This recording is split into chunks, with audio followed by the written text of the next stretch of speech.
Principal, Dr. R.M. Lindo, to kindly give the welcome speech. So I invite sir to give the welcome speech. Chairman of this inaugural function. And a very good morning to one and all present here for this international webinar, Safeguarding Tribal Identity, Concept and Implications. I would like to extend my warm welcome to our chief guest, Dr. Blue R. Khalukhi, Member of Parliament, Rajya Sabha. We are honored to have you here with us today, and we thank you for taking time from your busy schedule to grace this occasion with your presence. Thank you, sir. I would also like to welcome our keynote speaker for this program, Professor Virgilius Kakha, visiting professor at the Institute of Human Development, New Delhi. Sir, we are truly grateful for you for your kind acceptance of our request to deliver the keynote address for this webinar. I believe that all participants will learn a lot from you. Thank you, sir. I would also like to welcome our resource person, Professor J. Dangal, Department of Pulse Science, Mizoram University, who is currently a Fulbright scholar at the University of Cincinnati, Ohio. Professor T.B. Subhar, Department of Anthropology, Northeastern Hill University.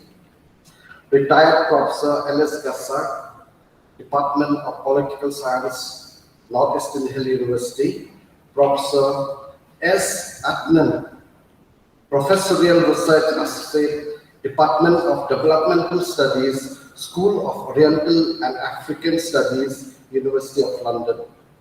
Professor Ed Srikan, Head Department of Political Science, Northeastern Hill University.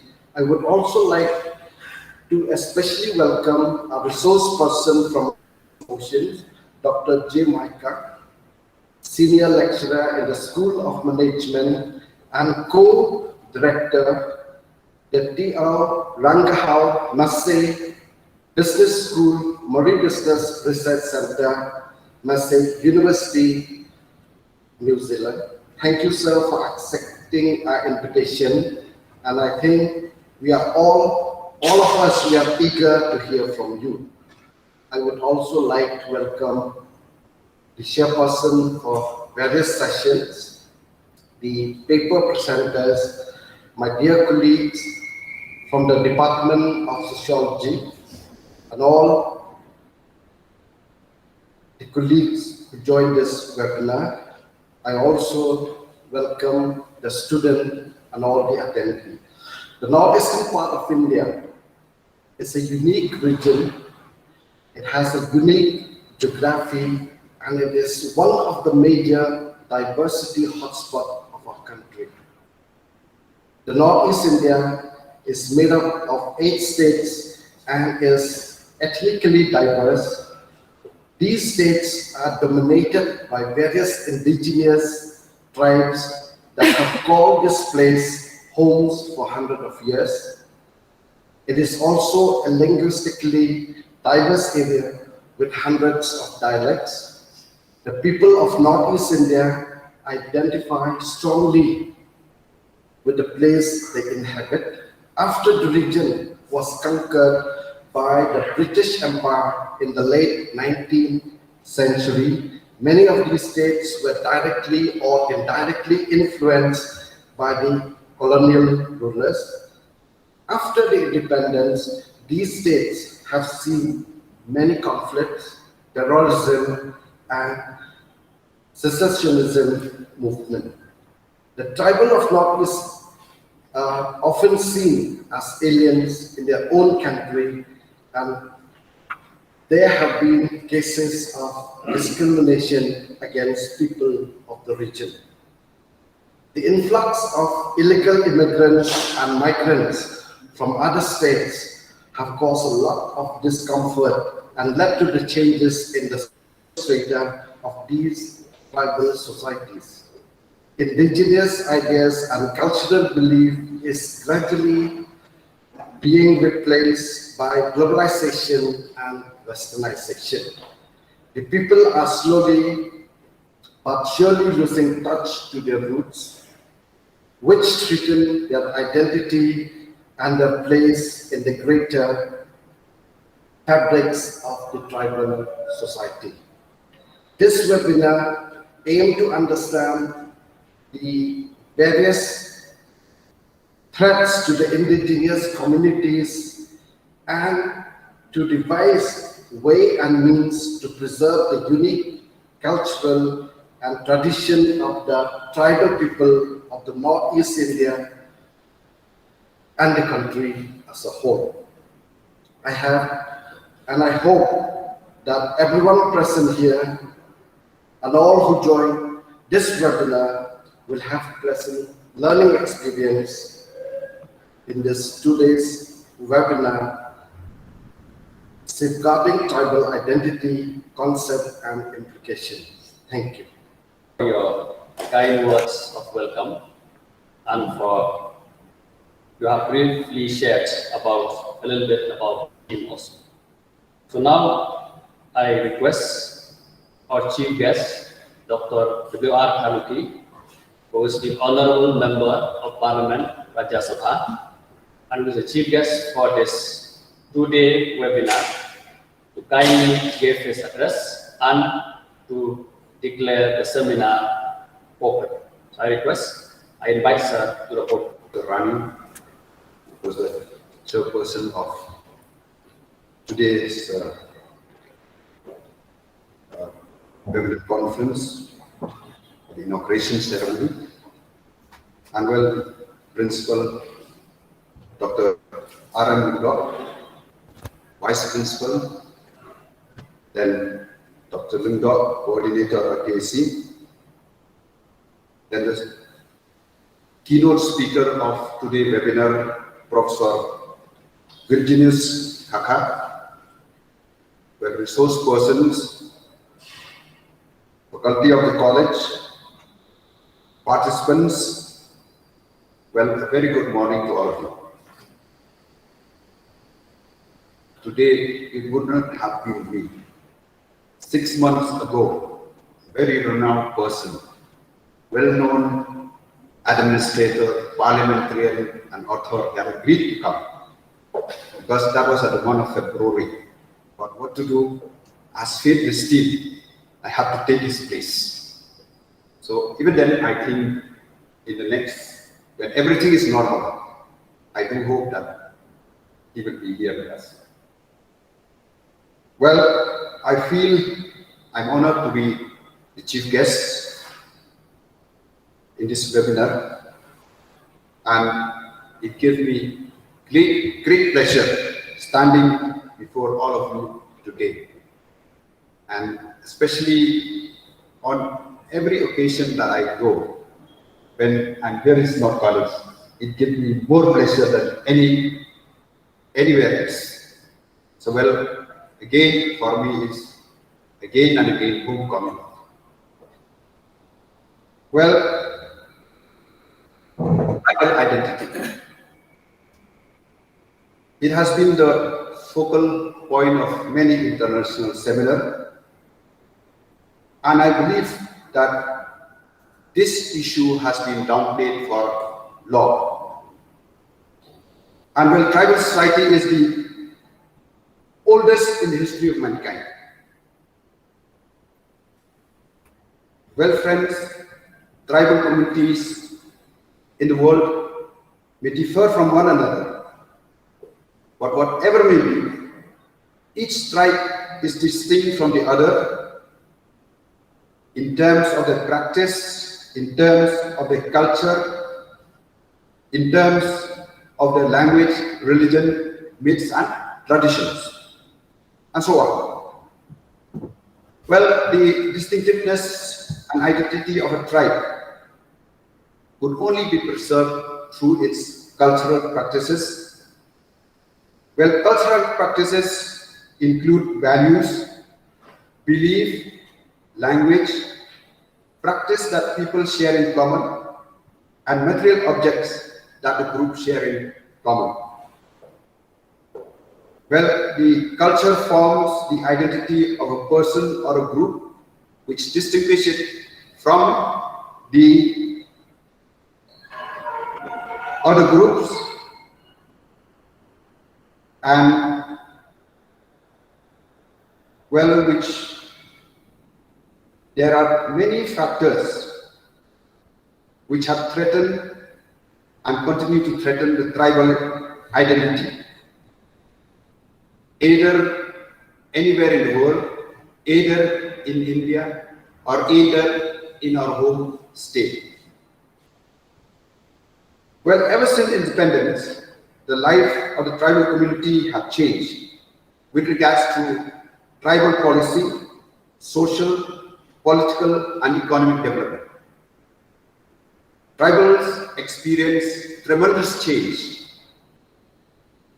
And however, the question remains, to what extent have the tribal population benefited from the current development model and policies?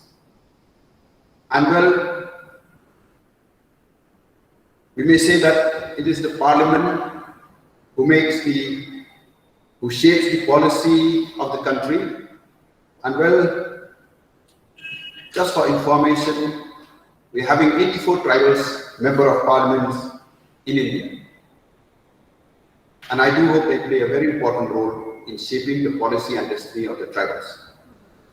Well, a worldview is an overall view of the world, which include values, stories, attitudes, and expectations about the world around us, which inform our every thought and action. Well, worldview is expressed in ethics, religion, philosophy, scientific belief, and so on. To understand the current tribal identity crisis, we must have an understanding of the worldview of the tribal people and respect the fundamental ethos, which is unique to each tribe. Well, I hope today that the international webinar we're having today in the college on safeguarding tribal identity, concept and implication, which was organized by the Department of Sociology of Synod College, it will contribute to a dynamic transformation of the tribal people in all spheres of life. Dr. M. Rani, chairperson of the inaugural functions, and honorable guest, Dr. Karluki, the member of the Rajya Sabha, and Dr. R. M. Lindo, the principal of Synod College.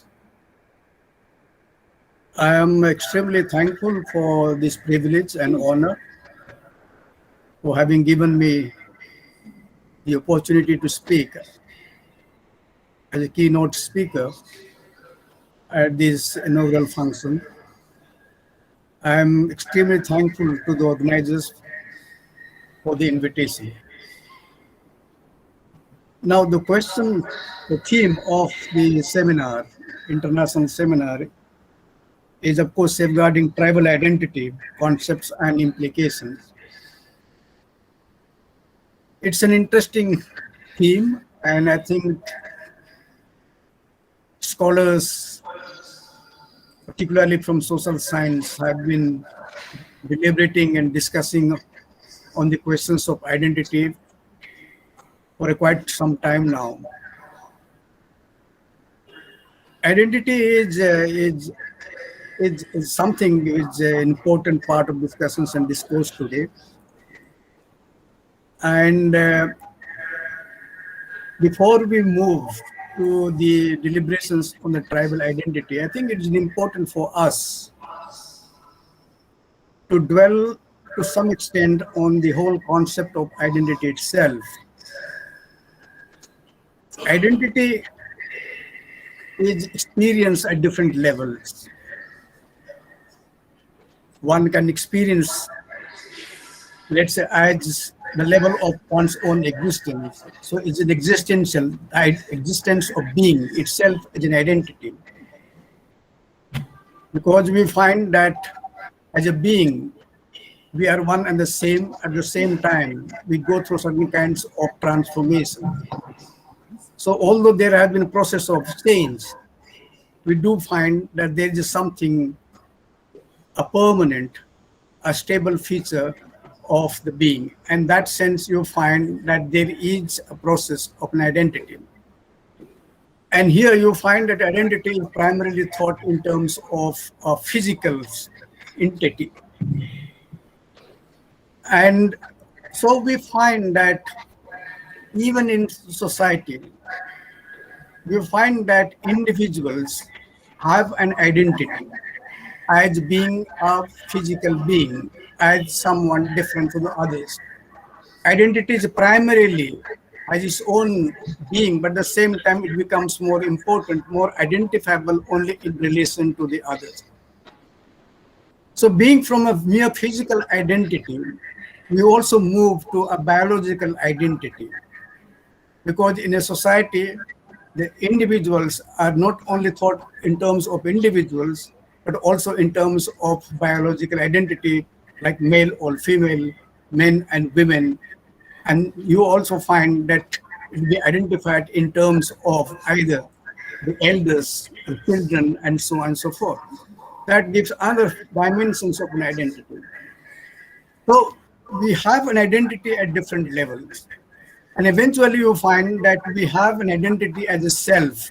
Is not really a mere biological or physical being, but a self in the sense of a kind of realizations of being a person with ideas, with feelings, with dignity, and so on and so forth.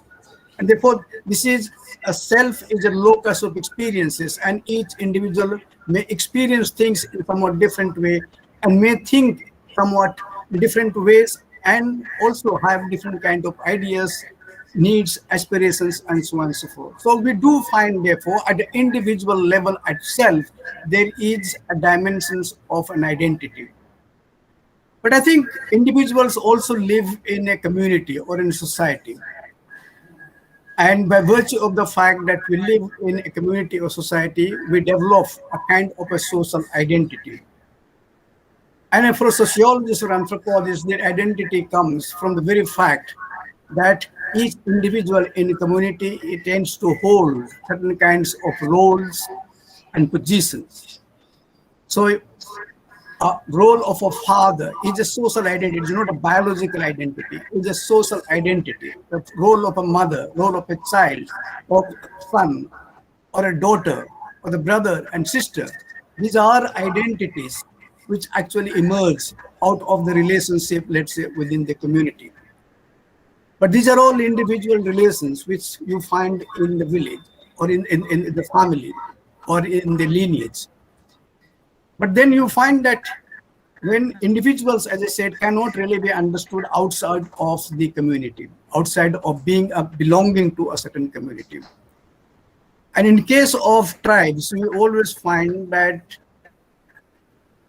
they are, at least tribes initially, I will come to that at later phase, has always been thought, let's say from the 16th, 17th century. The whole category of tribes emerges, let's say in 16th, 17th century, because of the expansions of the colonialism in different parts of the world, the European expansion to the New World.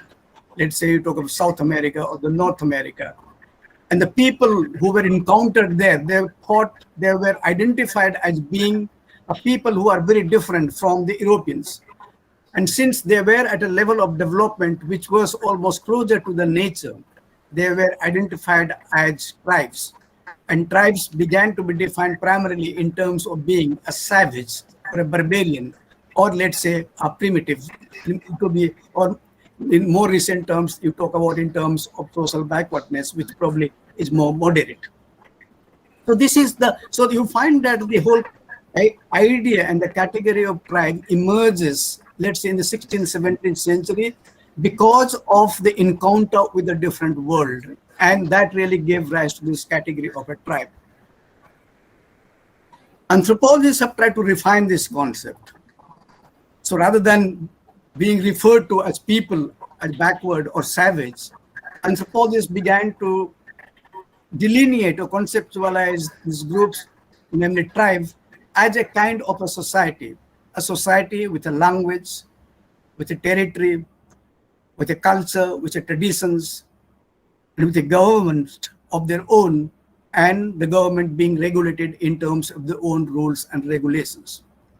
So what you really find that from an image of a tribe, which is primarily seen in terms of evaluations as people who are really at the lowest level of development, to the idea of thinking about tribes as a society, like any other society. But then if you really talk about tribe, then one has to really spell out what are those features in terms of which we can differentiate tribes from the other types of society. And it is here that you find that typifications or typology, in a sense, what are the specific features in terms of which tribes constitute a community or society different from other types of society. And here, as I said in the earlier phase, this was primarily the idea of primitive or savage. But then you find that as anthropologists took over and tried to do away with the evaluative ideas of thinking about tribes, they started thinking of tribes as somewhat different from the others, primarily either with reference to what we call the social organizations of the tribal communities. And tribal communities, by and large, were based on what anthropologists will call a kinship system. So you find that the whole tribes is centered around the idea of being a kin, an idea of the kinship, and kinship therefore becomes a very important dimensions in terms of an understanding or differentiating tribes from other kind of communities. Like if you really take in India, for example, that tribes are different in terms of the social organization, primarily because it's kinship based, and therefore it is more of brotherly interdependence with each other as compared to, let's say, a society which is marked by the caste, which was basically an occupational division of labor. And therefore, that's the kind of differentiations that we... So you find that the kinship becomes an important marker of a tribe.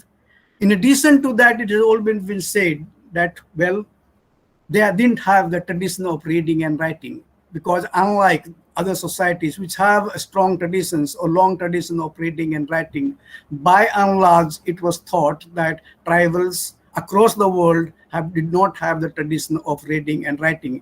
And therefore, that became another way in which tribes began to be differentiated from the others.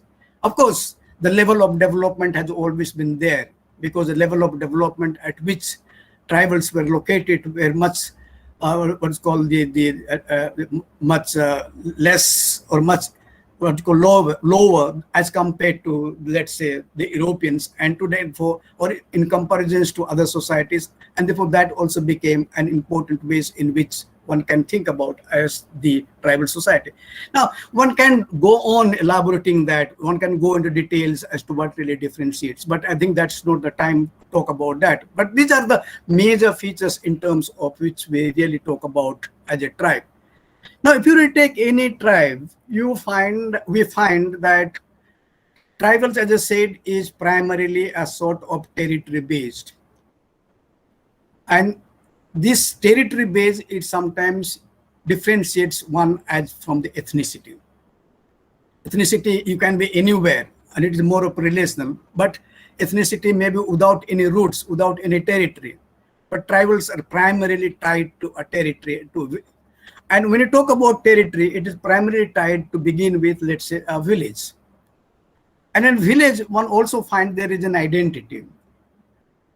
And village, a tribal village, you find that, well, it is comprises of the various clans, and therefore one belongs to a clan, and therefore there's the identity of being identified with a clan to which we belong.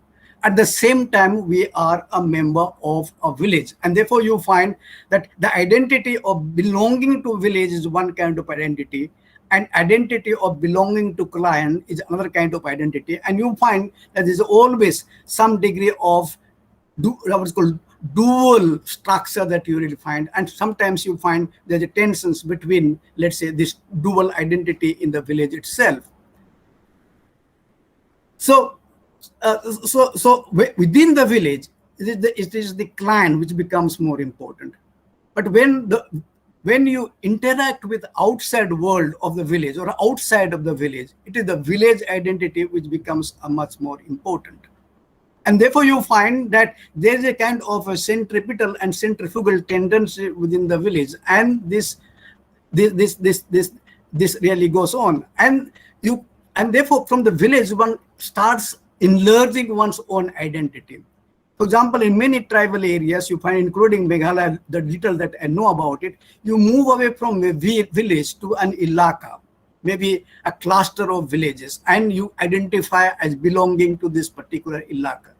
From there, you really move to an idea of a state, a CMC. Or in case of Jaintias, you may also talk about the Jaintia kingdom. It becomes a sort of full-fledged pre-colonial state.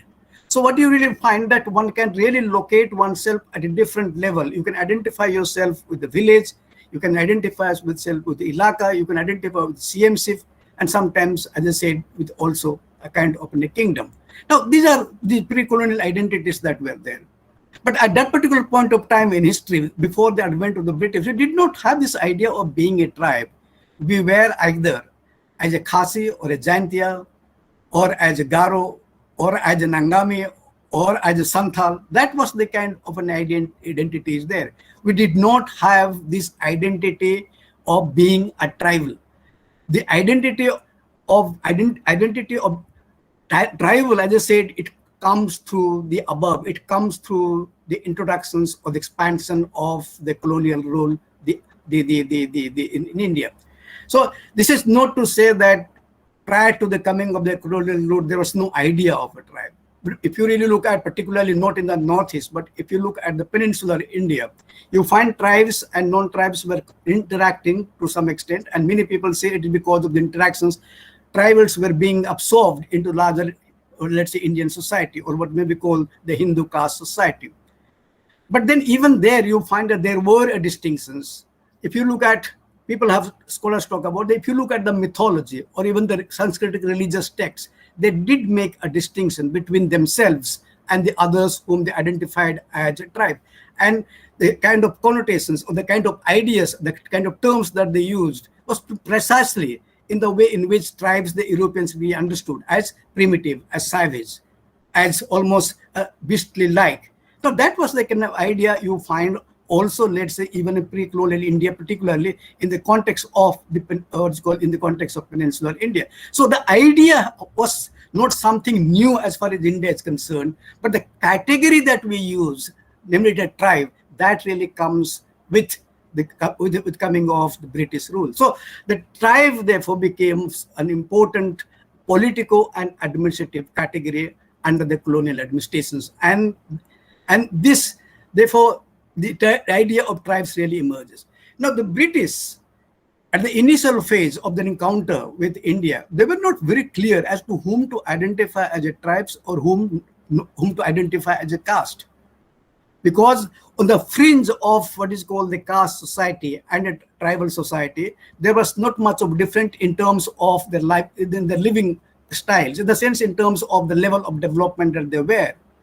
And therefore, there was always this confusion. And therefore, if you look at the initial phase, either you take Risley or a Dalton, the colonial ethnographers who have written a lot on the tribes, you'll find that they were always confused and they use the term and caste interchangeably.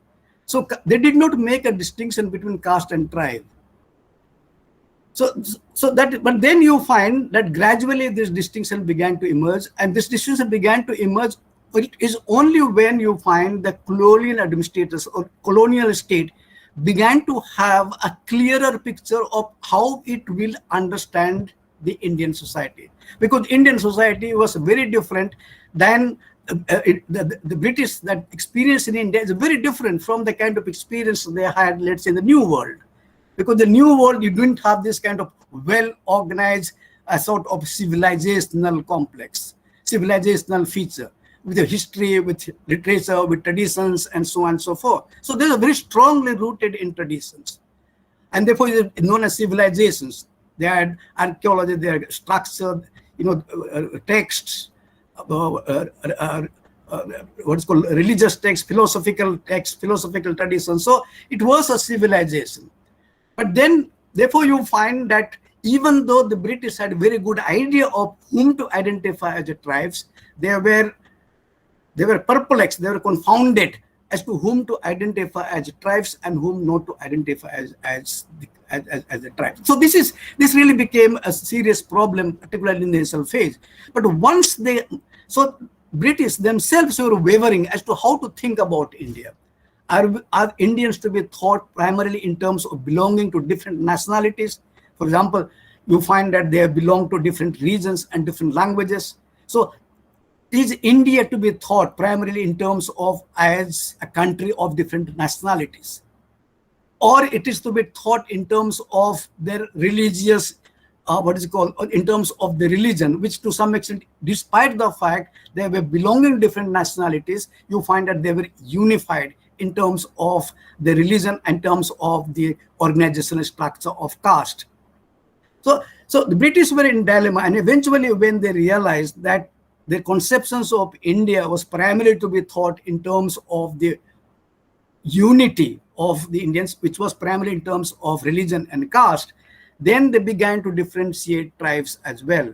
And differentiation of tribes, therefore, since they thought about India primarily in terms of religion and caste, therefore, the differentiating tribes also happened to be a criteria on the basis of which tribes were differentiated. So if you look at earlier, as I said, they were not clear, but the moment they wanted to clearly differentiate, they introduced the notion of animism. They introduced the notion of tribal religion as the criteria on the basis of which they should really be differentiated from the rest of the Indian population. So that is there. But then in addition, they went on adding, because you find that they were geographically isolated, they had different kind of social organizations. So they went on adding it. But then primarily you find that in case of India, tribes began to be contrasted primarily with reference to a dominant society which was governed by religious traditions, where you find the caste was the key foundations of that kind of a society. So although you find that tribals, the British, they are aware of the fact that tribe is a universal category, because they had identified our counterparts which they saw in India, in other parts of the world. So tribe is a universal category, unlike caste, which is very, very unique to or specific to India. So this is where we really find ourselves. Now, so the fact is that what is called the tribes being identified, and this became much more crystallized when you find that British were trying to work out an administrations, particularly in difficult geographical areas where by and large tribals really inhabited. And this was so because you find that from the beginning of the colonial rule, as they were moving into the tribal areas, they experienced a lot of difficulties in governing the tribals. In the peninsular India itself, there were a lot of revolts and rebellions against the colonial rule. You can go with the 1781 till come, I think 1781 or 1791, around that period, late 18th century. You find Tilkamaji revolted against the British. And then gradually you find all through the beginning of the 19th century, you find that what is today known as Jharkhand, there were a series of revolts against the British. And eventually, therefore, in 1822, British come with an idea of what is known as a non-regulation tract. In other words, it means that the laws, rules, and regulations which are applicable to the, let's say, to the plains areas will not be applicable to the people who are living in the difficult terrain, whether these are hills or the forests or the plateaus and so on and so forth. This idea of non-regulation comes as early as 1822, and therefore you find regulated tract and non-regulated tract, and non-regulated tracts namely the area which is coming under non-regulated tract, was primarily an inaccessible area, difficult area, and was inhabited by the tribal communities. So you find tribal communities, therefore, were also in a way indirectly being talked about in terms of people belonging to non-regulated tract. You find scheduled district came, they were living in scheduled districts. Again, the British changed the terminology. Backward tracts, if you took the Government of India Act of 1999, and then in 1935, they differentiated them as excluded and partially excluded areas. So excluded areas, one by and large, you say Northeast Nepha, Naga Hills, Lusa Hills, and some parts of Assam, particularly what is called North Kachar Hills. Rest of the areas like Garos and the Arkarbis, these were known as partial excluded areas. And so also you find in the plains, in the peninsular India, much of the tribal regions inhabited is known as the partial excluded areas. So this excluded and partial excluded areas, which became a territory which was inhabited by the tribal people. So you find that tribal people by and large were also in a way almost coterminous with certain kinds of a territory. Now this was the kind of an idea, and therefore idea of tribe or the category of tribe was emerging as an important administrative category. And in post-independent India, therefore, from this administrative category, it becomes a constitutional category as well, because we find that the constitutions, when it was adopted, there is a provision, there's recognitions of tribes, but then from being a socio-cultural category, which were primarily emerging somewhat administrative category in colonial period, actually emerged as a distinct politico-administrative category or constitutional category in post-independent India. So we have now tribes, which more of a socio-cultural and linguistic sense, the community sense, but you find a scheduled tribe, which is primarily politico and administrative and the constitutional category. There is a great deal of overlap. There's no doubt between tribe and scheduled tribe. But it does not mean that those who are identified as tribes in socio-cultural sense, as it was during the British period or even today, in terms of socio-cultural sense, they may necessarily not be the scheduled tribe. And I think in the case of Northeast India, the Adivasis in Assam are a very important example, that although their counterparts from where they migrated, where they were recruited by the British to work in the plantation workers, they are all scheduled tribes. But in Assam, they are not necessarily. So you do find, therefore, is that there is a distinction one has to draw between, because who will be scheduled tribe is the prerogative of the government, and government really goes through certain kinds of processes.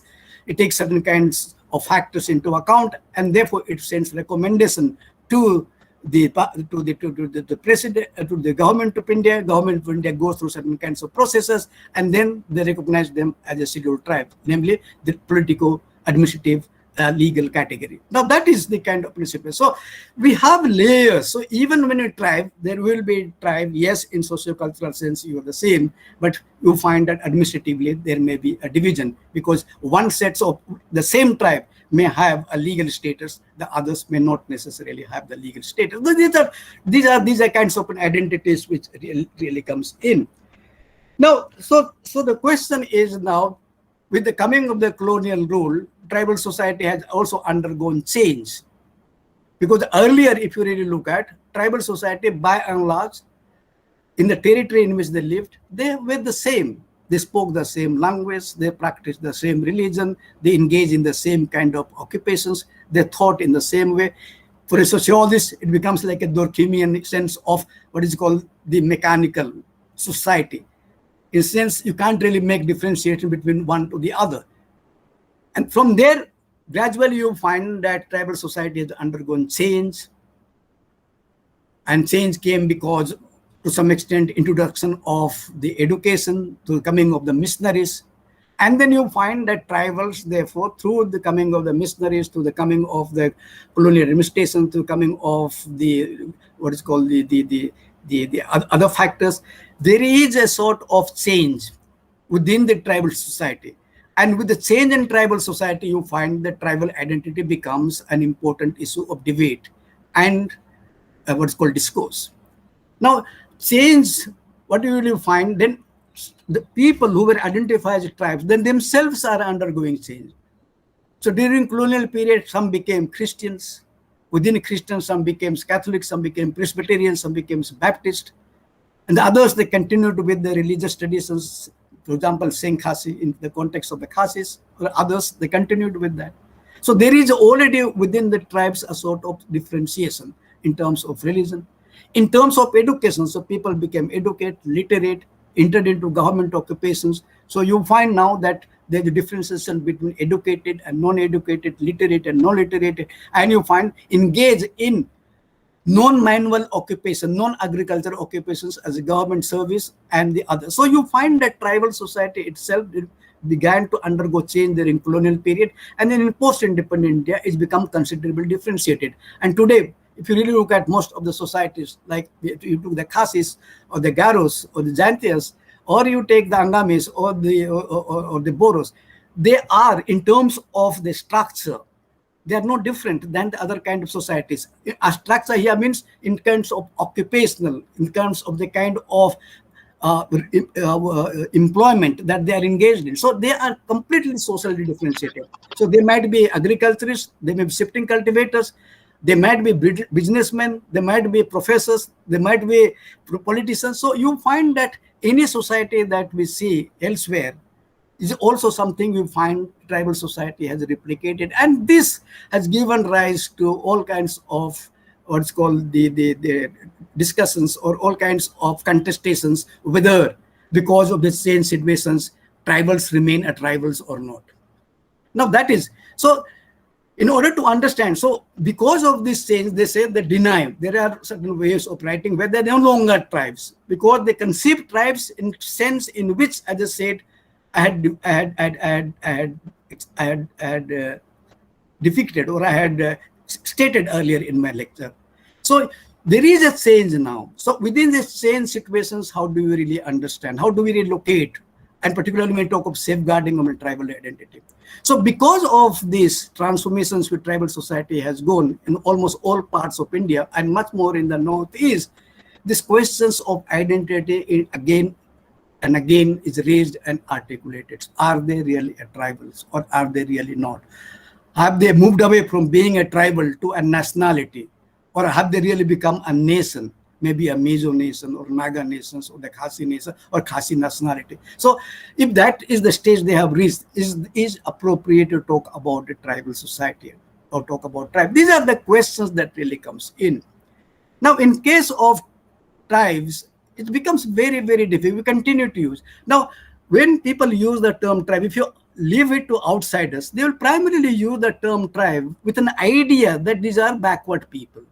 These are savage people, particularly more so in peninsular India. So when they use the term tribe, they primarily say people who live in forest, people who live not educated, who are backward. Now, British themselves, they thought of India as backward.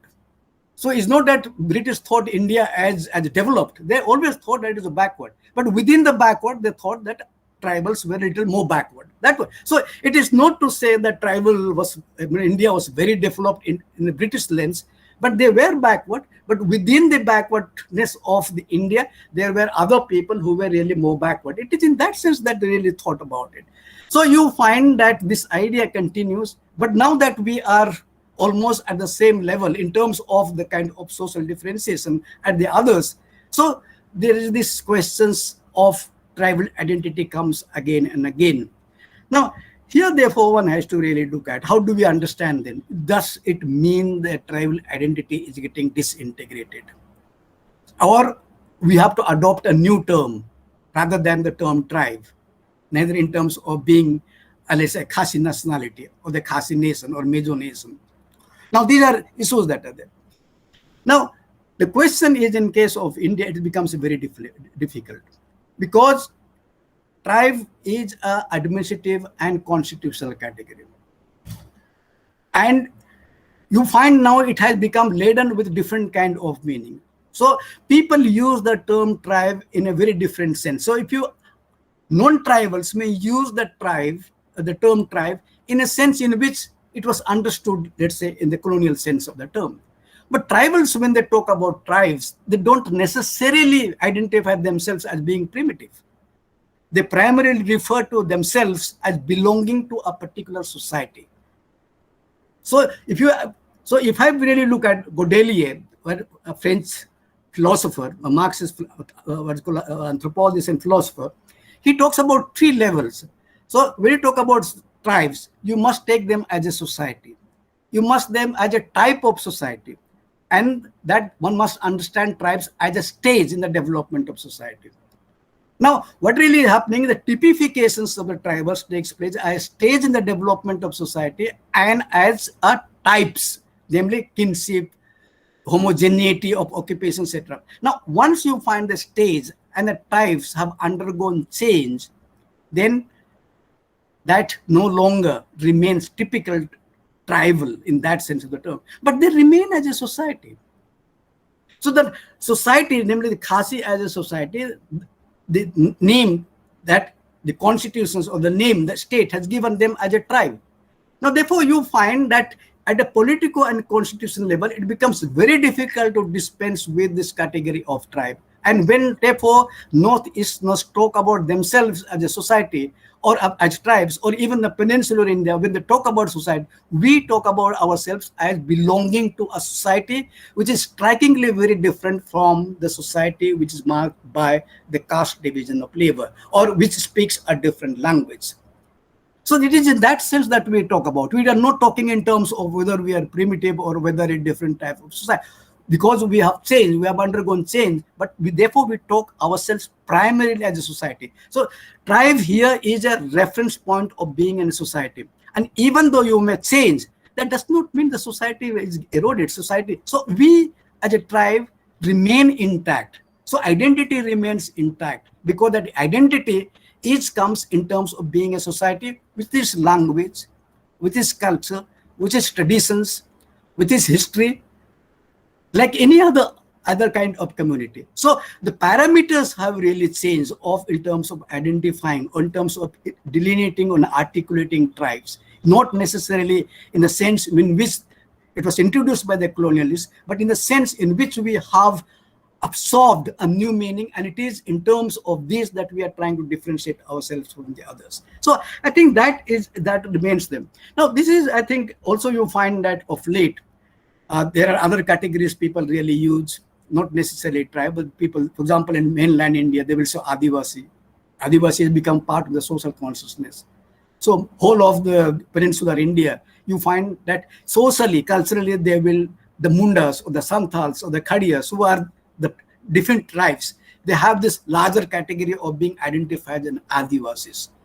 And this comes from this basically means that we are from the land, we are the original inhabitants. Now that is very strong now, particularly after 1991.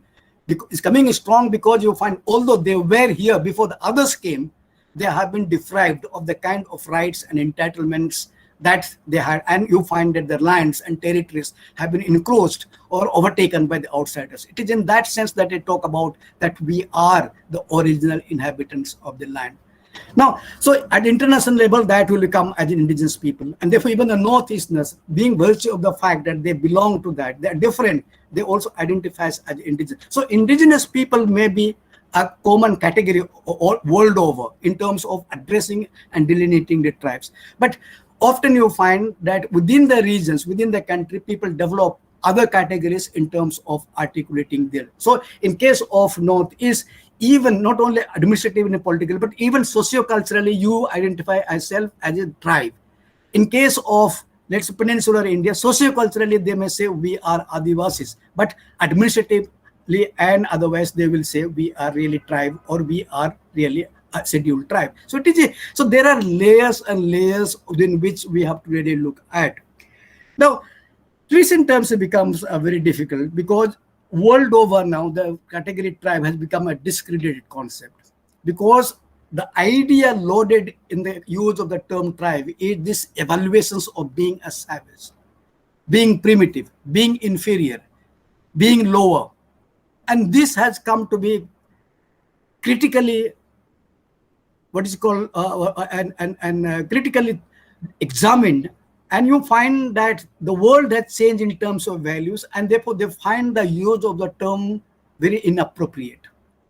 So 16th, 17th century, it was very normal, very common. But world over now, if you go to states or Canada or Latin America, you find that the use of the term tribe is almost dwindling. It is almost not absent, because you find not only administrators, but even the scholars have abandoned the use of the term tribe, because historically it is laden with certain kinds of very, what is called, pejorative ideas.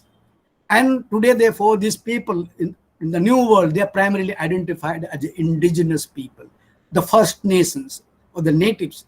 Now, so you find either they will identify as the First Nations, but more commonly it becomes indigenous people. Now, so whereas the world is almost abandoning the term category tribe, we in India, or particularly in South Asia, we continue to use them. We are unable to abandon this term, and we probably were abandoned to we are probably finding difficult to abandon this term, because it is a constitutional and administrative category, and with which you find certain kinds of rights, entitlements, and privileges, and securing security and protection is connected with. So this is in a dilemma, and therefore you find that when people talk about tribal identity, I think when you talk about tribe, the way in which you identify, there are people who use this term tribe in a very different sense. So one has to really understand what is the meaning. So in other words, what you find, are we really going to look at the term tribe in terms of the interpretations that we really give to the term, or it is to be understood in terms of what the administrations or what the colonialist in fact depicts that? So in constitutions, there was no specification. Tribes are those who are listed in the scheduled tribe. But then you find you had Lukur committee in some time 1950s, because there was no criteria on the basis of which tribals to be identified as scheduled tribes. So they identified, Lukur committee identified some 5 criteria. Like what's called, they have language, they have culture, they live in difficult areas, they're backward, their signness of contact, all that typically, again, very pejorative sense it really comes in. So how do we really look at? So these are the questions. There are layers and layers of questions or issues when we really talk about tribal identity. And therefore, it is important for us, either whether we want to examine questions of tribal identity and safeguarding of tribal identity from the bottom up, or from you want to come to top-down approach. And primarily, I thought that I began with the village, with the pre-colonial period, coming to colonial period, and the post-colonial period, and try to say as to how the term tribe has been used, how it is undergoing change, what is the kind of contestation that etc. has really been coming. So these are some of the issues that are there. Now, in case of tribe, there is identity is being posed, is also posed by certain political dispositions or political ideologies, that by virtue of the fact that tribals have what is called the tribes have got differentiated, or tribes have moved away from their traditions, they are no longer tribes. And often it has gone to the extent that they should be descheduled from accessing the constitutional and other kinds of legal entitlement. This is a debate which you find right-wing nationalists, in fact, have been arguing almost for a long period of time. The moment a tribe becomes a Christian, or it takes other religion, which may be the non-Indic religion, they say that they are no longer tribes. In other words, they try to equate tribes as primarily belonging to a traditional religion. Now, that is a serious problematic. Religion is just one of the institutions, one of the dimensions.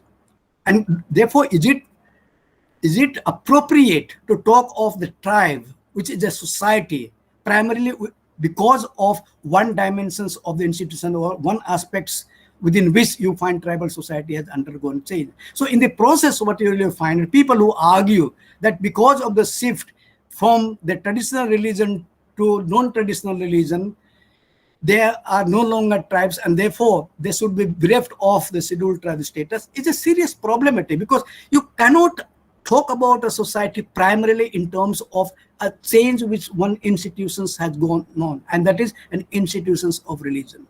Because tribe is a society, it has a language, it has other kinds of social organizations, it has a history, it has it has its mythology, it has its customs and its traditions, and you cannot really just overlook this whole complexity of the heritage that tribals have, and just because there has been some change, then you argue that, well, they should really be denied as a scheduled tribe status. Now, these are problematic issues, but then this is an articulation which does take place. And if you find, I'm not averse to saying that if you talk about the Bajrang Dal, Vishwa Hindu Parishad, or right-wing what is called RSS, they argue. This is the kind of an argue, and this argument has been very, very strong, particularly in the peninsular India. But then an argument of such type is a far-reaching implications for all that. But then this is also not correct to equate a tribal society or being someone as a tribe just because you find that there is some sort of change with respect to religious affiliations or religious orientation. These are problems which have been really coming up. And since you're talking about safeguarding a tribal identity, I thought of, in a way, bringing before you all this kind of dilemmas, this kind of problems, and this kind of discourses which have been going on with respect to the tribal identity, let's say in India, and maybe to a different degree in different parts of India. So with these very erratic observations and remarks and ideas, let me wind up my presentations, and I thank you for giving me this opportunity. Thank you. It is always a pleasure to to be asked to give a vote of thanks, because it gives an opportunity to acknowledge the efforts, the hard work, and the contribution of many people towards the making of an event, any event. And it's no different this time. As a college, we have been able to organize this webinar because of the joint efforts of so many staff, students, faculty of the college, as well as friends from outside. So we want to thank each one of you. First and foremost, we thank our Almighty God for opening the way for us to be able to go ahead with this international webinar, even in the face of the many constraints imposed by the times. We are very, very grateful to Dr. W.R. Kharuki, Honorable Member of Parliament, Rajya Sabha, for graciously consenting to be the chief guest in this function, and also for giving us a short address. So we want to thank you for that very informative, very fascinating, brief address. And one thing that you have brought to our attention is the fact that it's so interesting to learn that democracy and self-determination is not an alien concept to these tribal societies in our hills, but it is something which has been there for centuries. I think this is something which is perhaps a kind of a revelation to many young people, and we hope that we can explore further on these thoughts that you have excited through your address. We also want to acknowledge with gratitude our keynote speaker, Professor Virginius Kaka, former professor of Tezpur University, Delhi School of Economics, part of the faculty in the Northeastern Hill University, as well as in TIS, Guwahati. We thank you, sir, for giving us such a very, very in-depth, a very comprehensive look at the very complex issues underlying tribal identity, as well as the accompanying complications and ramifications that comes out of that. And we are very, very excited also by the questions that your talk has raised, and we hope that in these 2 days proceedings, much of the questions that you have raised will be addressed through the the deliberations of the participants. So once again, we want to thank Professor Kaka for your time and for sharing your valuable insights with us. We appreciate the efforts and hard work which is put in by, by the organizing committee, the Department of Sociology, the technical team of the college, the faculty and the students who are a part of this program this morning. We thank the leadership of, of our convener, Mrs. A.R. Paryat, and our organizing secretary, Mrs. Monica Lalu, as well as each and every member of the team who have worked tirelessly to make this webinar, a reality. And we are grateful because the topic that you have chosen is a very apt, a very relevant title, especially living as we do at a time when, when tribal identities has become such a sensitive and a pronounced issue that, that all over the world, not only here in our part of the world. And we are especially grateful because in this international webinar, we have, a wide participation, which spans, which includes not only people from our own state, scholars and academicians not only from the state, but from across the region, from across the nation, and from abroad. I think we are very fortunate in that sense. And it's all due to the tireless effort of our organizing team. So thank you so much. The whole webinar would not be possible without the participation of scholars, academicians, and resource persons who will be, in fact, a very integral part of this webinar. We want to thank you for, for partnering with us, for agreeing to come upon this platform in order to enrich the academic discussions through your contribution and through your papers. And we hope that what we will be doing in these 2 days proceeding will enrich the academic discussions further, and at the same time it will reach to the practical level. It will not stay only at the theoretical level, but it will reach and make a difference, even in the way we think, in the way we live, in the way we, we look at culture and identity and its impacts and implications. So, from the side of the college, we want to wish, all the participants a very successful webinar, and we hope that it will truly make a difference.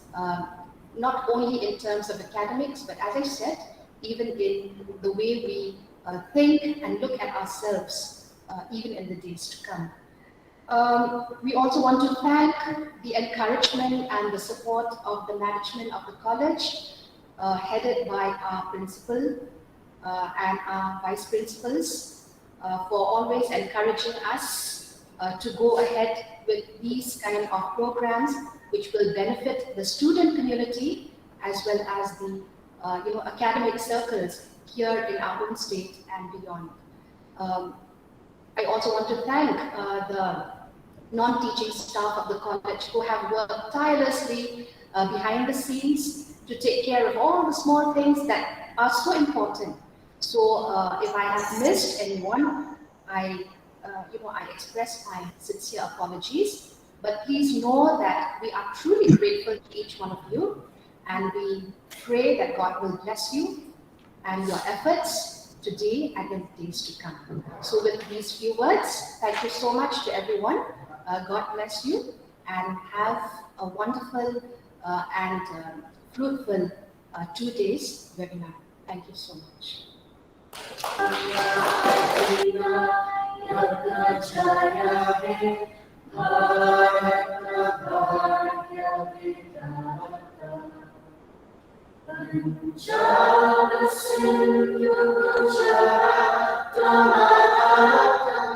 Dravida Jana Banga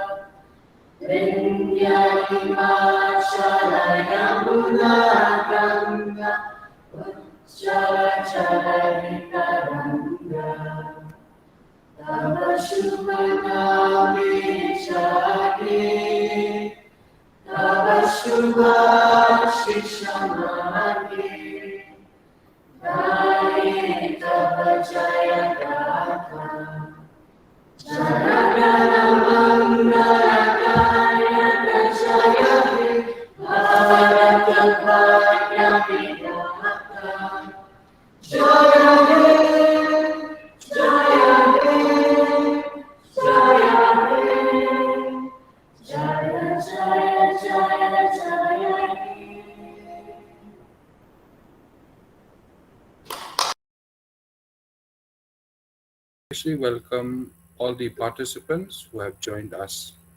So without further delay, we will commence this session, and I invite our first paper presenter, Dr. Nita Lagachu Taye, to kindly make your presentation. And the title of our paper will be Nature, Culture and Characteristics of Identity of the Missing Tribe of Assam as Manifested in their Oral and Oral Literature. Thank you, Dr. Lingdo. I hope I'm audible. Yes, ma'am, you are. Good morning to all the listeners present here also today. Before I start my presentation, I just want to show my slide. I hope I can say, share directly from here.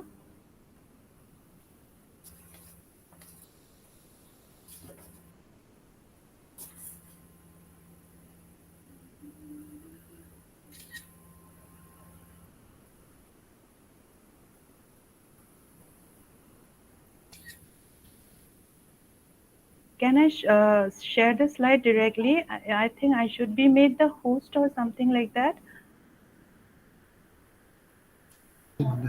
Ma'am, you can share this Screen. Okay, actually, okay, let me see. I'm trying.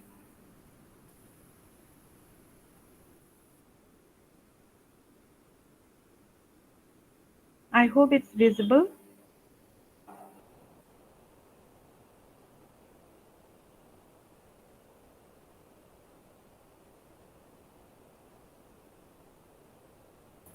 Is it visible? Right. Yes, you can commence since we have just 15 minutes. So Okay, sure. notes, Okay. yes, Thank you so can much. start. Thank you Yeah. so much. Okay. So this is a typical missing house that we see. I've just given two initial slides here. Okay. And my topic is nature, culture, and characteristics of identity of the missing tribe of Assam as manifested in their oral and oral literatures. So I will be taking up these following points for discussion. What is a tribe? Who is a tribal? Who are the missings? Deep-rooted attachment of the missings to their natural environment. Missing folk songs as a placatory medium to soothe ruffled feathers. Oral narratives as a mechanism to articulate grievances and drawing a conclusion. So, what is a tribe? According to Britannica, tribe in anthropology is a notional form of human social organization based on a set of smaller groups having temporary or permanent political integration and defined by traditions of common descent, language, culture, and ideology. The term originated in ancient Rome, where the word "tribus" denoted a division within the state. It later came into use as a way to describe the cultures encountered through European exploration. So Ligaya Mishan, the New York Times columnist, echoes the same thoughts above. She says, but after Europeans began to explore other regions in the 15th century, the word tribe took on the shadow of colonialism as a label reserved for non-Western peoples who were seen to represent an earlier and implicitly inferior state of social evolution.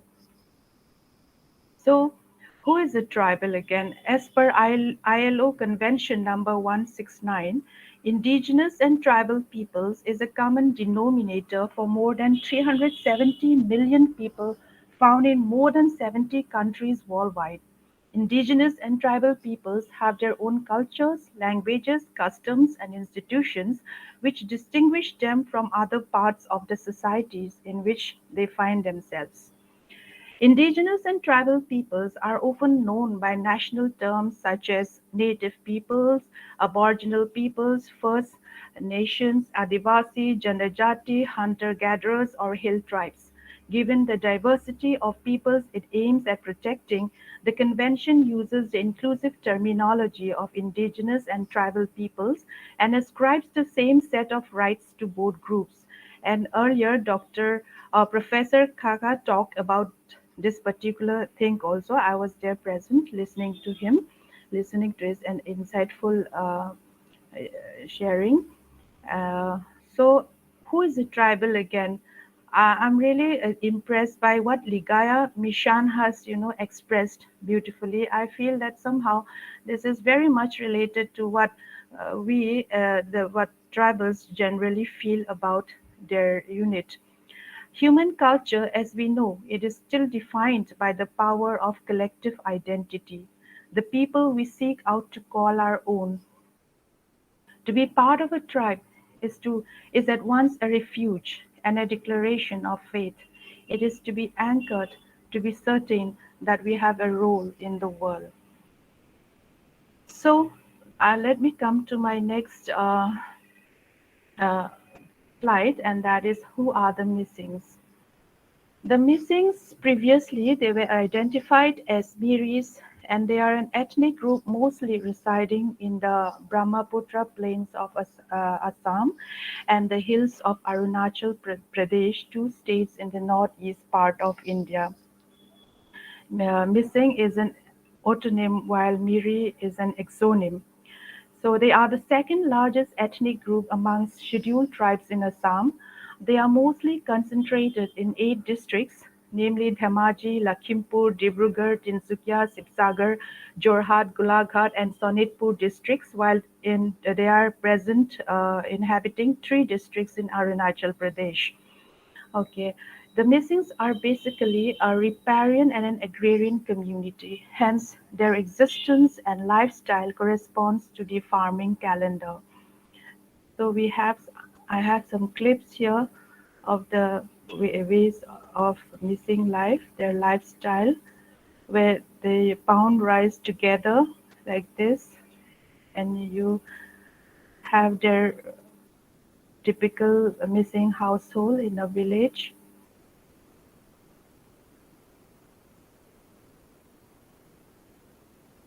So that's why the Missings they call themselves as river people, since the Brahmaputra river, right from its source from the Kailash ranges in the Himalayas and flowing through Tibet, had guided the community's migrations over the centuries, and this has remained integral to their identities.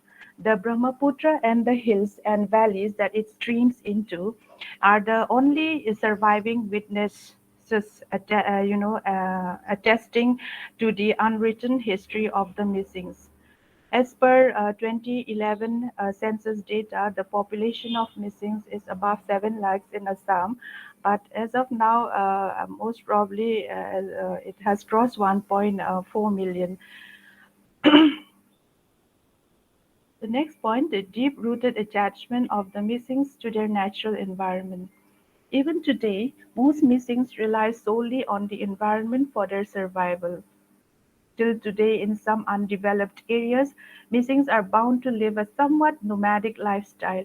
Being riverine people, they have to dance to the tune of the river Brahmaputra on his whims and moods. This ethnic tribe is always mentally and physiologically prepared for any exigencies, be it the onslaught of the unpredictable and hungry Brahmaputra or the intermittent droughts that beset their existence. Their houses, called kare okum, built on bamboo stilts or wooden poles, to safeguard themselves and their poultry from the raging river and wild animals bear testimony to their lived and time-tested experiences. The missing rural folks appear to be born architects and designers.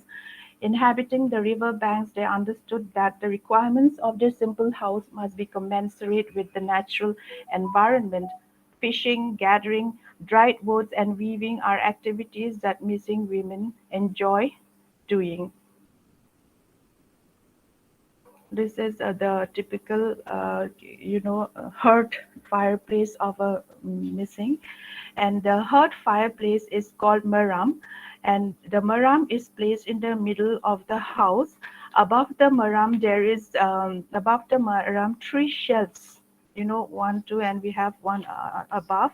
Three shelves made of bamboo called parap, Parab, Rabbong, and Kumbang. Kumbang are seen hung from the ceiling by securing the four corners with either jute or cane ropes.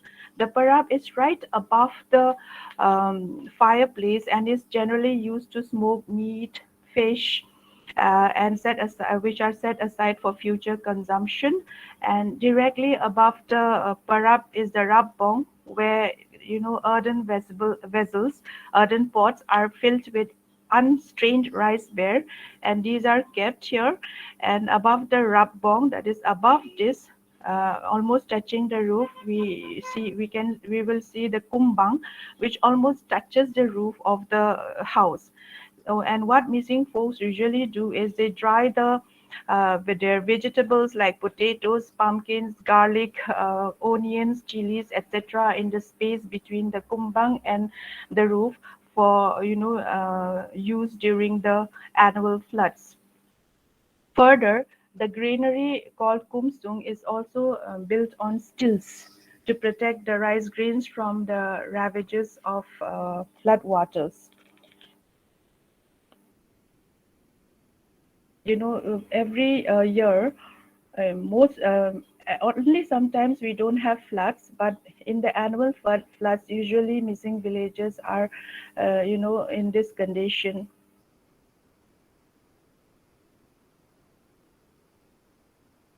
So the deep-rooted attachment of the missing to the natural environment, this uh, I just wanted to place a missing lyric and then I translated into English, since my topic is on oral and oral literature. And before that, I just want you all to have a look again here.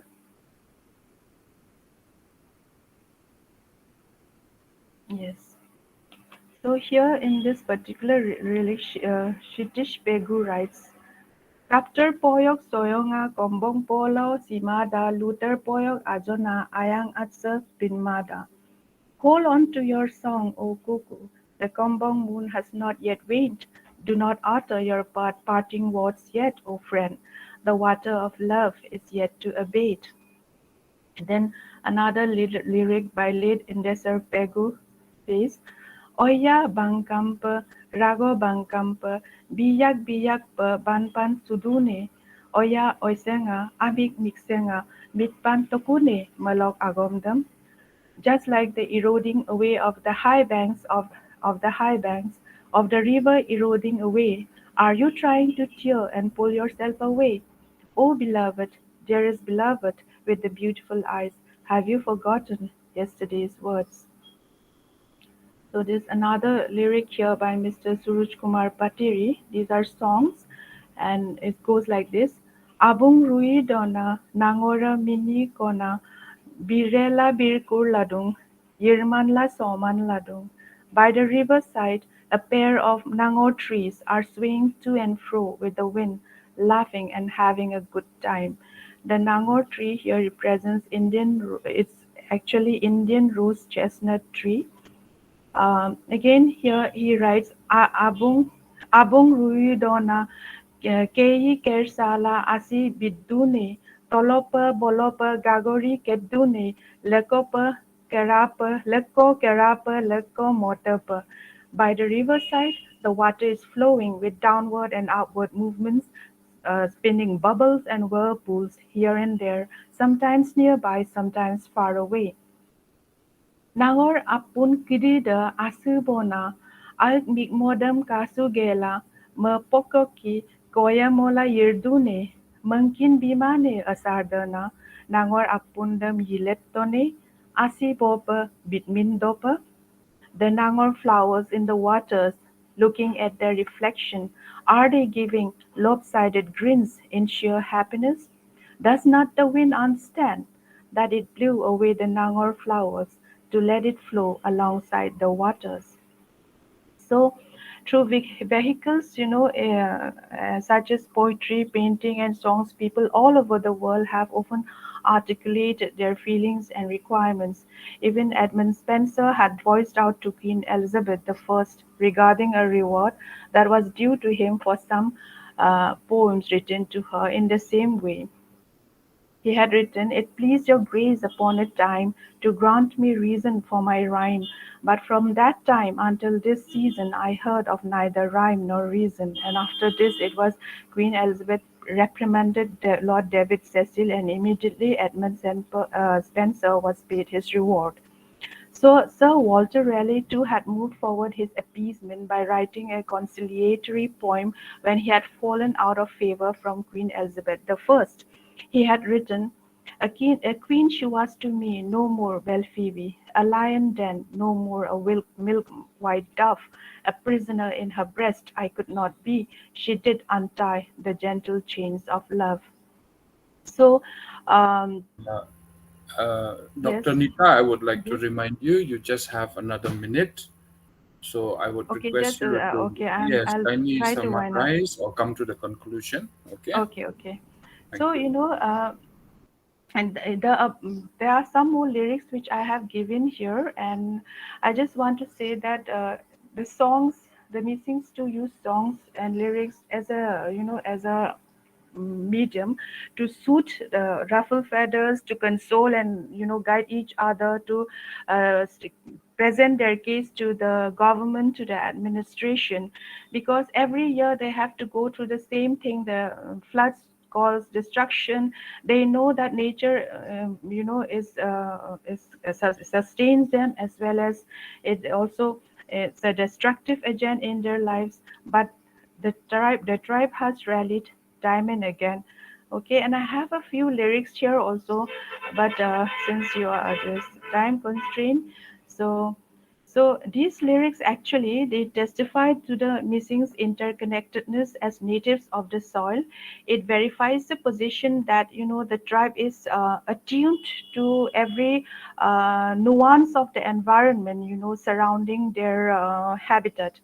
So that's why I've used given these lyrics down here. And so the missings call themselves as the children of nature. They actually worship the sun and the moon. The sun is the mother. They consider sun as the mother and moon as their father.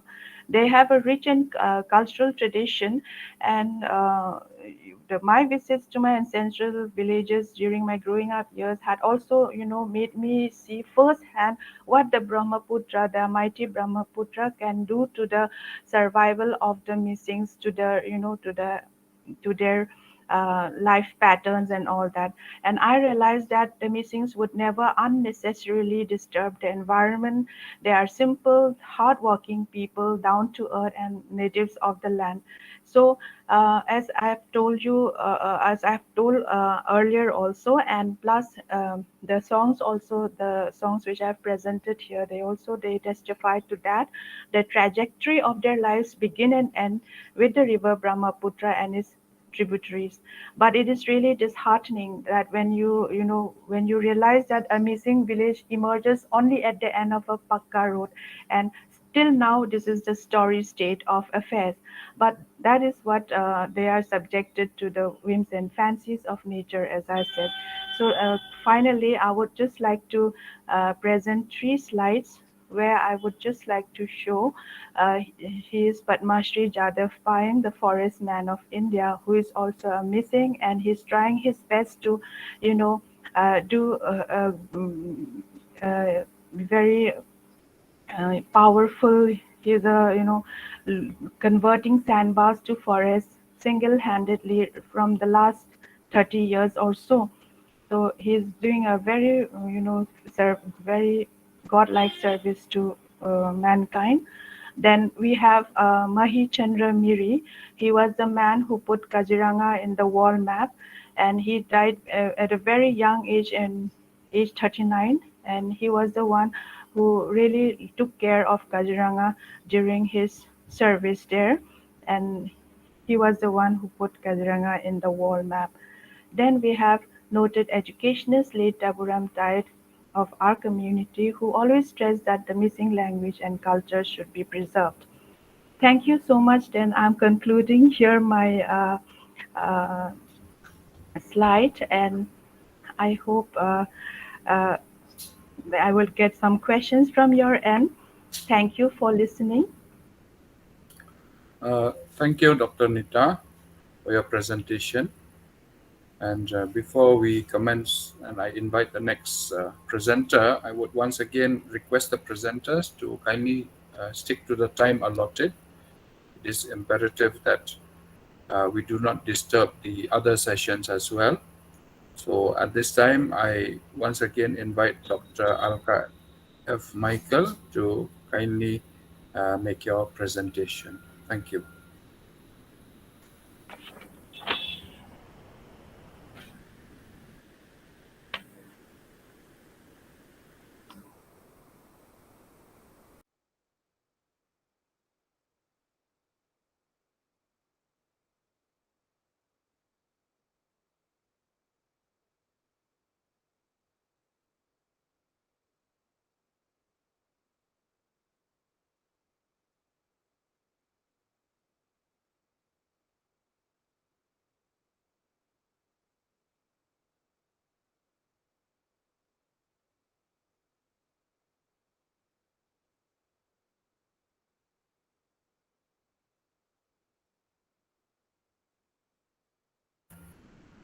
Dr. Alka, your mic is switched off. Kindly switch on your mic so that we can hear you.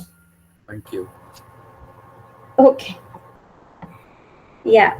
So, the title of my presentation is The Rivers, Hills, and Forests, Habitats of Tribes, Threats Perceived, and Road Ahead. So, in this presentation, I have tried to address some of the issues. It's not been possible to take up, all the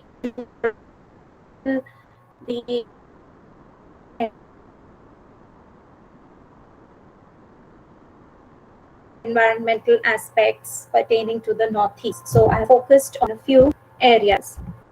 My presentation would attempt at addressing following colonial intervention that have impacted the environment. And secondly, an attempt has been made to collate some of the crucial challenges that have been faced by the community. And for this presentation, my focus will be on forest resources and shifting cultivation. And thirdly, identifying alternatives or posing questions for the possible threats for the communities in the future, and also try to relate these in order to understand the relationship of communities with the environment. I've also attempted at identifying some of the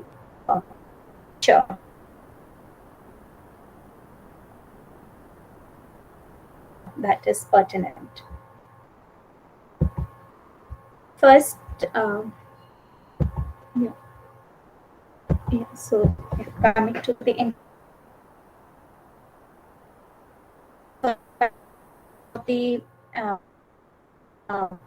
environmental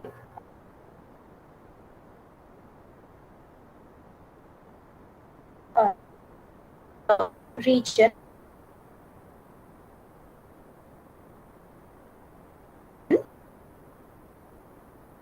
well defined by the towering Himalayan ranges in the north, the forest-clad and highly dissected ranges of the Indo-Burmese border, and it is situated in a lowland communities region. I have been working on the environment of this region for a very long time, and every time it comes up with new issues and new areas that need to be addressed.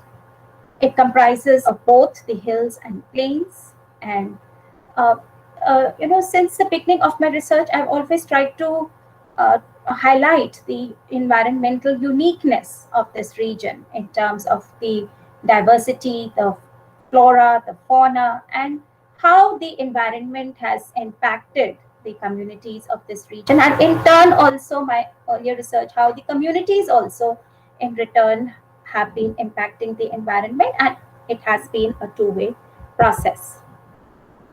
The people inhabiting in the mountains perceived and managed the environmental resources.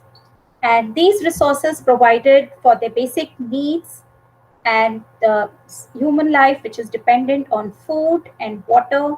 And the forests were perceived as a source of these resources. And there has been a tradition for the tribes who have been taking care and maintaining these forest resources. The cultural beliefs, the social customs, and rituals have contributed to the environmental protection, which has in return provided the resources to these communities. And there is a situation of coexistence between the environment and human beings.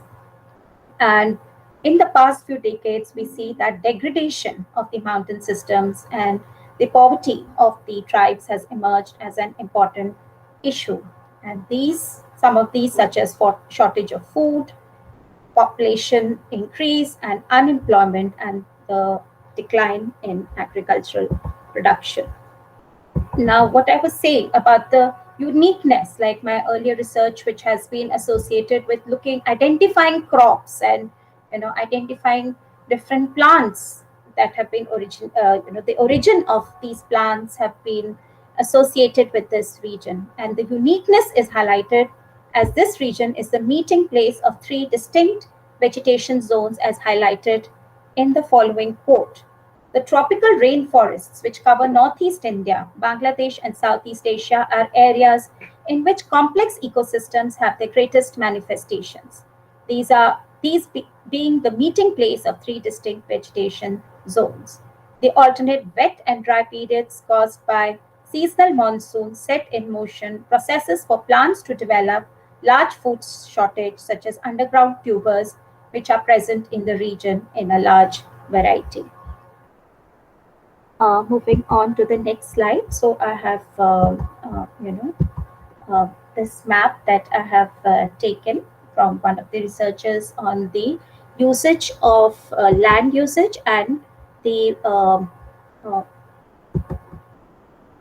vegetation type that we find in the Northeast.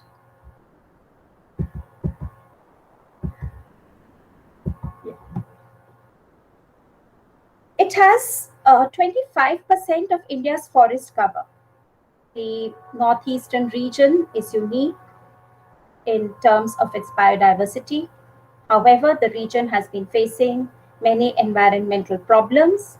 There has been a gradual decrease in the forest cover, and many of the districts have been facing floods and also earthquakes repeatedly over a period of time, and there have been, as a result, casualties due to landslides in the different hill areas. Environmentally, this region features prominently due to two reasons: the fragility of the mountain ecosystems and the growing awareness of the need to protect and conserve it. Despite its strategic importance and potentials in terms of human or natural resources, it still remains outside the so-called fold of mainstream development.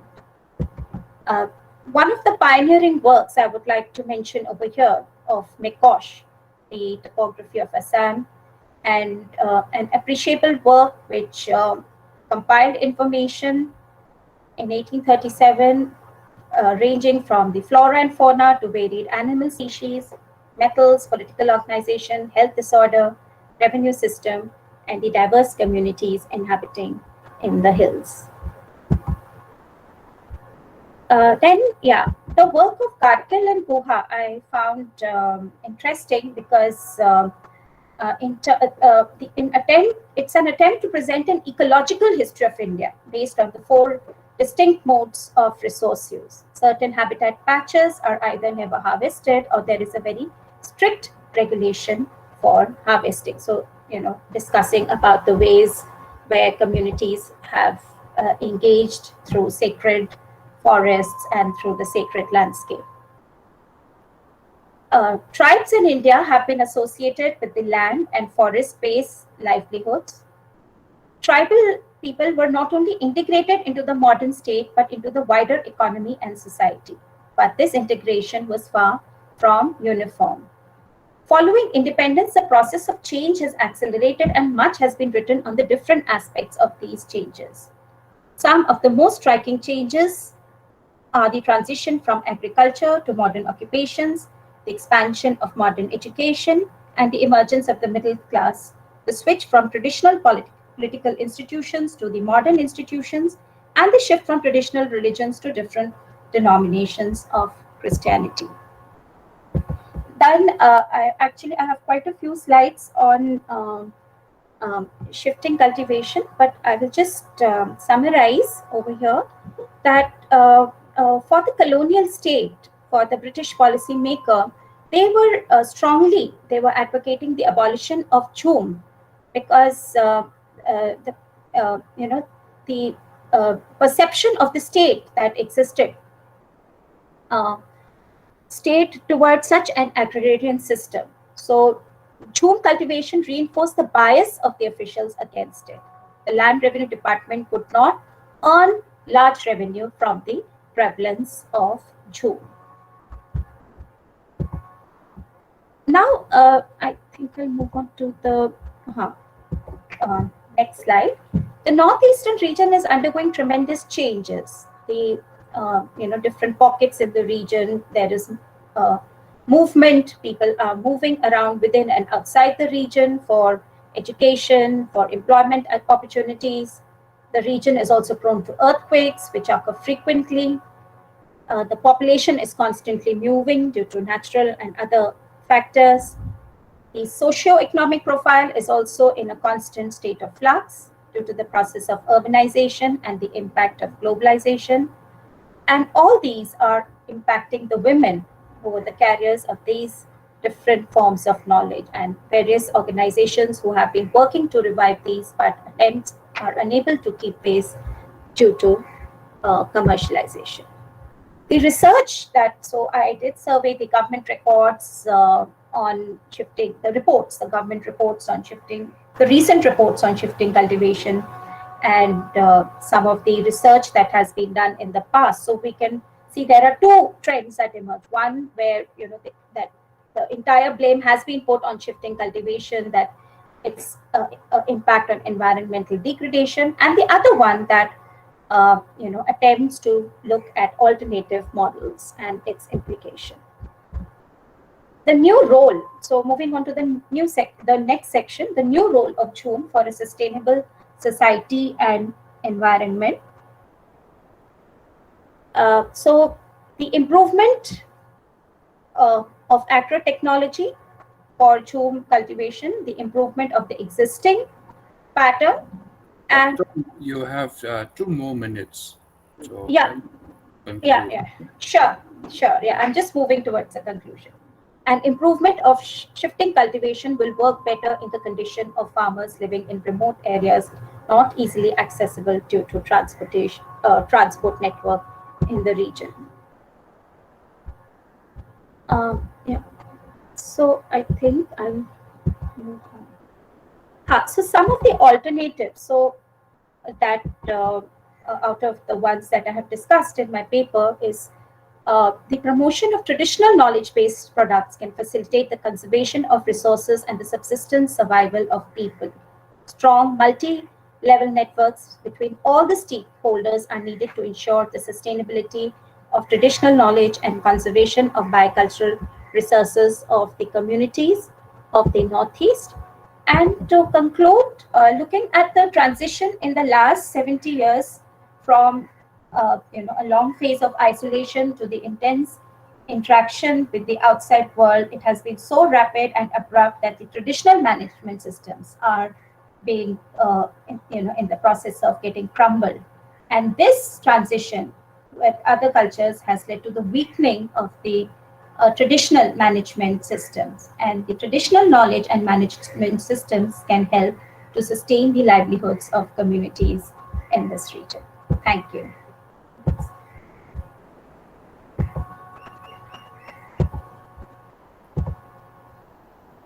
Thank you, Dr. Alka, for your presentation and for also remembering to keep with the time.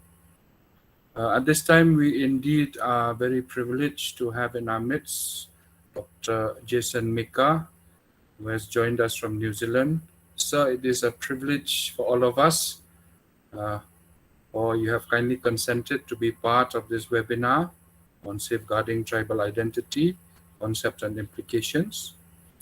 Dr. J. Mika is a senior lecturer in the School of Management and co-director of the Te Ao Rangahau Massey Business School's Maori Business Research Centre, Massey University, New Zealand. I would like to also request Dr. Mika to kindly give us a brief introduction of his background. He would be the best person to do that. And I would also invite him to speak to us today on the theme that he has kept, safeguarding tribal identity through indigenous entrepreneurship. And that is one of his key areas of interest as well. Insights from the Aotearoa, New Zealand. So, Dr. Jason Mika, the time is yours.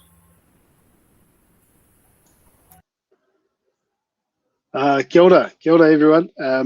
Thank you very much for the opportunity to join this seminar.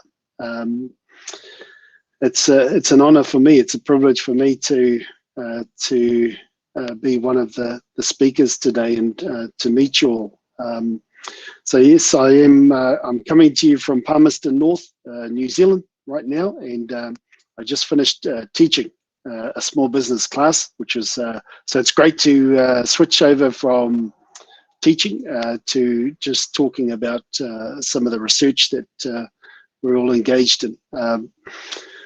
So for me, just by way of introduction, I was born in a place called Whakatane, which is in the North Island of New Zealand, and raised in another town just over from Whakatane called Rotorua, which is the main sort of tourism destination for most people when they come to Aotearoa. And then eventually made my way to Palmerston North, which is just a bit further south, and now work at Massey University in the School of Management as a lecturer there. My background is really I've had three careers. The first one was in public policy. I worked for government on Māori development policy with a focus on economic development. And then I wanted to get out of government and get my hands dirty in terms of working with Māori enterprises, indigenous firms in New Zealand. And so I became a management consultant, and I've basically been doing that for the last, did that for about 10 years. And then after that, I wanted to go back and do some study. So I moved our family from Wellington to Palmerston North, and we went back to Massey University and did my PhD in management and studied entrepreneurship, Māori entrepreneurship, and the role of enterprise assistance in starting and running a Māori enterprise. And following that, I've stayed on at Massey University and conducted research and teaching and writing on indigenous entrepreneurship. I guess my background, given my background, it's really it's a combination of practice, being a management consultant, but also research, and combining that experience with public policy is really sort of driving my approach to researching and indigenous entrepreneurship. So it's a real honour for me to be here today. So my tribal links are Tūhoi, Ngāti Awa, Te Whakatohea, me Ngāti Kahungunu. So those are my tribes, and one of the things that we always do is really acknowledge our ancestors who have passed on and left us with the wonderful gifts that they have, the knowledge that we have, the language, the words, the ideas, the aspirations, and the knowledge about who we are and where we come from, and that we do belong, and that we do matter, and that we do have aspirations of our own that we are able to carry forth with that knowledge and that presence of our ancestors. So that's kind of me in terms of my introduction. I have some slides, but I'm not sure how to share those in this forum. Just a few slides, and then the other thing I just wanted to check, Ruben, is just how long I've got, because I don't want to go over time. Doctor, you have 1 hour. Yes. 1 hour. Yes. Well, okay, great. Now, if you could just help me out, how do I share slides?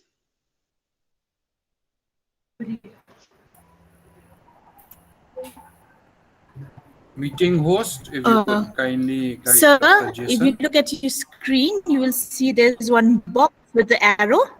Yes. Here, at Yep. your laptop, your screen, computer screen. Yes, and if you please press on that. The arrow. Dr. Alka has Okay. to stop sharing. Okay, now share screen, start presenting.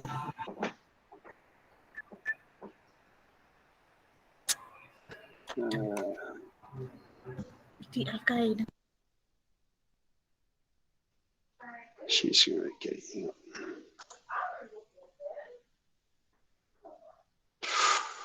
Okay. Dr. Alka Michael, you will have to stop your presentation. Also, you are still on screen. Yes, I see that she is. So I can share. Okay.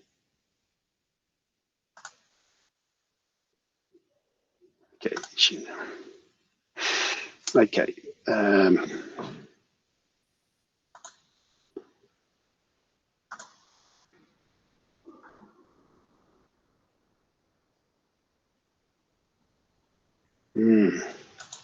No.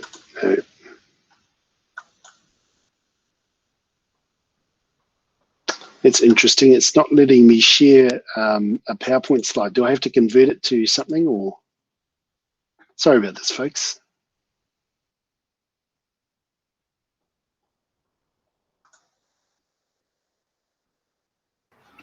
So you can start presenting now. Okay. Yes.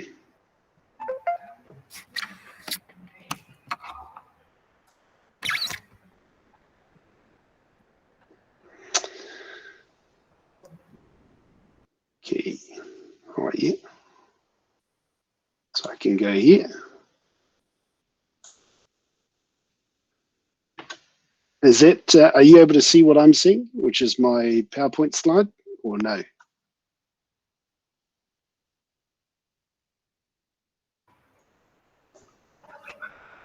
Not yet, sir. Okay. I'm sure it will come. Yes. It may just take a few more seconds. Okay. Hang on.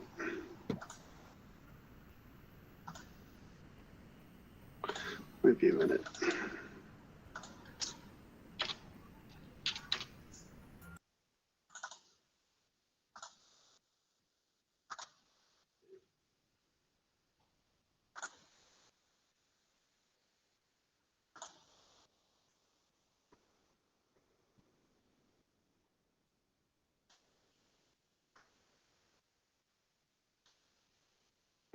Okay, here we go.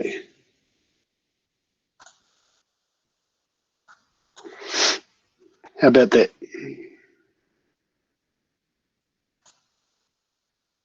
Yes, sir. Yes, it has come. We can see it. Great, great. Thank you. The topic of my talk today is really about safeguarding tribal identity through entrepreneurship. And the focus is really on the experiences of tribal entrepreneurs in Aotearoa, New Zealand. But my hope is that through this talk, we may be able to establish some connections whereby we can do some sort of collaborative, comparative research around tribal entrepreneurship in India and in Aotearoa. So this is really I guess, a Māori centric perspective on tribal entrepreneurship. And in preparation for this, I've received some really helpful information about tribal identity, indigeneity and indigenous people's development in India, which has been really helpful. And I've also had a talk with one of the professors here who's from India, Professor Mohan Datta, who runs the Care Centre, which is the cultural culture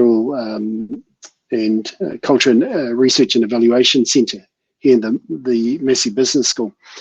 And he's given me some really helpful insights as to indigenous development in India. So appreciate that stuff, but I guess for the next phase of this research and this writing is really around looking at the comparison between Māori entrepreneurship in Aotearoa and also indigenous entrepreneurship in India. So that's one of the sort of hopes that I have from this presentation. It's based on research that is ongoing within Te Auranaho, which is the Māori Business Research Centre, around indigenous entrepreneurship in Aotearoa in multiple areas. And this is just an image here of Massey University's campus in Manawatu, and one of our rivers running through the district here. I just wanted to briefly introduce Te Auranaho. So the Māori Business Research Centre that I'm a co-director of, our focus is really on doing research that advances Māori economic development and Māori entrepreneurship within Māori economies. And where that takes us is in a lot of directions, and it's wherever Indigenous Māori entrepreneurship happens to occur. And it really, what we find is that it happens everywhere. And so this presents us with an opportunity to examine and study and learn about Māori entrepreneurship in multiple sites, scales and sectors. And these are just some examples of where that kind of research is taking us. So in the top left there, we've got, we're doing some research on Māori enterprises within the marine economy to understand how traditional knowledge of sustainable fisheries and marine management can be introduced and applied in Māori enterprises that operate in the marine economy. And so we've done some research that looks at that, and we've developed some thinking around what we call kaitiakitana. And kaitiakitana is a Māori word that refers to basically the role of people as stewards, as custodians of not only natural environments, but also of people. And how do you introduce those kinds of ethical principles and that traditional knowledge to run a successful business that is operating in the marine environment? And that's some of the research that we've done there. On the other side there, we've got, we've done some research that is looking at how do Māori, what are Māori beliefs and attitudes towards climate change, and how do Māori feel about that? And so we've got some research on those aspects as well, because that also affects choices that Māori entrepreneurs, Indigenous Māori entrepreneurs, will make about their enterprises that are land-based and also marine-based. One of the other aspects is looking at Māori entrepreneurship in a small business setting. You know, how do Māori entrepreneurs start and run successful businesses, and how are they supported to do so? And so we've studied Māori entrepreneurship within the Manawatu Wanganui district, which is where I'm based at the moment, where Massey University is based, to understand what is the nature of Māori enterprise and how are they being supported by all of the different agencies and programs that exist to support enterprise in the district. And you guessed it, there's some tensions there in terms of how Māori business accesses that kind of support. But we're also taken in the direction of the commercialization of science, and in particular genomic research. So one of the projects that we're involved in is looking at guidelines for scientists and firms that wish to develop genomic research of taonga species. Taonga species are species of flora and fauna, of plants and animals that are indigenous to New Zealand and that have hold a great value to Māori people and tribal people in Aotearoa. And so what we're trying to do is look at guidelines for science and the business community as to how do they engage with Māori in a way that's culturally appropriate, but also ensures that Māori rights and interests in the cultural and intellectual property associated with flora and fauna is protected, is provided for, but also Māori and tribes who wish to develop that science in a way that benefits their people and recognises their rights, they're supported to do so.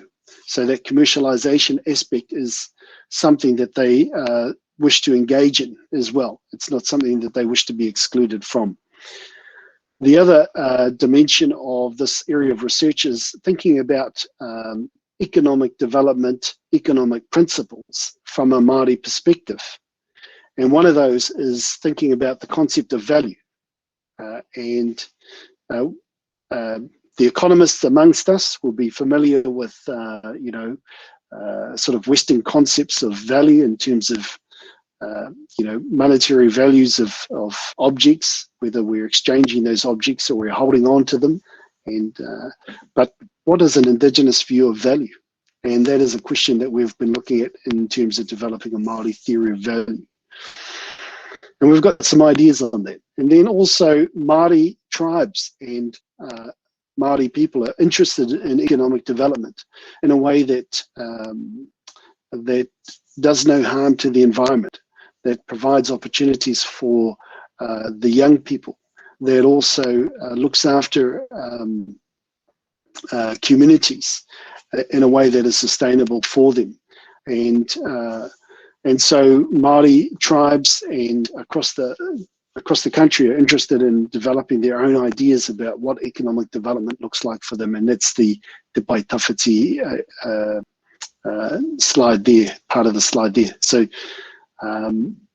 what we're interested in all of these is really the intersections of indigeneity and entrepreneurship, which really speaks to the topic of this talk. Really is how do I guess Indigenous values, Indigenous aspirations, Indigenous knowledge influence entrepreneurship, both as a practice, a process, and an outcome that is beneficial for Indigenous communities, but also non-Indigenous communities. And that's really one of the sort of key questions that we are attempting to learn about through this research.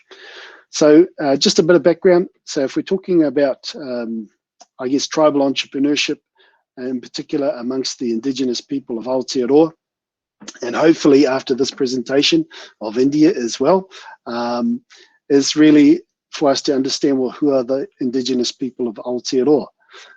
And Māori people are recognised as tangata whenua, which is a Māori word for indigenous people, people of the land, and the Māori people were originally settled Aotearoa around about 1350 AD, but our ancestors, our traditional knowledge suggests that it was more like around about 950 AD. And they settled from parts of Eastern Polynesia, Cook Island groups, and travelled to Aotearoa, New Zealand, and basically settled all parts of the country and established tribal communities across the country in the South Island, the North Island, plus also in the Chatham Islands and other places, and really developed their own system of, I guess, social organisation, economic activity that was that really sort of suited what they'd found in Aotearoa.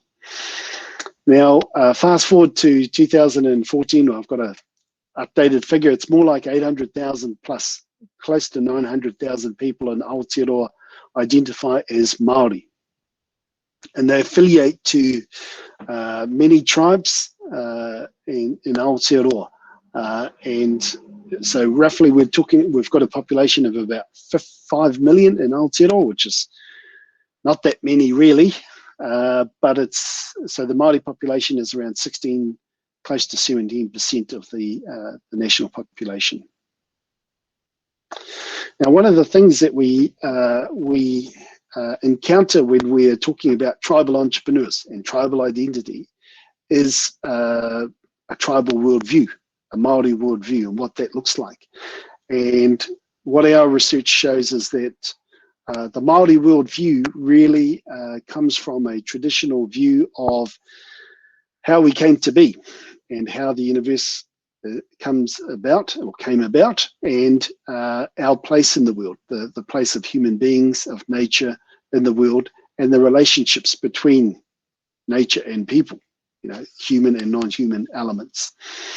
And that story is captured in the story of creation. And in the paper that I've just submitted on this talk, it really talks around the story of Sky Father, and who's called Rangi, and Earth Mother, who's called Papatuanuku, and they were, you know, locked in a loving embrace as mums and dads are, but they were separated by their children who were yearning for something else. And what they were yearning for is a world of light. They wanted to see what was in the world around them, and they wanted to experience that. So they separated their rangi and papa, their mother and father, and from that separation we go from a state of te kore, the void, the nothingness, where there's no substance, to a period in which there's the darkness, te pō, and through that separation of rangi and papa we have te ao marama, which is the world of light, the physical world which we see, and therefore we have that relationship to it. Now, the Māori worldview says that in that, I guess, that sequence of creation, that whakapapa we call it, the genealogical sequence of time and space to arrive at what we understand the world to be now and the role of people, is that people are part of that whakapapa. They're part of that genealogical sequence. In other words, human beings are descendants of rangi and papa, and that is the Māori worldview. Now, what that means is that from a tribal perspective, we can trace our genealogy from ourselves to our ancestors, and from our ancestors to the natural world. And it creates an interconnection, a relationship with the natural world, in which we have a mutual obligation to look after one another. So what we derive in terms of benefits, ecological benefits that sustain ourselves as human beings, we have to give back, which is that element of reciprocity. And because we're dealing with nature and ancestral connections, we're dealing with an element of spirituality. and we must respect that and treat that with care and concern, which introduces a whole range of values and ethics as to how we relate to one another and also the natural world. So when we're talking about tribal entrepreneurs, this is some of the elements that they will incorporate into their thinking about what constitutes an enterprise, what constitutes entrepreneurship, what constitutes innovation, and where do we derive that knowledge. One of the contexts, though, for thinking about indigenous entrepreneurship and tribal entrepreneurship is what are the elements of indigenous or Māori economic development in Aotearoa.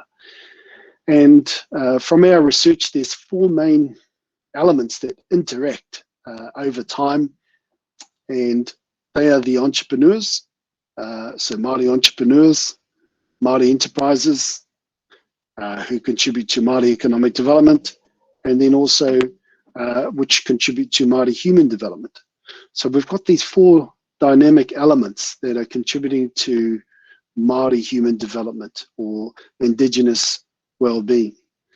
And so we need to understand the nature of each one: the Māori entrepreneur, the Māori enterprise, the Māori economy, and Māori society.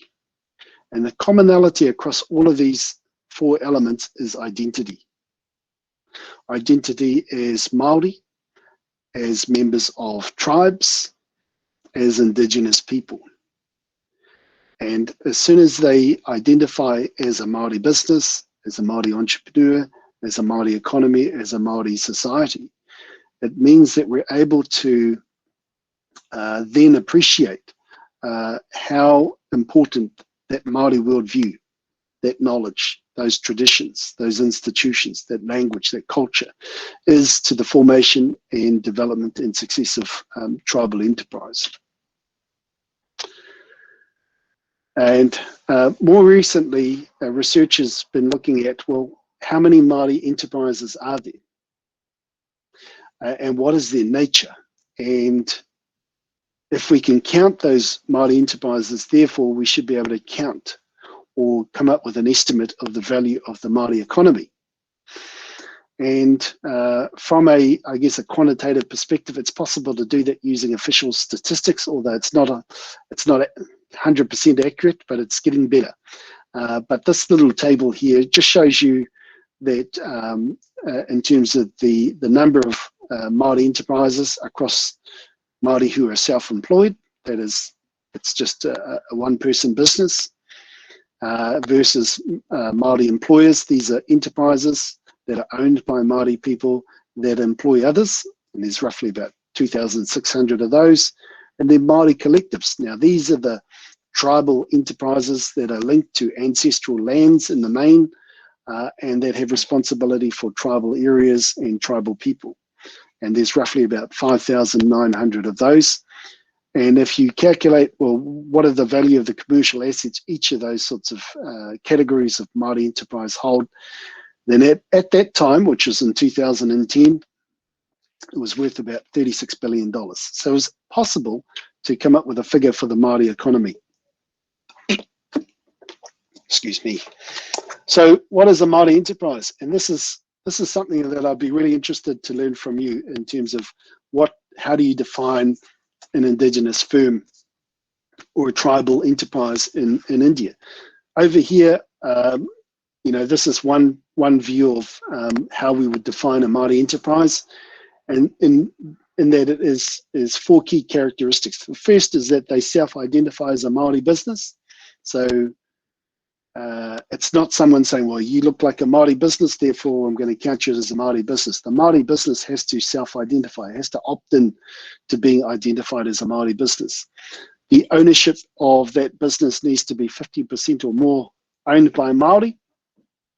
In other words, it's an enterprise which is controlled by its Māori owners. It should apply Māori values either implicitly or explicitly to the nature of that business, which brings in all of those sorts of aspects of the Māori worldview. And then it ought to contribute in some way to the well-being of Māori people. Once we understand, I guess, that we've got tribal entrepreneurs who identify as tribal members who are pursuing entrepreneurship. Also, we've looked at Māori enterprises, what constitutes a Māori enterprise, and also the nature of Māori economies in terms of identifying as a Māori economy.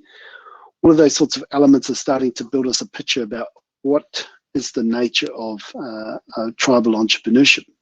And one of the aspects of, I guess, if we're looking at tribal entrepreneurship and tribal enterprise, is how are they able to do what they do?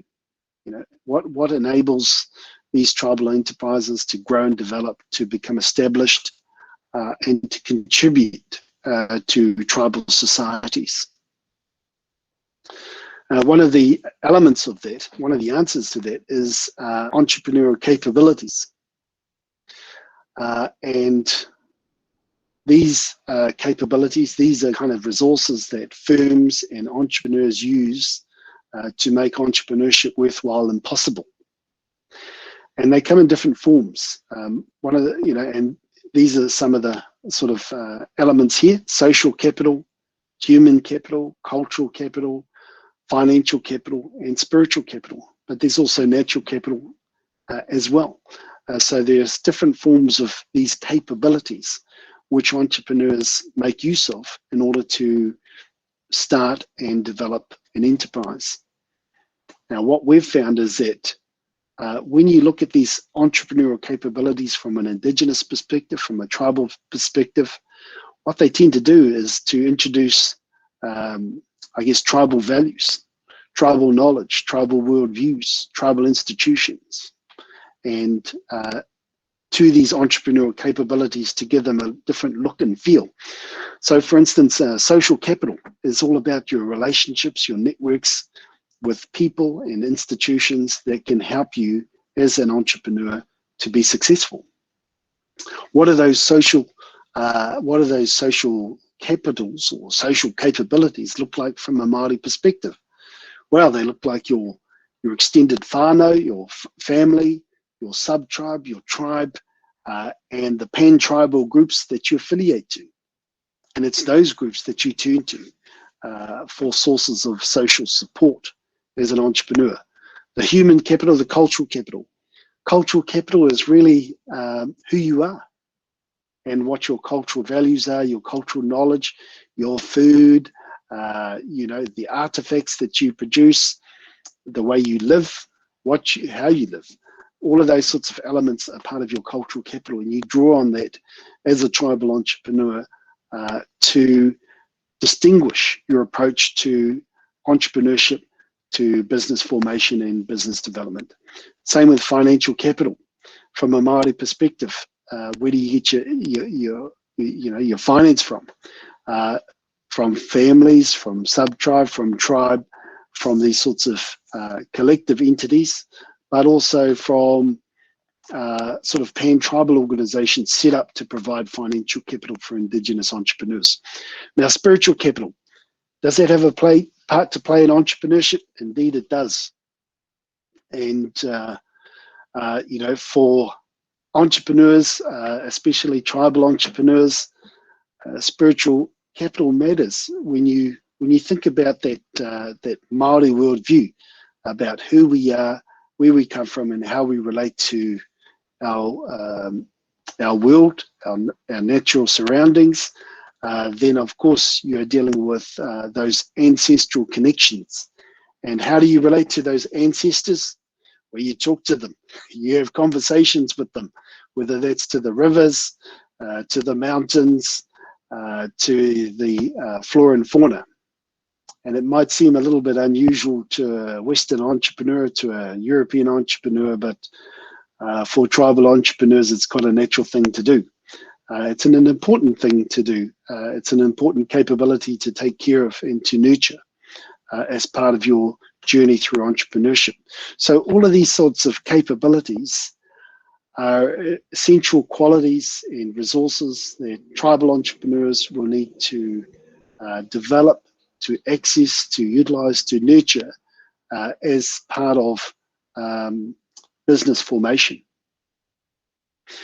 And in doing so, what they're doing is providing themselves with an opportunity to preserve their identity as a tribal person, because the economy they create through their enterprising activities enables them to further develop these entrepreneurial capabilities and invest in others to do the same.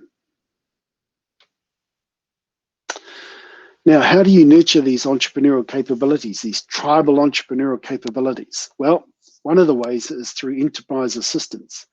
And just about every government in the world provides support to its entrepreneurs and its firms to start and run successful businesses, mainly because it creates jobs, it creates income, it creates opportunities for valued goods and services to be produced.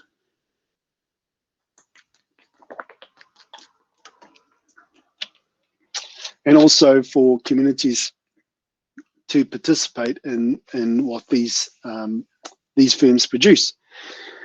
Now, the tricky part is, how do we connect the entrepreneurs, these tribal entrepreneurs who have particular business needs and a particular view about the nature of business and how they want to interact with the marketplace and with others, with providers of enterprise assistance, whether they be government-funded providers or, in fact, private sector providers of enterprise assistance.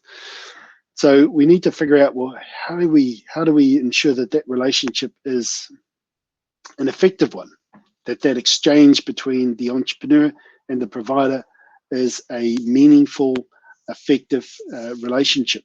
So enterprise assistance, generally it refers to advice, information, grant funding, training, facilitation, and also finance.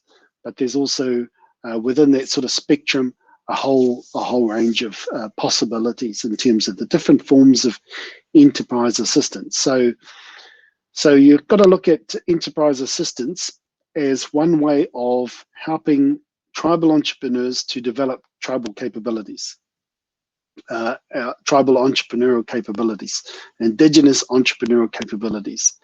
And so these entrepreneurs are looking for assistance to satisfy their firm needs, but also to allow them to develop enterprises that reflect their aspirations, their preferences, and their way of their approach to doing business and what they're looking for from that business. And so that may present some challenges for a provider who is saying, well, this is the type of assistance that we have available, and this is what it is. So, if you don't fit, then we can't help you.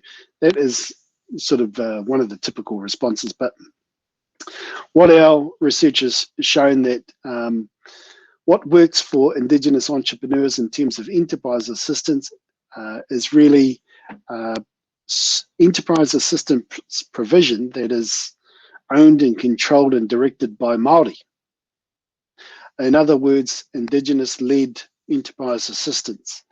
Public funding is part of the mix, because public funding is available to support these types of programs, but also that there is scope for private provision of that assistance. That there should also be multiple forms of enterprise assistance. It shouldn't be just advice and information or finance, it should be both. But there's also an expectation that providers of enterprise assistance will have a range of competencies which enable them to effectively engage with indigenous entrepreneurs. Cultural, relational, and technical competencies. The ability to culturally relate to entrepreneurs because you have an understanding and awareness of culture, relationships, and an ability to form relationships, but also the technical skills required that the entrepreneur requires. So where is this leading us to? Well, basically it's leading us to some possibilities about how we might safeguard tribal identity through entrepreneurship. And for me, there's three elements to this. The first is entrepreneur identity, recognizing that identity is a fundamental element that flows through tribal entrepreneurs, tribal enterprise, tribal economies, and also tribal societies. These four elements interconnect to form basically the entrepreneurial ecosystem within which tribal entrepreneurship occurs. And so that means that we have to understand that identity as an Indigenous person is important, and we have to recognize that and provide for it. So what does tribal identity look like? How do tribal people identify as members of tribes? And how do we provide for that and support that through entrepreneurial endeavor? So entrepreneurial identity is one of the first things that we need to think about. The second thing is entrepreneurial capability. These are the resources that make entrepreneurship worthwhile and possible, and that entrepreneurs and firms draw upon in order to form and develop enterprises that reflect their aspirations and the community's needs. When we accept the first condition, which is Indigenous entrepreneurial identity or tribal entrepreneurial identity, then what we're talking about, what we need to do is look at how do we infuse indigeneity into different forms of entrepreneurial capital or entrepreneurial capability. So what does social, human, cultural, financial, natural, and spiritual capital look like from an Indigenous tribal perspective? And how do we support that, which is the third element. So the third element is ensuring that when we are providing and designing enterprise assistance to support tribal entrepreneurship, we've got to recognize the distinctiveness of tribal identities to support tribal entrepreneurship, to build Indigenous entrepreneurial capabilities and support the development of tribal enterprise that reflects tribal aspirations and tribal capabilities. And what that might mean in a practical sense is having a look at the existing forms of enterprise assistance, whether they're government funded, privately provided, or Indigenous provided, is to look at whether or not that existing assistance does reflect or provide for Indigenous entrepreneurial identity and the development of Indigenous entrepreneurial capabilities.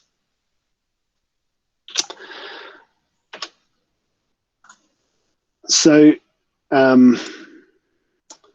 that's basically what I wanted to cover off in the talk, and really just I guess to lead into some questions is just to reiterate that the perspective that I've given is really from an Aotearoa New Zealand perspective. So aroha mai, forgive me for that, but I'm really keen to explore the possibilities of some comparative studies with tribal entrepreneurship in India. So happy to take some questions and have a bit of a discussion about this stuff. Kia ora. Thank you so much, Dr. Jason Meka, for that very wonderful and very enlightening presentation. In fact, I'm sure all the participants present in this session would have enjoyed listening to you, and also given them the opportunity to go back to their roots also. And the second aspect that you had stressed upon was, the openness of doing collaborative research. I think your idea is very well accepted in this session. And I do hope some of our young teachers, our research scholars would be interested, because the panel that we have in this session come from different communities in the northeastern part of India. Culturally, we are very diversified, and we also present very interesting landscapes. So I do hope that the organizers of this webinar, as well as the participants, would continue to keep in touch with you. Having said that, we continue with this webinar of this session. I would first like to invite the two remaining paper presenters, after which we will keep some time open for discussion and for interaction. At this time, I would once again welcome Dr. Rusivan Changkliang, and I now request Dr. Changkliang to kindly make your presentation for 15 minutes. Thank you.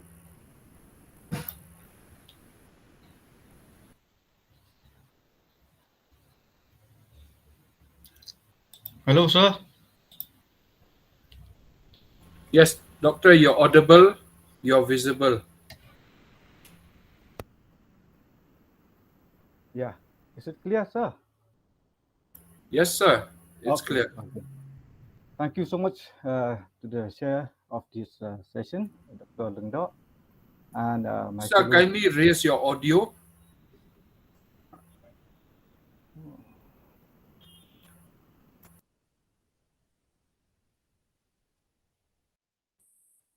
Hello, sir.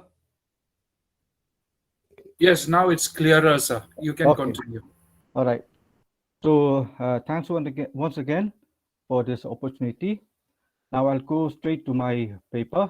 The title of my paper is Cultural Traditions and Identity Among the Khasi of Meghalaya. So without much ado, I would like to begin. The cultural traditions form part of social life and are defined by the expressions that the inhabitants depict through various elements. These expressions are symbolic in nature, representing a key of communication, and have been valuable in preserving a community's culture over time. As such, it was the cultural performances which serve as platforms to display art, music, dress, and even luxury items, and also act as a key factor in determining the identity of the people involved. Now, though at times it is difficult to trace the origins and early development of the performances, however, they have evolved not abruptly, but have been groomed and given shapes through various stages of time. Here lies the significance of memory in handing over the features of the cultural performance from one generation to another, and hence became integral part of cultural traditions and identity. Now, cultural traditions are generally understood as a past belief or past behavior which have been inherited or passed down within a society with symbolic meaning or special significance. I can cite examples such as the dress code or the attire, some social norms, even holidays. Now, in this case, we are focusing more on performances as important code, which gives the individuals involved in these a sense of the society's village, group, or national identity. These performances also exhibit the values present in the identity formation and are very essential when one culture interacts with another. A sense of pride is also installed when one participates in these performances, thus sharing the identification on a broad and larger scale while maintaining the values and concepts of traditions. Performances do shape identity and part of cultural traditions, influence the cultural identity in their own uniqueness, skills, and mediums of communication. In our discussion in this paper, one aspect which I would like to point out is that identity can be determined with the use of dress, jewelry, and other unique items, which means that they are items which are not everyday use. And these items are used in the performances which also reflect the existence of a surplus economy. It was these events that opportunities were given to people to adorn themselves in their best clothing and display their distinct possessions. Here, we can see that the identity of an individual merge into the identity of the community, and from such gatherings, the accumulation of wealth and method of exhibiting the same also contains individual preferences. Now, in the context of the Khasi society of Meghalaya, through social gatherings such as those organized by the state, we have the dance of the state, or what we call in Khasi Kashat Hima, indicate community performances. However, individual choices and display of accumulated wealth, such as the wearing of an expensive dress like core and other expensive jewelry, these exhibits individual attributes. Now, at the annual festival of the Shat Nongkrem or the Nongkrem dance in Khas Hills, the princess dress in the expensive traditional attire and adorned with a large amount of jewelry, especially gold. And she dances under the royal umbrella, and this indicates that the status of the ruling is witnessed in the cultural performances. And the uniqueness of such display not only characterizes the specialty, prestige, and the wealth of the royals, but also define her identity as an authority of power that can exercise upon the others. Now, when we closely look at the above discussion, we may find the aspect of Gramsci's cultural hegemony, which also refers to the domination achieved through ideological means. From this dimension, it may be pointed that confiscation of wealth by chiefs or CMs, we can in Khasi, not only reflect the effective use of power, but also the assertion of authority over the people. Now we have such cases that those people or families which have been outcast from the society because they were accused as keepers of the demonic snake or tlen, those their possession used to be confiscated by the chief. Now, on the one hand, the display of wealth, such as the possession of attire and ornaments, which were locally produced, indicate that the same was used for consumption and other daily purposes. On the other hand, the imported ones, which can be obtained as part of a long-distance related trade, signifies the presentation of status and distinctiveness. The different kinds of supporting role in cultural performance, therefore, sometimes it leads to stratification, which are also observed in the megalithic traditions of the Khasi too. Now we have birth ceremonies and funeral rituals, which were performed by families concerned. Previous scholars, they treated megalithic rituals as center of whole religious life of the Khasi Jantia people. Now the performance of these rituals included very expensive rites put together through immense labor, time, and wealth. To poor families, this must be a burden, especially the feast which followed after the rituals were done. Now, I would like to come to another aspect of our discussion, is that due to the exposure of the Khasi to the Western education and Christianity right from the 19th century, which was a sudden phenomena, and it ultimately triggered their concern over cultural issues by asserting that they and their distinctive cultures are in need of preservation of their identity. And despite the pressures of modernization, a section of the Khasi people use cultural performances to celebrate, to renew, and to reinvent cultural traditions. However, those who have been converted to Christianity, they generally stay out of the fray. Now, whether they themselves wanted to disassociate from taking part in these distinct performances or were excluded to be a part of the platforms, it is a matter of vital debate and discussion. This particular phenomenon can be distinguished as a shifting in cultural vis-a-vis identity relations, and it created an unclear perceptions among the people who often get confused between the passing down of traditions and emergence of modernity. Now, from a wider perspective, we may say that what has been reflected in present or absent of cultural performances gives the question of Khasi identity a new frame of thought and action. Now, it is interesting to note that some of the cultural performances in the Khasi society did not have any religious rites. It seems religious overtones was given to them later. There are plenty of performances all over the hills which are related either to clan activities or to pre and post harvest periods. As MP Alingdo, she writes that there is no common festival for all the Khasi, but festivals are localized to particular areas. Therefore, the clubbing of certain cultural traditions into religious connotations is a problem which needs to be assessed. From another angle, perhaps the absence of a temple or a house of worship, or the absence of a specific day of worship, the absence of a symbolic representation of the rites, suggests that Khasi Jaintia festivals and religion does not go hand in hand.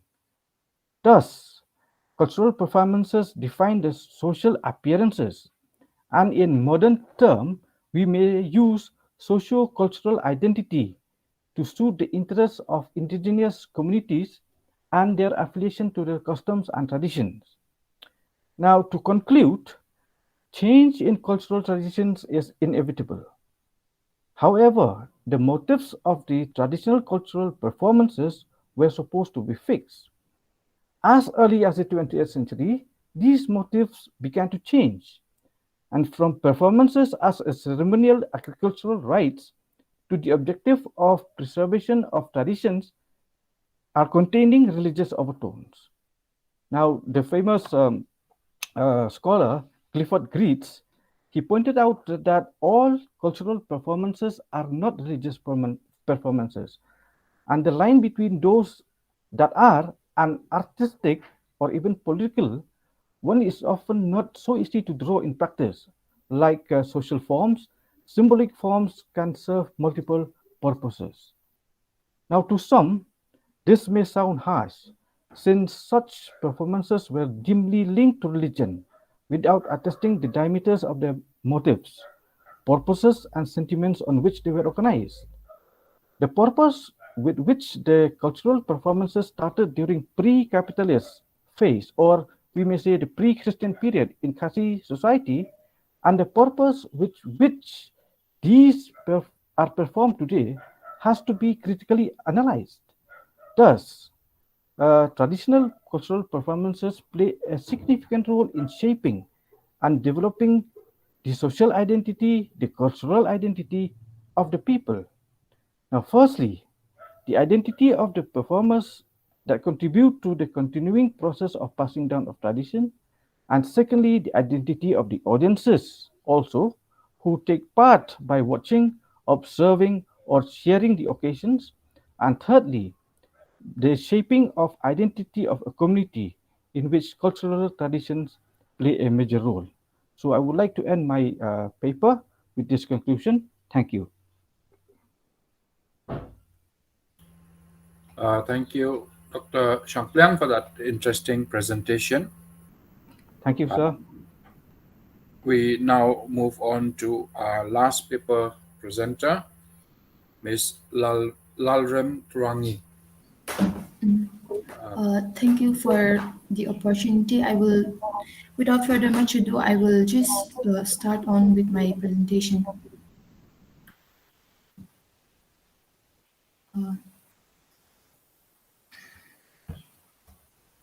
My topic today is on narratives of place identity and cultural mythscapes and eco-critical comprehension. Just wait a second.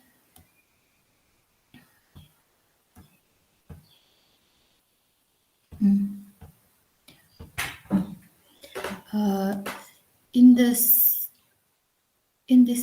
this paper, my main focus is on social and cultural, how place and cultural mythscapes, place identity and cultural mythscapes are connected, the dynamics existing between these two aspects. I will look at how social and cultural processes impact construction and comprehension of place, as well as identification patterns and sense of belongingness.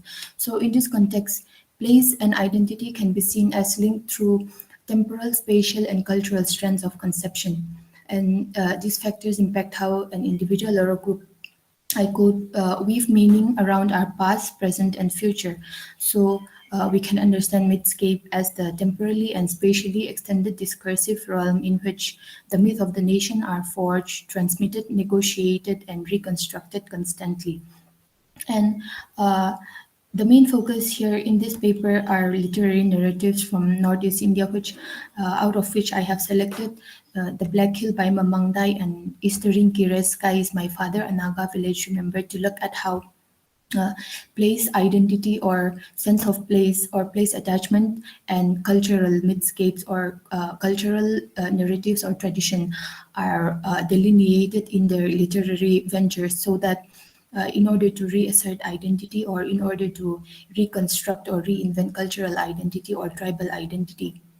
So Margaret Tozama has talked about the literary narratives from Northeast India as involving social, cultural, historical, and political dynamics of the changing times. And this dynamics have necessitated these communities of this region to seek new ways to negotiate, translate, and expose their worldviews. So these new ways are the distinct literary voices for them, the distinct literary expression, which has become a significant way of contemporizing their cultural tradition and expression to find their own unique voices in delineating and asserting their history, culture, and identity.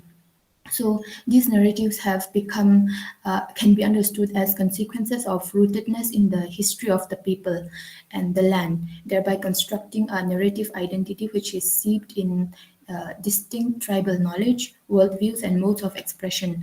And these have immense social and political, cultural, social, cultural, and political significance. So these literary narratives have, for these tribes or for these writers, have become a decolonizing agent, which have effectuated transformation and evolution of culture, cultural and communal identity, and which have opened up avenues for redefinition and reinvention of identity and the identity crisis inflicted on the people.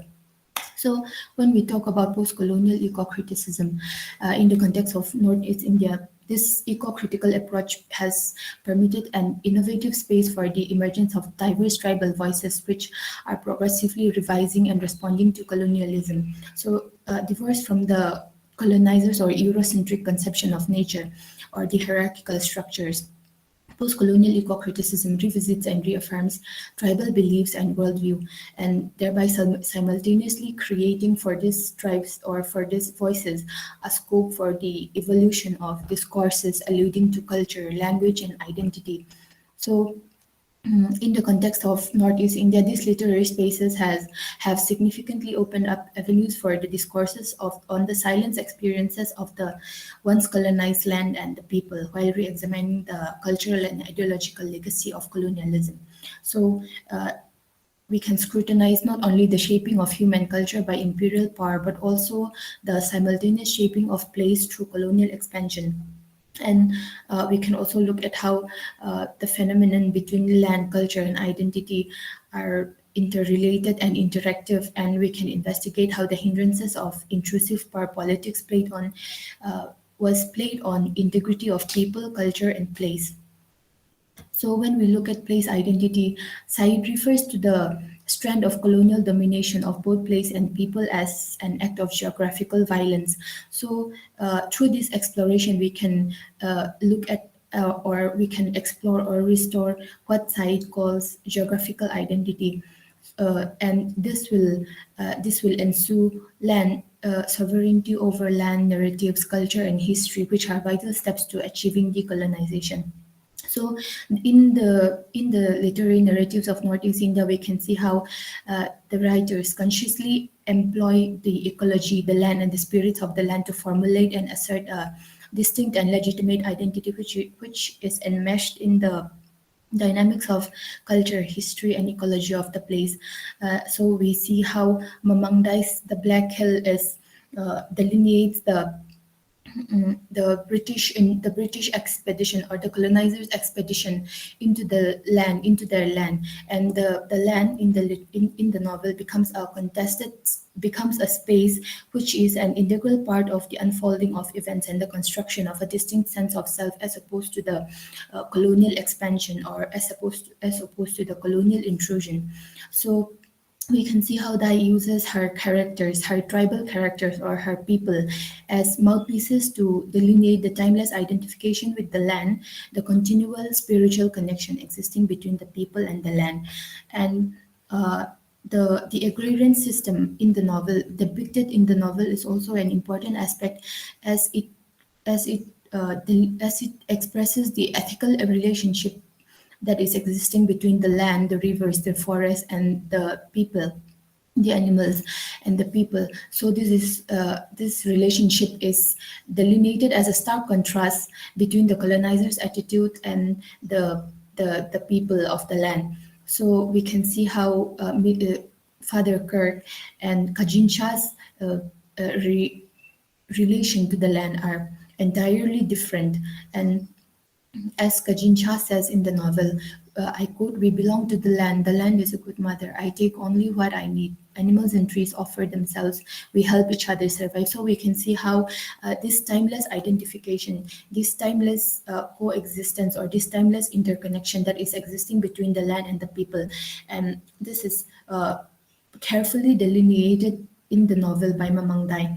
So we can also look at how geography, landscape, and memory intersect and become the important aspect towards the comprehension and conceptualization of place in relation to self, or in relation to identity.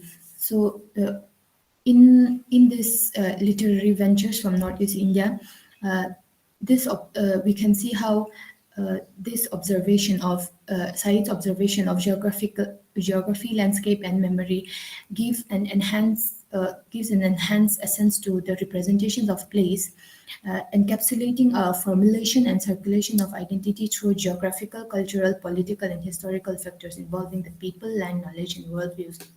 So, Eastern Kireska is My Father is also another novel which talks about the British expedition, or the British colonial expansion within their land, and we can see how the clash between the British colonizers and the warriors of Konoma was as an important aspect of the novel, as the warriors of Konoma were driven to battle by the need to prove himself worthy of defending his village and his womenfolk. So this strong sense of place inculcated in the novel, in both the novels, can be seen as a quintessence of the cultural or traditional beliefs of the region, thereby signifying and validating the attachment of individual and communal identity to place.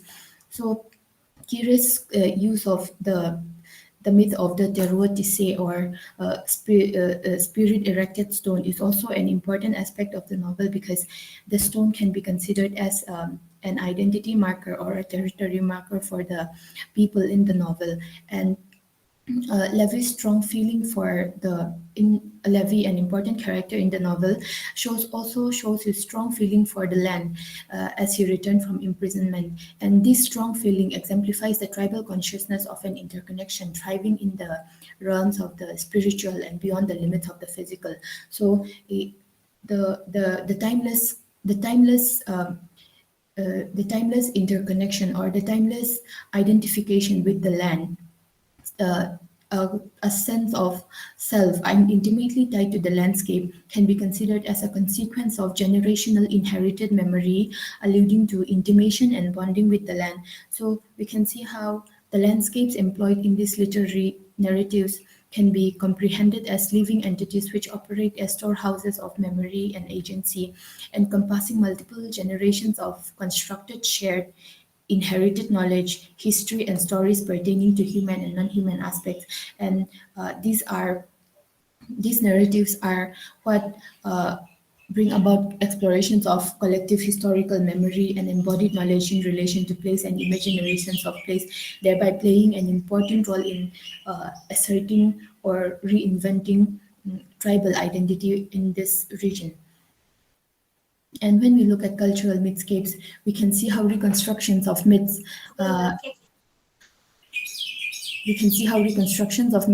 function as counter-hegemonic narratives and perpetuate mythic decolonization and re-territorialization of place.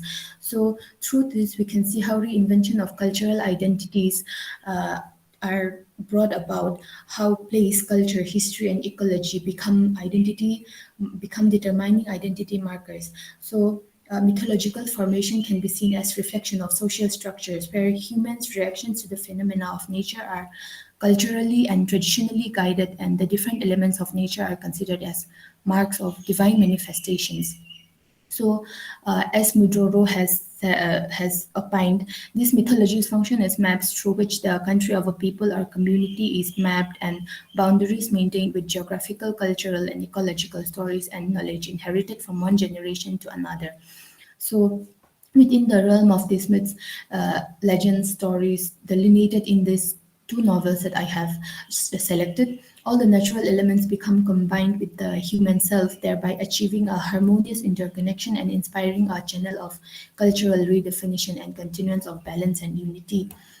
And when we talk about when we talk about cultural mythscapes in Mamang Dai's The Black Hill, we can see how a sense of reconciliation and continuation between mythic sense of place and self and that of the contemporary is achieved through Gimur's realization and awareness of the murmur of centuries.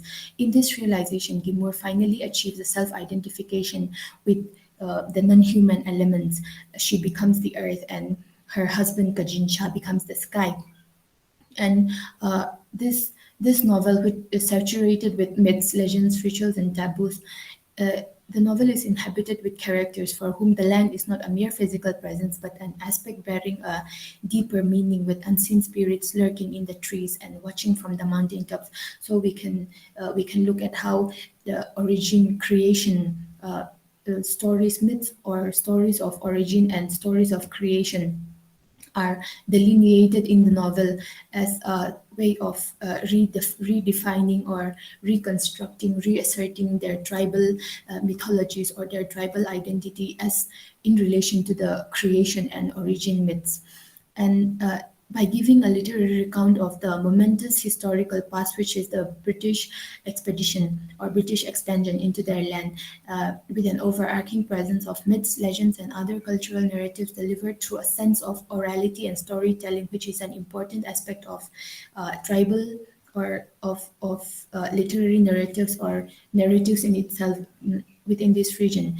Dai carefully re-territorializes the storied landscapes and re-establishes cultural identity and belongingness to these landscapes, the local environment replete with cultural and mythical significance and perpetuity. And likewise in Skies, My Father, a Naga Village Remembered, Kire also explores and retrospects on signifying and connotative aspects of her culture and tradition and the people's fights against the onslaught of colonial expansion and modernization in an attempt to preserve their culture, identity, and land. And it is through the cultural narratives alluding to generations of experience, memory, and oral transmission that Kira successfully weaves her people's legends, stories of creation, stories of origin, taboos, and rituals into the fabric of her narrative to serve as a crucial identity and cultural signifier. Through these recreations, Kire asserts and glorifies their abundant traditional lifestyle and culture against the Western culture, which has intruded upon their land, their culture, and the people. So this has become an effective Miss Lauren decolonizing. Mangi, you have just Yes. another minute left. Okay. Kindly Yes, come yes. to your conclusion. Yes, thank you. These have become a way of defining and sculpting a consciousness that establishes cultural narratives for them to live by. And to conclude, I like to conclude saying that the cultural identity for these tribes of this region has acquired a political and historical significance as an incentive for the perpetual reinvention and reassertion of traditional and cultural paths along the boundaries of place, as well as narratives of myths and stories of creation and origin. So, with reference to the aforementioned novels, it is evident that the writers of this region delineate interconnected sites of bodies, lands, and memories, employ culturally distinct and connotative thematic and structural qualities of narrations in the reiteration of human and non-human memories of histories and experiences resulting from networks of injustices and unbalanced power structures. So, through the lens of post-colonial eco-criticism, we can thus see how literary narratives have become an expression of a vast array of feelings over the sense of place, culture, and identity for these writers, a space where historical and cultural paths are perpetually reconstructed and reasserted with an aim to achieve decolonization, define or redefine identity, and perpetuate survival and continuance. Thank you.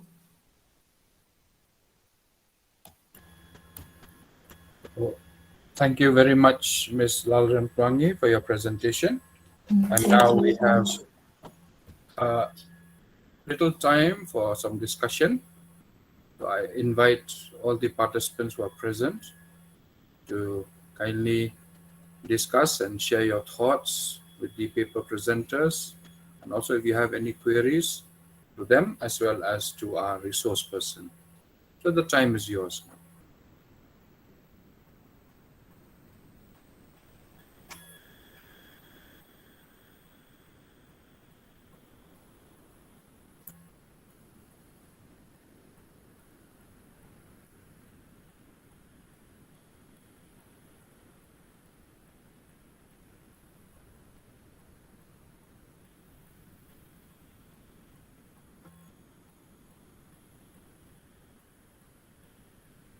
Would any of the participants present at this session like to discuss or share your thoughts on any of the papers that are presented, or a discussion with our resource person,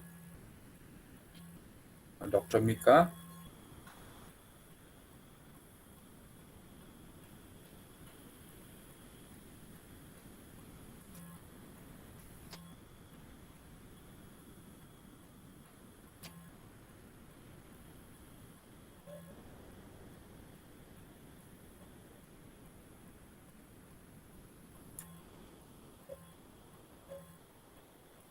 So if there's nothing, we will conclude this session.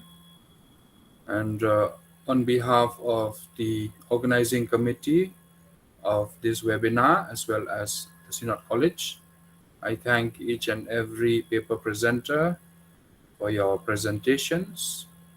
They have ranged from presentations on indigenous communities, having also looked at other issues that affect the Northeast. Presentations have been very interesting. Thank you so much for enlightening us with them. I would especially also like to thank a resource person this afternoon, whereas it is at the night. We are at a time difference of about 7 hours between India and New Zealand. So we thank you, Dr. Jason Mika, for that wonderful discussion on indigenous entrepreneurship.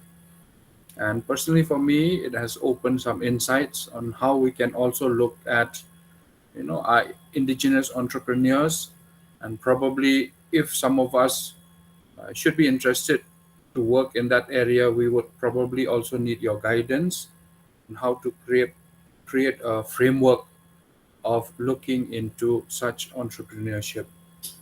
So once again, thank you to the participants who have been with us the entire morning and also for this session.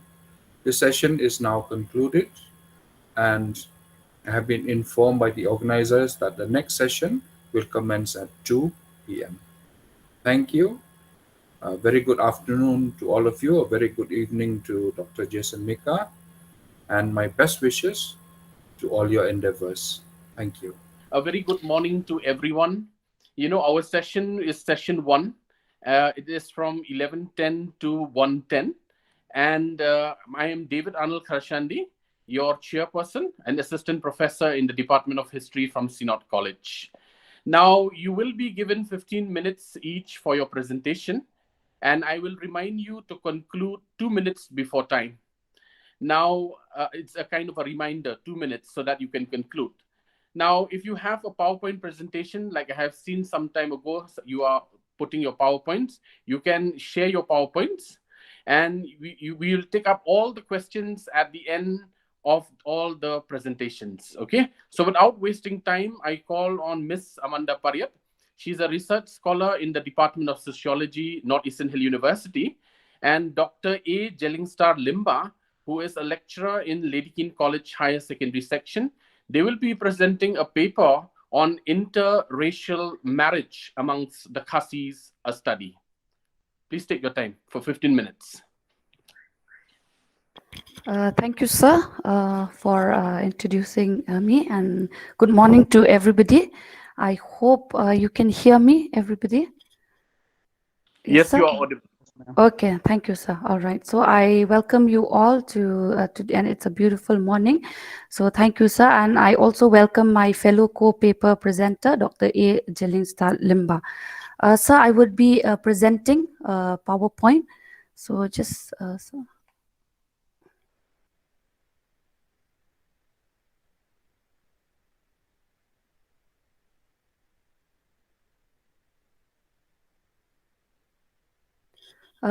Can it be seen, sir? The PowerPoint? Sir, is it? Yes, yes, it's visible. You can share your Okay. screen. All right. So I hope it's visible now.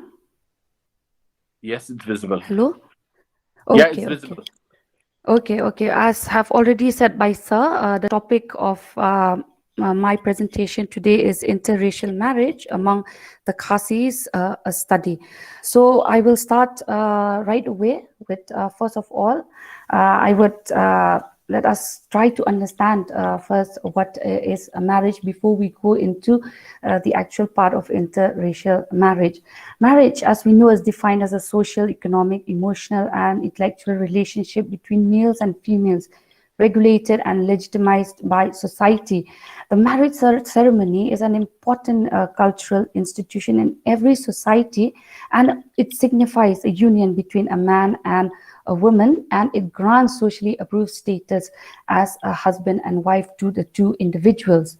Marriage is also an institution which is socially approved, and a mating relationship is also given by the society in a marriage.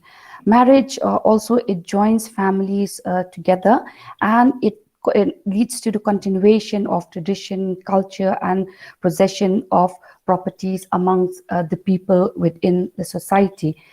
So we also see that interracial, when we talk about interracial marriage, it is not a new thing. It has been there in existence within the societies for many, many years together. So if we look at the society also in the past, we see that right from the times when the society is being ruled by king and queen, we also already have interracial marriage at that time as well. It can be for political affairs, for economic affairs, or it can be for cultural purposes, for many things, other things. So because of this also, we still have interracial marriage till today within the society. So what are the different causal factors of interracial marriage? Let us see. Sir, can the slides be seen, sir? Yeah, it can seen, but it's still stuck with the first slide. Okay, sir.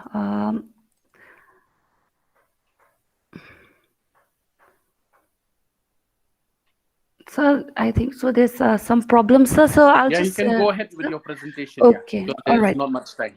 Okay, all right, sir. Okay.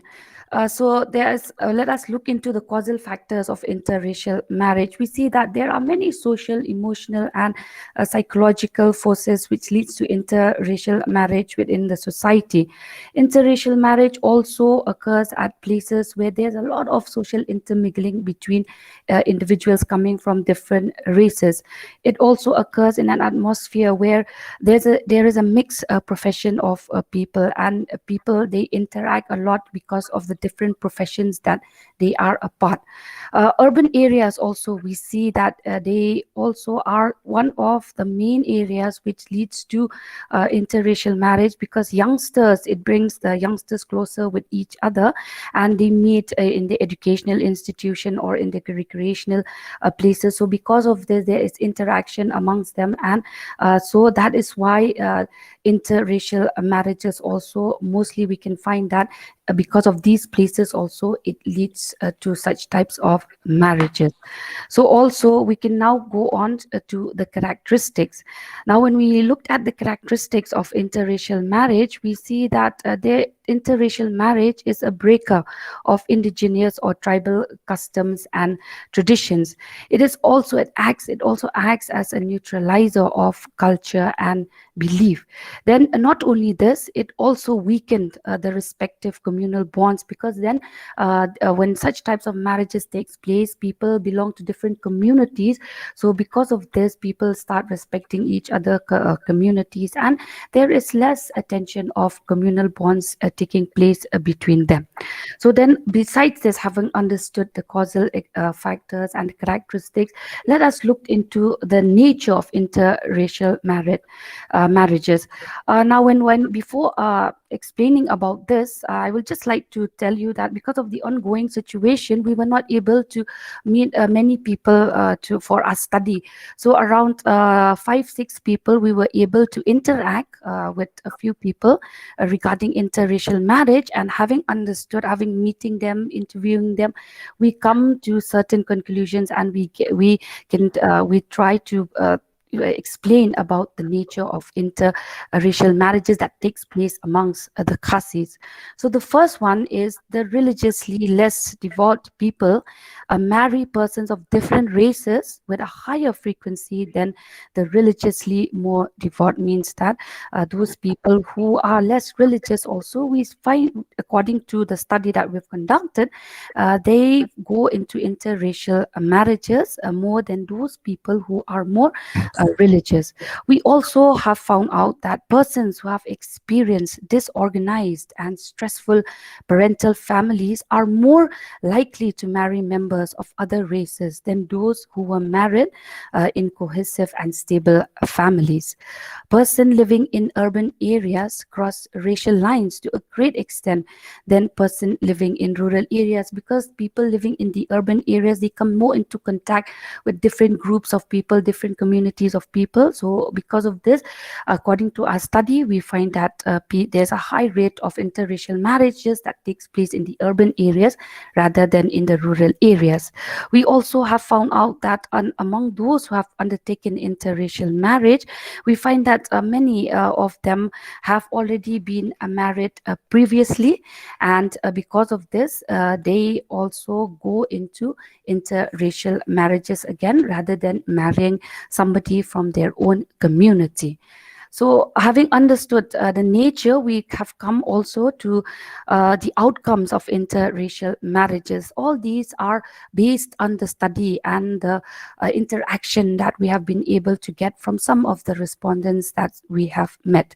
So the outcomes are as follows. It brings some familiar and community issues amongst the individuals who are into interracial marriages. Children of mixed races parents also, we find there's a conflict of identity without understanding and agreement of the parents, because they are into two different communities, the mother and the father. So there's a little conflict as to identify with which particular community do they really belong to, whether the father or the mother. We also find that according in interracial marriages, the purity of blood or bloodline is lost forever, and this can be seen also from the physical appearance of the children. Like if we give example about the blacks and the whites intermarriage, we also see that the physical appearance of these groups of people is different. It also has an effect on children because they'll have to also learn and know the culture of both the father and the mother. So sometimes it takes a toll on the children, whether which particular community do they actually identify themselves with. According to the study, we also find that there are many contented intermarriages which leads to a happy married life. And this so it happens, it's because there is a lot of acceptance by the family and the community that these individuals belong to. So these are some of the outcomes of interracial marriages that we find within the society.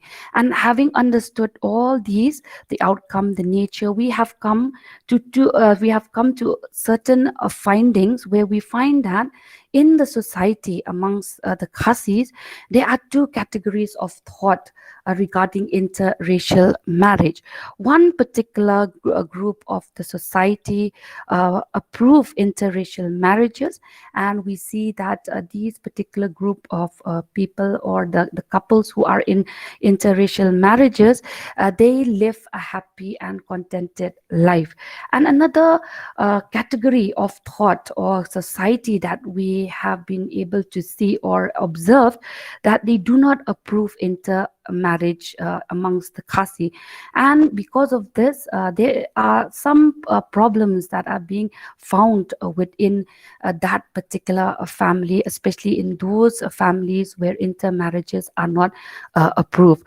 But overall, having met the respondents and having interacted and observed the Khasi society, we have also come to a conclusion from our study where we find that a huge section of the Khasi society today is accepting interracial marriages. So our findings here, it's not that it is only approved and disapproved, but we can say that today the Khasi society is living together. It's not only that it is forbidden or it is a sin to marry somebody from the other community, but then slowly everybody is accepting interracial marriages, and people are living in peaceful harmony with each other.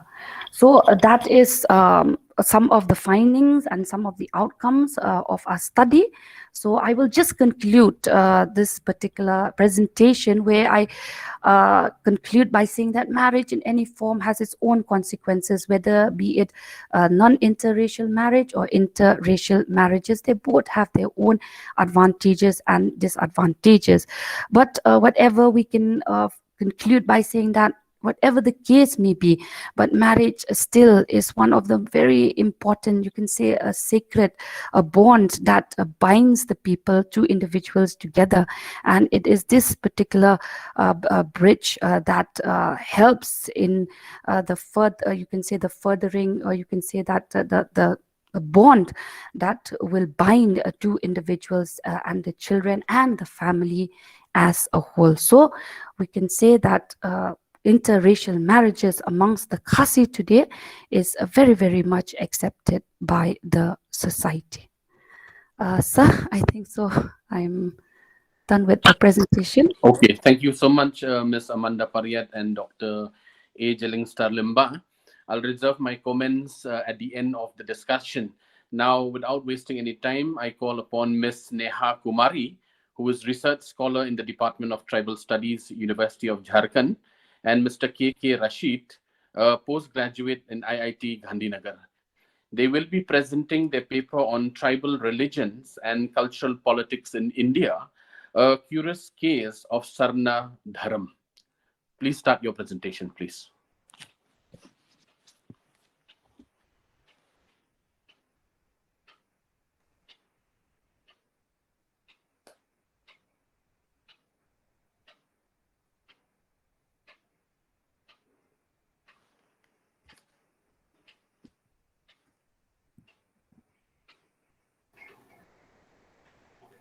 Is my screen visible to you, sir?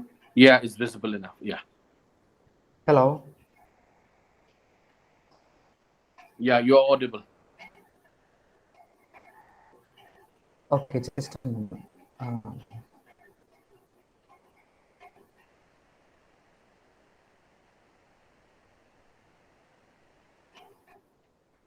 Okay, thank you.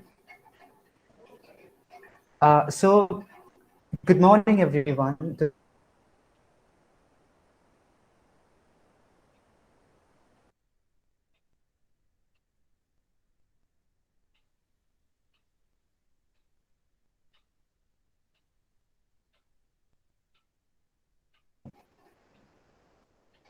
So let us first begin with a basic but an important question in relation to what we address as tribal identity or indigenous identity.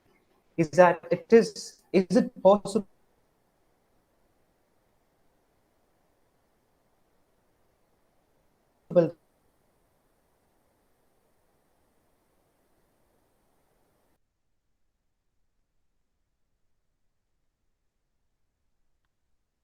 Yeah, Mr. Rashid, we cannot hear you. That we conceptualize.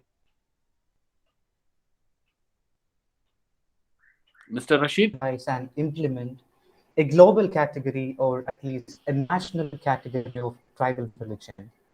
Well, Professor Cox of Edinburgh University, in one of his recent writings, slightly covered this area, covered this dilemma. So in his observation, give me a minute, sir. Just a although minute. I have some network issues. globally, one could spot, let's Just a say, minute. significant homogeneity or similarities between the quote-unquote indigenous religions or tribal religions, or sometimes even referred to as primal religions. Beyond these similarities, there are structural variations, structural discordances that distinguishes each of these communities from one to another.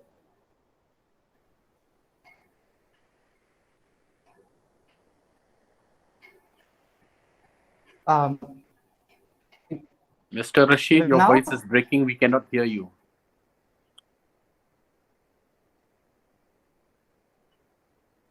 Yeah, we can hear you. Yeah, please.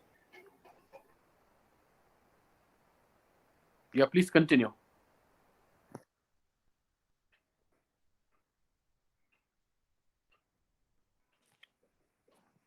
Mr. Rashid? Miss Neha Kumari? Sir, just a minute. We have some network issues here. So can we present next, actually? Okay, yeah, I can understand. So I have to Yes? can we present next? Because we have some serious network issues here.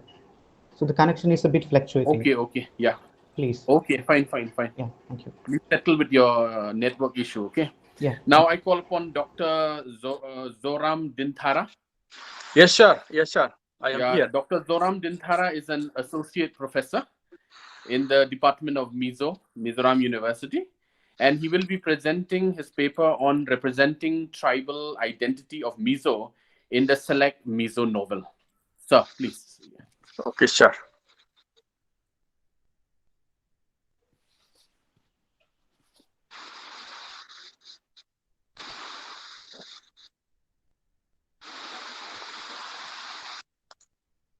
Oh, sir.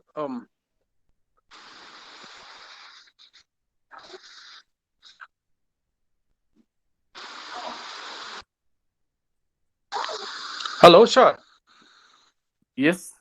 Yes, I have a problem in my laptop. So please, Okay.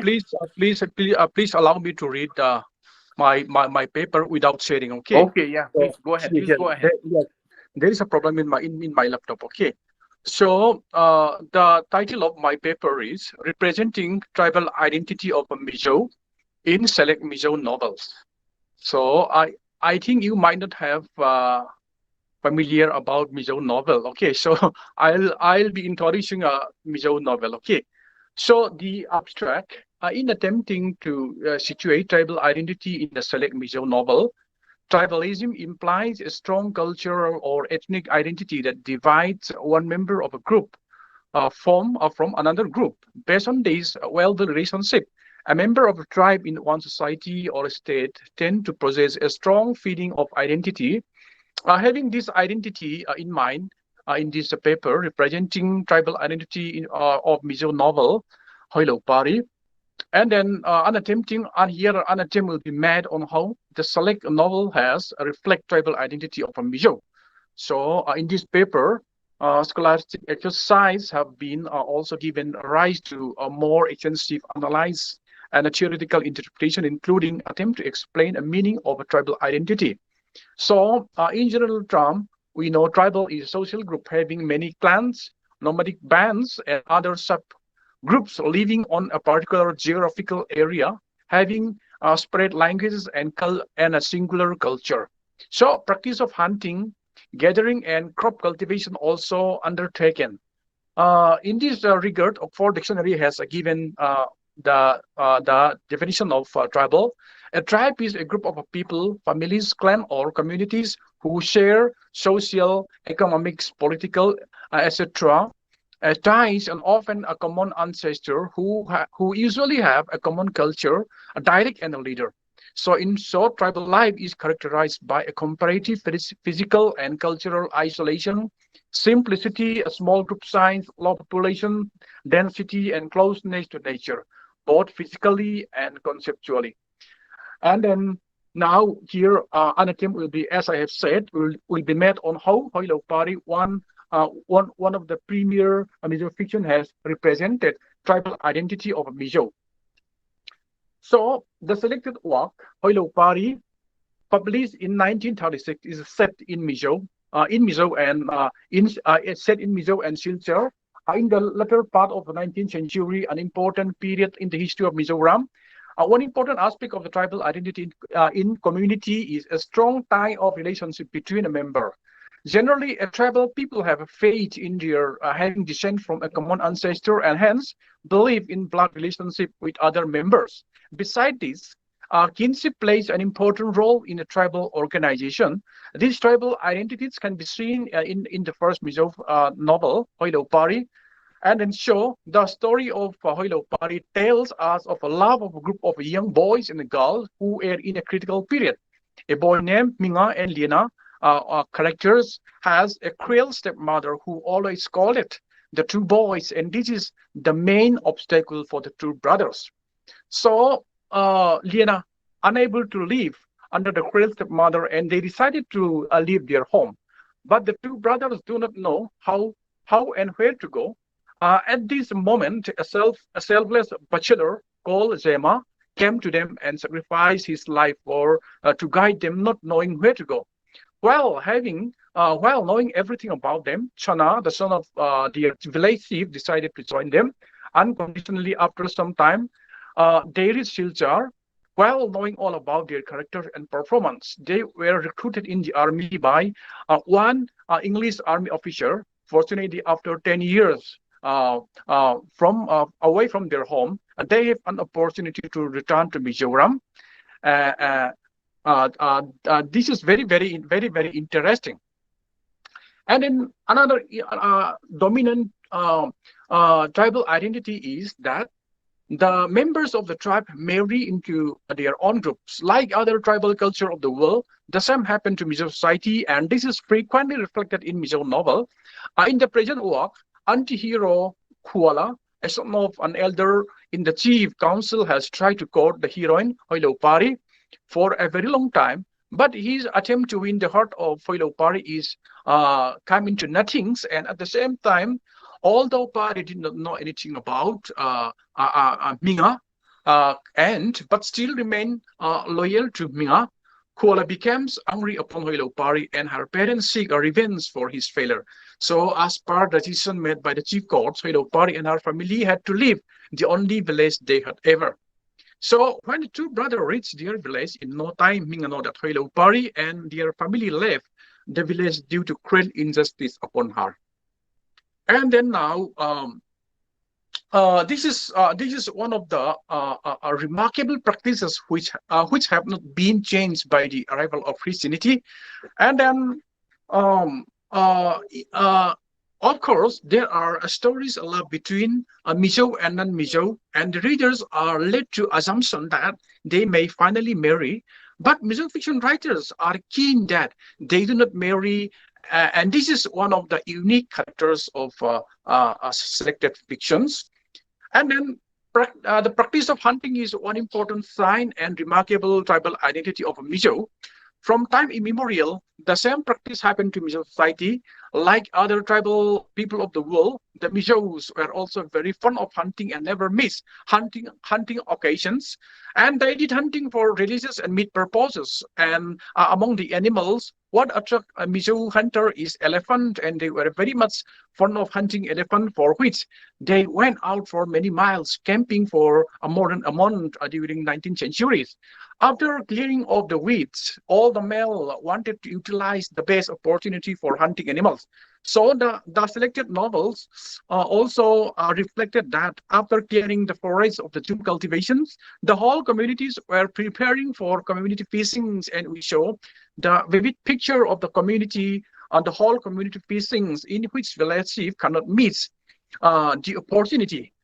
Even the village chief also himself was in the river and joined the community fishing. And then another important striking features of the tribal communities in the world are presence of dormitories. This could be clearly seen in the Mizo society, and every Mizo village had a soul book, or what we call bachelor dormitory of its own in those days of the first Mizo novel, Hoilo Pari. In fact, the Mizo had no formal education during the pre-colonial era, and the role of the Zolbook, or what we call bachelor dormitory, is one of the most important social institutions for the Mizos. So it was mandatory that all the Mizo youth who crossed the ages of 14 to stay in Zolbook or bachelor dormitory. They received training like tribal welfare, wrestling, hunting, and village government. And one aim of this training was to inculcate basic value of life to the youths. They often sang a song and spoke of the achievement of their ancestors, and this helped the youth to build up a strong awareness of the Mizo community. So here we have seen the vivid pictures of a Jol book in Hoilopari. And then now another identity of tribal implies closeness to nature. Nature and natural phenomena occupy the great place in tribal worldview and belief.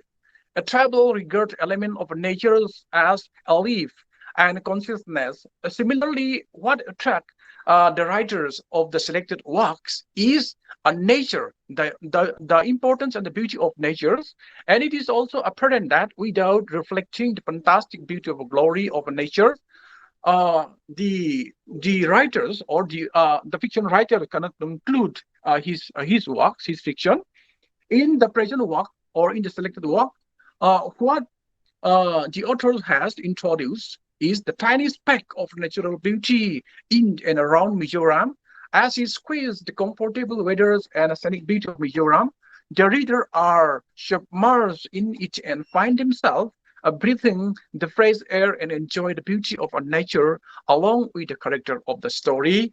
Here we have seen in the works, the sound of the summer forest faded in and out between the mist of clouds. Yes, the sound really make the river valley echo the sound of nature. So the tribal who live in the forest areas and other remote places have got their own culture, custom, practice, and religion as mentioned by Rakanatha in his works. So as of Hoilopari, the writers of Birlina, the time setting is around 1870 to 1872, when the Mizos were at war with the British. Because the Mizos often raided the British in India, including Terati Estate. So during those periods, the Mizos were not aware of Christianity and settled in different villages with their respective chiefs. It is also represent the social life along with the occupation of the people. The place of the sitting of the novel is based in Mizoram and started from the remote valley village in the west of Aizawl, which has been about 1,000 houses. So, Kindly conclude, sir. Okay. Kindly sum up. Yeah. Yes, sir. I'll do. So here, the novelist has clearly reflected the material culture and has vividly exposed materials of the period when we could and then we could visualize the house and its surroundings and the fencing, how much pride they have all these tribal guns, what we call Olan guns, and the field, the hill and the forest, the trees, and even the chicken they rear. So now coming to my last point, I complete within one minute. Okay. One important aspect of tribal identity is use of common languages. So the member of the tribe speaks a common language as it generates a sense of communal unity among them. So it also set apart them from other tribes. So all important characters in this work, in selected novel, speak out in one tribal language of a Mizo. And this use of common language in this novel is one important aspect of Mizo identity. So in these novels, all the characters speak according to their age and role. The language dialogues in the novel of selected works was natural, dramatic, appropriate of a Mizo. In short, finally, dialogue between Holeopari, Minga, Jema, Chana all speak in accordance with their role. In this selected novel, we have seen a number of tribal identity of Mizo. Thank you. Thank you, sir. Okay. Thank you so much, Dr. Zoram Dintara, for that presentation. Now we come to Dr. G. Janet Sir. Dakhar, Assistant Professor. Yeah, Mr. Rashid, are you ready? Yeah, we are ready, sir. Okay, network is okay now? It's fine, I think. Yeah. Okay, then we continue with Ms. Neha Kumari and Mr. K.K. Rashid. Please take your time. 15 minutes. Yeah, sure.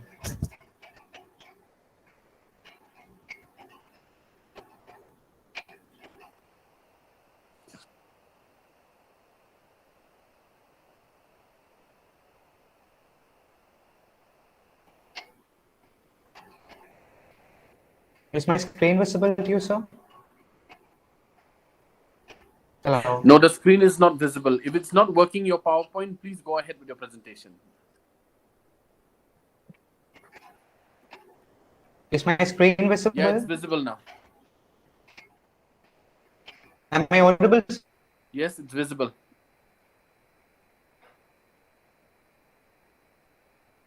Sir?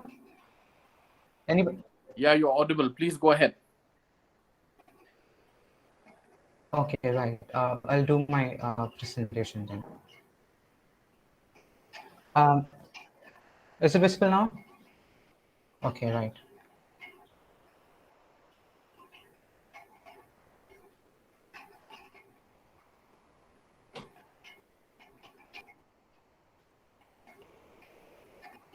Okay, let us first begin with a basic but an important question in relation to what we address as tribal religions or indigenous religions. That is it possible that we conceptualize and implement a global category or at least a national category of tribal religion? Well, Professor Cox of Edinburgh University, in one of his recent writings, slightly addresses this dilemma. So in his observations, although globally one could spot significant homogeneity or similarities between the quote-unquote indigenous religions or tribal religions, or sometimes even referred to as primal religions, beyond these similarities, there are structural variations that distinguishes or set apart these religions or traditions from one to another, be it customs, values, worldviews, and practices. Differences are as observable as similarities. That is to say, to conceptualize a single category of indigenous religion or tribal religion is generally considered to be a difficult and problematic task. Does that mean it is impossible? Certainly not. A category of tribal religion under different titles had been successfully implemented by the colonial government from the census of 1881 to 1951 under different titles like aboriginal, animistic, primitive, and a tribal religion. But the post-colonial state of India, with its integrative approach, showed no interest in identifying tribal religions as separate entities. So as a result, since the census of 1961, the status of such religions or belief systems were relegated into others. So since then, the only option such communities have is to identify their religions under the others column, others as in other religious person. But scrutinizing different census reports from 1951 to 2011, we were able to understand that even after removing separate columns for tribal religions, the tribal communities of India have been much cognizant about their indigenous religious identity or traditional religious identity. So there has been this long demand for a separate tribal religious code from different corners of the country, which had been, let's say, politically inert for some time. So one such strong voice and a strong demand was from the eastern part of India, with what is now known as Jharkhand as its center.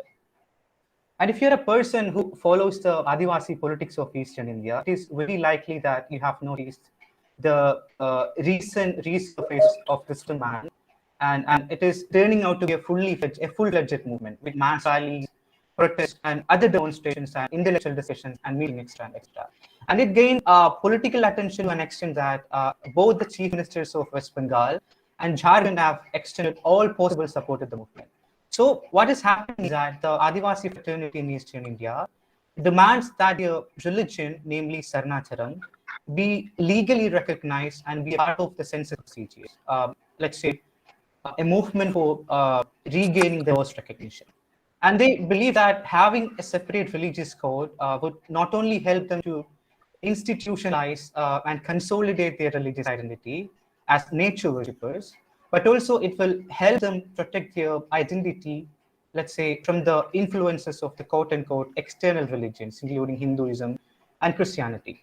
And with the movement gaining a momentum and the movement of finding a momentum, there has been a number of questions and concerns raised over it, such as what is Sarnacharam and what are its tenets, especially given that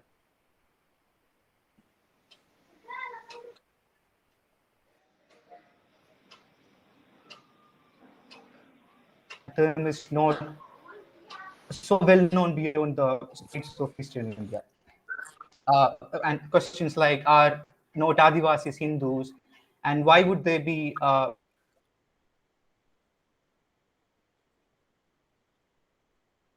heterogeneous Adivasi communities and a single form of religion, etc. So our paper is an attempt to better understand the different facets of Sarnacharam and its movement, so including what is Sarnacharam and what prospered, what fueled the movement, and what is the movement going around it, and how the Sarnais, that is to say, the followers of Sarnacharam, distinguishes themselves from the other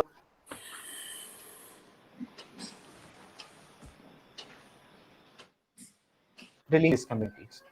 So coming to Sarnacharam, the term Sarnacharam is, let's say, used to identify a combination of different tribal religions or belief systems.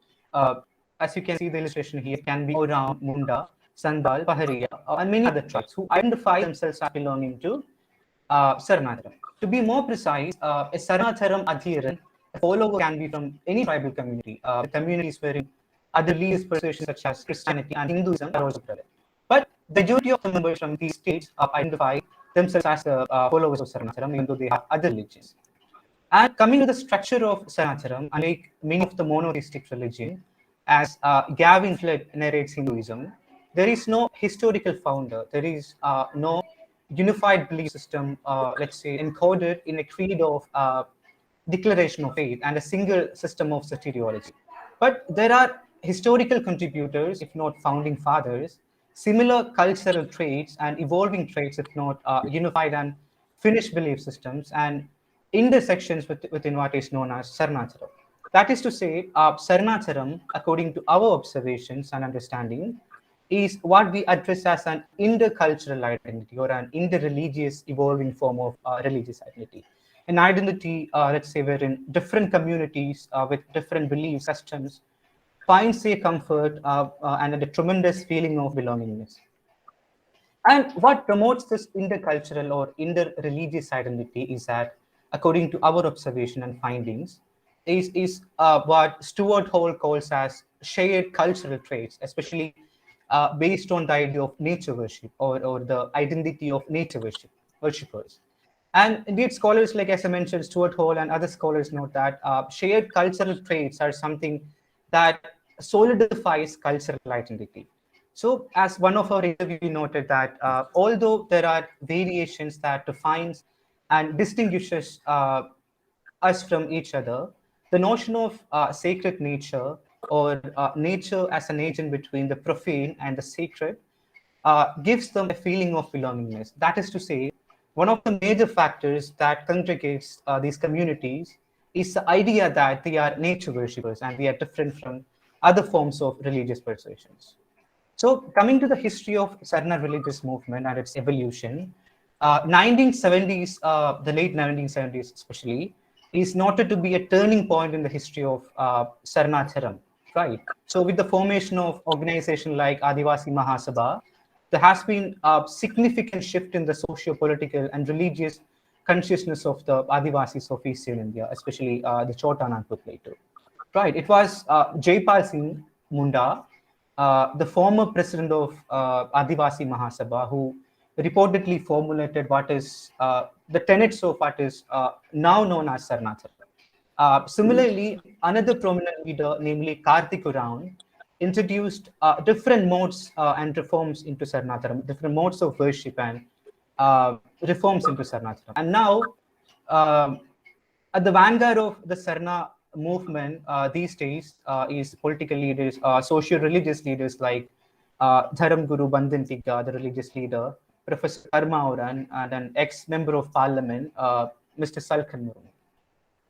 And the ongoing demand for the recognition of Sarnacharam or the Sarna Dharam Code movement in popular parlance can be understood as the latest chapter in the long-running process of Sarna movement. And regaining the lost legal recognition or legal identity, as I mentioned earlier, they believe would protect their identity as nature worshippers and institutionalize it. And we were also able to understand that the movement is a cultural response to the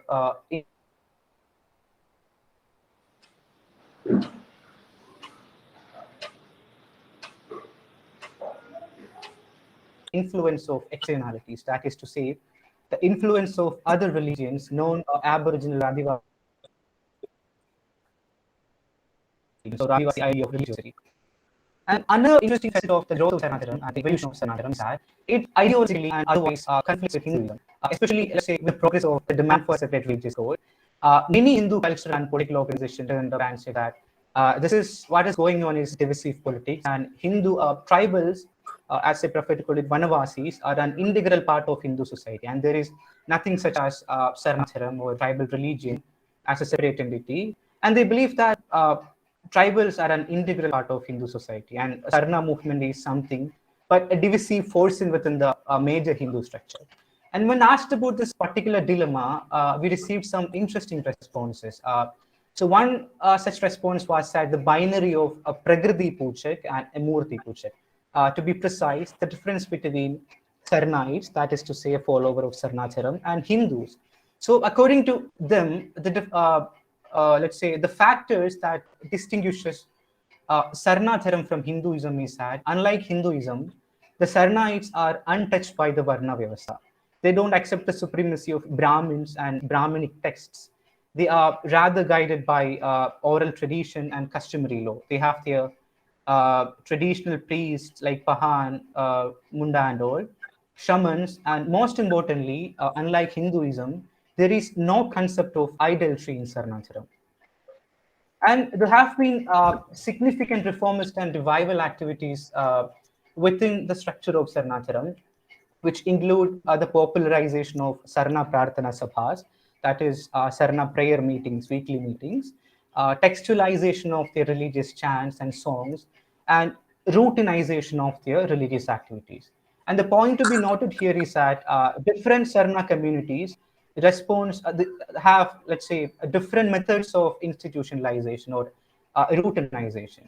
And the most important part of this movement, which we feel like as an important part, is that the book Hittel, written by Pandit Raghunath Murmu, a Santali scholar, is being proposed as a common religious text of Sarnacharam, which seems to us a bit less pragmatic because it majorly deals with Sandali myths, customs, and the concept of code and all. And let's say, as a result of all this revival and reformist activities, many of the Adivasis who absorbed religions like Hinduism and Christianity are gradually coming back to Sarnatharam. Neha?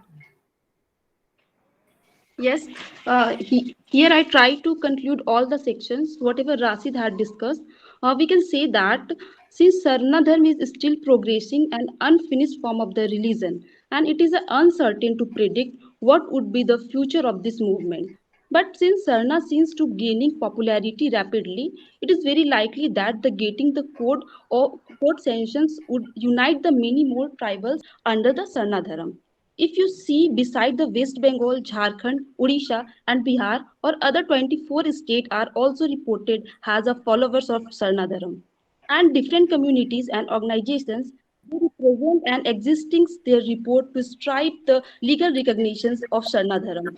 The Adivasi Mina Seva Sangh, prominent tribal organizations that represent the Mina community, recently offered its protonase to movement for the Sarna release export. In this, it is a gaining popularity across the India, despite the fact that its terminology of Sarna Dharam is not to be convenience and the familiar to many other communities. And if it keep growing this way and the state extend its support the Sarna Dharam, can definitely be answer the questions over a national categories of a tribal religion. That's all, sir. Thank you. Okay, thank you so much, Ms. Neha Kumari and Mr. K.K. Rashid for your presentation. Now we have the next presentation by Dr. G. Janet Akhar, Assistant Professor in the Department of English, Shillong College, and Dr. Dhira Bhumik, Head and Associate Professor, Department of English, Shillong College. They will be presenting the paper on safeguarding our utopian world.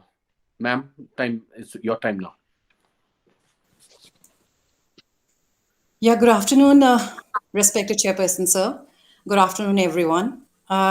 Yes, I am Dr. Dhira Bhumik from Shillong College, and it's a joint paper. The title of our paper is Safeguarding Our Utopian World.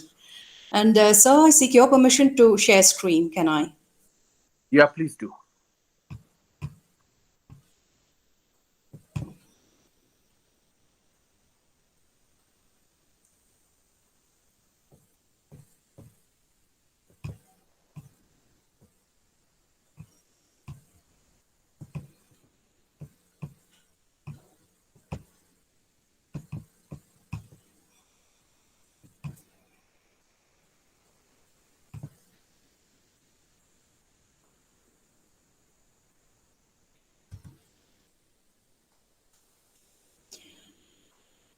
As you can see, our paper is titled Safeguarding Our Utopian World. Right at the start, I would like to tell everyone that, because we are from the Department of English, so, I don't think we have attempted a theoretical analysis or taking a sociological perspective. As we have attempted this paper as layman, and it is based on certain observations and certain realizations.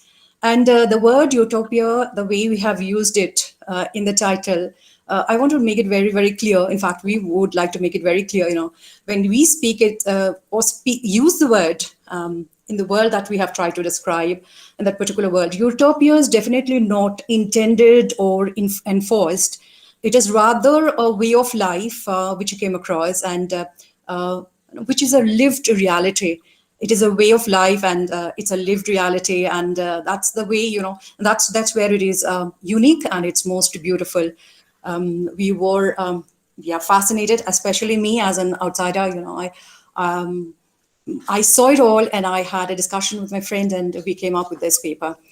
So this is what we have to say, and let's go into the slides and let's see what are the claims that you are making here. What are the few realizations that we have had, that we are trying to put across on the beautiful world that we saw, that we witnessed, and which we have tried to present in the form of a paper. This particular paper made an attempt to study how unity, oneness, love, kinship, and every other aspect of interpersonal and interactional relationship are viewed from an insider's point of view, and how familial relations embrace not just their own, but transcend culture, religion, place, age, etc. Here, an outsider's point of view is also merged with that of an insider, since the outsider becomes an observer who is objective and neutral at the same time. We started off with this particular quote, famous quote from this essay by Eileen Sikshu, Laugh of the Medusa, where she says that she gives that there may be life, thought, transformation. This is an economy that can no longer be put in economic terms. Wherever she loves, all the old concepts of management are left behind, and this is what we witnessed. This is going to emerge and evolve as I take you through the slides. The analogy here is with Mother Earth, who nourishes, replenishes, sustains, makes possible every form of life on Earth. And we have found that out for ourselves that tribals have a very, very close bond with nature and soil, and they seem to have imbibed very beautifully. They have imbibed important life's lessons from these twin associations. and human bonds are treated with the same reverence, imparting it with the same restorative, regenerative touch, helping all its members to blossom, heal, survive, and sustain, thus making possible the utopian world that they live in, which in turn provides a kind of security, stability required for upbringing the young ones, and care, provide the kind of care that is much needed, give the common identity that is again much needed for each and every member of such a community, as well as anyone who merges with it. Women here are at the helm of affairs, and possibly they make possible the creation and sustenance of this blissful world. And women enjoy greater social and economic mobility in this part of the country than in the rest of the country. And they manage the nest and the world outside with equal meticulousness and proficiency. That's what we saw, that's what we found. And the basis of this kinship is the belief that they have all descended from a common female ancestress, so Nonkundri, says it.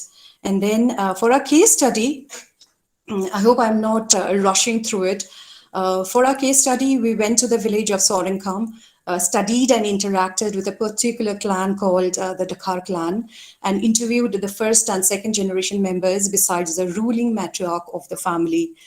And what impressed or rather fascinated me was this, that it seemed to be an accommodating world, where the children mixed and mingled freely and happily. The adolescents were allowed the freedom to err and learn and take on responsibilities slowly. The elderly occupied a revered place. They were cared for, all the while the reigning matriarch discharging her duties towards home and the world.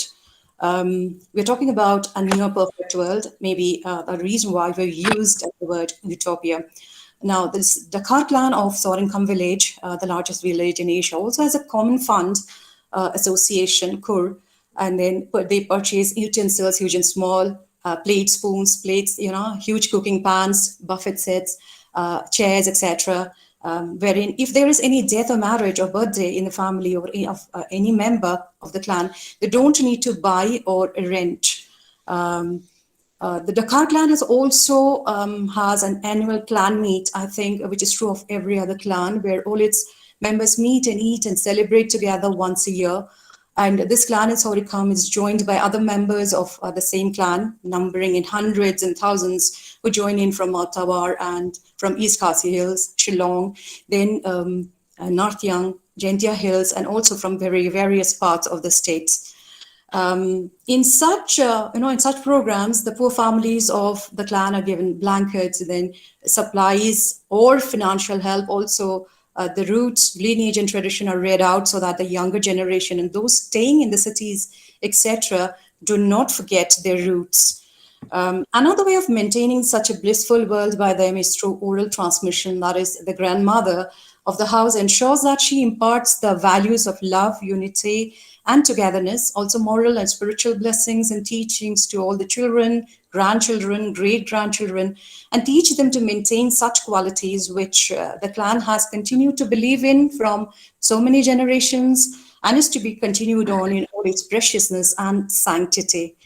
To authenticate or validate all that is claimed in this paper, which I said right at the start, at the beginning of my presentation, I said it's a very, very simple paper, but I think it has so much. I think it has an importance of a kind, because we live in a modern world where things are falling apart. And so we would call this a blissful world or a utopian world. And I think the world needs to emulate this world. To authenticate or validate all that is claimed in this paper, an actual interview was conducted, which was taken.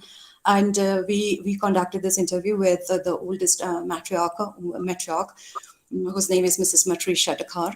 And she was interviewed, and she was asked, what is your concept of home and family? And this is the answer that she gave, that she came up with, rather. Family, blood and kin is very important for us. We should be united. It's love and understanding that should remain intact. In problems and difficulties, we are there for each other. The next question was, how do you share your resources? And She said, in death we share resources, collective collection we have, especially we help the poor more and help them repay their loans. In the family unit, again, the resources are shared, and yes, the matriarch contributes more. The next question was, do you think all this unity, bringing the family together, etc., has been more possible for you because we have a matrilineal society? And she responded this way, true, absolutely. Since we women are given more authority and power, and we are naturally mothers, our matrilineal system makes it all the more easy for us to bind our family and clan together. How are the values passed on? That was the next question. And this is what she said. See, our mothers would gather us, all the kids, cousins, and or maybe everyone else at home, and teach us all the family and clan values, love, unity, trust, etc. They keep teaching us, and especially before they die, they make sure that everyone is around to hear it. In that way, it stays with us and is passed on from one generation to another. The younger generation was also interviewed, and she happened to be from the same clan. Mequeen Sidakar is her name. And she was asked, how are the values passed on? And she gave the same answer as above. And she said, after listening to them, we have to follow their footsteps and listen and obey. Our elders have inspired us, and we are more than eager to continue on with this tradition of love, unity, and oneness. She was asked, do you still have the storytelling sessions, the sharing of folklores, myths of the land, sitting around the hearth? And she said, yes, our granny used to tell us, and we would love to listen to them over and over and over again. And probably I'm winding up before time, and winding up with August Comte's words, and I think this is most fitting. The only real life is the collective life of the race. Individual life has no existence except as an abstraction. So that was it from me, Dr. Dhira Bhaumik, and from Dr. G. Janet Dakar. Okay, thank you so much, Dr. Dhira Bhaumik and Dr. Janet Dakar, for that wonderful presentation. Now we move on to the next presentation by Mr. Kame Kabinai, a research scholar in the Department of History, Northeastern Hill University, who will be presenting a paper on a way of life in Manipur with special reference to the Rongmei Naga tribe. Good morning. Am I audible and visible, Yeah, sir? you're audible, yeah. So, without wasting much time, I would like to straight away go into the paper. I will not be sharing the screen. Is it okay, sir? Yeah, it's okay. It's okay. Please go ahead. The title of my paper is A Way of Life in Manipur with special reference to the Rongmei Naga. In this paper, an attempt will be made to understand the tribal identity of the Rongmei Naga by looking into their customary and traditional practices followed by the people before the intervention of the colonial rule. The term Rongmei would literally mean the people of the fallow lands and of the southern regions or the southerners. Rongmei is a short form of the old word Marongmei, called by the Liangmais and the Angamis since the olden days. They are being referred to as Milong or Mirong by the Kukis and Lusais of the Mizos in their vernacular. They are a group of people who are classified under the Tibeto-Burman race, both ethnically and linguistically. The Rongmei language belongs to the Boro Naga subfamily of Tibeto-Burman. They inhabit in the 3 states of northeastern Manipur, Nagaland, and Assam. Now, talking about family is known as Tampi or Kaikun in the Rongmei vernacular. It is Rongmei society. The family is the basic social institution. It is patrilineal, where the father is the head of the family, exercising authority over the members of the family. The mother of the family also plays an important role in running the household affairs. In the Rongmei society, there are 4 types of family, namely Kaukai, meaning extended family, Bhomlai, meaning nuclear family, Mai Puikai, meaning widow family, and Mai Pukai, meaning widower family. Moving on to clan, it is known as Kaikwang in the Rongmei vernacular. It is divided into 4 main clans, namely Pamei, Niumei, Gangmei, and Rongmei. The society is arranged the Rongmai society is arranged or stratified into clan system, where each clan follows the exogamous forms of marriage. Marriage within the same clan or lineage is prohibited and is considered a taboo. These clans existing within the Rongmai tribe are socially equal and intimate without discrimination and have no restriction on inter-dining or inter-drinking among them. Moving on to the next subtopic, marriage or Nausonmai. According to Madan and Mazumdar, there are two types of marriage, namely the regular and irregular. Regular marriage is parents made, while irregular marriages are effected through elopement, capture, and so on. So in Rongmai society, marriage is considered not as a simple contract, but a sacrament. A marriage between a man and woman in the Rongmai society is accomplished in the name of the supreme god, Tingkau Ragong. It has socio-religious sanction and contains rites and rituals. Traditional marriage among the Rongmai is Christian in the name of Tingkau Ragong on the day of the marriage by an elder of the village called Pai, with the performance of a ritual called Mai Rakmai. It is an act of marriage. Birth.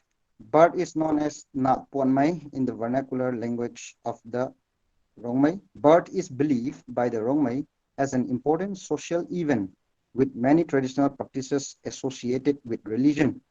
A local midwife or an old woman of Kengjapi, which is dormitory of all women, attains to accomplish the process of delivery.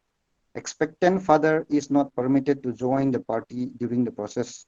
As a rule, the delivery of the baby takes place in the family dwelling, but rather in a secluded area, solitary from kitchen and main entrance. Some of the rites associated with the birth of a child for different reasons includes Dukun Lamai Laman Raimai, which is a propitiation to the deity of the village pond, Galau Raukara Raimai, which is propitiation to Raukara deity,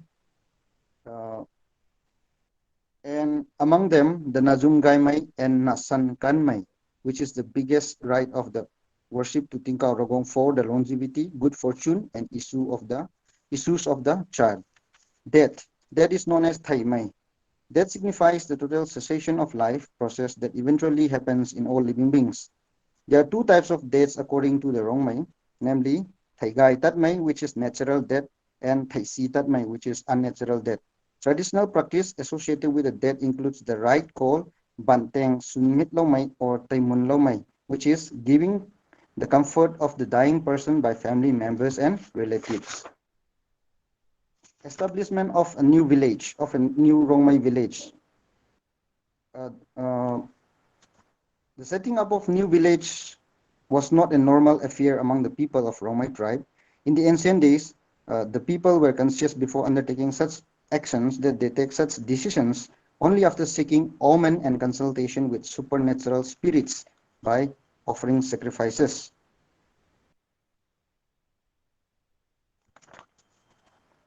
Mailap Mai, or an omen by extraction of fire, Nabzum Danzao Mai, omen by paddy, is used by the elders of the Pai, which is the village council, in setting up a new village, taking an omen by examining the rising of smoke into the sky, which is known as Maikho Danzao Mai, and asserting whose cock crows first to become the village owner.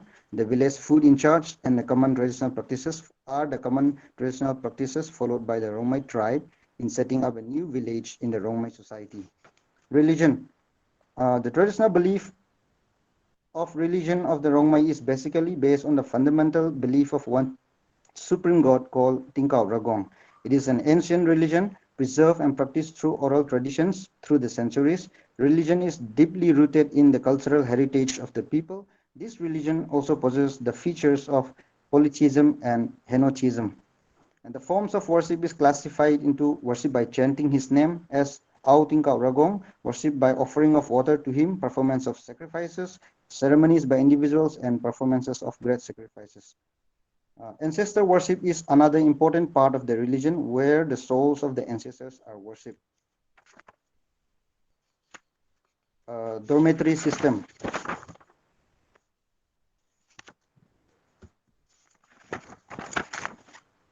The Rongmai people lived in a village whereby activities are confined in it for most of the part. They have got a high moral and disciplined pattern of life. There are dormitories in every Rongmai villages. The dormitories is known as Thian in Rongmai dialect. Dormitories are well organized traditional social institutions in Rongmai society. All activities of the villages are operated through these institutions. In dormitory, both boys and girls are disciplined and the tribal values are inculcated and promoted. Festivals and games. According to the New Encyclopedia, throughout the history of human culture, certain days or periods of time have been set aside to commemorate, ritually celebrate, or reenact or anticipate events of seasons, agricultural, religious, or social cultural that give meaning and cohesiveness to an individual and to his religious, political, socio-economic community. Because such days or periods generally originated in religious celebrations or ritual recommendations that usually included sacred community meals are called feast or festival. For the Rongmai, the vernacular word for the festival is ngai, meaning to rejoin. They celebrate in almost every changing cycles of the season of the agricultural year in the forms of rites. Like other communities of the world, they also celebrate their entire festivals based on different stages of agricultural operations, pre-operation and post-harvest. The time and mode of celebration of the festivals may slightly differ from one area to another due to their agricultural timings and influences of the locality. Impacts of Western education and Christianity among the Rongmais. Education among the Rongmais can be attributed to the effort of early Christian missionaries. The first missionary in Manipur was Sir William Pettigrew, who landed at Imphal on 6th January 1894 under the Artington Aborigines Mission. The first church in Manipur was built at Ukhrul in the year 1902. Among the Rongmais, the first convert was Mr. Namrizinang Elias Maipak in the year 1914. He was baptized by Reverend U.M. Fox. With the coming of Christianity and education and Western education, one cannot deny the fact that the conversion among the people to Christianity took extreme forms. The unsympathetic attitude towards the culture and traditional practices had far-reaching ramifications which heightened the divisions of their social life. There was deep divide among the converts and non-converts, where missionaries played the game of divide and rule. The converted Christians were separated from the non-Christians, depriving the opportunity to participate in traditional and customary functions or festivals. As Vera Elwin states, folk songs and dances were discouraged by the missionaries for several reasons, primarily due to the fear that the people would be encouraged and inspired to go for human raids by singing the folk songs and dances, which inspired them to go for headhunting of the enemy groups. To come to my conclusion, the Rongmai are conservative people rich in their cultural heritage with great respect toward their culture and tradition handed down by their forefathers since time immemorial. Their identity is enshrined in their social structure, religion, social institutions, festivals, games, costumes, dance, and song. Important machinery driving the administrative and judiciary function is the role of Paikai, or the village council. Games such as Danjong Mai, Taupong Pai Mai, which is a modern form of shot put, Loi Pin Mai, which is a modern form of tug of war, are considered sacred and go hand in hand during the celebration of festivals. However, these social institutions, forbearing their tribal identity, could not survive when Christianity penetrated in Northeast India in the first half of the 20th century. It invaded the very core of the Rongmai social institutions. Christian missionaries considered the institutions of Khangsu, which is the dormitory, as a cultural center, as a hidden institution used against the doctrine and rules of Christianity. But they were not the lone factor responsible for the disintegration of social institutions. The introduction of Western education also played a major role in changing the entire traditional social fabric, leading to the decay of the traditional dormitory system, which was the life vein of the Rongmai society.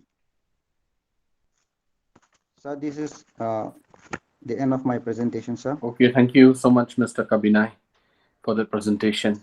Now we move on to the next presentation. Dr. C. Lalming Liana, Assistant Professor, Department of Political Science, Government, Johnson College, Aizawl, Mizoram. Are you here? Dr. Lalming Liana? Dr. Lalming Liana, are you here? Yes, sir, I'm here. I can hear you. Okay. He will be presenting a paper on the status of the Zo-ethnic tribes in pre and the post-British era. Yeah, please start. Yeah. Okay, is my screen audible? Visible? No, your screen is not visible.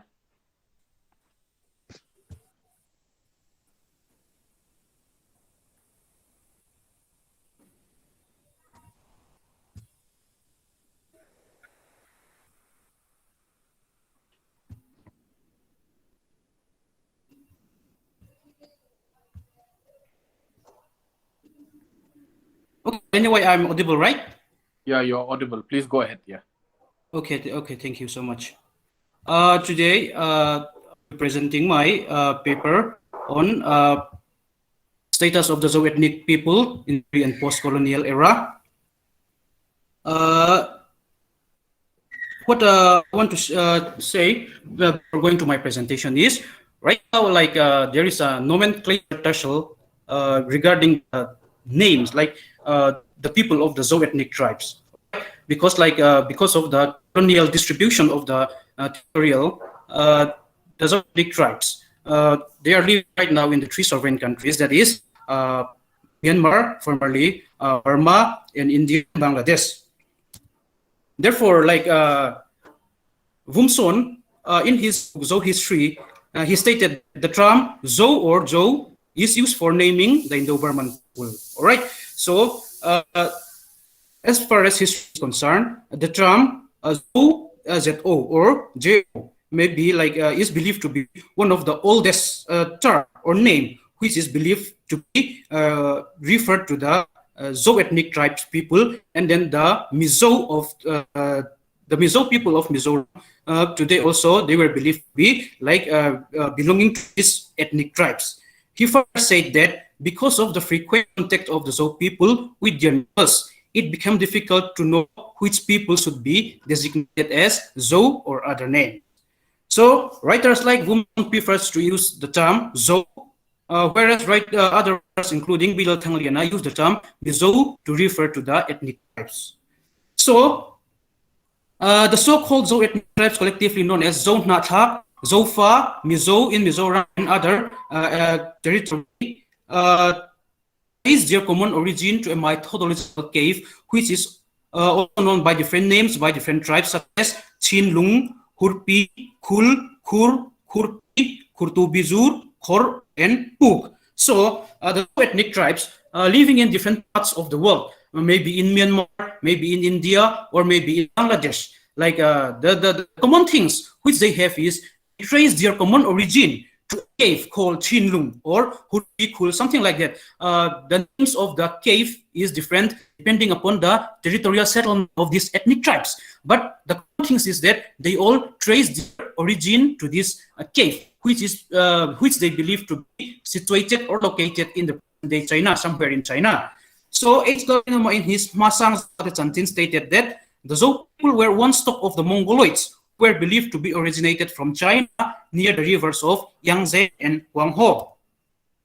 So, because of the absence of the written record, it is difficult to trace or exactly point out the period of the movement of the Zo ethnic tribe, or the reason or the factors that make them move from one place to another.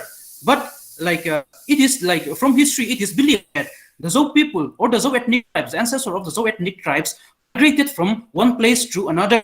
So it is believed that the Zo ethnic left China and entered into the plain areas of Burma, currently known as Myanmar. After settling for centuries in the plains of Myanmar, they migrated to different hilly parts of Myanmar, India, and Bangladesh. So again, after entering the plains of Myanmar, they have to left the plains of Myanmar and migrated to different hilly parts of Myanmar, which we presently call the Chin Hills. and the Lusai Hills, India, and Chittagong tracts of Bangladesh. So all these movements were also believed to be caused by the tribal war, where the weaker section have to leave their inhabited areas in fear of the stronger groups. So, due to the absence of written records, the period of migration and the factors which caused them to migrate from one place to another were not clearly known, but it is believed that most of the migration was caused by the tribal wars among them. So, political and social status of the Zhou people in pre-colonial era. What is their political and social status after the coming of the British? Let's briefly talk about it. Prior to the colonial era, the Zhou ethnic tribes were ruled by their chiefs at their respective villages. All right, they have their own chiefs at their respective villages. So each and every villages were ruled by their own chiefs. The chief had full control politically, socially, and economically over the people, and no one was above the chief. So the chief had a full control over his citizen. He have the power about the over the life and the death of his people, and then the chiefs of the villages ruled over their village without the interfere of any external power. So the three organs of the government, namely the legislative, the executive, and the judiciary, are concentrated upon the chiefs, and the chiefs single-handedly exercise the three organs of the government, especially in the dictatorial and autocratic form of chieftainship. Prior to the practice of paddy cultivation, the Mizo used maize, millet, gums, aram bulbs, sweet potatoes, etc. as their staple food. It is not clearly known when did they start cultivating rice also, but it's believed that maybe during their stay in the plains of Myanmar. Domestication of animals like pigs, chicken, goats, mithun, and dogs, etc. plays a very important part of their economy. Mithun played a very important role in the economic life of the Mizo. Wealth of a person was always measured in the forms of mithun, and similarly, the price of a girl was fixed in the form of mithun. This is written by Stevenson, where he writes that the importance of mithun. Earlier, the wealth of the Zhou ethnic tribes or the Mizo men is always measured in terms of how many mithuns he have. So, the status of men and women were very different in the early days of the Mizo society. Early Mizo society was patricentric. All properties belonged to the male, and they alone could inherit. All right. So in the early Mizo society, even till now, this is the practice. Only the male members of the family could inherit the properties, unlike maybe the Khasi society. So the female did not have any share in the family. Whereas Mizo women occupied a very low position in the society, generally custom has not sanctioned ownership of property by women except on a very special and limited account. So if a man did not have any son, then his property may go to the daughter or the female. In other ways, if there is a male son or if there is a son in the family, so all the properties were shared among those sons of the family, where the female or the women goes to other house, to his husband's house, where she did not possess any property. The husband, being the head of the family, exercised unfettered and autocratic dominance over his wife and other members of the family. As the wife stood second in order of preference and being purchased by price, she had no legal rights to claim in the family. So those were some of the political and social status of the Zhou ethnic tribes prior to the coming or the entry of the British colonial power. And then the extension of the colonial territory was experienced by the Zhou ethnic tribes living in different parts. So the people who settled, the Zhou ethnic tribes who settled in Chittagong Hill tracts of Bangladesh, were the first among the Zhou ethnic tribes to experience the expansion of British territory. In the year 1860, Right of Frontier Act 22 declared that Chittagong Hill tracts should be administered in different districts, and notification number 3302 dated 30th June 1860 allowed the formation of new district and begin to work from 1st August 1860 under the newly established district. The new district should be administered by the district superintendent, and Captain Megret was appointed as the first district superintendent. So in Chittagong Hill tracts where the Zhou ethnic tribe settled, from 1st August 1860, Captain Megret was appointed as the first district superintendent, and this is officially where the Zhou ethnic tribes witness the presence of the colonial power. Thomas Herbert Lewin served as the first deputy commissioner of Chittagong Hill Tracts from 1866 to 69. Thomas Herbert Lewin is known to the Mizo people as Thangliana. So after entering Chittagong Hill Tracts, the British or the colonial power extended their territory and then entered the Lusai Hills, presently Mizoram. According to L.W. Shakespeare, Mr. Rennell, chief engineer of Bengal, was the first British official to visit the Lusai people in 1800. So the extension of British colonial power to an area claimed by the Mizo as their own resulted in raiding over the British subject for numbers of times. So when the British power extended their territory, they reached Lusai Land, formerly known as Lusai Hills. And then the hills were claimed by the Zo ethnic tribes as their own. It served as their hunting ground. It served as their economic purpose. It's the forests were their lifeline, all right? And then witnessing the extension of the British colonial territory was not a good sign for the Zo ethnic tribes living in the former Lusai Hills. Therefore, they conducted several raids over the British subject. And then, like earlier, the British has no intention or interest in occupying the Lusai Hills because maybe they see no opportunity for economic gains and all. But as the Mizo or the Zo ethnic tribes continually raiding over the British subject in the plains, so the Lusai, the British has no option. And then they conducted the Lusai expedition of 1871 to 1872. 1871 and 72, Lusai expedition. And then this is the period that the British officially landed on the Lusai territory. So, and then after Lusai, the British territory was expanded through Burma, Myanmar. In 1824, the First Anglo-Burmese War broke out. As a result, a peace treaty was treaty between the British authority and the Burmese king, known as the Treaty of Yandabu, was signed on 24th February 1826. After the First Anglo-Burmese War, the Chins could easily buy firearms from the defeated kings of the Myanmar, and then as a result, the Chins continually raiding on the British subject again in the plains of Myanmar. We should remember that after the British occupying the plains of Myanmar, they did not occupy the Chin Hills, all right, the hilly part of the Myanmar, but those people, those ethnic tribes living in the hills of Myanmar, after purchasing or after accessing firearms from the plains or the defeated kings, they started raiding over the British subject in the plains of Myanmar. And then as a result, the British authority were forced to occupy Chin Hills physically to stop the attack of their people by the Chins. So the Chin Lusai expedition of 1889 to 1890 was again conducted that resulted in the occupation of Chin Hills by the British again. So when the British occupy all the territory inhabited by the Zo ethnic tribes, they changed the administrative system of the Zo ethnic tribes, which they practiced for several centuries. And then when they were administratively and territorially distributed to different administrative system and different geographical boundary. As a result, there was a conscious, there was awakening among the Zo ethnic tribes that they should be again unified as before where the British came.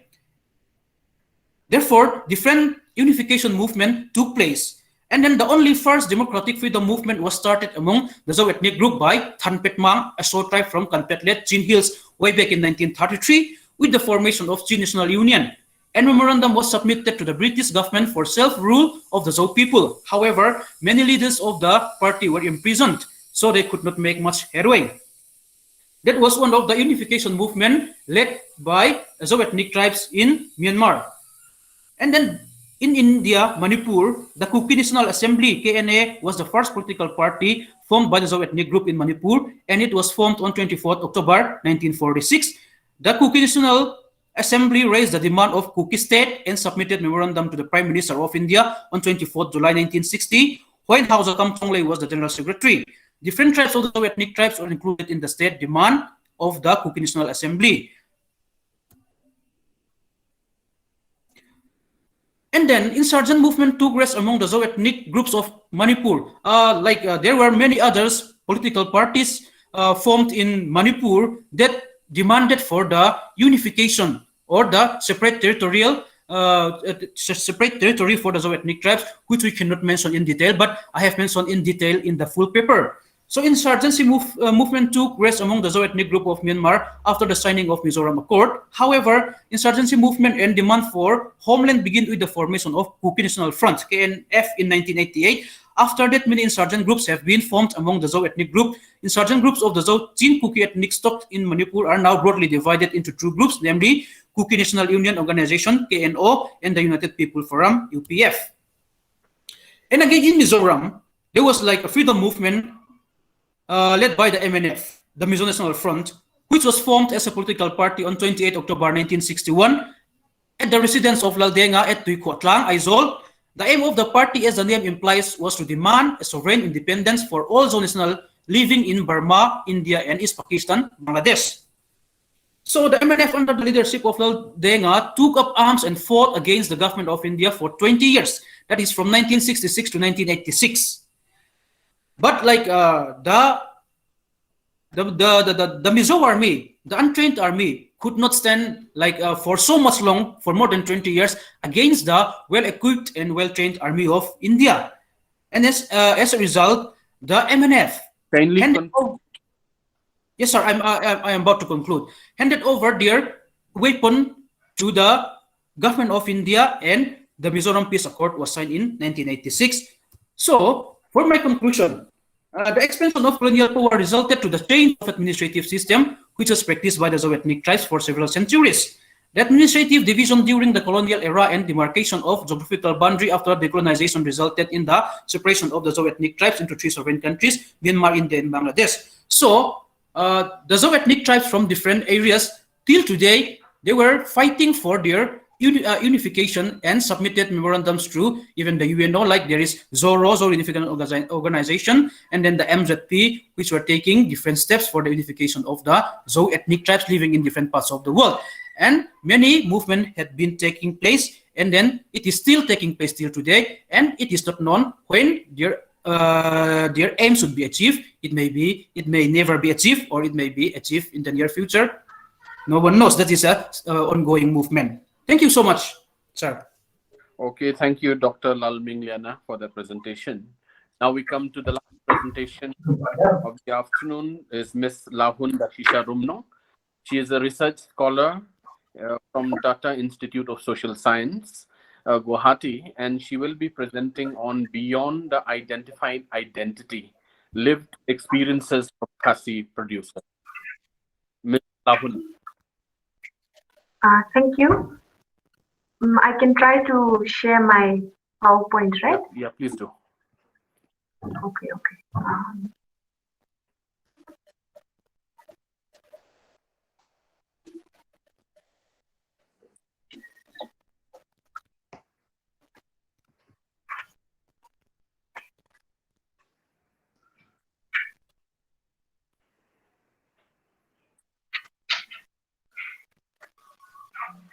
Okay, I think it's not possible.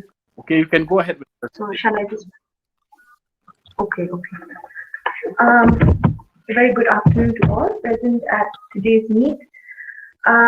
So in keeping up with the spirit of generating knowledge from within and efforts in building upon tribal epistemology, the topic I present to you today is called Beyond the Identified Identity, Lived Experiences of Khasi Women Producers. So the key objective that I focus on is to explore and understand the lived experiences of local Khasi women producers amidst this overarching assertion of identity among the Khasi. So this is a brief attempt to look at how identity movements translate at the ground level, the understanding by those engaged in daily contestations. So with the land being an important facet to the identity of tribes, this resistance over territory, over the fear of the loss of land and space to the other, due to the growing influx of the outsider is very pronounced.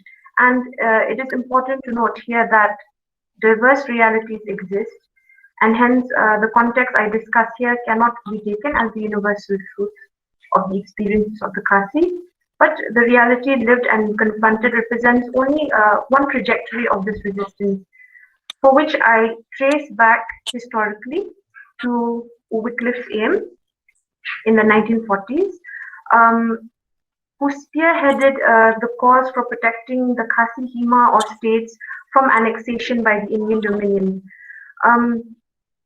His efforts were also built up by the Federation of Khasi States, who addressed and continue to address issues pertaining to the instrument of accession and the annexed agreement, because the occupation of the Khasi states by the Indian state was deemed illegal by the aims of the Khasi states, as at that point of time the Khasi chiefs were forced to sign the instrument of accession and the annexed agreement, which violated the standstill agreement.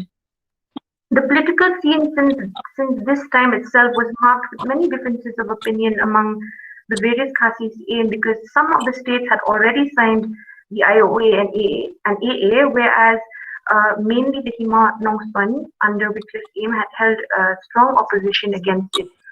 So in 2013, when we come towards 2013, we witnessed that there was vandalism and assault against small vendors at the observation of the Khasi National Awakening Day on the 35th anniversary of the Khasi Students' Union, which further intensified these years-long resentment and divide between the insider and the outsider.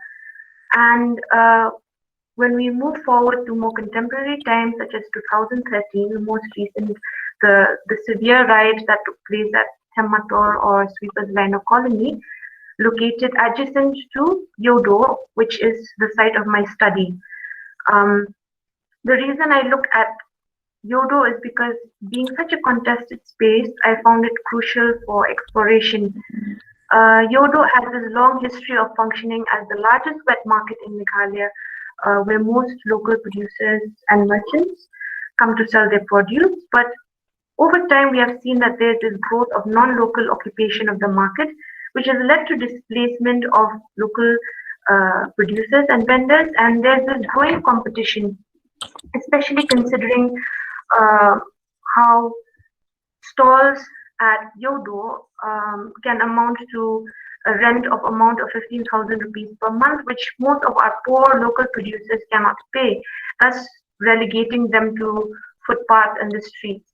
And for anyone who goes around the urban spaces of Shillong and who go to Yodo, we see that there's no paucity of local agricultural producers and or vendors, especially Khasi women, who have set up endless array of stalls strewn all over the physical space. And this is a result of many of them having shifted away from farming because of increasing difficulties faced in agricultural practices.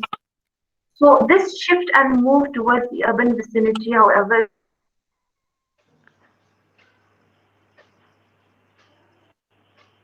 is also met with its own set of complications, because we see that relationship of tribal, the laid forms of governance.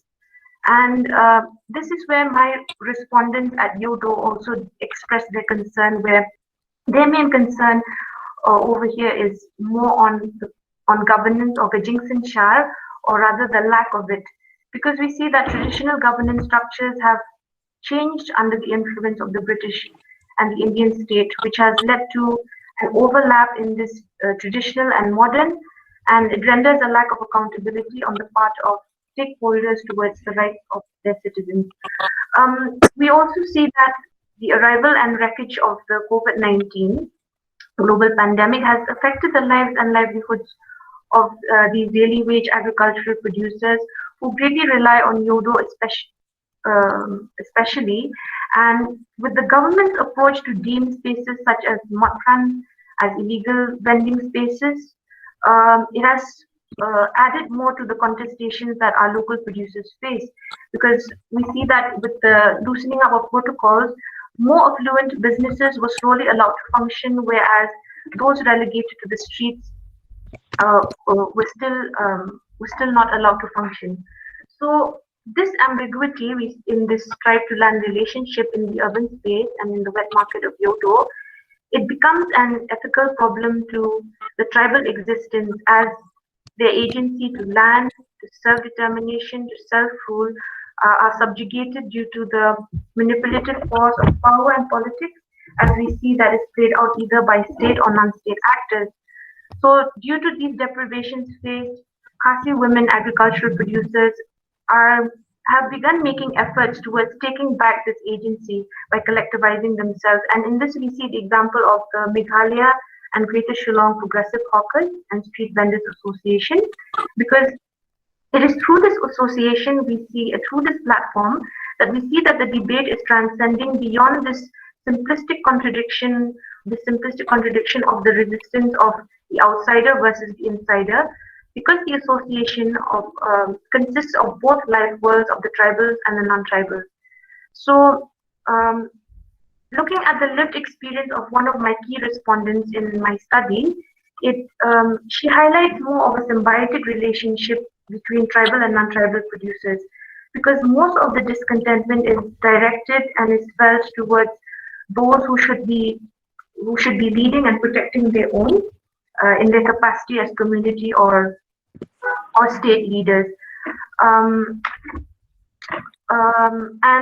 we see that it is this ever-growing disparity between the rich and poor classes of Khasi society that is mostly felt and observed by those such as my respondents. So while the economic status is one form of marginalization that Khasi women face, being a tribe and then being a woman adds more layers to this disadvantaged position of theirs. So considering that their survival largely depends on daily transactions, when this is hindered, it affects their ability to care for their families. We also see this in Tiprit Nombri's work, in her engagement in the case of the timber ban in Meghalaya. This timber ban had adverse effects on poorer sections of Khasi producers because they are largely dependent on forests for their income, their food, fuel, or medicine. So this ban by the Supreme Court led to a change in the economy, which engendered a class of local entrepreneurs who fed off of the forest resources of the poor. And this is where we see that growing disparity again between the rich and the poor, because there was a growing privatization of forests impacting heavily on poor Khasi women as they had no produce to sell at the weekly markets. So through this experiential method of engaging with the Khasi women producers, it has shed some light on the layered and complex reality that confronts tribal life and identity.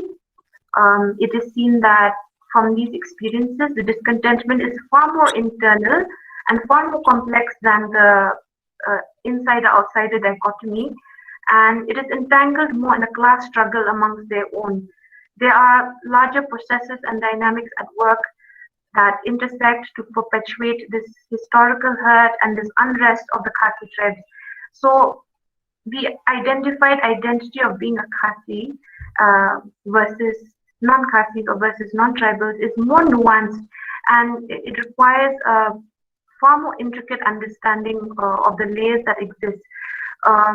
Because this simplistic explanation of the outsider-insider dichotomy, it diverts attention away from the class struggle and the embedded relations of kinship and class as well, which have their own polity. So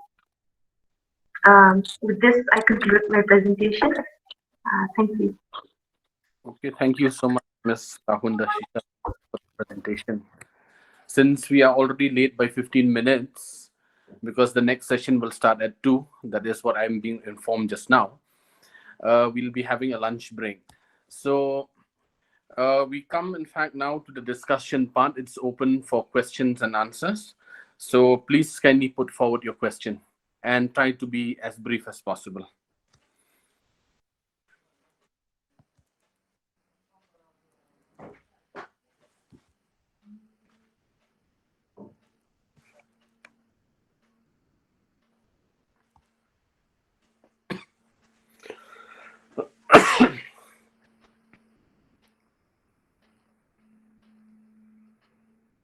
We have had a very interesting session, in fact, very interesting paper, ranging from interracial marriage to, the representing the tribal identity of the Mizos.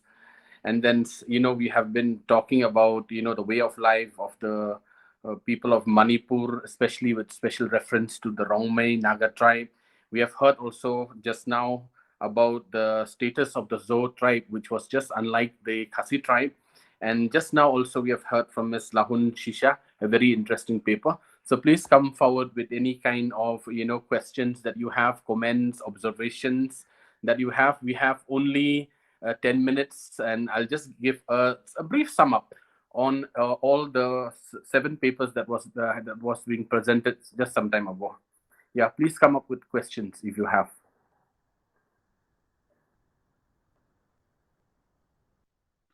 Sir. Yes, yeah, Jelek. Yeah, Dr. Limba, yes. Yes, sir. So I want to ask a question to Dr. Dhira Bhomik, right? Yes, Dr. Dhira. Yes, sir. Yeah. Ma'am.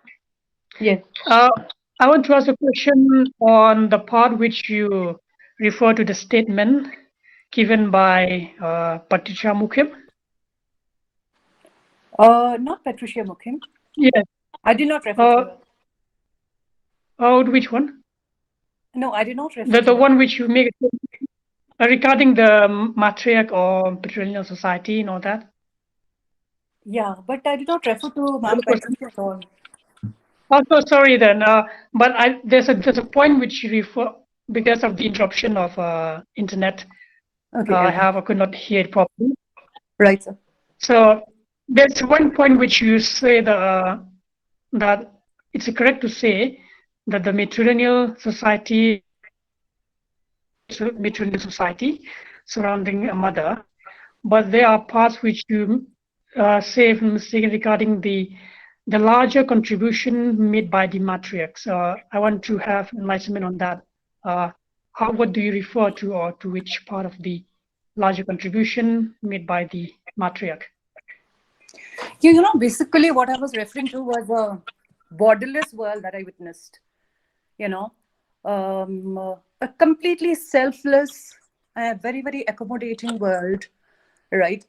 Made possible only, I think, I don't know, I don't want to be very biased in this statement, but just like Mother Earth, which replenishes, which sustains, So that kind of a world is what I witnessed, what I watched. And I watched it very closely, and I was so much impressed.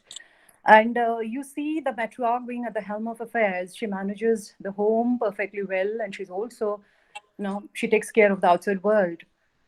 So I was referring to this in my paper. And basically, it is about a borderless world that I witnessed. Because when you refer to, when you have a look, when you look at the modern world or the postmodern world, I think it's been torn asunder by divisions and subdivisions of all kinds. And the world is only becoming narrower. And even in nuclear families, you have differences of opinion. People are falling apart. And here is a world which is all accommodating. So that was what I was referring to in my paper, when I told to Janet about it, and we decided to come up with a paper. So I don't know if I have answered your question. And I saw a reigning matriarch at the helm of affairs, and I felt that she was just like Mother Earth, sustaining. And there's place for everyone. There's place for everyone. There's no fault finding. There is no people are not judgmental. So this is something that we can really, really aspire to. The world.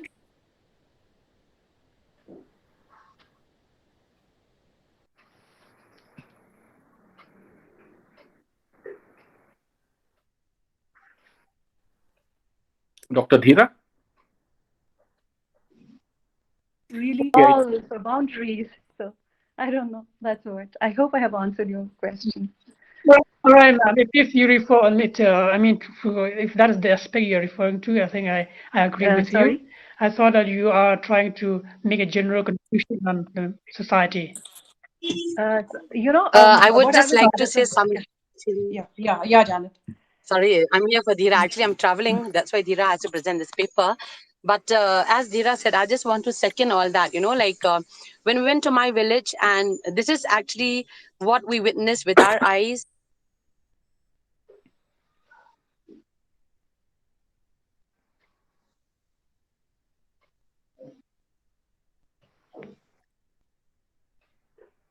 I think we have lost. right? We have to. Sorry, can you hear me? Yes, Your yes, voice- Janice. Yeah, we can hear you now. Yeah.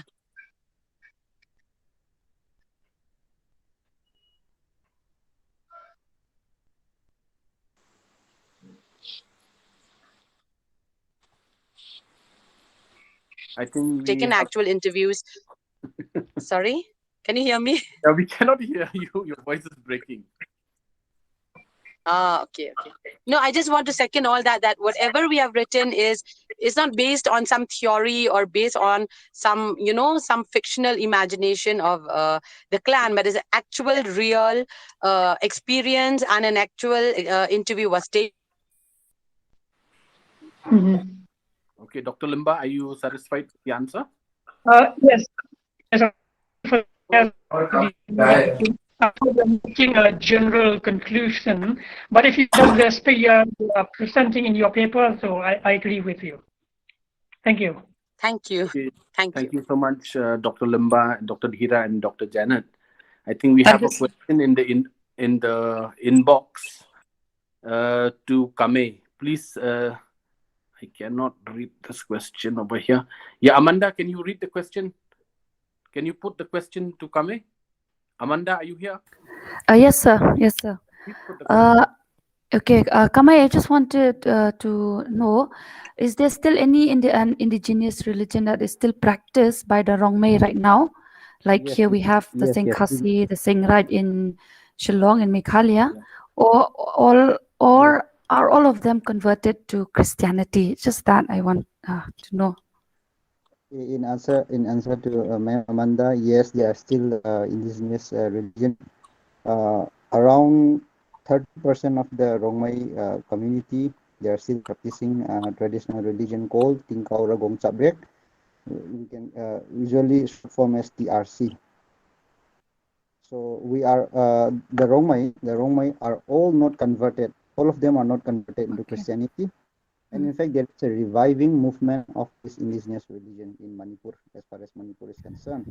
And there is some linkage to the minor population in Assam, especially in Silchar district, and in some parts of the district in Nagaland. This is closely linked to another indigenous religious movement of known as Heraka, which is started by Rani Gadilu.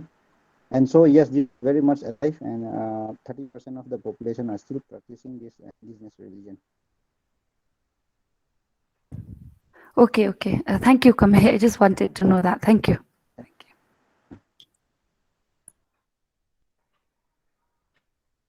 Any more questions? Hello. Yes, please introduce yourself. Okay. Okay, I am H. Lindo. Actually, I have a question for Miss Amanda Paryat. Miss Amanda? Yes, ma'am. Yes. Miss I'm Amanda? here. Yes, sir. I'm here. Miss Amanda, you had made a statement that interracial marriage is very much accepted in the Khasi society today. So regarding that, when you did your research, is there some kind of percentage where how many people of the Khasi tribe actually support interracial marriage? Because till now, actually there's this notion or misconception that most of the Khasis, they still do not accept marriage to other tribes other than the Khasi Jaintia tribe. Yes, ma'am. Actually, it is based on our observation. Actually, many of the respondents that we have met, they do support interracial marriage because, like I already said in the beginning, due to the ongoing situation, we were not able to expand our respondent to a great extent. So based on just what are the many respondents that we have met, they do support. But then I've already mentioned in our findings there also that there are two schools, you can say, thoughts that one section they do support and the other they are still very much against interracial marriage. So it is basically just the findings that we have found, just because of, I can just say it's from the findings of with the respondents that we have met, which is not many, but just a few because of the time constraint and the few and this ongoing situation. Ma'am, is that okay? Or maybe Dr. Lamba, do you want to add on that? Yeah, Anything? of course. Yeah, I'd like to add something on that. I second your answer, and also would like to add more something. That when we try to give findings and conclusion in the paper, we try also not to give something that is biased, but we have to understand that we cannot just generalize the data or something which we see in society. If we just take the ratio form, this acceptance, the general acceptance of marriage in society, will be more in town areas, or you can say in urban areas. But if you take to rural areas, you will majority of the people will not accept that. And also, other side, if you take even in urban areas also, if you go to those locality which the majority of population are like pure Khasis, the higher ratio will be more on not accepting the thing. But if you go to those mixed society, and it will be a vast subject study in this, they have the general acceptance. We can say a section of society, they are accepting this interracial marriage. Or because of this problem, we cannot just expand our research and think that. So this is a thing that I want to present. Thank you. Ms. Echlingdo, are you satisfied with the answer? Yes, thank you very much. Thank you, ma'am. We can take one more question before I wind up. Is there any more questions?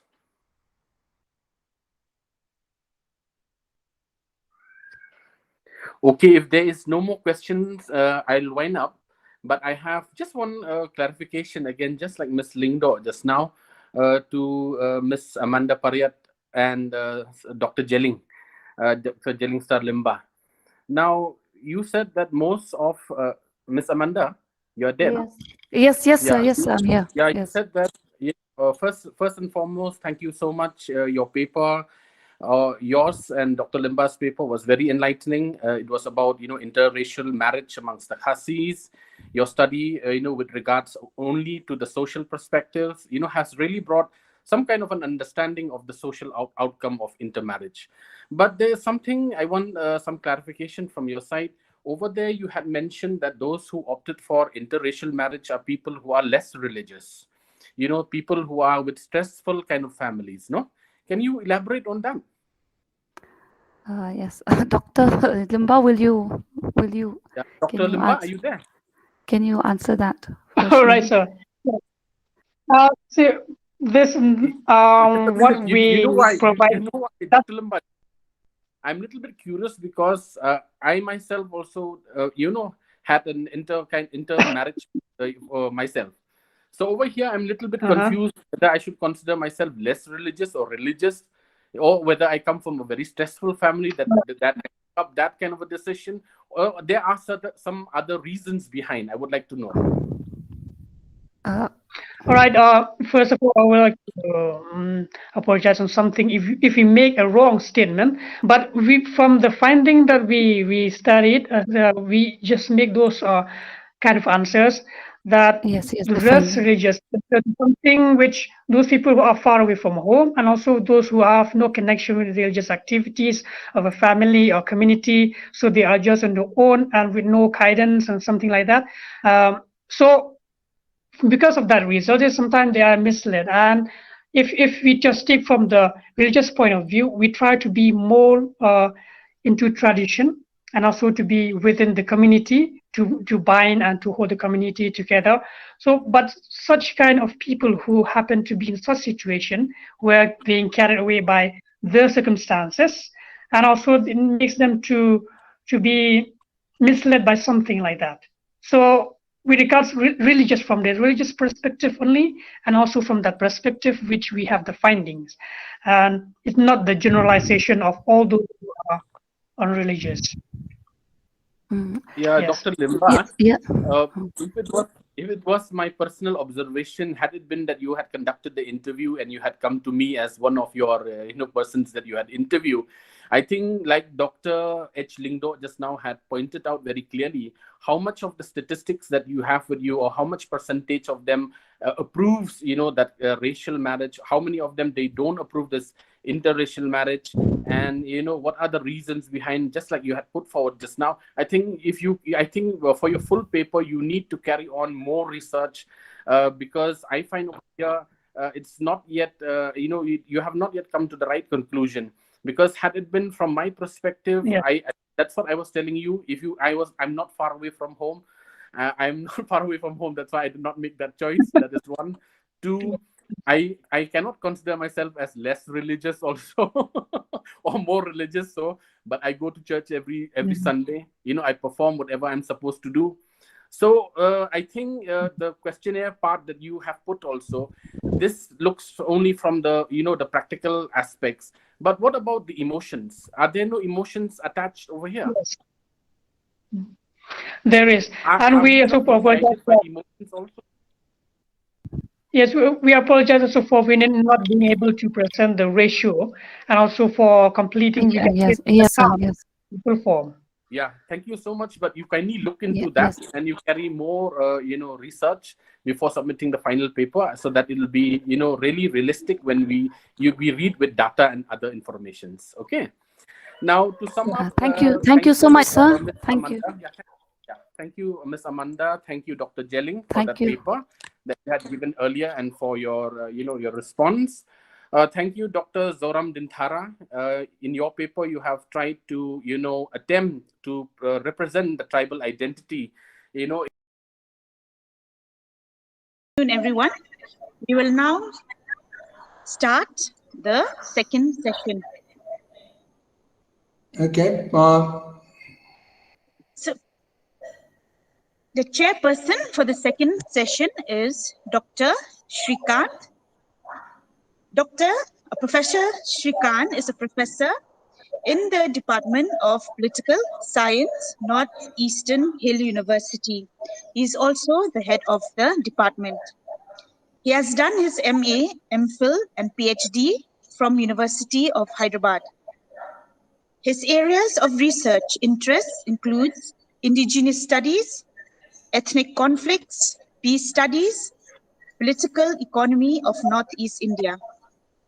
Dr. Shrikant was awarded the Shastri Indo-Canadian Faculty Research Fellowship to work on native islands in British Columbia and associateship at the Indian Institute of Advanced Studies, Shimla in 2008. He has 3 books and several articles in journals and edited anthologies. So I now hand over the time to Chairperson, Dr. Shrikant.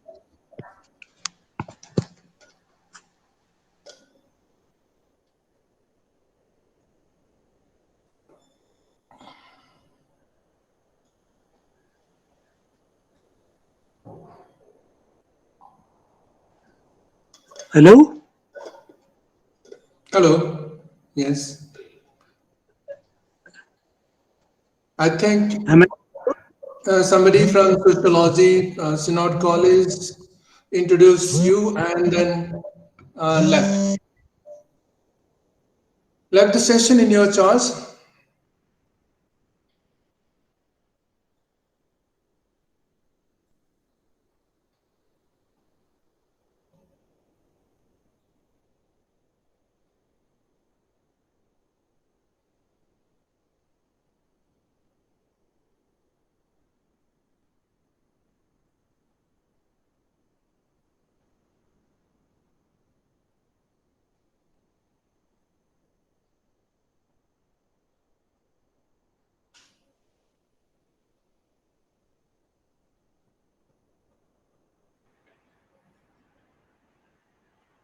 Hello? Yes.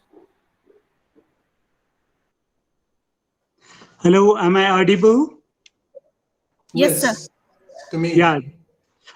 Is it that we start it now? I couldn't hear Yes, sir. what. Please start. Yes, sir. Yeah, that's good, sir. At the outset, sir, let me thank the organizers for making me a part of this conference. I have been in touch with you for over 3 or 4 months. I've seen how much efforts you are making to make this conference a success. And I also saw the program schedule, and quite a few people responded. I hope this 2-day session will be a success. And from my side, all the best wishes for the organizers. And here, I'm really privileged because you have asked me to preside over a talk to be delivered by my senior colleague, Professor Tanka Subba, a renowned scholar, an ideal teacher, and a remarkable human being. Professor Subba is a well-known anthropologist in the country, specializing in the field of social and cultural anthropology. And it is fortunate that he has been in the university for over 35 years and shaping the university in different ways. He has quite a few books, around 16 books, 8 research projects, and several journal articles and book chapters to his credit. He has shouldered different administrative responsibilities in the universities and also outside. You all know that he was the second Vice Chancellor of Sikkim Central University. He has completed his tenure as VC successfully and is back to the university. And both, he as a student, researcher, and as a teacher, he received several awards. The most being what is called DAAD, DAAD, guest fellow professorship at the University of Berlin in the year 2008. Then Baden and Württemberg Fellowship at the South Asian Institute, Heidelberg University, and Germany, and also R.P. Chinda Centenary Medal for 2015, awarded by the Asiatic Society, Calcutta. So I'm fortunate to be associated with him in some academic projects and also seminars. I really enjoyed listening to him always and reading his pieces. To be frank, you know that I'm not from Northeast, so the writings of persons like Subba helped me a lot in understanding the socio-cultural dynamics of communities in the Northeast. I welcome him once again, and I expect that he would deliver and enlighten us again. I just had talked with him before we started, and 1 hour time is given to him because he's busy. He will be speaking for about 40 minutes or 45 minutes, and then it will be followed by 15 minutes discussion. Then after his departure, then we will have other sessions. I found that almost there are 6 scholars who will be given 15 minutes time. So that will be completed after we complete the discussion of the lecture to be delivered by Professor Sigga. And now I request Professor Subba to deliver his talk. Thank you very much. Thank you, Professor Srikant, for the kind introduction. The title that was finally negotiated between the organizers and myself is Anthropological Perspectives of Tribes in Northeast India, perspectives in plural. This is something that is kind of purely in the domain of anthropology, but I'll try and broaden it to the extent it's possible for me to do it. So I thank the Sociology Department of Synod College for inviting me. They invited quite a few months ago, actually, so I couldn't say no. And now I'm here before you all to say something on anthropological perspectives of tribes in Northeast India. So let me start with my presentation. An umbilical cord unites us anthropologists and tribes. We are so deeply interconnected that we constitute one family, one species, so to say, which makes it sometimes difficult for us to have a clearer perspective about tribes, just as we sometimes lack a clear perspective of our family members. The clarity in perspective, it is believed, comes only when we are able to distance ourselves from the subject. While that is debatable, in a certain sense, both tribes and anthropology are linked by their marginality. Tribes are marginalized vis-a-vis mainstream societies, and anthropology is marginalized by other disciplines, mainly by sociology, but not excluding some from within anthropology. In fact, it is fashionable for Indian sociologists to call themselves anthropologists while they are in Europe or America, and for some Indian anthropologists to call themselves sociologists while at home. And it is certainly not the much hyped association of anthropology with colonialism, because almost every discipline came to India with colonialism, sociology included. Hence, the crisis of identity is not limited to tribes, but extends to anthropologists and sociologists as well.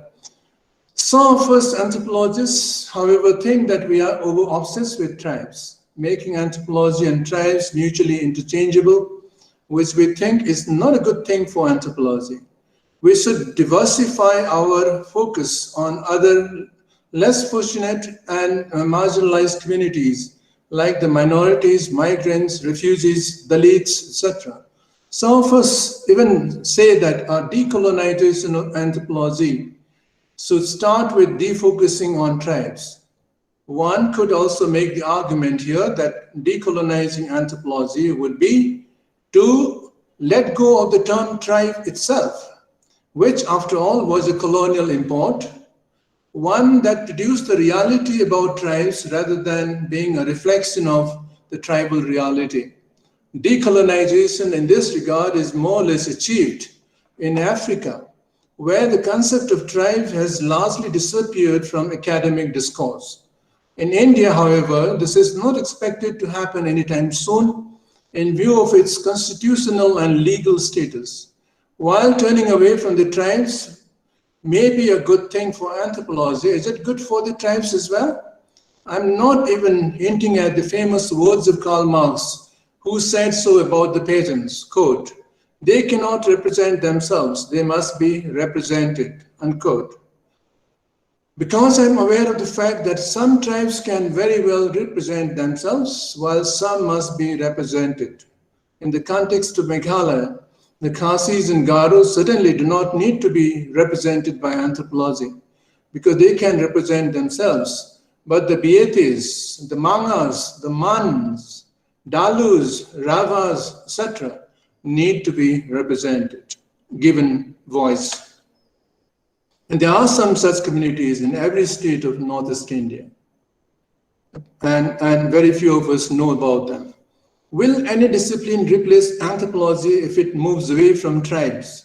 I guess no, because they simply do not have the necessary intellectual orientation like anthropologists have about tribes.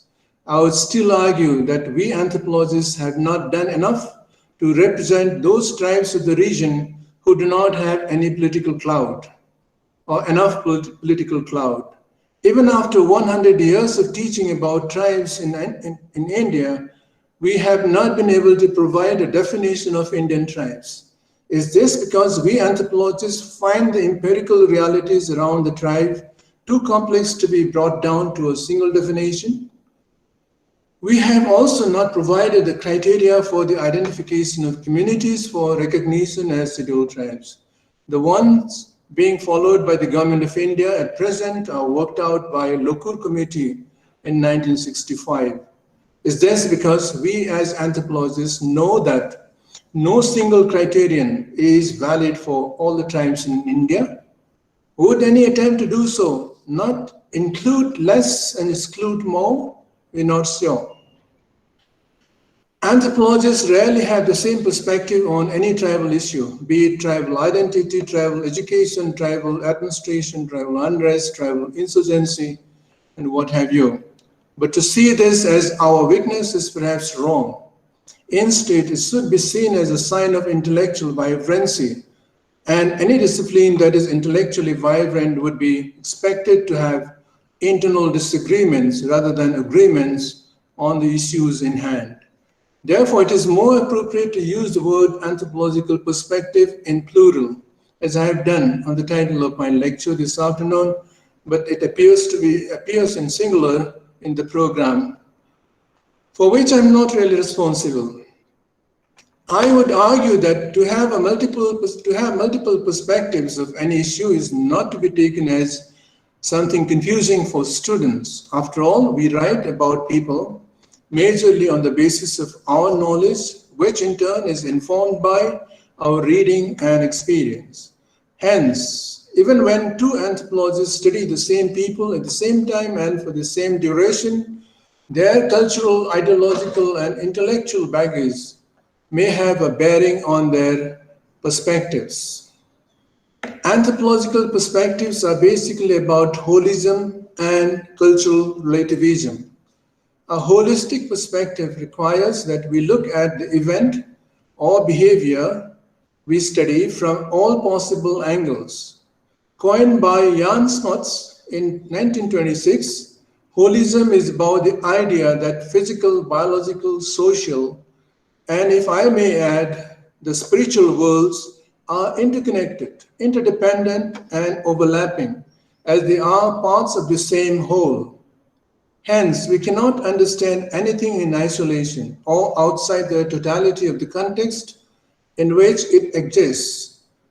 Let's take the event of Christianization of tribes of the region. We all know that most tribes of the region have embraced Christianity. An anthropologist is neither expected to be happy or dismayed about it, as it is his duty to know what are the economic, social, linguistic, psychological, and political reasons for adopting Christianity from the perspectives of the people who have adopted it, as well as from the perspective of those who observe them from a distance. Unless we do so, our perspective is not holistic, and it is certainly not anthropological. Some observers of the region associate their embracing Christianity with their inclination for everything Western on the one hand and their rejection of anything Indian on the other. Others would say that they did so because they had no religion of their own. Still others would surmise that they were lured into it by the Christian missionaries. Even the insurgency in early decades of India's independence was considered to be the handiwork of some foreign missionaries who were thought to be responsible for the same. Because of such belief, they were asked to leave Nagaland in mid-1950s, 1956 to be exact. The foreign missionaries left, but the insurgency continued with more vengeance and also spread to other states of the region like Mizoram, which shows how little we understood about insurgency then as an ethnopolitical phenomenon and now. As anthropologists, we have provided some explanations to this phenomenon, but we do not yet have what one may call the anthropological explanation. Would the spread of Christianity be so successful as it was if the region had good educational institutions and hospitals like the ones established by Christian missionaries? Would the Mizo conversion to Christianity be less successful if they were taken good care of when they were dying of starvation on account of the famines caused by the bamboo flowering? I have my answer to these questions, but my answer may not necessarily be accepted as the anthropological answer. Insurgency has been a major event of the region, spanning several decades after independence and severely affecting the region's development prospects. It has also forced thousands of the region's youths to migrate to metropolises like Delhi, Bangalore, Pune, Hyderabad, and so on, even on the face of racial slurs and discrimination on account of their faith. In fact, we have hardly any holistic evaluation of the consequences of insurgency as yet. Sanjay Hajarika and Udayan Mishra, both scholars of repute, but incidentally not social scientists, have provided some of the best accounts of insurgency in Northeast India.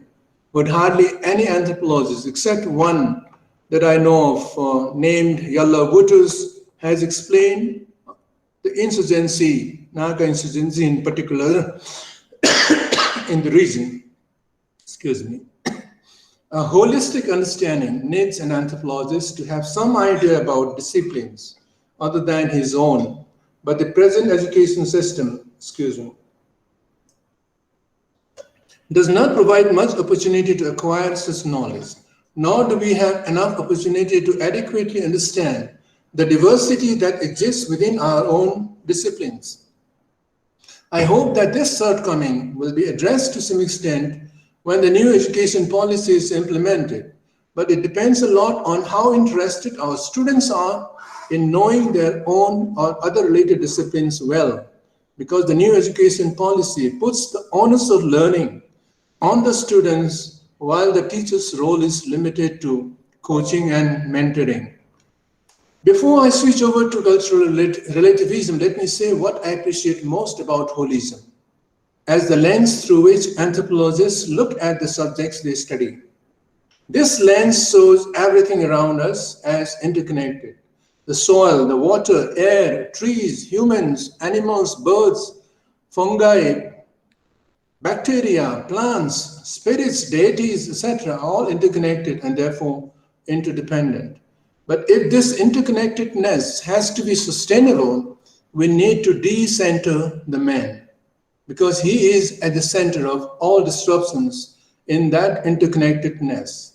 I'm sorry, I'll be using he many times, but by he, I also mean she. To do that successfully, we may even need to change the name of our discipline, because the present nomenclature, anthropology, puts man at the center of the universe. Man is not only destructive of everything else, but also intolerant of those fellow humans who do not speak his language, do not share his culture, do not look like him, do not eat what he eats, and so on. Thus, man has to go first.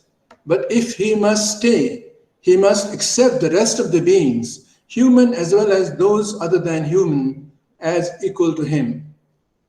If you have read the recent report, in fact, last month's report on climate change, you would say yes to me and say so in your own interest, in the interest of the survival of this universe.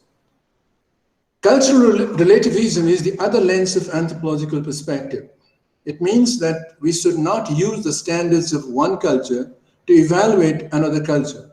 Or in other words, each culture should be understood in its own context and according to its own norms and values. Instead of passing judgment about what certain people do, cultural relativism insists on knowing why they do what they do from their own point of view, whether it is headhunting, snake worship, female infanticide, eating dog's meat, relishing pig's head salad, or dry fish chutney, etc. Because what is reprehensible for one can be appetizing for another. The idea of cultural relativism was first articulated by Franz Boas, the father of American anthropology, a Jew who had to flee Germany due to Hitler. But the first person to coin the word was a philosopher cum social theorist named Alain Locke. Excuse me, who first used the words cultural relativism. Today in Northeast India, there's a lot of social tensions and conflicts primarily because we judge others. Tribals judge the non-tribals and vice versa. One tribe judges another tribe. Assamese judge the Khasis and vice versa. Even within a community, men judge women and vice versa. And in this universal act of judging others, anthropologists are not doing any better, in spite of their being familiar with what cultural relativism stands for. If we only judge and did not take any follow-up action on our judgment, things would not be as bad as they are. But we talk what we judge, and we do repetitively. As a result, what we talk takes the shape of truth, and ideologies are formed on the basis of that truth. We forget where we had started, that is, by judging someone. Gradually, personal experiences become social experiences, and social experiences become political ideologies for action against the other people. While this construction may sound crude, there is perhaps no other way we could explain the itinerary from judgment to action. It may sound like beating our own trumpets, but being an anthropologist makes a difference in the way he or she looks at the world around them. If their perspective is not culturally sensitive or relative, then there is something amiss in their training as anthropologists. The culturally absolutist remarks on the tribes of Northeast India as naked, dirty, lazy, ugly, bloodthirsty, barbaric, primitive, and what have you, are often alluded to the so-called colonial anthropologists. But not only were vast areas of this region classified as excluded or partially excluded areas and kept outside the effective control of the colonial administration, but there was, so to speak, no colonial anthropology in the true sense in Northeast India. As the only anthropologist who came to the region during the colonial era was Christoph Führer-Hammendorf, and all others who are referred to as colonial anthropologists routinely and religiously, like Herbert Risley, J.P. Mills, and J.H. Hutton, were not anthropologists. Although the last mentioned was given a chair of anthropology at Cambridge University after his retirement, without any degree in anthropology, without any training in anthropology. Even Barry Alvin, who you would have known as an anthropologist, was a man of literature and Christian theology and not an anthropologist. How is an anthropologist expected to look at some of the issues pertaining to the region like tribal identity, which is the theme of this international seminar? Using the vantage point of cultural relativism as the magic lens to look at these issues, an anthropologist would first try and understand if this is really an issue in the first place in the region. He will also try and know whether this issue is limited to tribes or even the non-tribal people experience it. He will try to understand it from the point of view of the people concerned, their neighboring communities, and the government which ultimately gives the sanctity to their identities. The Khasis calling themselves Inutrep, which in itself is a huge challenge because this is not going to happen so easily, is in any case not enough. The non-Khasi communities living in Meghalaya and its neighboring states must also refer to them with the new name. And finally, the government must accept and notify the new name for the Khasis. To clear these 3 steps is a huge task. But how does one become a cultural relativist? My answer is very simple. They become so by conducting a longish fieldwork. In other words, fieldwork is like the initiation rite, without which an adolescent boy doesn't become a man.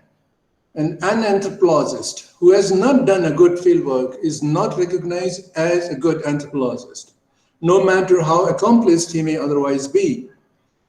Claude Lévi-Strauss, the most well-known structural anthropologist in the world, was not granted membership of the American Anthropological Association, the largest association of anthropologists in the world, till he was about 70 years of age, because he had not done any longest fieldwork. That was the reply given to him whenever he applied for membership of AAA. His brief fieldwork in Brazil was not really considered to be long enough to be accorded the status of an anthropologist.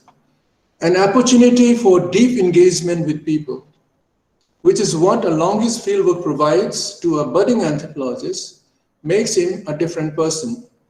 It makes him a permanent advocate of the people he works on, a cultural ambassador of the village he lives in, and a well-wisher of the community for lifetime.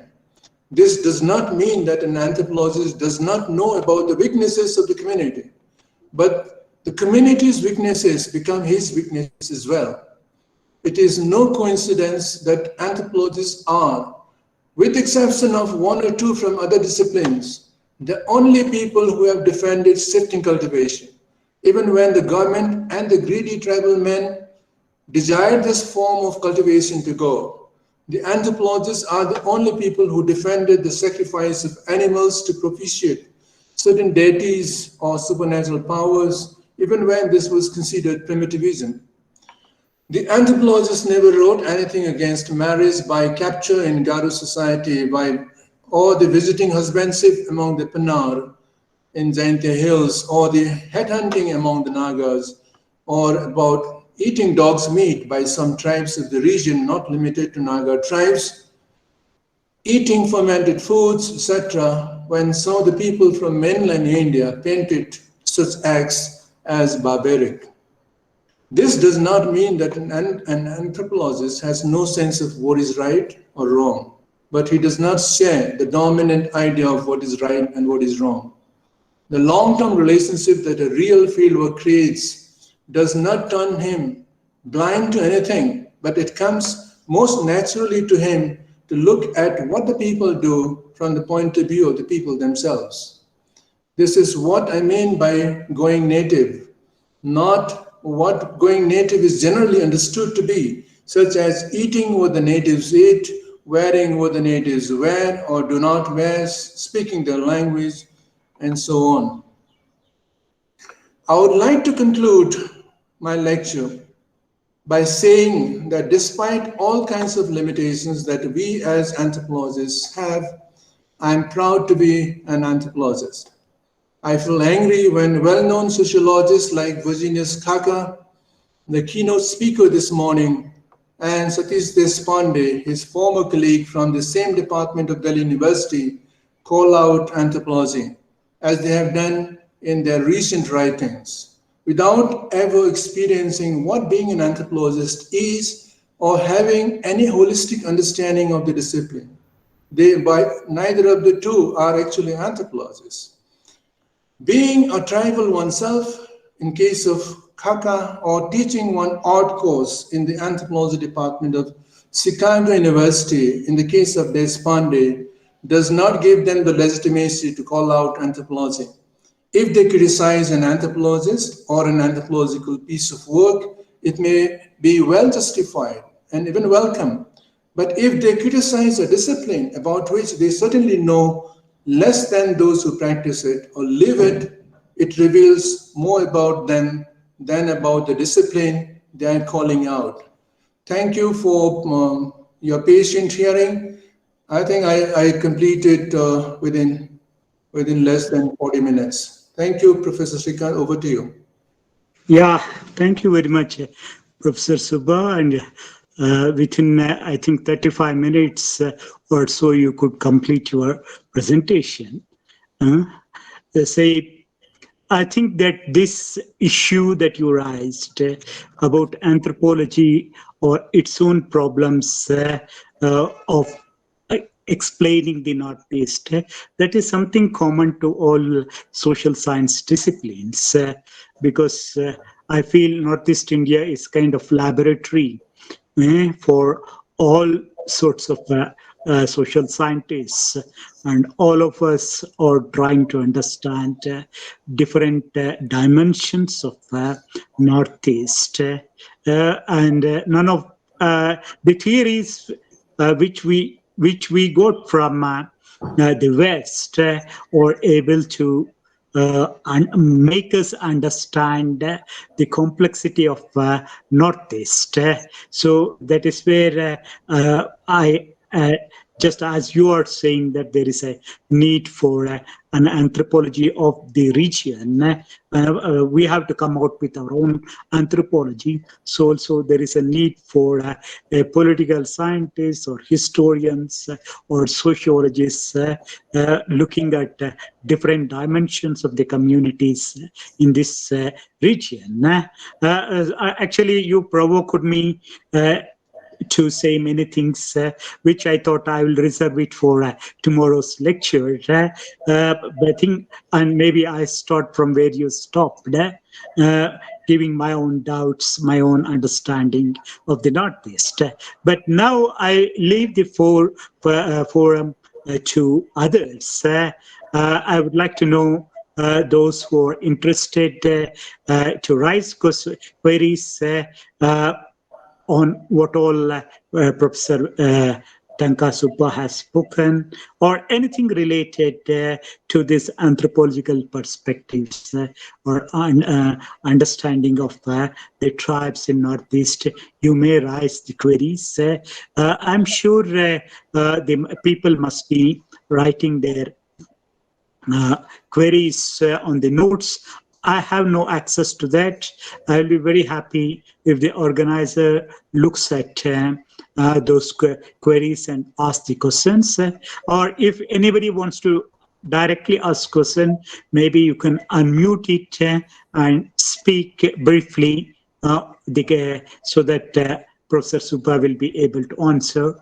So let your interventions or the questions be brief so that we complete the session on time. Thank you very much.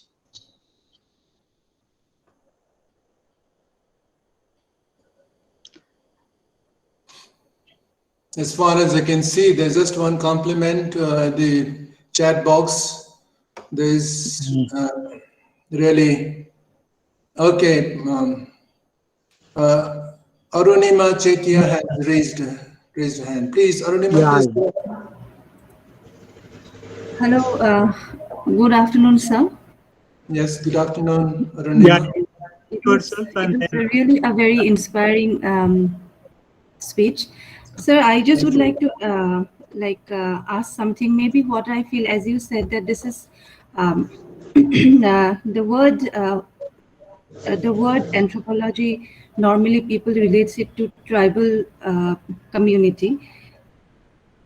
So what I feel, maybe it is just because folk people, normally what we have seen in my experience, that people relate tribal with folk. And maybe that was the study which was started earlier, and maybe that's the reason that anthropology has been related to tribal community, the community more than other communities like Dalit, etc. So that was something that I thought of. Thank you, sir. So could you please elaborate on this? Now, as I said in my lecture, the relationship between anthropology and tribes or tribal communities is like something bound by umbilical cord. It's so that close, and in fact, it's that closeness which many anthropologists are not comfortable with, and they want to diversify to other fields. In fact, anthropology has not strictly kind of limited itself only to tribal communities. There are many anthropological studies which have been done on industrial societies, on urban, there's also a branch called urban anthropology, industrial anthropology, and there are anthropologists who have worked on migrant laborers, on the refugees, on the border societies, on all kinds of people. But primarily, right from the beginning till now, the association between anthropology and tribal studies is something that nobody can deny and nobody wants to undo it, actually. So this and how this came about is something which is little strange, because anthropology is, or as a discipline, much older than the word tribe.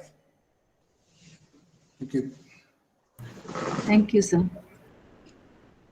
Thank you. Any other things? Yeah, Meba wants to say something. Yes, thank you, Professor. My question to Professor Tamka is, sir, you've exhorted examples of leading universities in terms of... Meba, if you could also keep your, if you could also show me your face, that would be nice. Yes, sir, sure, sir. Yeah, that's good. So I'm an assistant professor in Martin Luther King University. In?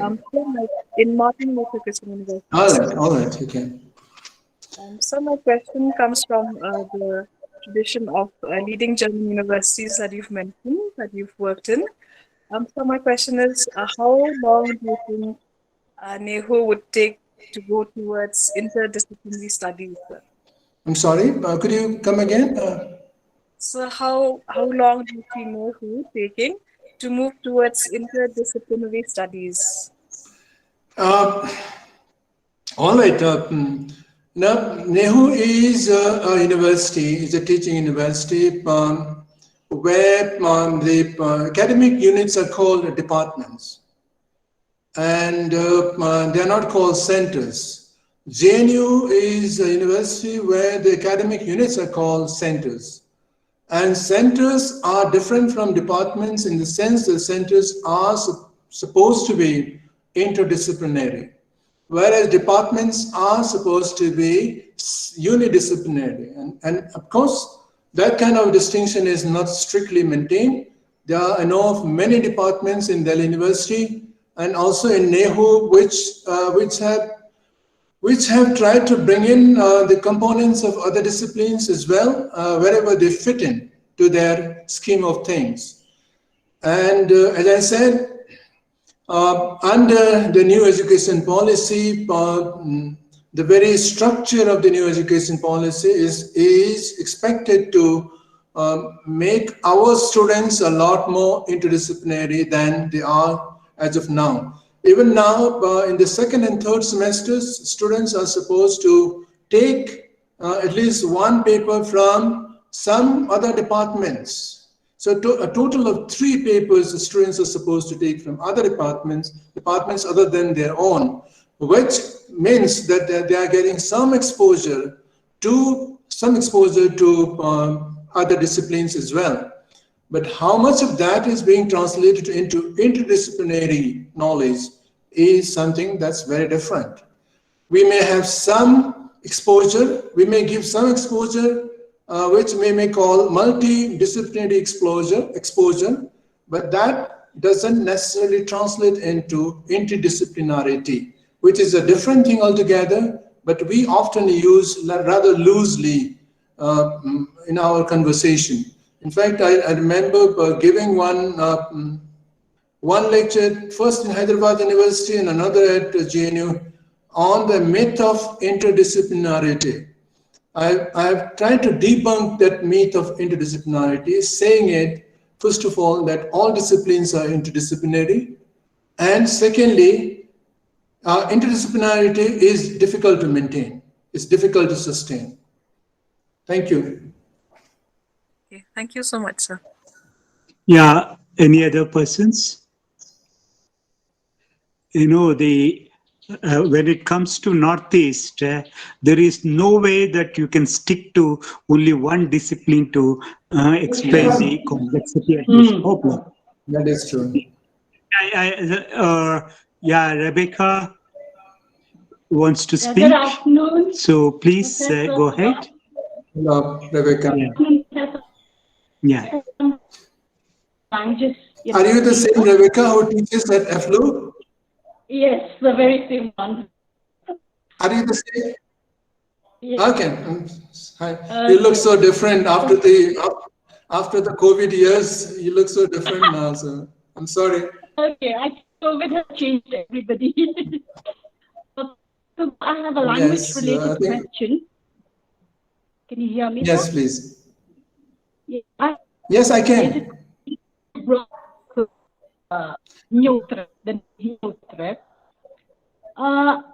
There's a voice break. Information. Can you hear me? Okay.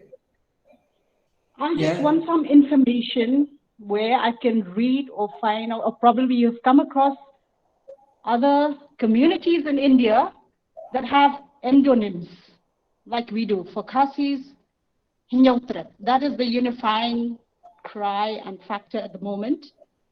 I think a large number. Yeah, a large number of tribes have successfully set it the exonyms and adopted the endonyms like Hinutrat. You know the Daflas are called today Adis. Okay, Daflas are called Nisis and Abos are called Adis and Mikis. Those who are called Mikis are called Karbis. We have quite a large number of communities whose switch over to endonyms has been successful. But there are some societies which are I think more complex and more diverse, like Khasi, where the success has been evading them for very long. And also in the case of Garos, they have been trying to be named a Czech on Monday for quite some time, but I don't see any progress towards that direction either. Because this requires. Sorry? Yes. Yes, sir. Please go ahead. Sorry. No. Yeah. So what I'm saying is that there are some societies which have become successful in giving them names based on their own languages. But certain communities have not been successful as yet. So we need to understand why some communities have succeeded and others have not succeeded. Can I ask one more related question, sir? Yeah, that is for Professor Shrikant to allow you or not to allow you. I think he will allow you. I have a meeting, so please allow me, and then I will stop. 7 is a very interesting number. Yes. Across the world, are there any communities that have names with a number attached to the name? I'm not really. 7, and we have all kinds of interpretations about 7. If you try to do the reading from George Miller's magical number 7, psychology. I know it goes beyond numerology. Yes, it's linked with certain history, certain mythical history, maybe. But I'm not really aware of it. Maybe if we look at the place names or person names in Car Nicobaris and in societies in further Southeast Asia, where the Mon Khmer people or the Austroasiatic speaking people, we might find some clues there. Okay, because this is about the origin and the heritage that we have. Yeah. So I was just interested whether there are studies being done. I'm sorry, personally, beyond I'm not geometry and numerology as well. Naming beyond that, yeah. Yes, it's Thank beyond you so that. much, Professor Suba and Thank you. Professor Shrikant. Good to see you, Rebecca. Yeah, we should be, I think, doing more of these. And I thank the Senate College for holding this webinar. I must tell you, danke schön. Dankeschön und auf Wiedersehen. Kublai. Kublai, Bye. I'm sorry, I have a meeting now. Bye-bye. Yeah, all right, bye-bye. All the best, everybody.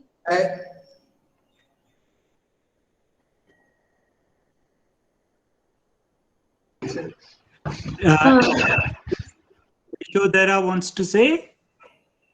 Yeah. Thank you so much, sir. Yes, sir, you're audible. I will show you a video also so that Hello. Yes, please show up yourself. Hello. Good afternoon, sir. My connection is very poor. I'm afraid if I turn it on, I might lose the connection. Extremely sorry.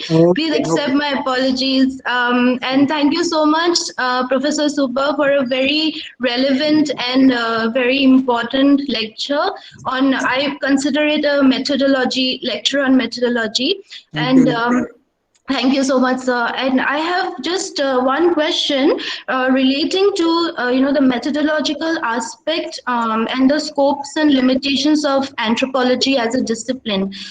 From your lecture about the anthropological man, I could sense that you explained to us about a pedagogic on the one hand and a philosophical binary on the other hand as characteristics of anthropological fieldwork. And so I want to ask, what is your opinion on the continuity of a discipline in terms of philosophical methods as well as empirical methods? And how can the discipline adapt, so to say, or have scope for interdisciplinary methodologies within its larger disciplinary domain? And how can anthropology or fieldwork be sustained in that manner, so as to support quantitative studies with qualitative narratives and material? Thank you, sir. I hope I was able to convey my question. Yashodhara, your question was a little long for me. I'm sorry. I'll try and explain to you to the extent I understood your question. First of all, disciplines are born and then they grow, they evolve slowly, and slowly they evolve through interaction with other disciplines.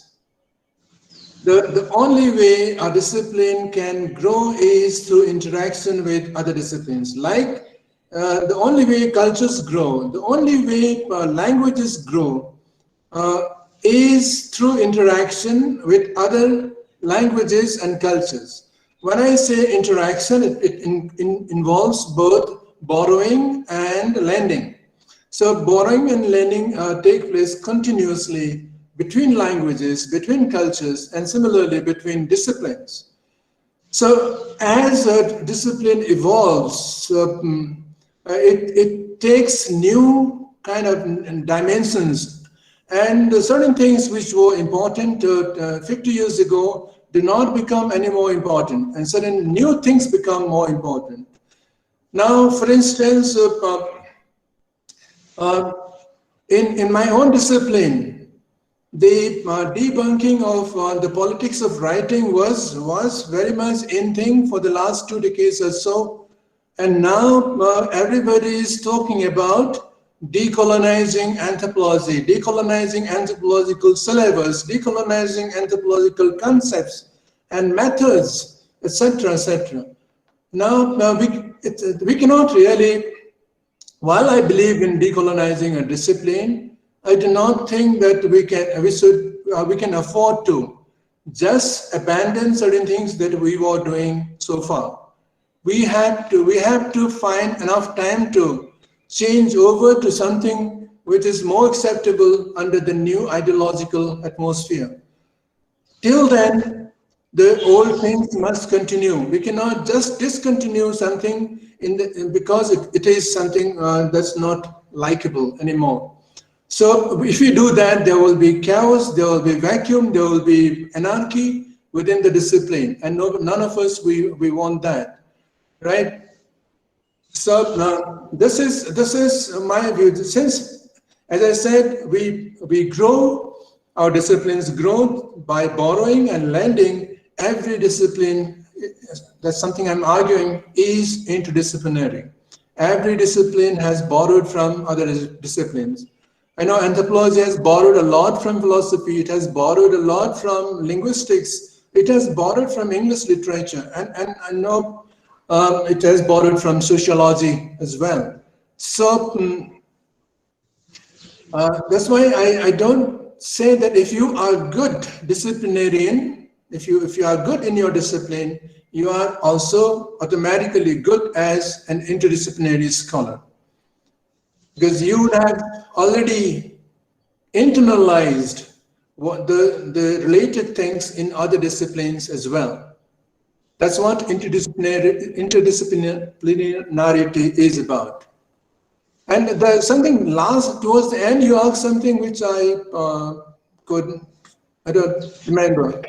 So thank you so much for the explanation to the first part of my question. Indeed, I completely agree with you, and you've also helped me rethink some of the developmental questions, because I'm currently a development studies PhD research scholar, and my work is on indigenous autonomy and narratives of development. So my focus is on Karbi Anglong, and hence this my interest in your positioning of anthropology to include more diverse and diverse aspects of cultural conditions.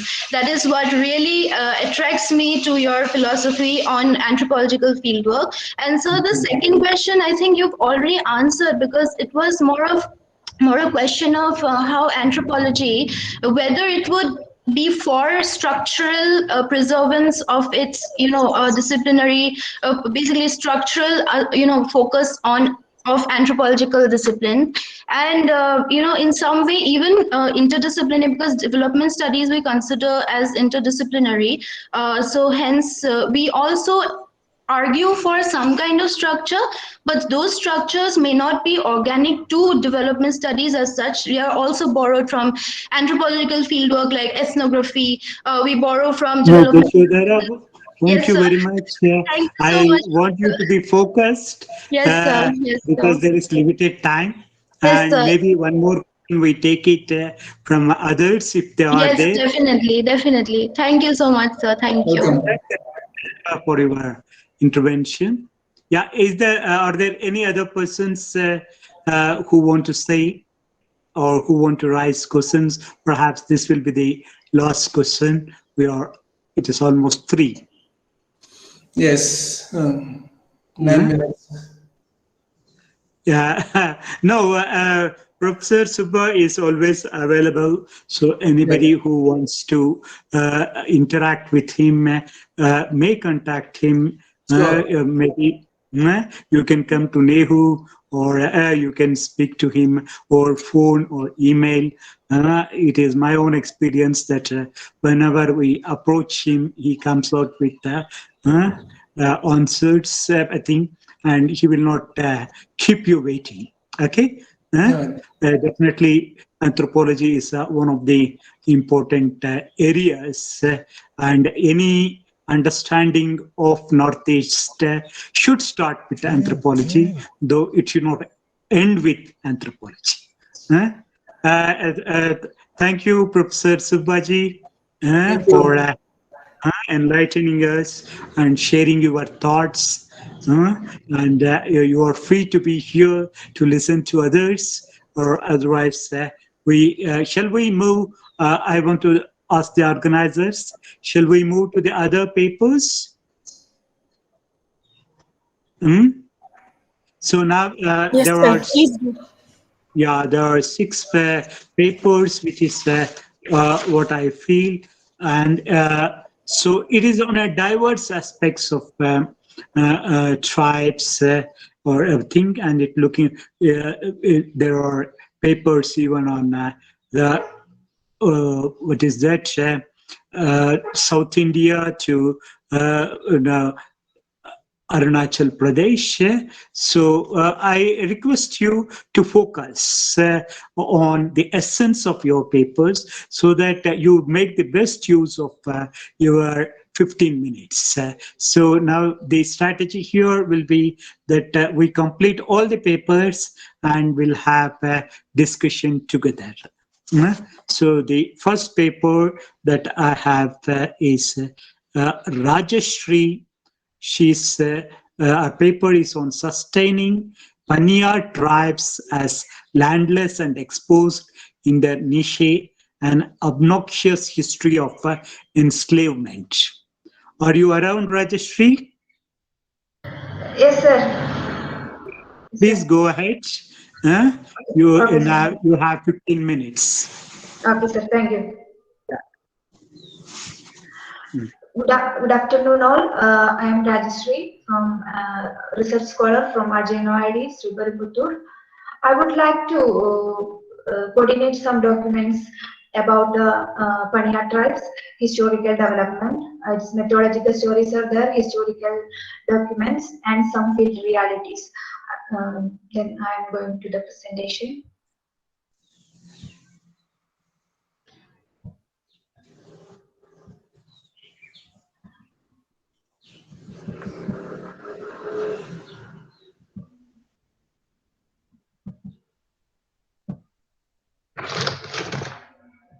This paper is about Paniya tribes, sustaining Paniya tribes as landless and exposed in their niche and obnoxious history of enslavement. Then, Paniya tribe is the numerically largest tribal community in Wayanad district, Kerala, and having very little means of social and economic status. According to the census 2011, Paniya tribes constitute 43.63% of the total tribal population in Wayanad district. And the marginalization of Paniya tribes in their socio-cultural setting has historical reasons. They are semi-nomadic group of people having very low social and economic conditions. They are following traditional occupations, fishing, hunting, and agriculture. This paper is an attempt to describe the historical contributions towards the Paniya tribes' vulnerability and keeping them as lowland tribes in Wayanad. And the background. Wayanad district is a hilland in the southern Western Ghats and located in northern Kerala. Even if Wayanad is a hilly terrain away from coastal area, it has a long history of exchange with the region because Calicut Harbour is the neighboring place of Wayanad district. So historically, the traders came to the land for the goods and services. So there is a relation with this trade history is there. Then hill tribes, who are considered as the real inhabitants of Wayanad. The intensity of their population is not uniform in all districts. The higher contribution is found in Wayanad district, followed by Idukki and Palakkad. Paniya tribes are mainly settled in Wayanad, and rest of them are scattered in Malappuram, Kozhikode, and Palakkad districts. They are downtrodden group holding very little land and having little amenities of life. Cultural and political loneliness of the tribal community from the non-tribal communities start from the historical periods and continues today.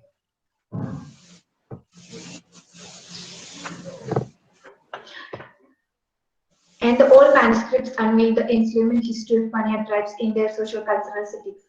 For example, the book of Malabar collector C. Gopalan Nair, that's Wayanad, its people and tradition. In his book, he described that Paniya have a history of enslavement. This enslavement history may limit their accessibility towards the public institutions, education, health, and banking.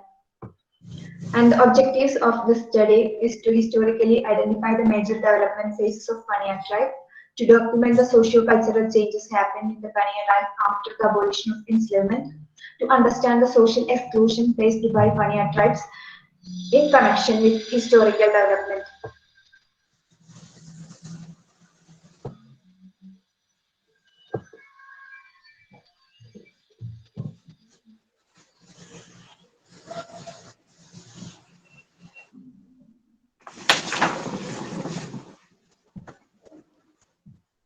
Yeah, Rajashri, any problem?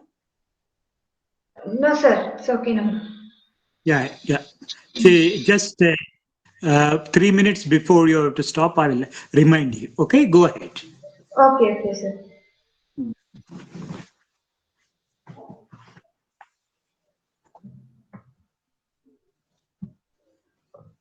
And the methodology. Descriptive design is used to explain the exclusion of Panya tribes in their socio-cultural setting. This data collected through the oral histories, books, manuscripts, and previous research works. Oral history is collected from the community leaders, key informants, and elder members of the community. And the major discussions. Historically, Panya tribes represented as a semi-nomadic group of people residing in the hilly terrain of New Guinea. Panya history develops through migration, bonded labor, and interface with surroundings. There are three major phases that are migration from the forest to the mainland, and then as bonded labors under the landlords. And after that, the interface with the surrounding communities, including other tribal communities. There are vague stories stating the African origin of the Panya tribes, but Tandon study reveals nothing definite about it. Because of that physiological features of the Panya tribes related to the Negroids. So there was some stories like that, but Tandon reveals nothing definite about it. But Panya tribes believe themselves as the Aboriginals of Kerala and claim that Malabar King Kotem Raja brought them to Wayanad. Then one of the community leaders asserted that Panya tribes are from Ipimala, a mythological mountain nearby Banasura Sagar. They resided the mountain range of Banasura Sagar and come to the outer space only for searching food, and the villagers consider them as the black beast who will destroy their paddy and food. Then Gounder, Kannada-speaking cultivators, brought them to Wayanad as bonded laborers, and they worked under that landlords for an year. This Valiurkav temple fest was a platform for the slave trade during the first. Now also the community members are remembering those days, and they are saying that there were an annual agreement signed by the landlord for the Panya member as a bonded labor. If one Panya member signed that agreement for with that landlord, the whole family will be under the landlord as bonded laborers. There are folkways for the community which conveys the system of slavery under the landlords. By the 20th century, there were a period of present immigration to Wayanad from South Kerala, mainly Christians and Iravas. After Second World War, the food shortages after the Second World War also constituted to migrate them to cultivate more food products. Then the traders from other districts of northern Kerala like Calicut came to Wayanad for trade. Then these immigrants slowly became the settlers and they purchased land from the Nair landlords. There were a shift happened in the Panya life from the bonded laborers to daily wage labor. Then the feudal system of landlords and border labor were legally abolished by the government of Kerala in 1976. After that, they became the waged labor and they gradually connected to the market and emerged the need of acquiring more money. Then the traders used these tribes as their workers because they gave liquor and other intoxicating substances to the tribes instead of money. Then the tribal life slowly addicted to the liquor and betel nuts supplied by the traders. Panya tribes moved from the forest according to the labor. These movements and land encroachments by outsiders made the tribe landless until the government provides them land in 1980s. And even after the government gave land to the tribes, Panyas were excluded from that. Now also they are remaining as lowland or landless. Their geographical habitat should be destroyed or exhausted by the corporate interest outside or inside the state. Community survived there only because of their right over the area's homeland. Then the Muttanga land struggle was an attempt by the community to get back their land. But the state suppressed that movement also, and they didn't benefited from that also. Even the first elected government of Kerala with land reforms failed to address the problems of tribal land alienation. The first elected government of Kerala have revolutionary land reforms happened in Kerala, but in the case of tribes, they didn't benefit it that much. Major findings from this study are Panya tribes' interactions with the outer world happen as different phases of objectification and alienation. Enslavement history of Panya tribe is the unbearable one which obstructed the development till now. Niche of the aboriginals had affected by the transfer of immovable property to the non-tribes and abandoned the constitutional safeguards too. Existential struggles from the community also not measured by the authority. With the entrance of corporate interest to Wayanad, aboriginals had lost their traditional relationship with forest. Exploitation by the migrants were in various forms, including both physical and mental. Last, this paper putting forward the main argument that both the feudal system of enslavement and the invasions over the land contribute to the marginalization of the community. To conclude the paper, Panyas have been subjected to various abuses, and these unorganized tribes are still victims of various forms of exploitation. Their participation in the mainstream activities are comparatively low to other tribal communities in Kerala. Various development projects like Purpasri are trying to develop them, but it remains ineffective. Moreover, this is an attempt to explain the line between these histories and current situation of lowland tribes in Wayanad. Thank you. Oh, thank you very much for completing the paper on time.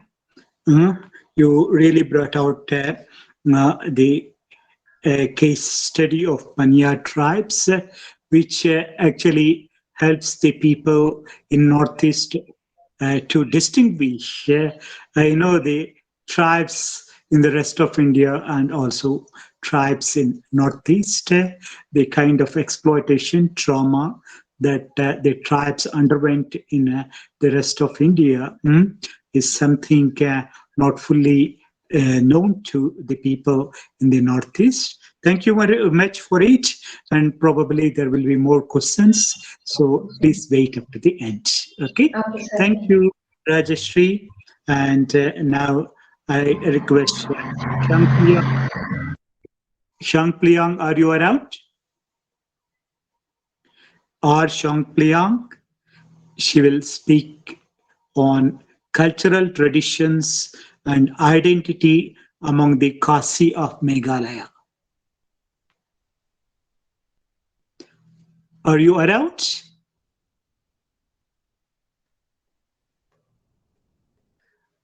If you're not there, Arunimai is there? Yes, sir, I am here. Yeah. Are you ready with your paper? Yes, sir.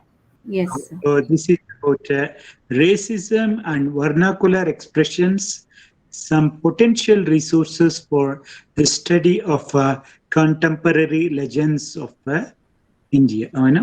That is where I really can't make out what you are trying to say, and I'm curious, like any others, to know your formulations and your presentation. So please go ahead. As I told you, there will be 15 minutes. Just 3 minutes before, I will remind you. Okay? All the best. Okay, sir. Sir, I'm presenting. I'm sharing one PowerPoint. Have you been able to see this? Yeah, I think it has come out. I hope people are able to see. Yeah. Okay. So very good afternoon to all of you. So today my paper is on folk narrative. The title of the paper is Racism and Vernacular Expressions, Some Potential Resources for the Study of Contemporary Legends of India. The aims and objectives. This paper demonstrates few widely circulated contemporary legends based on the people of Northeast India focusing mainly on the racism that citizens of Northeast India have been facing in different parts of their own country by their fellow citizens. Continuation of racial discrimination, abuse against citizens from the Northeast by their fellow countrymen and women, despite all legal protection, is not only evident in the day-to-day life, but also get reflected in the common consciousness directly or indirectly, which gets indicated in the folk narratives like contemporary legends. And today I am going to discuss on that. As an introduction, there are a few lines which I would like to read. A contemporary legends mainly denote some folk narratives that highlights the current fears, anxieties, or concerns of a particular culture or community alongside a glimpse of a wider range of attitudes and assumptions within or outside the space. Studies show that abundance of contemporary legends have been documented in Northeast India. Within the narratives, gender and racism plays a significant role in assigning the roles of villain or protagonist. Northeast India is struggling with racism relentlessly in its own country for ages, and it can be read in everyday news. As a result, acceptance, realization, and expectations of these stories can be reflected in everyday narratives such as contemporary legends in India. If we talk about definitional characteristics of contemporary legends, I am just trying to focus on three basic features which has been given by Paul Smith, a famous folklorist who has been working on contemporary legends for last 30 years. So these features are like follows. Number one, contemporary legends do not exist as a single unique item as other works of art. Instead, many examples of any one text will be in circulation at any one time. Secondly, contemporary legends are highly mutable and are not static. Consequently, no two examples of the supposedly same story exactly alike. Number three, contemporary legends appear to be anonymous creations, although they may have discoverable sources. On the other hand, it is not unknown for texts to have spuriously attributed authorship.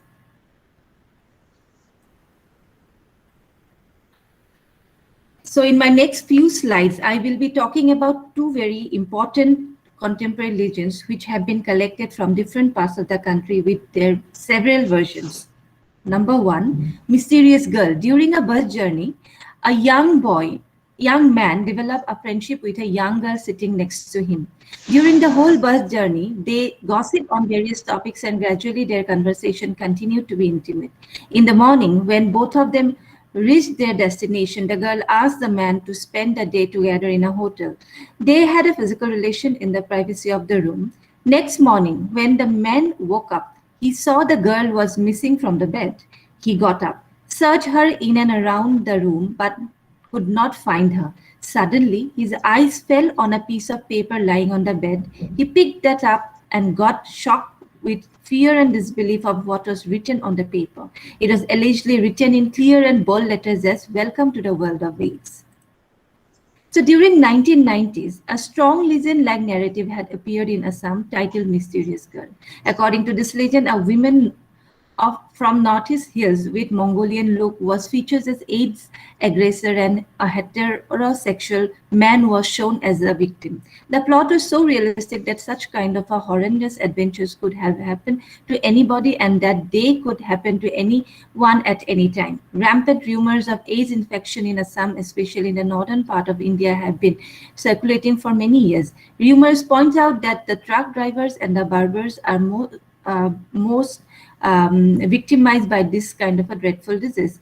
This legend sweeping in Assam since 1990s and got published in some local magazines too. Later on, it has been found that the existence of the story found in one basic legends making different versions simultaneously were found in the national and international platforms. If we go to the history, similar stories can be found widespread internationally, especially in America. One has declared Mysterious Girl as a full version of AIDS Mary.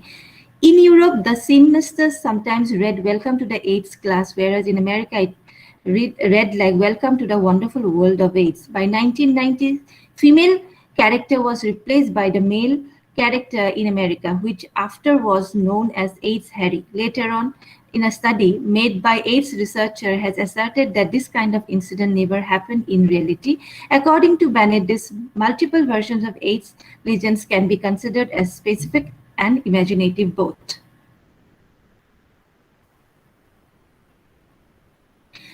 Later, it was also observed that the version of legend began to fade from public consciousness and to evolve into a new form when there was a rumor-like story, panic outbreak in Guwahati about HIV, infected needles in cinemas. The type of legend was more popular as needle prick legend too. This was the time when AIDS hysteria was its peak, and even government was actively launching several awareness program campaigning, educating the masses about HIV/AIDS in order to control the panic outbreak.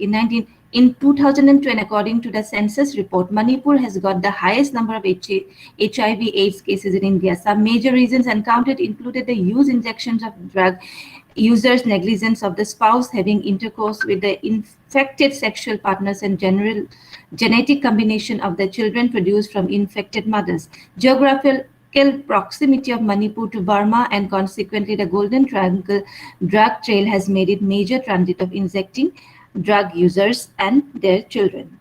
So maybe these were some of the reasons for which people believe on all these things, and news about all these things has made consciously or unconsciously in creating some stories which is not based on some true facts even. Second one story narrative that I would like to add is Rapper Blue. So this is a story which I have been collecting its different versions from many years. So once a boy and a girl were roaming around the city by a motorcycle. The girl was riding pillion.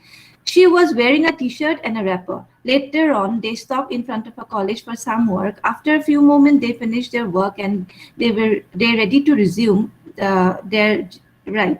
But what happened thereafter was really astonishing. The boy started his motorcycle and thinking her to be on the pillion seat, he drove on.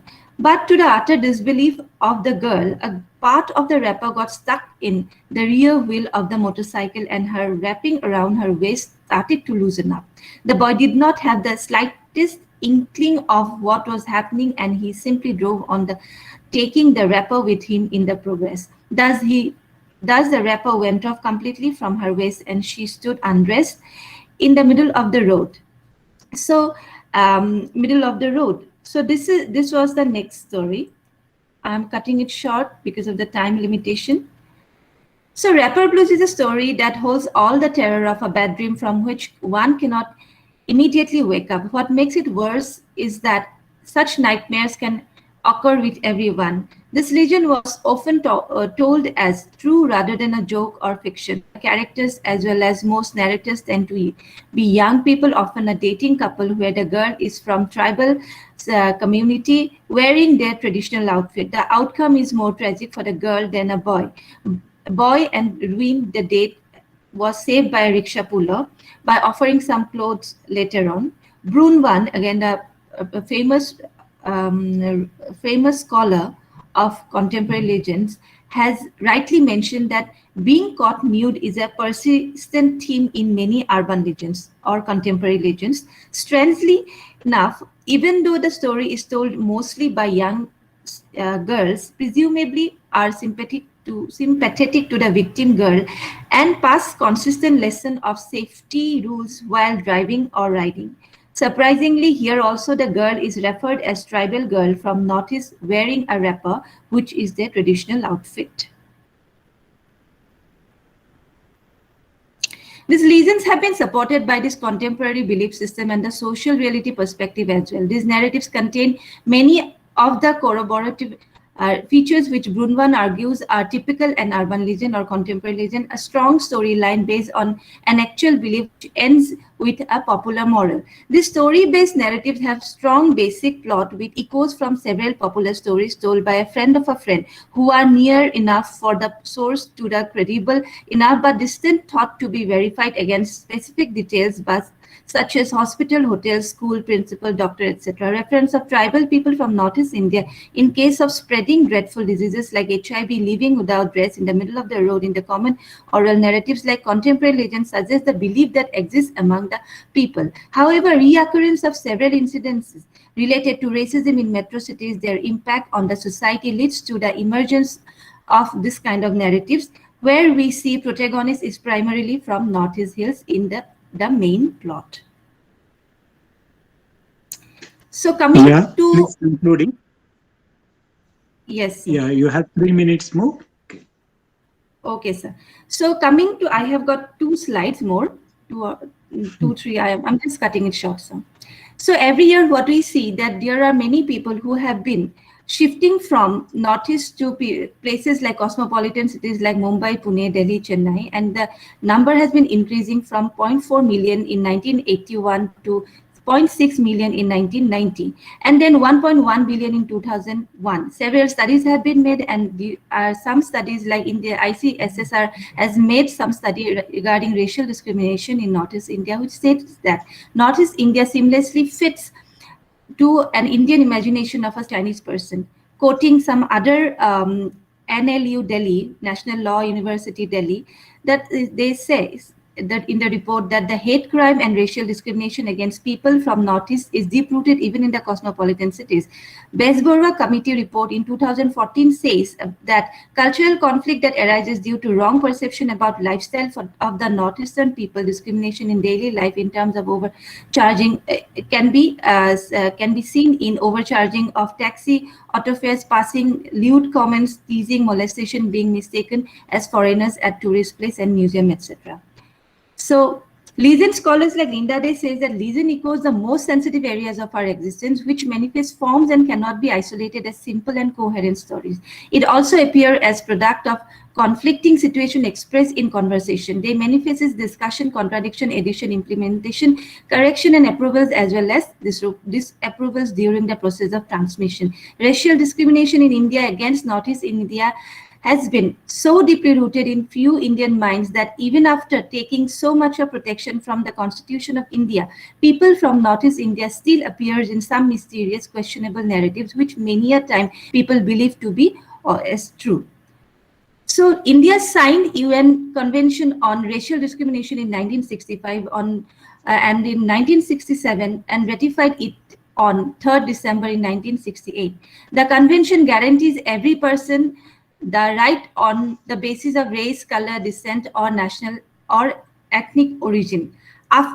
So apart from this, the Scheduled Caste, Scheduled Tribes Act in 1989, which seeks to prevent the commission of offenses of atrocities against members of the Scheduled Caste and Scheduled Tribes, and Section 153A of the Indian Penal Code 1860, which deals with the offense of promotion of enmity between classes on Indian Penal Code, deals with the imputations, assertions prejudicial to national integration on, and 505 of Indian Penal Code is about to the statement conducting public mischief in religious worship or mischief in place of worship or in any assembly engaged in the performance of religious worship or religious ceremony shall be punished with imprisonment, which may extend to 5 years and also be liable to fine.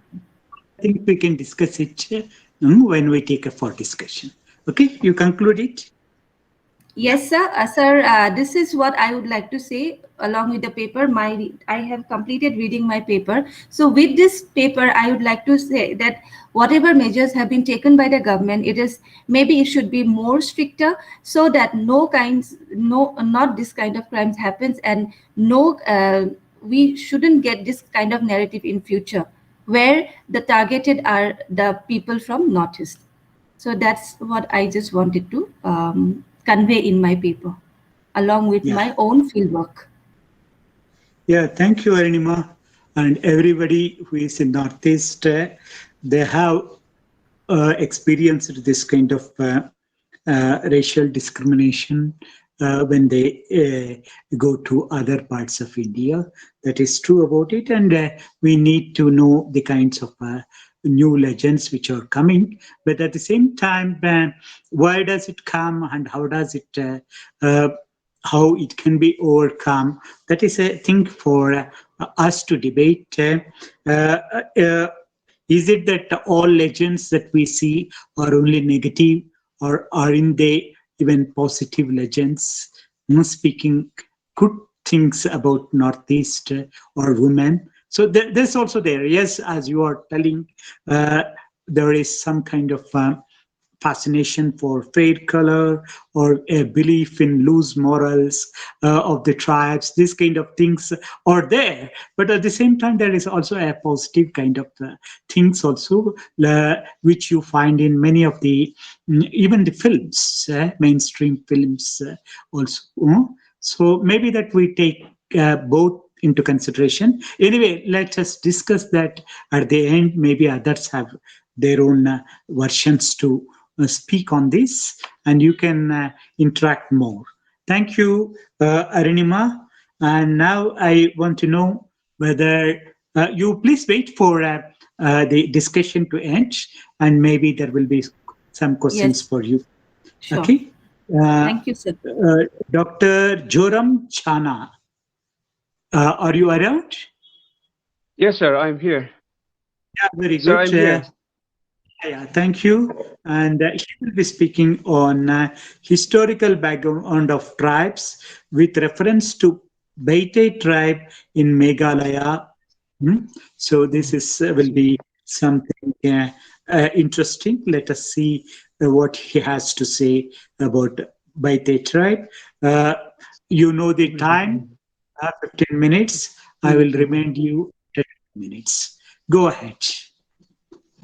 Okay, sir. Sir, I want to share the screen, and then please just, I'm trying through my laptop. What is here? What is that? Mail. Oh, okay, sir. Yeah, with the go ahead. screen sharing. With the screen sharing, I'll just do it. Just do it. Sir, I'm very sorry that my lab, I have problems. So without scaring the screen, I will just do it. Okay, you go ahead. Okay. You must be. Okay. My name is Joram Sanasilo. I'm a research scholar from William Carey University, and my topic today is historical background of tribes with reference to the Biate tribes in Meghalaya, Northeast India. The Biate tribes are small tribe, and the meaning of Biate is coming from two words together, Bia and Te. Bia means speak or worship. Te is it is a suffix denoting plurality. The two words are combined together to form the word Biate, which means worshipper. In the opinion of some of the historians and the writers of Biate, Biate originated from the terms Rule Biate or Rule Biate, which means snake worshippers. However, this hypothesis is not, it is questionable because as a tribe, they never worship or fed a snake, except in one village, that is Rulsom in Mizoram. But that also was not a worshipping as God. But due to their fear and timidly, and it was only for some time. Rulsom itself, meaning is, rule is snake. So means fed or feeding. That means upon a time, they fed or they feed snake. Big snake they call a rulpui. That means big snake. And then it is assumed that it is a big python. So that's these Biate people, the physical feature of Biate, ancient time before, we can say that they are, the height of men are from 5.2 to 5.6. Women, they seldom reach 5 feet. But in the modern time, right now, at present, both men and women are taller comparing to the past. And their face is nearly as broad as it is long and is generally round and square. The cheekbones high and broad and prominent. Eyes are small and almond shaped, the nose short and flat with white nostril. the origin of the Biate is tracing like this. And Biate is one of the Mizo tribe, which they were known in the, like the Lusei Kuki tribe, Lusei Kuki Chin tribe, which also include Mar tribe, which means Biate are belonging to Mar tribe. So they are known as Lusei Kuki Chin tribe. In addition, the Biate legends, through oral tradition, they believe that they are coming from Chinlung or Sinlung, which is how they call it. Biate believe they were led by their hero, whom they call him as Lamlira. The Lamlira took them from Chinlung. And from various collateral evidence, it is found that they are once inhabited in Sun Strait in Myanmar. And then, so when they moved to Myanmar and the settlement was made in Kabo Valley, especially in Khampat area, their migration is like this. The first exodus or migration of Biate of Mongoloid race took place in 2nd and 3rd century BC during the construction of the Great Wall of China. That is in 240 to 210 BC. During this period, it is believed that Biate, where the poor innocent people were vigorously used as slaves in the construction of the wall. And so some of them are run away and escaped through the gates of Great Wall of China, which they call, so for them they call it Xinlung or Chinlung or Kurpuitlabung or Big Hole. This is how they mentioned by the different Mizo tribes. Some of them call Chinlung, some of them call Xinlung, some of them call Kurpuitlabung, or that means some of them they call in English Big Holes. So the tribe first came to the present Mizoram from Burma, and Biate lived in Jialung village. So that's at first they settled in Chin Hills and directing toward the west of the crossing Tiao River, the present international boundary between India and Myanmar. The first Biate village was established in Jialung, which is now in Mizoram. And it is assumed that Biate Biate took their second exodus from Myanmar to Mizoram was during 6th to 7th century AD. The first exodus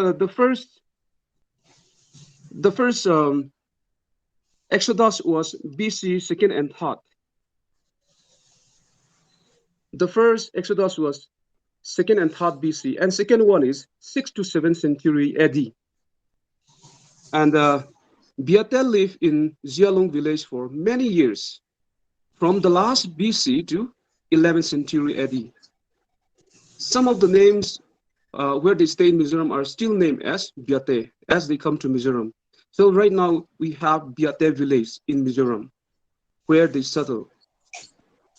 And the reason of their exodus from Burma must be in search of safe place or further proceeding to the Chin Win Valley is obstructed by the superior people of the Myanmar.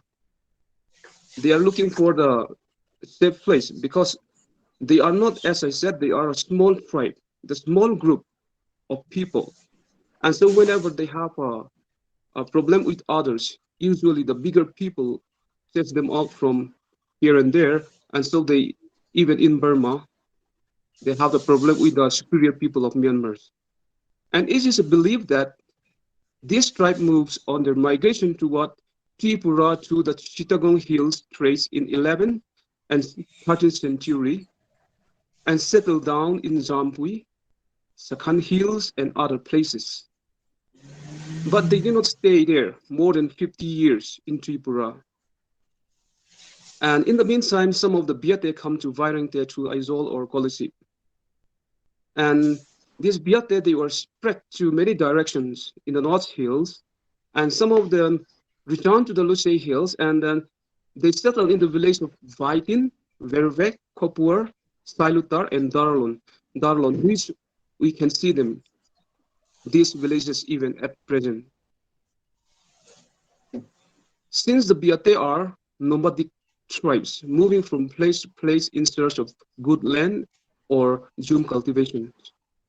Since they are moving every now and then, so we can call them as nomadic tribes. They search for a better land for their life, for the Zoom cultivation, and half of the Biate left Assam and moved to present settlement in Jaintia hills of Meghalaya. As we said, from Tripura they come to Assam, and from Assam some of them started moving to Meghalaya. It is believed that this migration to Jaintia hills in Meghalaya, which we call it now as West Jaintia hills, this took place in the middle of 13th century. This time when Biate entered in the present territory of Saipum, Eleka of Jaintia hills, it was like no man's land. That time it was just a jungle. It seemed no one were there during the times. So they found no people living in that thick virgin forest. So they had not forward with any people. They had no any treaty sign. The land was free to them, and they claimed that it is their own land. So Biate are happy with their own land now in the state of Meghalaya. Their journey ends in Biateram, that means the land of Biate right now. We call this that Biate villages to there, even though they are not as progressed and advanced as the other neighboring tribes. In spite of their serious search of peaceful paradise, where they could live in peace and progress with wealth,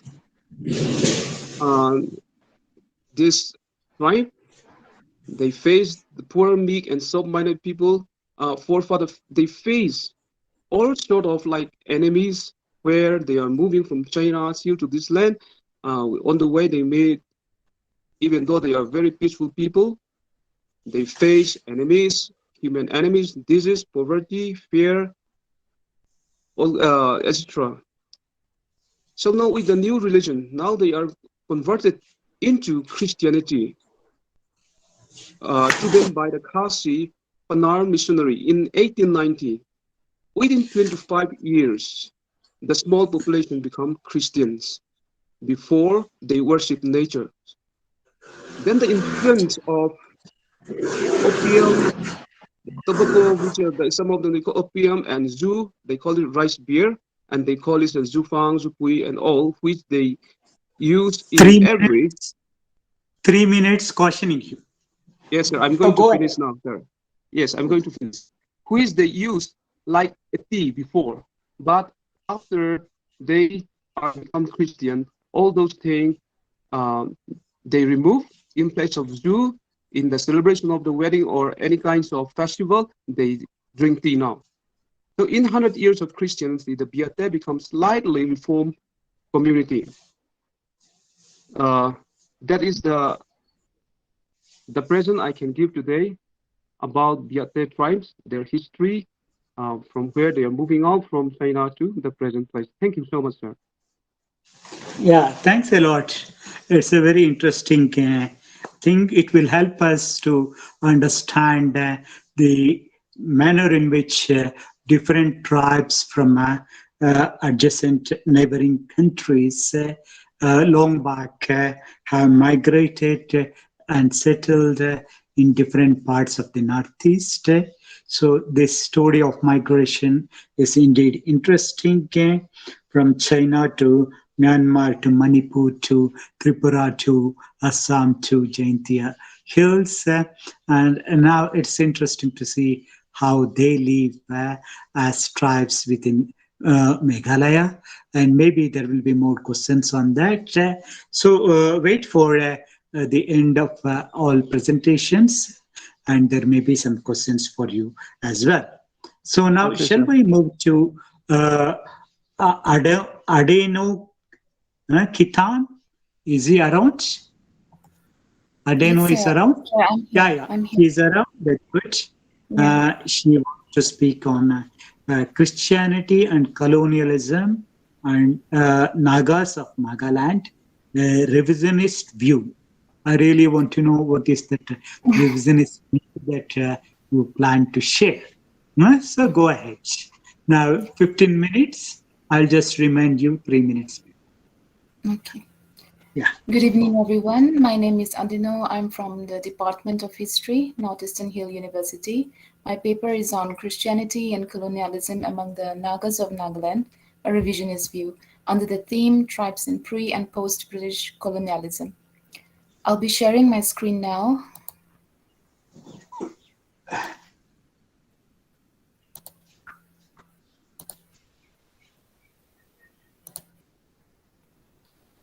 Can you see the screen, sir? Not yet. Not yet. Okay. Maybe others are able to see. The organizers may tell. I'm not able to see it. No, it's not visible. Okay, it's visible. Yeah. Okay. Okay. Okay. So the rosy picture of Christianity and colonialism is all too well known and documented on the Nagas, the civility and literacy it brought to the tribes along with the gift of salvation. But the other side of the picture is often shadowed, pushed to the background. Education was encouraged to promote religion and provide clerks for administration at a lower cost. It was a long stretch to achieve their own means after all, but the missionaries and the colonialists were both divided in their opinion towards each other's policies meted to the natives of Nagaland. In this regard, I quote J.P. Mills, who wrote, "Of the mistakes made by the mission, the gravest, in my opinion, and the one most fraught with danger for the future is their policy of strenuously imposing an alien Western culture on their converts. Nearly all have been eager to uproot what they neither understood nor sympathized with, and to substitute it for a superficial civilization. Whereas the missionaries felt that the burden of civilizing the world and spreading of the gospel was theirs, with the white man's burden concept in their minds. While the attitude of the missionaries towards the natives and the school curriculum was challenged by the colonialists, as it was molded on religious lines, the missionaries disapproved of the colonial policies of poor funding towards the schools. The paper is a study on how rapid imposed changes affected the Naga. The very consequences of an artificial and rushed civilization are to be the highlight and objective of my paper.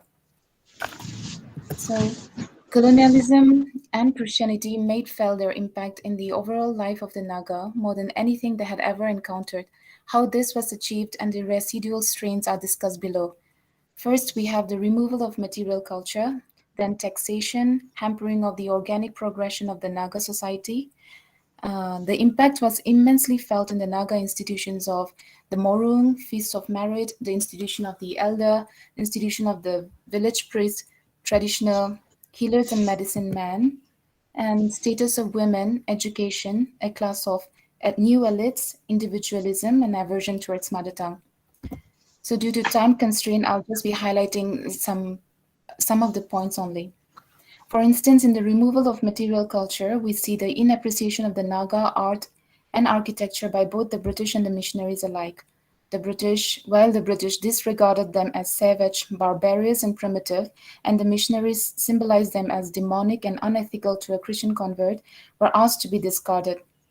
As items of human existence disappeared one after the other, so did their origin, history, and identity. Also, many ancient tools and garments, equipments, crafts, ornaments were taken away by the colonialists to be displayed in the British museums and in the presidencies for exhibition when they should have been at the disposal of the Nagas as heritage. Regarding technology also, much did not improve during colonialism. No factories and industries were encouraged properly here. Instead, by introducing Western clothing, they removed the Naga industry, technology, and skill. As a result, aversion towards their traditional clothes grew. Interesting point to note here is weaving was replaced by embroidery and knitting by the wives of the Christian missionaries. The question that arises here would be like, why would they replace weaving, which was actually very practical, and it met the Naga necessity by embroidery, which was not even of a utilitarian quality to the Nagas. Relative to this, we come to taxation. The rapid transition now from loincloths to pants, shirts, to ironically taxing them afterwards for adopting what they imparted, to taxing on living in bungalows on the natives, also introduced by them, shows the shrewdness of the colonial policies. It is stated that in the Naga case, the Angamis were taxed at ₹3 per house, other natives at ₹2, and foreigners at ₹5. According to this and the Land Revenue Manual of 1917, the Nagas living as foreigners in houses of foreign style with corrugated iron roofs were to be taxed ₹5. The tax created a clear discrimination among the rich and the poor in the most civil manner possible. The tax was unjustified in itself because the Naga way of life was always demeaned in every way by both the colonialists and the Baptist missionaries. And when the natives, the Nagas, adopted what they imparted, they were taxed for living as foreigners. Also, this new dress code came expensive to many, but since the Christian converts had to cover their barely covered bodies in the house of God, those who couldn't afford could not for the most part become true Christians. Economically, this was unsound and burdening to the people at that point of time. The traditional technology could not produce these sets of Western clothing, so they had no choice but to purchase them in a context where money wasn't easily available. This came as a predicament. Regarding the Feast of Merit, which was an agent of redistribution in the Naga society, benefiting even the poorest in the village by communal feasting, was scrapped off as government jobs, and money became the symbols or bars of status and wealth. A new hierarchy penetrated the nearly egalitarian society. Wealth, which when accumulated was redistributed, was now hoarded, generosity was lost, communal partaking and its spirit vanished, wealth became very personal. Moving on, we have the institution of the elder. Gerontocracy, although not in the strict sense of the term, among many Naga tribes, which naturally played a vital role in the functioning of the Naga society, lost its position and authority. Education and the shift of the socio-political paradigm served to nullify the social position and influence of elders. Indeed, this paradigmatic shift rendered the older Nagas redundant in that their wisdom was no longer efficacious. Their status dropped and their contributions were minimized amidst social changes. Consequently, their self-esteem and self-worth also declined. The Nagas now began self-doubting and abandoning their entire belief system. A grave impact is the growing aversion towards their mother tongue with Western education and the society that grew out of it. The receding of the Naga dialects cannot be ignored. The use of English and Nagamese, which is the lingua franca of the Nagas, are giving away the Naga dialects. In this process, the slow yet gradual loss of identity isn't realized. I quote Chawang here, for the identity of a person or of a community is linked with the language and culture of the individual or the group. In conclusion, what we understand religion-wise is that Christianity as it exists in Nagaland is a blend of the old and the new religion, a Naga version of Christianity, if you may. The Nagas' failure to draw a line between the two had very much to do with the missionaries who, while translating the Bible and teaching the gospel, used Naga cosmological aspects and associated it with the Christian God. So what we understand is there was never really a shift, a transfer from the old gods of the Nagas to the new in their understanding, but it was just an introduction of a new set of rules. These two agencies of change also destroyed the indigenous social organization and political structure of the Nagas. Whatever the Naga system was, worked for them, tied the society together, and ran smoothly for centuries. The indigenous rulers lost their position and status in society, its values and institutions. The feeling of superiority of their race and culture by the West over the rest resulted in attempts to replicate their societies all over the world, pushing the natives' culture and traditions into obscurity, prohibiting and abandoning anything not in congruence with the white society. With this imposition of foreign culture upon the natives, disappearance of the culture and their identity took place, eliminating their roots, which is detrimental to any society. And I quote Verrier Elgin, the activities of the Baptist missionaries among the Nagas have demoralized the people, destroying tribal solidarity and forbidden the joys and feasting, the decoration and romance of communal life. Thank you. Yeah, thanks a lot. This is indeed a different kind of narrative. Actually, in other parts of the world, whether it is in Canada or Australia and others, the activities of the Christian missionaries were criticized by the indigenous people. But when it comes to the Northeast, the dominant perspective even today is to view the missionaries as liberators, as one who civilized. But I understand that there is also an undercurrent, and there are people who are looking at it critically now. And I'm happy that Adano has come out with a different perspective of the role of Christianity and its impact on the communities here in the Northeast. I'm sure there will be some debate. So thank you, Adano, and wait for your Thank you, chance. sir. Yeah. Now I Thank see you. only one paper, that is Binoy B. How do you say Binonai Piafi? Are you around? Yes, sir. It's Benonai Piapi. Yeah, I couldn't get you how you pronounce your name. It's pronounced as Benonai. Yeah, that's great. Benonai Piapi.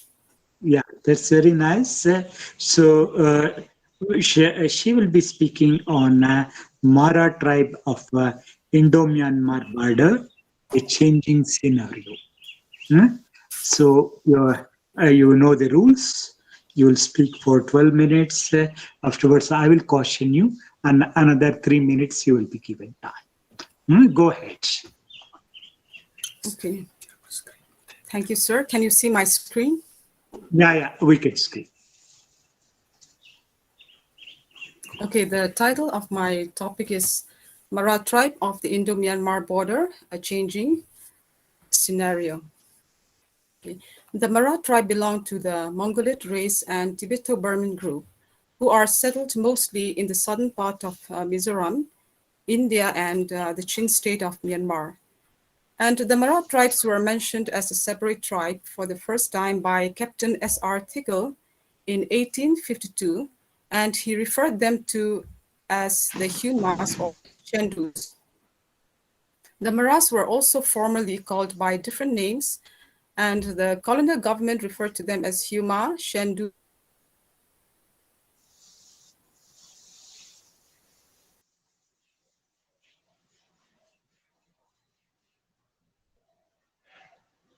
Oh, there is some disconnect. Famous Mara chiefs, and he was the last to surrender to the British rule in 1924. And here we have faces of some of the Mara tribe, and we see the the colorful pattern, the clothes, and also the intricately designed traditional dress of the Mara tribe. Your screen doesn't show. You want to show, you can show. Is it not showing? No, only the first page is there. I mean, title one is there. Others you can show it, then only. Okay, I'll just share it once again. No, it's all right. In case there is a technical problem, go ahead. No problem. Okay.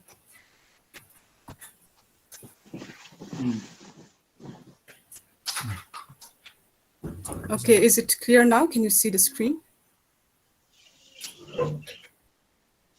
Yeah. Go ahead.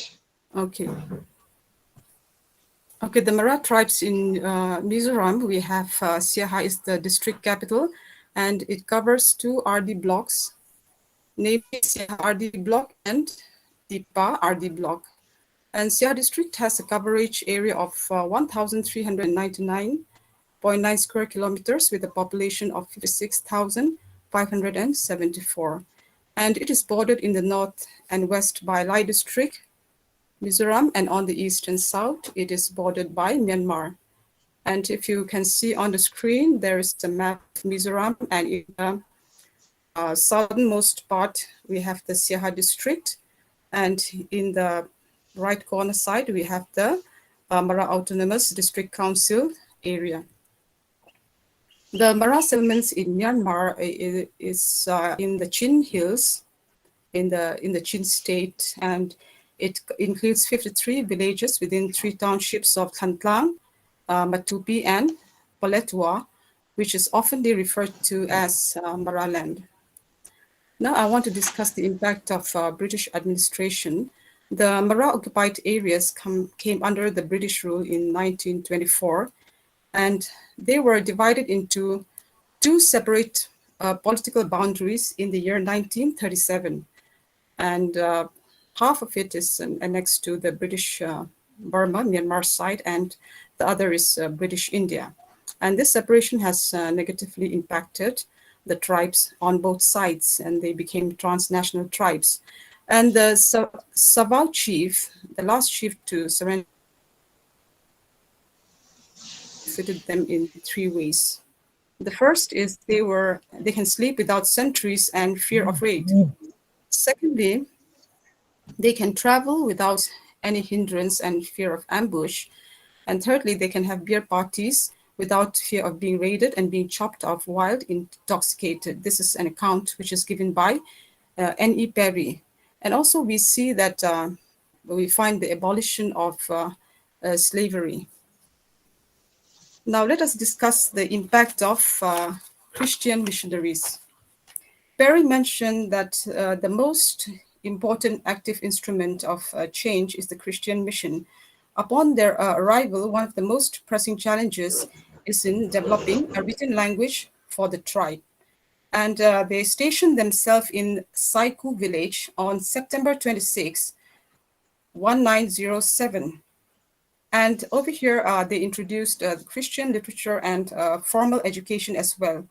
Upon their arrival, after 6 months, they opened, they educated 4 boys from the neighboring tribes. And after 2.5 months, 2 Lekher tribes expressed their desire to read and write. And later, the first school was built on August 24th, 1908, with the aid of the government. And also we find, the introduction of modern medicine, as the first missionary has a diploma from Livingstone Medical College, London, and he was equipped with medical knowledge. And many of the Maras, they live in constant fear of evil spirits, and if anyone gets sick, they attributed it to the work of the evil spirits. And so they taught them the new ways of medicine and how to heal the sick. And we also find a sense of solidarity and peaceful coexistence among the tribes as they gave up raiding and headhunting and were able to develop a peaceful coexistence. The impact of separation. After separation, they became minorities on both sides of the countries, and the political boundary created religious, social, and cultural boundaries, which created a sense of detachment and difference among the tribe.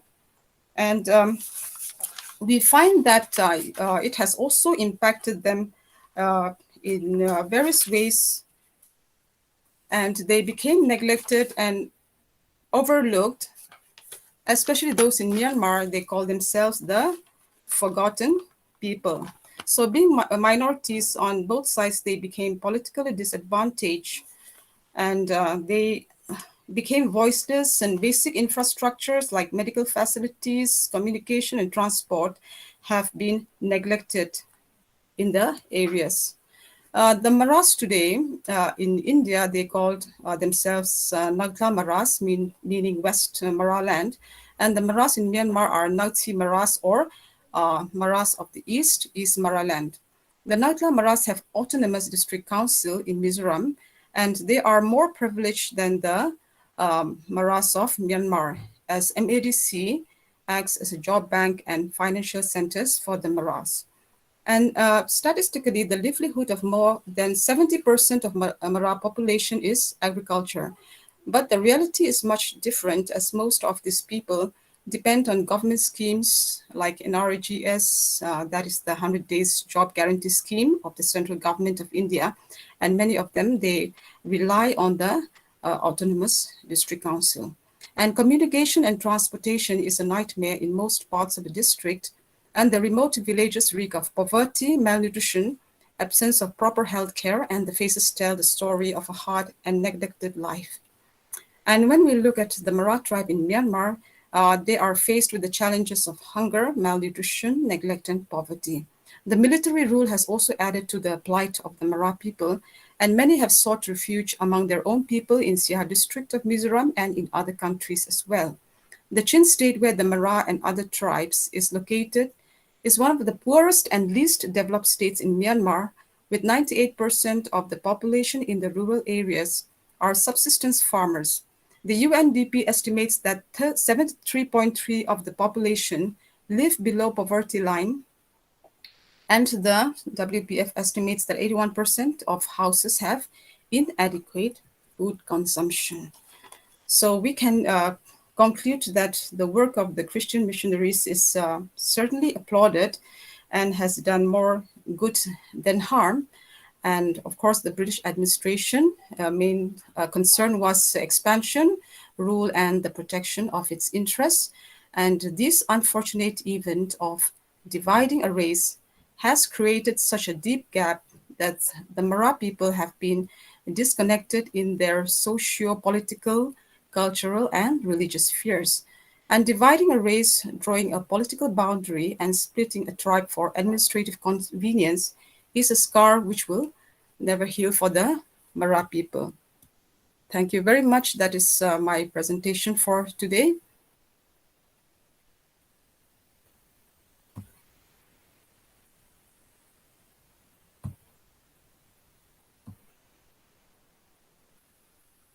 Okay, sir, I'm done. Thank you. Sir, unmute yourself. Unmute yourself, sir. Sorry. Thank you very much, Fiafi. And your understanding about Christianity is something in conflict with what Adeno was telling. Let us see what comes out of these two perspectives. You may debate about this. And I happen to work on Kuki tribes on the Indo-Myanmar border. And it's interesting that you came out with the Mara tribe because there is a need for more and more systematic studies on the tribes on the living alongside the borders and understand not only their problems but also the identity crisis they encounter.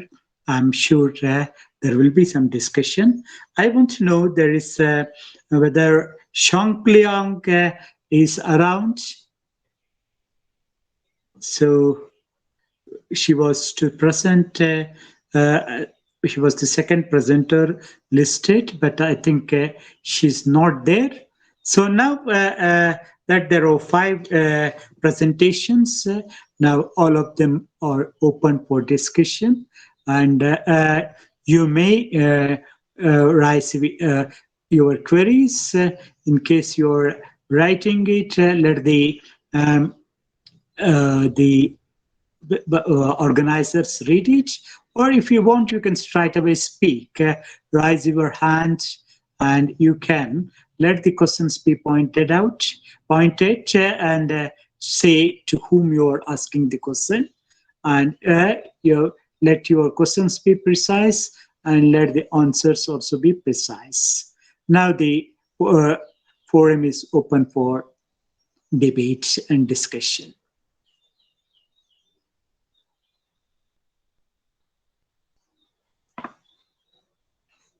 So who will be the first to come out?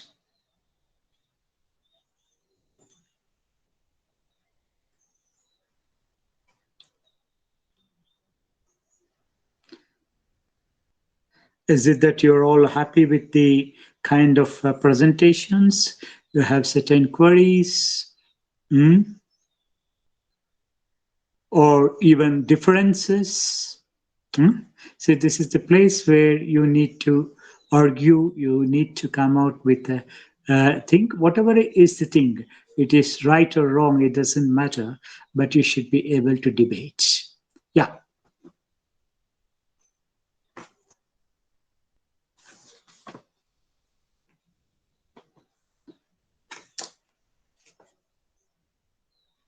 Anyone?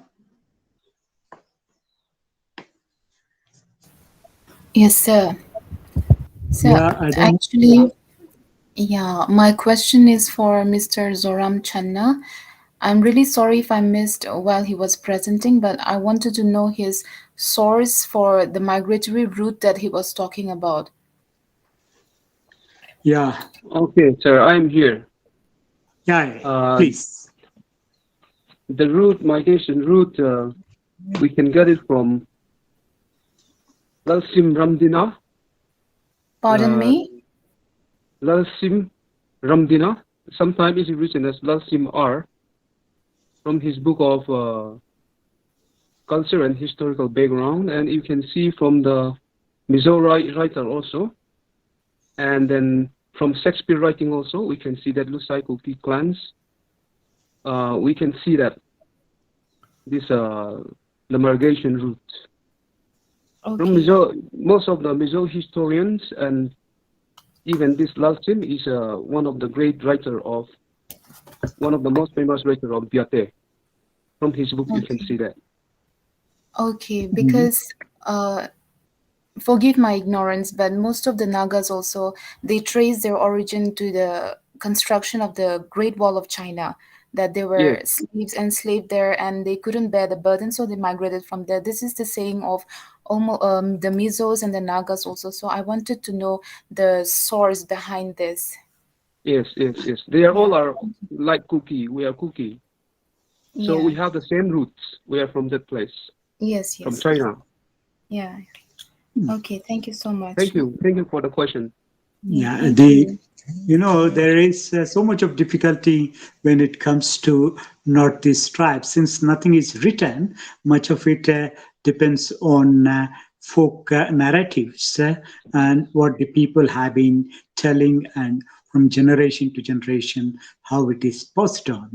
So to perhaps to prove it with all evidence and others, it becomes a little difficult. But as historians, I don't know, you know that folk is also very important source for history, though they may not be fully authentic. Yes, sir. Of course. Yeah, fine. Yeah. Any others who want to come out? Yeah, among yourself also you can discuss. It's not necessary that others should speak. Even among you, if you have differences, or you can ask, just like Adam asked.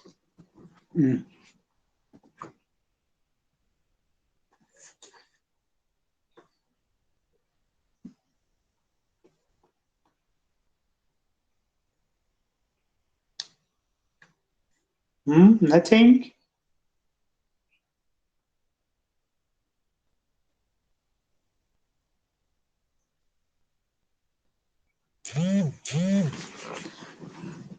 Anyone?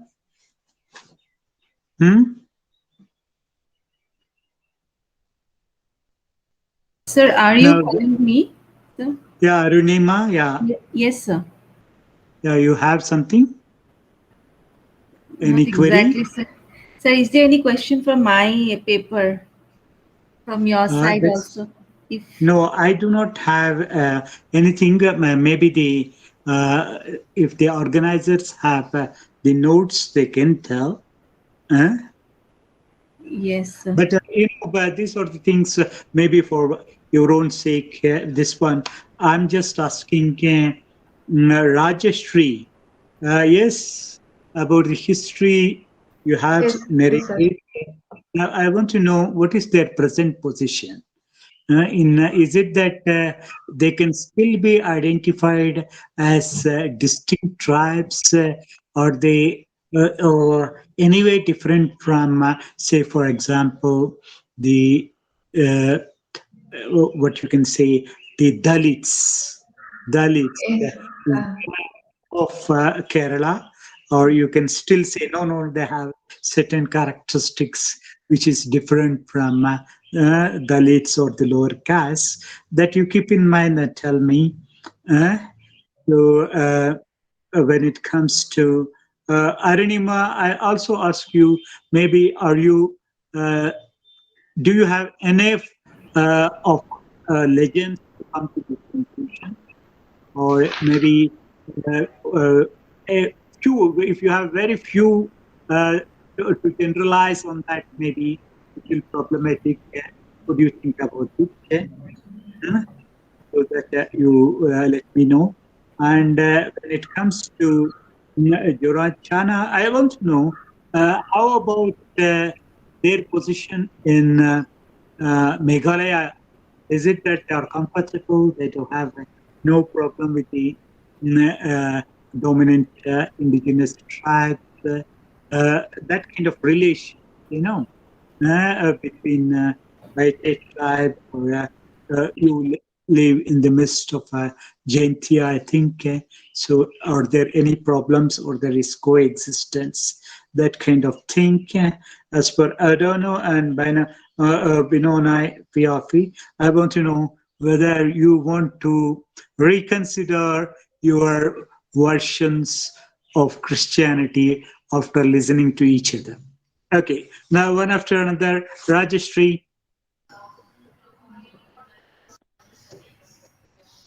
Rajashri, you have something to say? Yes, sir. Yes, sir. Yes, sir. Yeah. Yeah, sir. This one is there are major 6 tribal communities in Wayanad district, that are Kuruma, Kurcha, Paniya, Adiya, and Katanaika.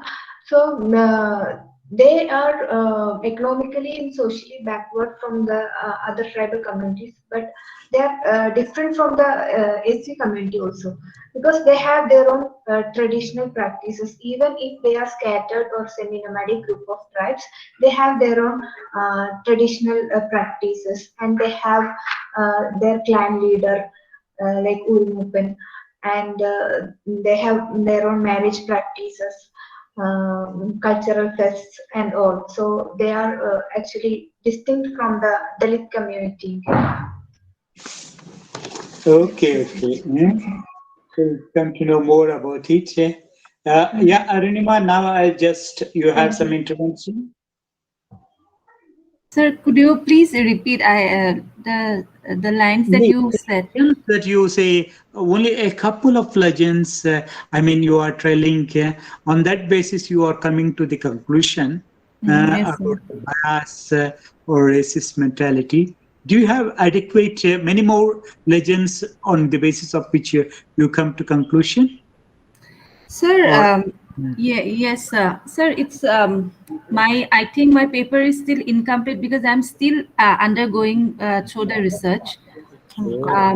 Because every day there is a new experience, but this time when I was writing this paper, I was specifically talking about discrimination. I also belong to Northeast and I live in Delhi. So every day we hear such kind of some kind of a line story, and that's how it actually insisted to write this paper on. But maybe there, because we have also seen people that who are actually who know what is where is Northeast, and half of the people, many of the people actually, they do not know the geography of Northeast. And that is the problem where actually we face this sort of a problem. And I think once like I'll complete, I am actually working on more legends, so maybe we will come across some sort of No, that legends is what. which will That's what talk. I want you to see more and more. You see, perhaps you may find some positive also. Huh? Yeah, maybe So, we will find yeah, some positive also. yeah, that will be better.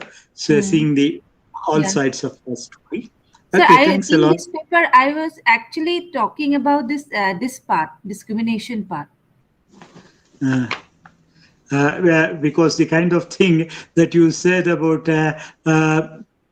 this one, AIDS, I have seen that even as a comedy in case of other communities Mm. without mentioning Northeast. That kind of Yes. stories you have. Yes, Uh, sir. so Mm. it may not be that it is targeted as if the Northeast people are spreading AIDS. So that may be you are going too far. That may not be, but So, but definitely there are. when we get versions like one legend and like too many versions, like four, five, six people are talking about the same version, and Right, that is targeting, then maybe we should consider. We no, can consider.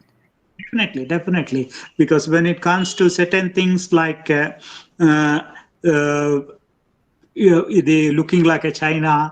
Chinese, or Mm.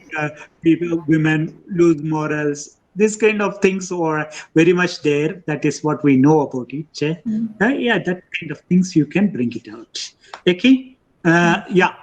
Now, Adeno and Fiafi, you have something to say. You are free to. Uh, You stick to Sir, your.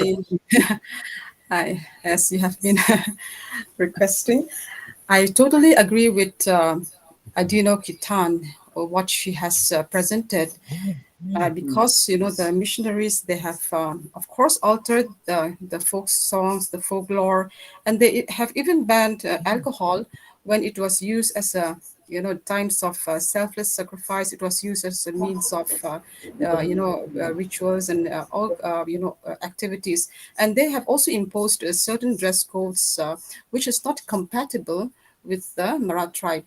So in that way, I totally agree with Adina, what she has said.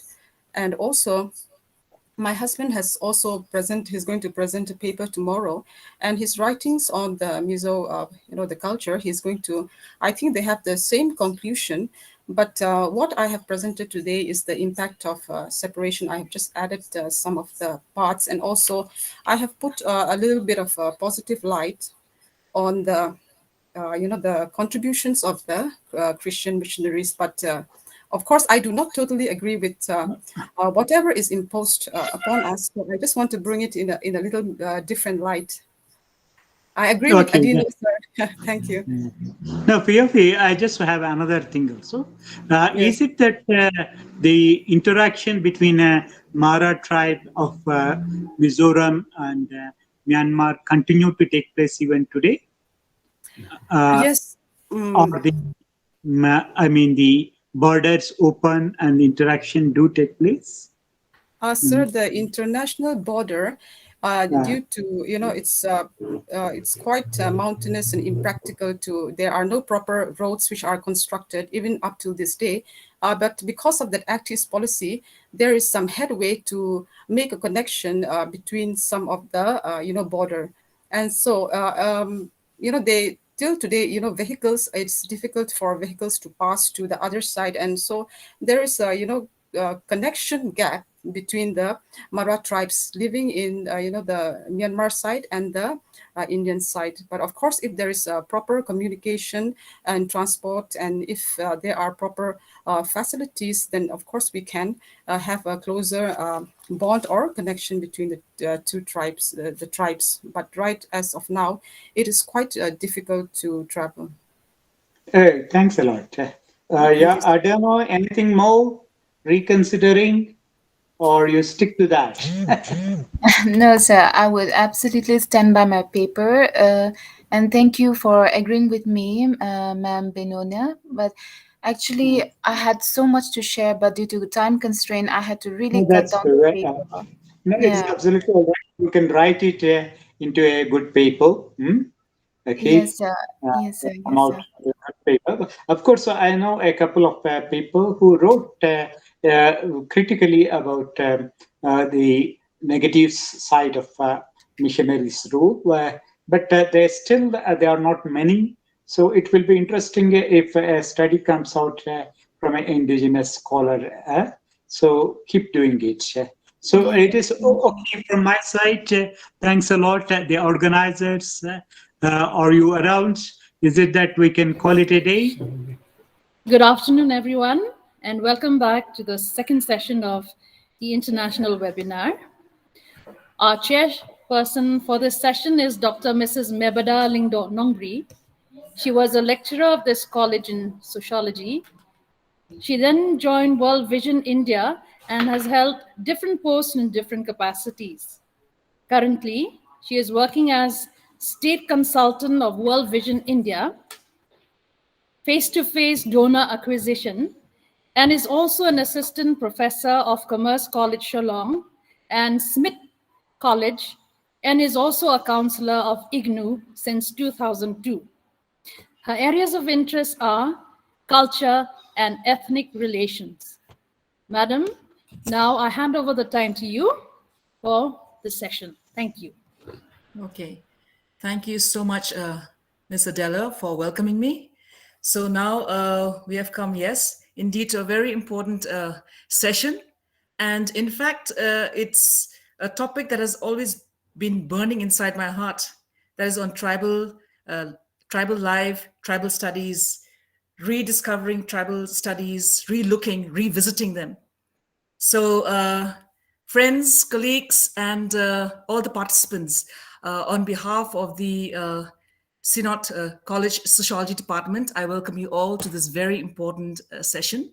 And I believe that each one of you had participated in the previous session. So my fellow friends and colleagues, this session is going to be very interesting. Why? Because we're going to touch on areas which is very important and very applicable in this day and age, and especially amongst tribal communities. And if you would agree with me, everywhere, here and there, we talk about how to safeguard tribal communities, tribal identities, how to preserve language, how to preserve their culture, how to preserve their oral tradition. And one of the important assets that we have now in safeguarding our tribal institutions, our tribal identities, is on the 6th schedule, if you would agree with me. Because we know that, I believe that people in Mizoram, in Meghalaya, in Assam, in Tripura, they would agree with me that the 6th schedule of the Constitution is the only thing that we can cling to it right now to safeguard our rights. We know that it is the 6th schedule that has been protecting the tribal population, protected the tribal communities, and provided them with autonomy, okay, through the creation of autonomous development councils that can frame the laws on land, on the public health, agriculture, and others.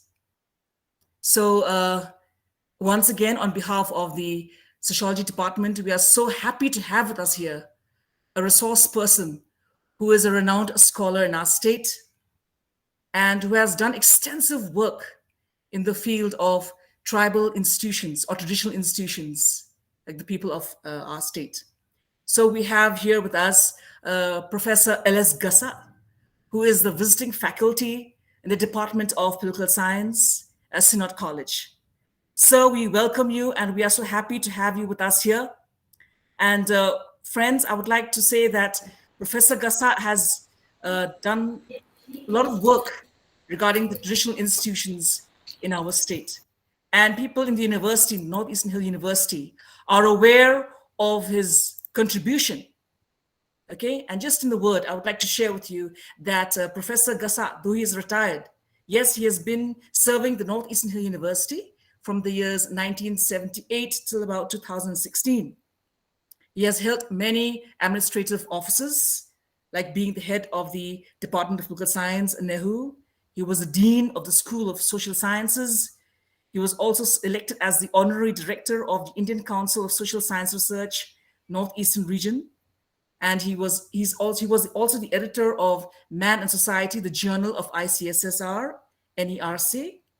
And he was also the member of the University Court, Executive Council, the Academic Council, and other academic bodies of Northeastern Hill University since 1990. And perhaps maybe with other central universities in Northeastern India. He was also a member of the Board of Management of ICFI University from 2013 to 2016.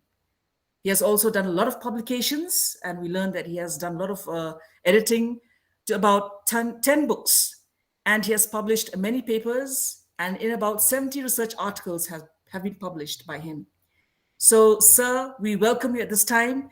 And if I would ask the permission of our dear participants, our dear colleagues, we will give this time to Sir Professor L.S. Gasa. Sir, the time is yours. So the topic that Sir is going to talk to us right now, as an eminent resource person in this session, is on safeguarding tribal identity as per the 6th schedule in Northeast India. Sir, the time is yours. Thank you. Thank you very much, Nebada Langdo, for the very detailed introduction, which some of them I'm not qualified to really have them with me. Of course, I had done a lot. So, good afternoon to all of you. Ma'am Chairperson and the other fellow participants in this webinar. Sir, can I disturb you a little bit? Sir, can I disturb you? Yes. I think you're using Miss Adela Parrott's laptop. Can you just on the video? Adela, can you just help, sir? Just a minute. Our participants can see our resource person. Thank you.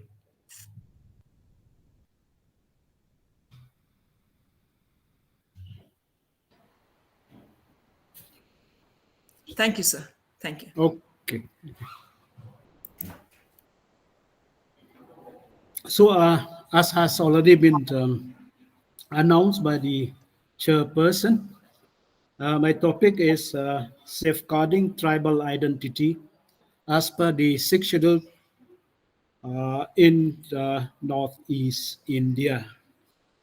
Now, there arose grave misunderstanding among certain scholars on Northeast politics that autonomy under the 6th schedule of the Indian Constitution was demanded by the tribal people inhabiting the hill areas of the then undivided state of Assam immediately after India's independence. That was an incorrect statement and misinterpretation of facts relating to the political developments that took place during that period. I would like to state here that actually what had happened was that the interim government of India showed some kind of positive interest and attitude towards the problems, both social and political, of the tribal areas of Assam by finding ways and means to solve such problems, to enable the people of the areas to participate in policy and decision-making processes, as well as also at the same time to provide them with constitutional institutions in order to safeguard their tribal identity. That was the background which I would like to introduce. And it was therefore rather fortunate for the tribal areas of Northeast India that the interim government of the day realized the critical situation these areas face under the Assam government's administration. On the other hand, it was quite unfortunate had it not been for the constructive and strong defensive stand and approaches taken by the tribal leaders themselves, who were the members of the Constituent Assembly. Later on, I'll discuss more about the contributions of both those who oppose as well as also those who were in favor of what had already been proposed by one of the subcommittees. Now, such a timely stand was particularly necessary and essential because of the negative and indifferent attitudes towards the proposed hill areas autonomy shown by some other members of the Constituent Assembly, especially which I will mention later on, those members of the Constituent Assembly from Assam, two of them from Assam. Now, such indifferent attitudes and detestation towards the proposed constitutional institution as an instrument to protect, preserve, and safeguard tribals' identity could be clearly understood from their open express opinions while taking part in the Constituent Assembly debates, the debates that took place from the 5th through 7th of September 1949, relating to the draft proposal on the sixth schedule. During the course of the debates in the Constituent Assembly, as mentioned above, Sri Kuladhar Chaliha from Assam vehemently criticized the proposed idea of incorporating the sixth schedule into the Indian Constitution and said, I quote, "In the background of this schedule, you will find that the British mind is still there. There is the old separatist tendency, and you want to keep them, that means the tribals, out of the state of Assam or away from us. That means away from the Assamese," unquote. Another member of the Constituent Assembly, again from Assam by the name of Rohini Kumar Chaudhuri, expressed almost the same opinion as that of Kuladhar Chaliha, and to a certain extent Rohini was more detestable of the sixth schedule and more ethnocentric in his approach towards the tribals of the hill districts of Assam. I would like again to quote what Rohini Kumar Chaudhuri said, quote, "It is on account of a policy of appeasement that we had ultimately to lose some prosperous areas of India and be converted into Pakistan. India is going to lose a great deal and is going to lose entirely the whole of the tribal areas," unquote. Further, Rohini Kumar Chaudhuri had these unpleasant words to utter. Again, I quote him, "We want," that means the Assamese, "to assimilate the tribal people. We were not given that opportunity so far. The tribal people, however much they like," I put a big question mark to that, "had not the opportunity of assimilation. If you want to keep them," that means the tribals, "separate, they will combine with Tibet, with Burma. They will never combine with the rest of India," unquote. Now, another member of the Constituent Assembly by the name of Brajeshwar Prasad from Bihar again has to say something against the proposed draft submitted by the members of the border law subcommittee. And Brajeshwar Prasad had this to say, I quote, "I will not jeopardize the interests of India at the altar of the tribals. The principle of self-determination has worked havoc in Europe. It led to the vivisection of India," unquote.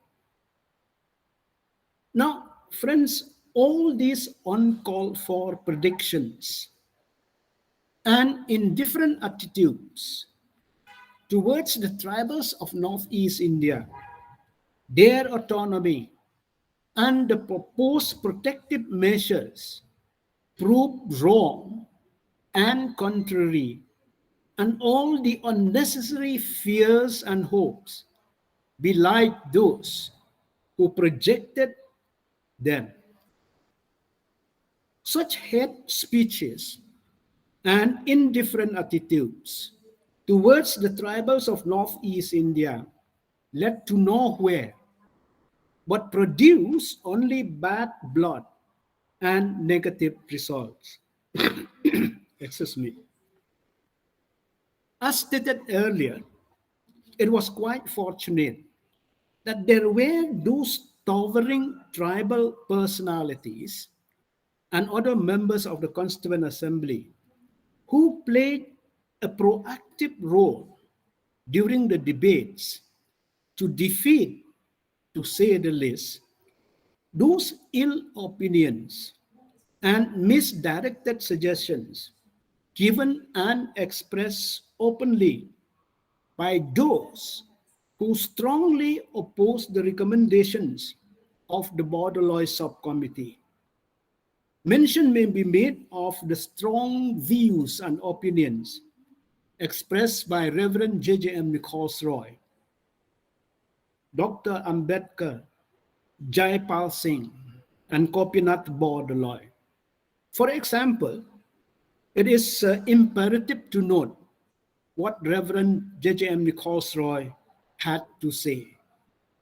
I quote what he said: "To say that the culture of these people, that is the tribals, must be swallowed by another culture unless it is a better culture and unless it be a process of gradual evolution is rather very surprising to anyone who wants to build up India as a nation and bring all people together.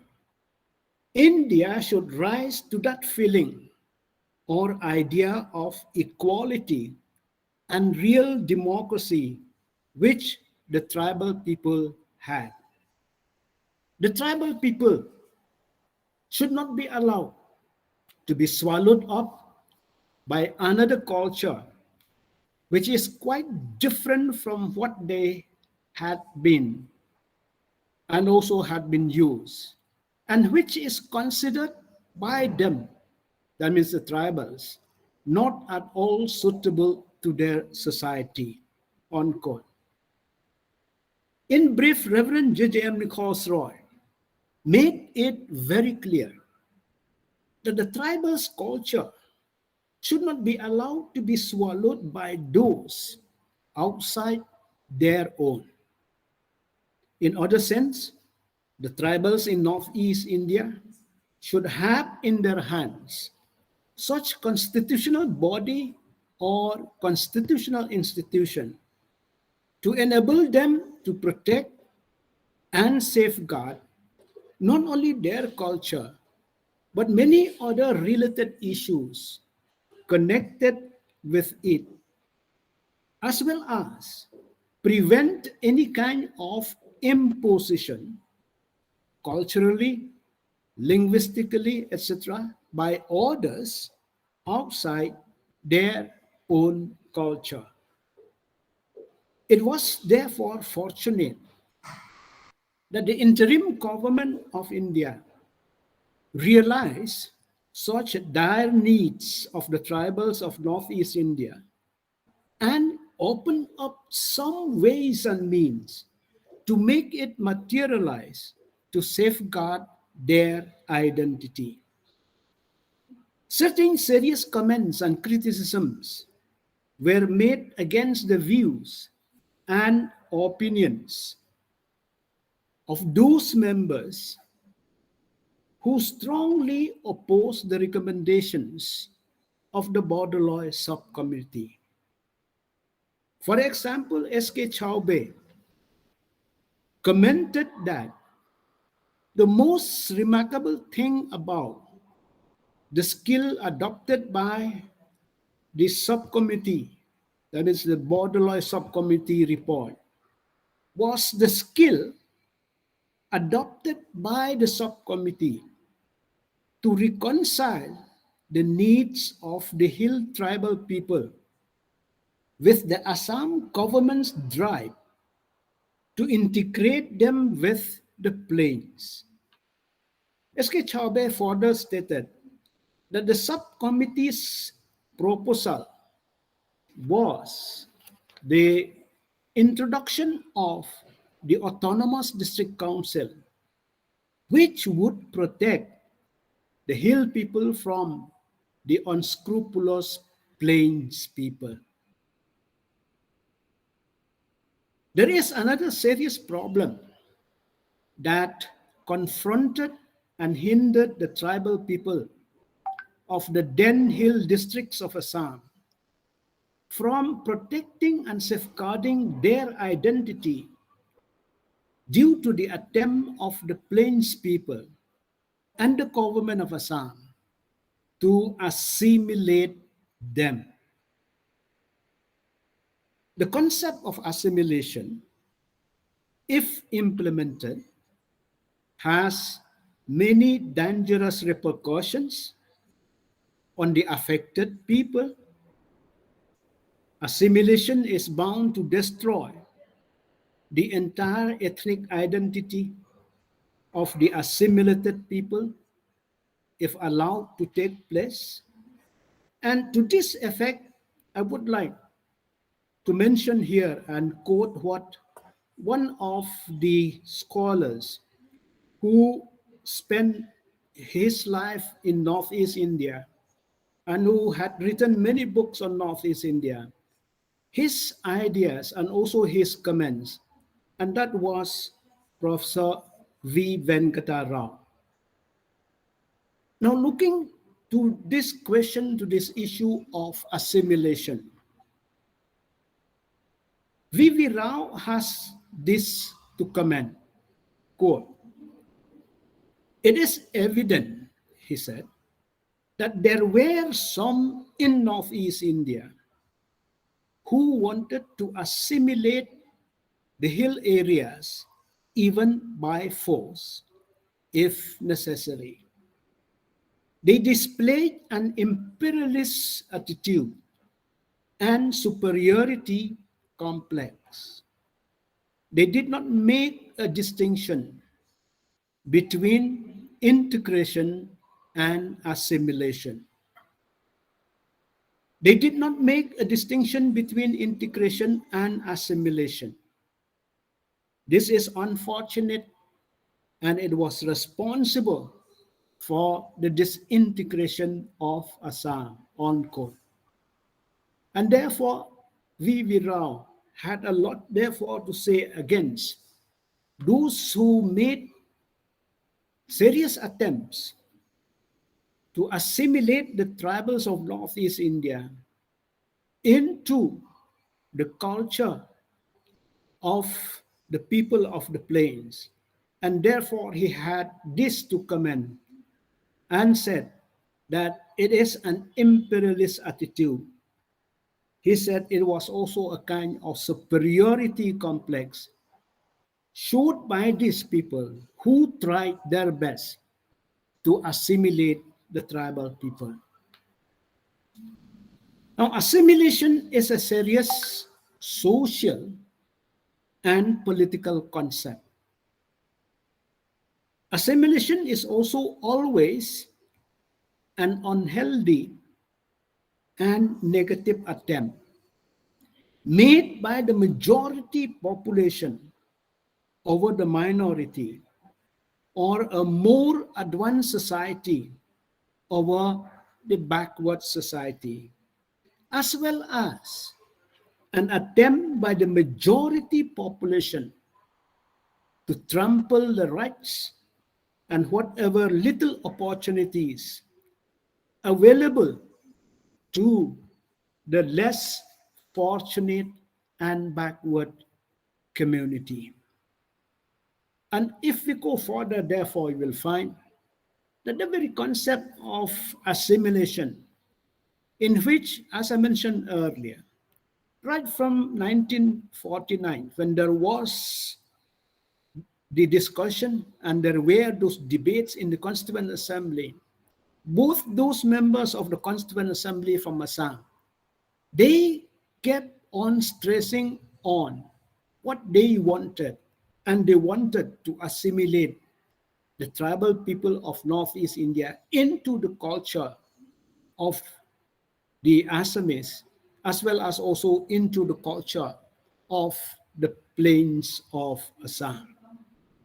And that was a very dangerous approach, very, very unfortunate. Had it not been for the defense, as well as also the positive contributions made by the other tribal members who were the members of the Constituent Assembly at that period of time. Further, it may also be stated that assimilation involves a total loss of social, cultural, and even political identity of the group that is being assimilated, and its absorption into the dominant group on the latter's items. This therefore generates fear in the mind of the minorities. This leads to antagonism. It leads to tension and increasing alienation each from the other. Therefore, the end result of any attempt to assimilate, especially assimilation by the majority population, by the more advanced members of a particular society over that of the less advanced members of the other societies, this will not actually integrate the two cultures, the two people, but it will only result in the increasing alienation of each group from the other. And it is not only alienation, as we experience throughout the history of Northeast India. There were many other factors, there were many other problems related to that because of the attempt to assimilate the other people. In conclusion, it may be stated that when the Indian Constitution was adopted, it envisaged strong democratic institutions at the grassroots level, as well as concerning the affairs of the tribal people, the tribal communities in the country. Consequently, therefore, what we find that democratic decentralization and establishment of Panchayati Raj institutions became one of the directive principles of state policy.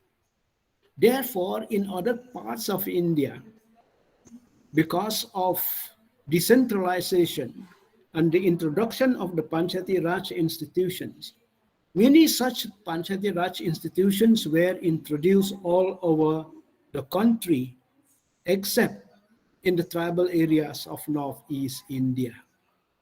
Therefore, in the case of the tribal areas of Northeast India, those who were responsible in drafting the provisions of the Indian Constitution recognize, unfortunately, they recognize at the early stage the necessity of a separate constitutional body and administrative structure. Now, with this kind of interest, this kind of attitude shown by those who were responsible in drafting the Indian Constitution, it led to the enactment and incorporation of the sixth schedule into the Indian Constitution under Articles 2442 and 2751.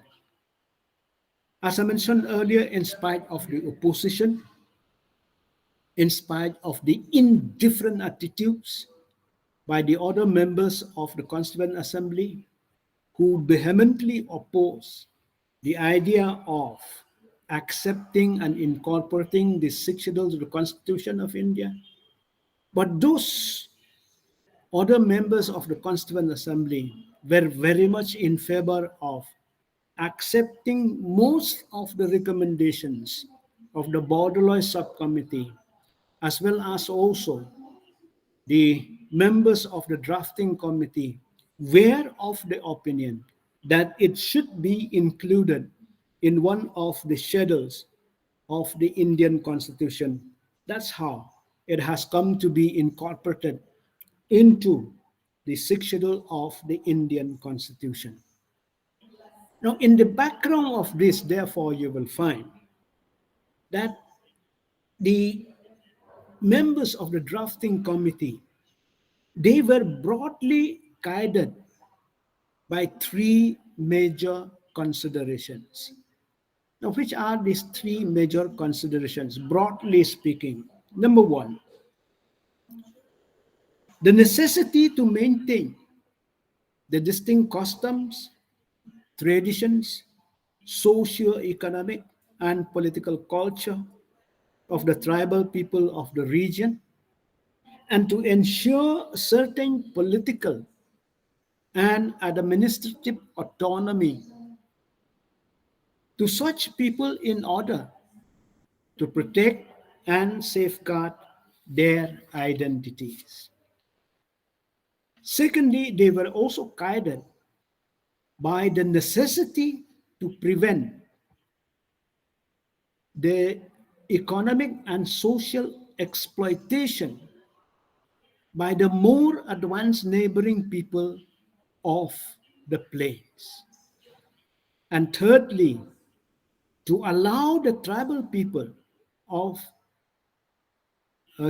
Northeast India to develop and administer themselves according to their own genius. Now, having realized the approaches, the indifferent approaches, and the opinions which were very much negative against the tribal interests, so therefore, the framers of the Indian Constitution, they were, broadly speaking, guided by these three considerations, and they would therefore would like to see that the tribal people of Northeast India would enable to have some kind of autonomy, but that autonomy initially should be only at the level of their districts. Of course, it was a very limited autonomy. However, they wanted that they should be able to get some kind and enjoy some kind of autonomy so that they will be able to take part in the decision-making processes, as well as also to some extent even in the decision-making of the newly independent country like India. The sixth schedule thus provides a compact institutional mechanism for self-government, safeguarding the traditional customs, rights, and practices of the tribal people and preserving their distinct culture and identity.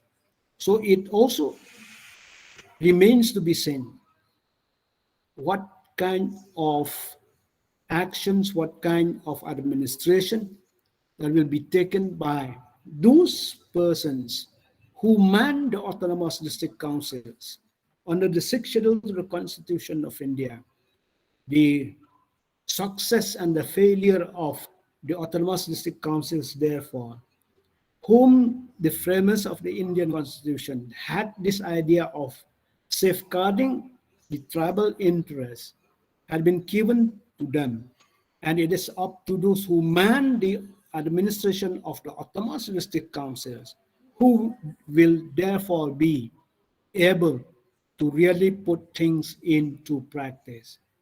This is the kind of concluding remarks which I would like to offer in this paper presented.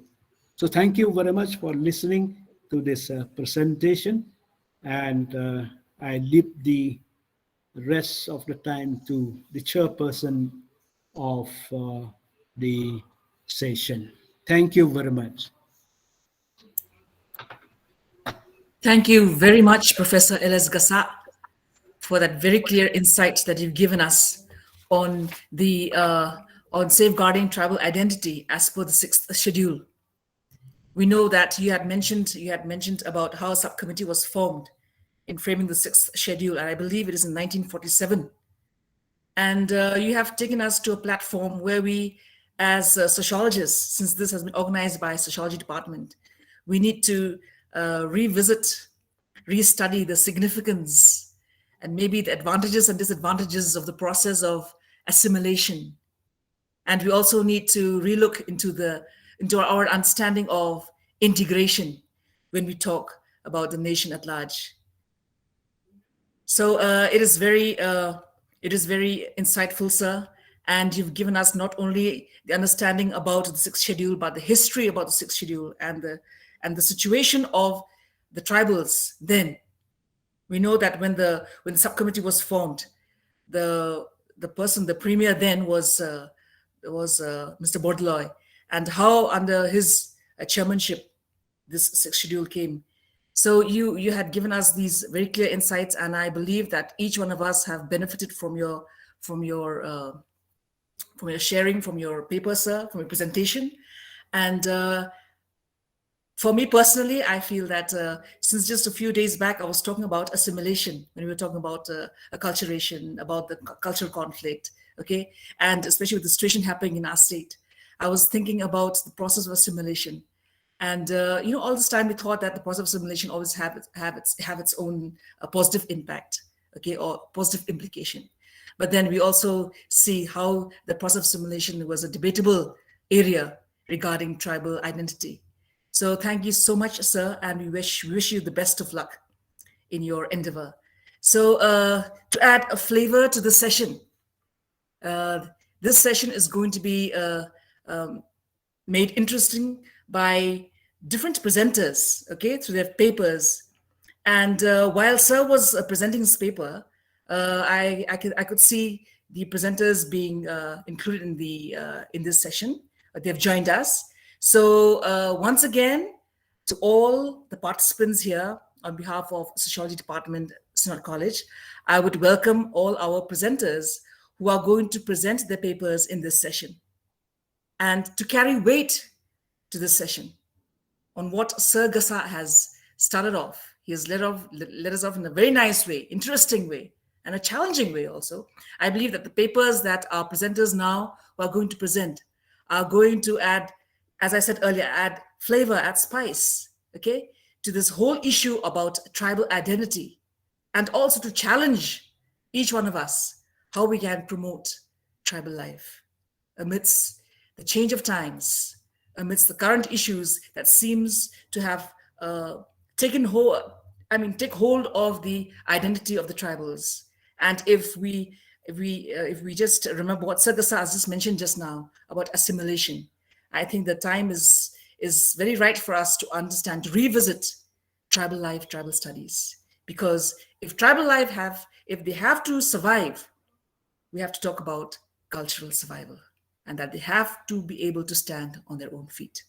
So friends and colleagues, so now we will be going to a different platform where we're going to have our different presenters. So at this time, I would like to welcome our respected presenters. We have about 6 presenters. One is a joint paper. So first, I would like to mention the names of these presenters. We have Ms. Yaiphabi Singha, who is a research scholar from the Department of Political Science, Assam University, Silchar. She's going to speak on tribal identity and the demand for inline permit system in Meghalaya. Then we have Dr. Darishisha War Thankeu, who's the assistant professor, Department of Economics, Northeastern Hill University, who's going to present a paper on how well are the tribal-owned enterprises faring in India.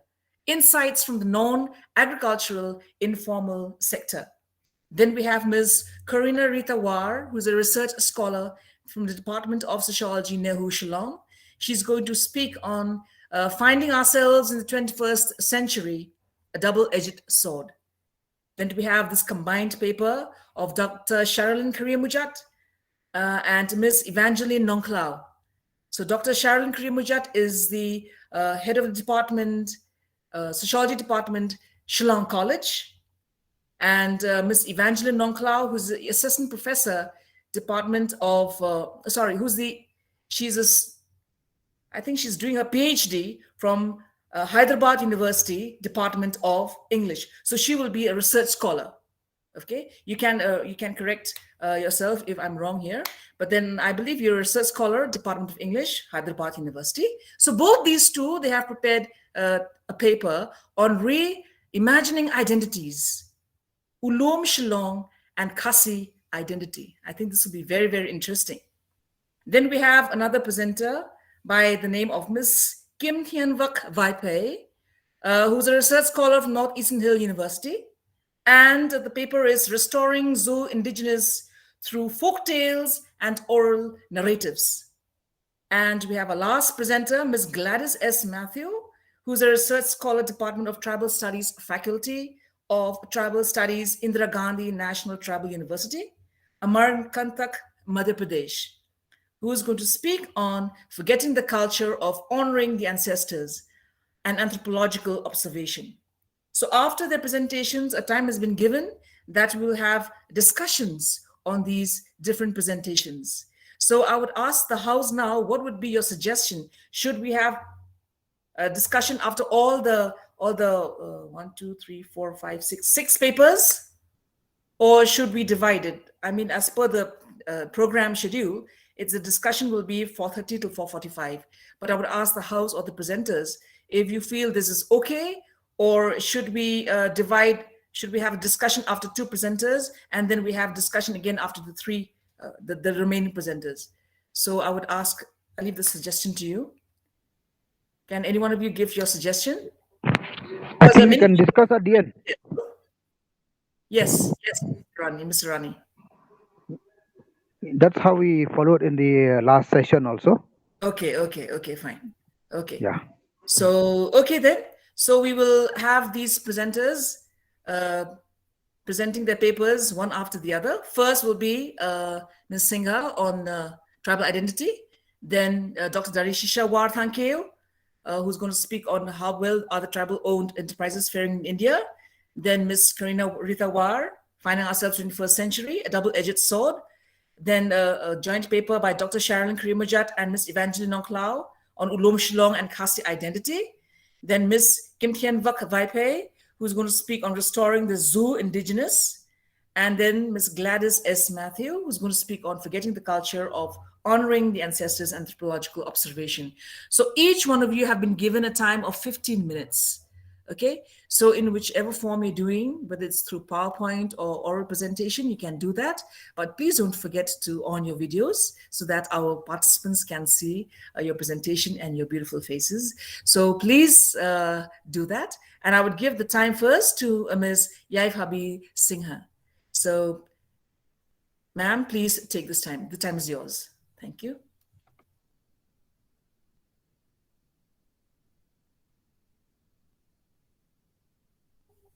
Can you on your microphone? Hello, ma'am. This is Jayasuri, and I'm a research scholar in the Department of Political Science. So I'm working, my PhD work is basically on inner line permit system. So I have presented my paper on this tribal identity and demand for inner line permit system in Meghalaya. Okay. So I would just want to share PPT for that. Thank you.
Okay. Stop.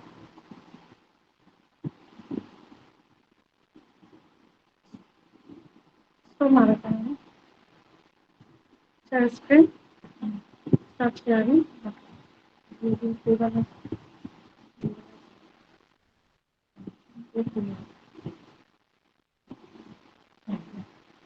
So, madam, can you see the screen?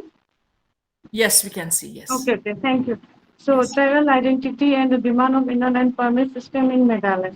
So, this is basically the outline of the chapter. Start with the introduction and contemporary issues of tribal identity and meaning of ILP, demand for ILP system, and conclusion. So as per my data is basically based on primary data. So I want to start that with an introduction. As we all know that India is a land with multi-ethnic and tribal groups reside in different part of the country, and the total population is about 8% of the tribal population that reside in India. So therefore, the most of the tribes that are located in the forest and hill area, the state of Meghalaya was carved out of Assam as an autonomous state on 2nd April and 1970. However, it got full federal statehood on 21st January 1972 on the basis of State Reorganization Act of 1956. Beside, the state is a homeland to many tribes, number of tribes, mainly Khasi, Garo, and Jaintia. Therefore, the introduction part is a major form of group identity and self-definition is ethnicity, which is found in most of the composite, plural, and divided societies. Ethnicity-based movements have led to political conflict and demand of safeguarding their ethnic homeland. It can be understood that the whole problem within this region are the rise of the ethnic nationalism in order to protect their land and culture. However, since independence, the concern of tribal identity has come to signify a wide range of demand for formation of separate state, a greater autonomy, and development of independent identity. And coming to the point of the contemporary issues of tribal identity, in the contemporary Northeast India, the issue of identity, social experience have raised a heightened tension within communities, and some of which have emerged as a conflict in various regions. Observing from the people's movement of a number of years, one can obviously understand the adverse journey and the growth gains of the failure to cope up the social, cultural, economical, political aspirations. Therefore, mainly these ethnic groups who connect to their homeland is a part of the history that makes growth to the modern phenomena of nationalism worldwide. This has awakened a consensus mindset of the people of their identity of politics. Therefore, in this region, we have more than 220 tribes, and that is why this region is also known as Miniature Asia. Contemporary issues to be continued. The tribal identities in Meghalaya is involved to claim to protect their status and protect their indigenous ethnic identity. The concept of the right of indigenous people has become a highly controversial issue. The indigenous people show how the idea of homeland has become in the context of actually existing political scenario of the Northeast India. The principle of the self-determinations of the indigenous people under the international law has even led to the concept of separate state politics within the shared territory. There have been a sub-national conflict in society where the relationship between the settlers and the indigenous people are quite coercive.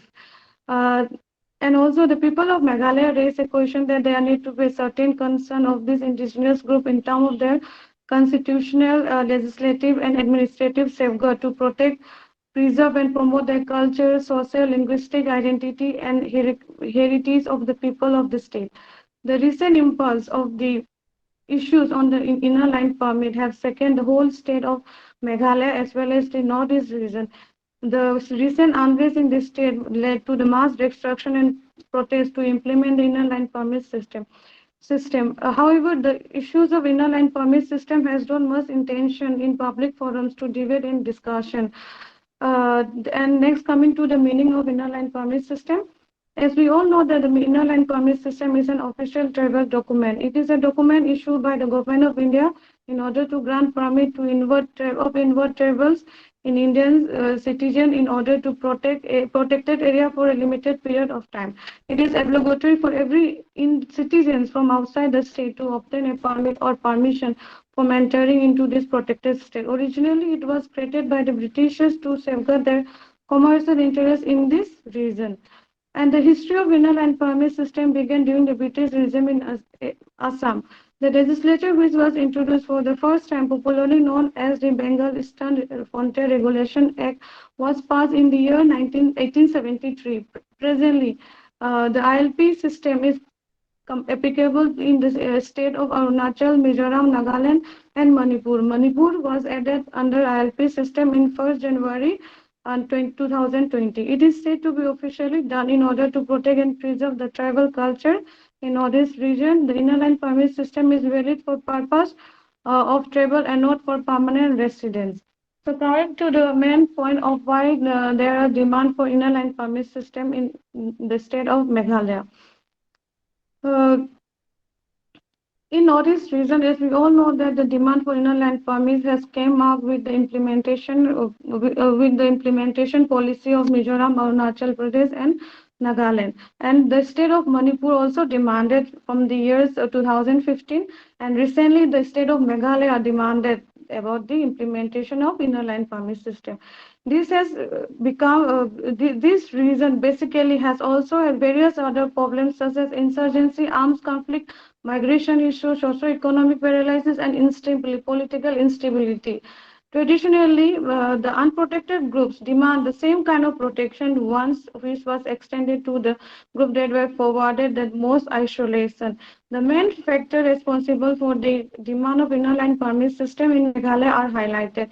The first factor that I found is the cultural factor, because the our for different ethnic group in Northeast has been maintaining their distinct identity and try to preserve their own language, dialect, culture, custom, as well as tradition. This ethnic group are not prepared to merge their culture completely with the national mainstream. They wanted to maintain their own distinct identity. Therefore, the cultural conflict in the state involved with the complexity of political, economical issues, such as struggle over natural resources, migration and related issues, displacement and social exclusion, and so on. Thus, however, we come to know that the study of cultural factors define why there was demand for inner-land permit system in the state. Next is the territorial factor. Land is one of the most important factor in the in the northeast region. Over the history, we have known of the mankind that there has always been conflict among human beings to process, cherish, and control lands. The northeast in general and Meghalaya in particular has been the region for various violence in recent times. The issue of land is at the center and is one of the most important for the life for the people living in that region. The socio-economic and political system of the state always revolve around the issue of land. Land, particularly for the tribe in Meghalaya, has been remained as the single most important physical possession. Thus, land played an important role in shaping the culture and ethnic identity of the people living in the region. And the third issue that I find is the issue of influx.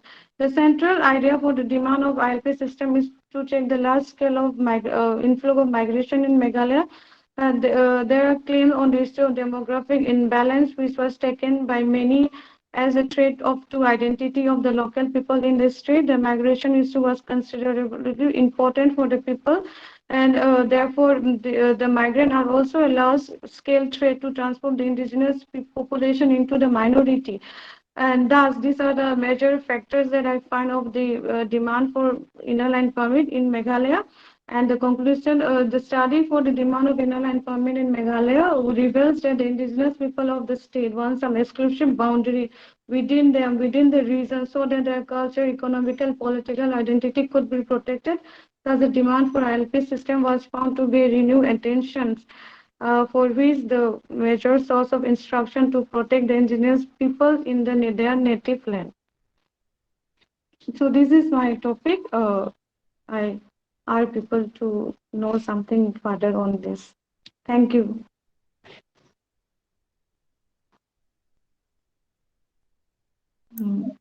Thank you so much, Ms. Singha. So Yes, now we'll ma'am. go to the, yes, we'll come back to you. And Yes, ma'am. yeah, so now we'll have our second presenter, Dr. Darishisha Warthankeo. Are you there? So Dr. Darishisha Thankeo Yes, on I'm how here. well are the tribal-owned enterprises faring in India, insights from the non-agricultural informal sector. So, ma'am, I give this time to you. Thank you so much.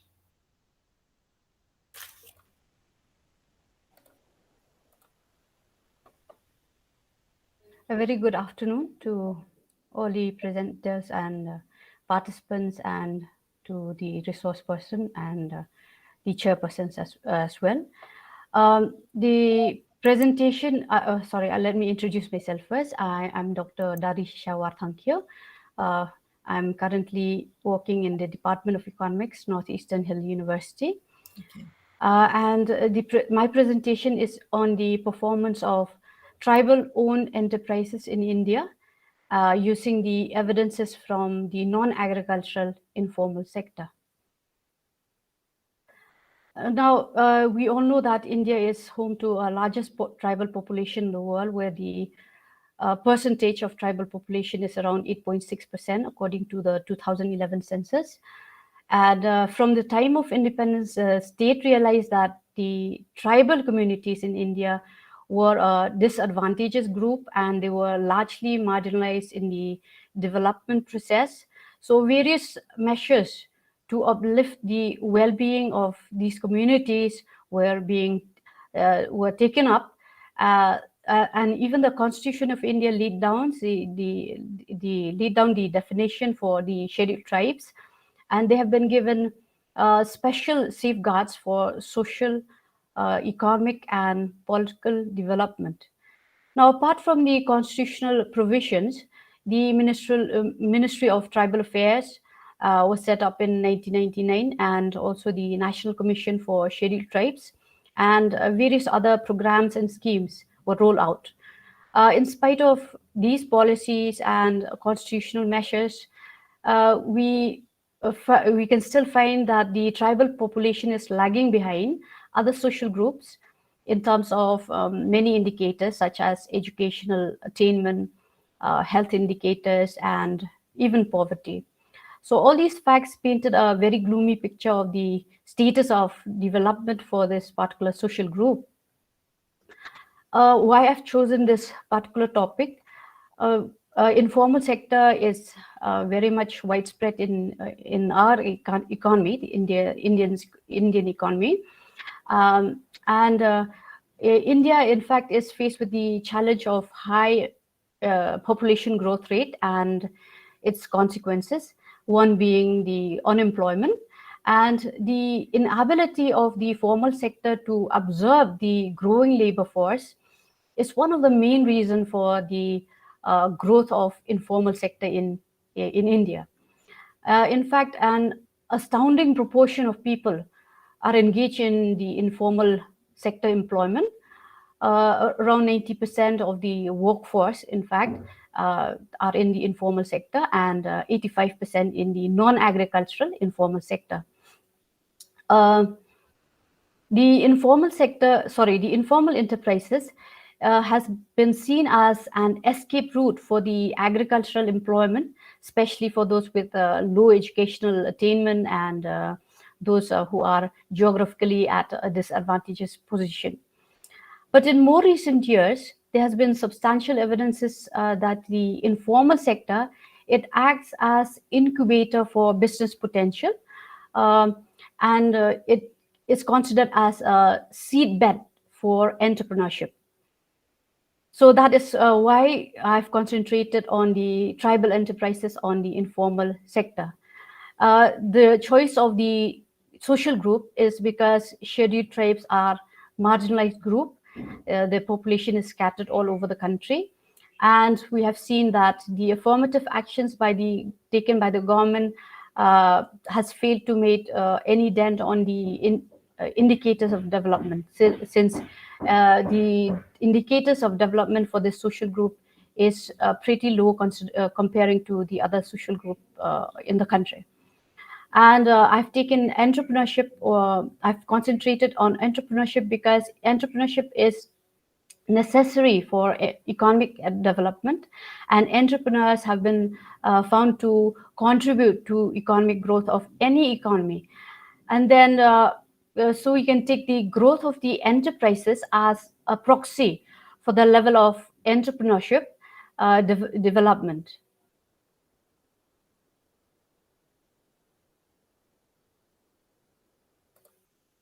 Coming to the literature review, I will not bore you with the details, but I'll just give you the highlights of what I have reviewed regarding the definition of informal sector.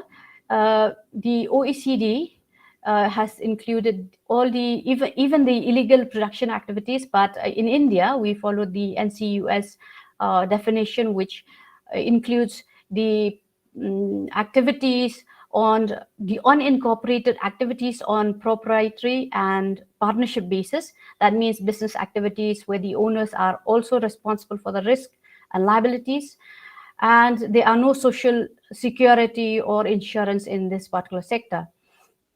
Regarding the features of the informal sector, it's found to be large and growing, and there's a prevalence of own account enterprises. That means they're mostly self-employed.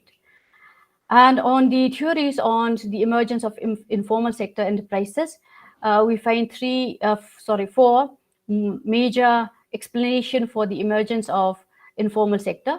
One is modernization. Second one is necessity driven. Then the third one is rather regulation avoidance. That means tax avoidance and other regulations. And the last and the more recent theory is on the seedbed for entrepreneurship. Again, this part I will leave out since I have many slides to discuss. But I will let me just review, give you the gist of the review on the performance of scheduled tribes in India. In fact, the tribes in India, the tribal communities in India, we can see that there's high incidence of poverty and high participation in the workforce also, and the self-employment is low. This is the fact that agricultural sector has been included in this particular report. Now, the problems faced by the scheduled tribes, I've taken only two reviews, and it's been found out that socio-economic factors are mostly, or socio-economic aspect is the main is the problems that they face, and another major problem is land alienation. And regarding the tribal enterprises, the features of tribal enterprises, they mostly self-employed and they own account enterprises, and they have there are reports that they face financial assistance, then there's lack of entrepreneurial education, and they mostly rural base and small size, and as you can see in the slide. However, the role of socio-cultural factor is really important in most of these reviews that I've undertaken. In fact, the entrepreneurial development is very important but understudied. Now, the importance of the study, why this study, I think it's important, it's because as India has shown its commitment to uplifting the welfare of the marginalized group, it's important to examine the progress of these groups from time to time to understand the dynamics of economic exchange. And there are too few researchers undertaken under this topic of tribal entrepreneurship. Those few studies that were carried out were mostly at subnational level or district level, and the period were before 2010, so very few studies after 2010. And moreover, the studies, the studies that I've reviewed, they've included even the agricultural activities, which fail to shed light on the diversity of work engaged by the tribals outside the agricultural sector, which they have been so long associated with. So there's also a need to have a general overview for the whole country, the performance of informal sector enterprises by social groups, which is virtually missing in the literature. So this study can serve as a background for evaluation of the existing policies and maybe provide a way forward for framing future ones. The objective of the study is to examine some of the aspects of the tribal-owned enterprises, and at the same time to compare those aspects to the enterprises run by other social groups. The method of analysis is rather will be presented in tabular form, and the source of data is from the National Sample Survey, 2 rounds, 67th round and 73rd round, to see how the performance of the enterprises. And the informal sector includes enterprises run on proprietary and partnership basis.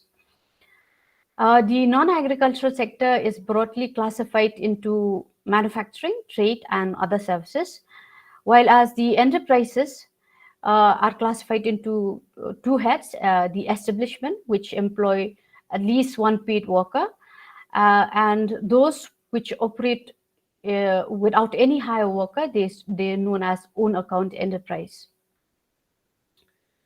Now, coming to the first table, here here we have the classification of entrepreneurs by social group. As we can see, the number of tribal-run enterprises have grown in numbers, which is indicated by the positive growth of 12% in the 5-year time period. And the growth of the tribal-owned enterprises is higher than for the informal, non-agricultural informal sector in the country as a whole, which stands at 10%. However, the growth of OBC owned enterprise is twice the size of the tribal owned enterprise. Here we show the share of each social group in the ownership of enterprises. The share of the tribal-owned enterprises is the smallest. If you can look at the table, it's the smallest, and it remains so during the period of study. And here we have the distribution of enterprises by social group. From the distribution in terms of location, rural, urban. Here I've highlighted only the rural distribution, since we can understand very well how much is the urban distribution once we know the rural distribution. From the figure, we can observe that the percentage share of the tribal-owned enterprises has remained unchanged in the two periods in the rural area. Despite a fall in the share of the rural-based enterprise in the for the whole country. For the whole country, it has fallen. Then a point to be noted here is that the own account enterprises dominated the informal sector in India. For the tribal-owned enterprises, the owned account enterprises constitute about 93% of the total enterprises in 2010, but decreased marginally to 92% in 2015-16, while as there was no change in the other social groups. This has not been shown in the slide. In this particular table, the category in the category of establishment is shown. The share of establishment for the manufacturing has witnessed a decline, with a high share in trade and the other services for all enterprises. But the share of enterprises run by the tribal in other services is the highest, with half of the establishment engaged in this particular activity. Coming to the own account establishment, it's the picture is slightly different from what we have observed in the establishment. The pattern of distribution across the sector has remained the same, more or less the same, across all the social groups during the periods of study. And coming to the seasonality of enterprises, we have perennial, seasonal, and casual. When we look at the share of the tribal-run enterprises operating whole year or all year round, we can see that there has been a decline in the share, while as there has been an increase in the share of seasonal enterprise. This trend is observed only for the tribal-run enterprise and not for any other group. Now we come to the problems faced by the enterprises during a year. Now, the percentage of enterprises who reported to have faced problem have shown an increasing trend, irrelevant of the social groups, as you can see. In fact, the share of the tribal and OBC-run enterprises who reported to have faced problem is the lowest compared to other groups. Now, coming to the problems and its nature, this figure reveals the most severe problem faced by each social group. Among those enterprises who reported to have faced problem, demand constraint are the severest, shown here in the figure, in the period of study. The problem related to power and raw materials is observed to have eased, the blue line, for the ST. While we find that, however, among all these social groups, the tribal-owned enterprises are seen to have severe problem in the availability of raw materials. Now, the study found that the share of all enterprises reported to have received assistance is very small, at only 1%, and this has not changed during the study period. And among the firms who reported to have received assistance from the government, the majority reported to have been assisted in availing financial assistance. The share of the assistance received by the tribal-owned enterprises in the form of financial loans, training and marketing has in fact declined, while the assistance in the form of machinery and equipments, then subsidy and raw materials has increased. Now coming to the status of registration, the percentage of firms registering with the government agency is shown to have increased for all social groups, as we can see. But it has been, the increase has been highest for the tribal-owned enterprises, though still very low compared to the overall figure of 30%. Here in this particular slide, we have a table which shows the status of the enterprises in the last 3 years. The share of the tribal-owned enterprises reported to have expanded in the last 3 years has fallen, and those reported to have stagnated increase from 48 to 56%, while the share of those contracting and the new entrants, the new enterprises, has not changed. Now, across the social groups, the share of enterprises reported to have expanded and the share of new enterprises have declined, while those reported to have stagnated and contracted have increased.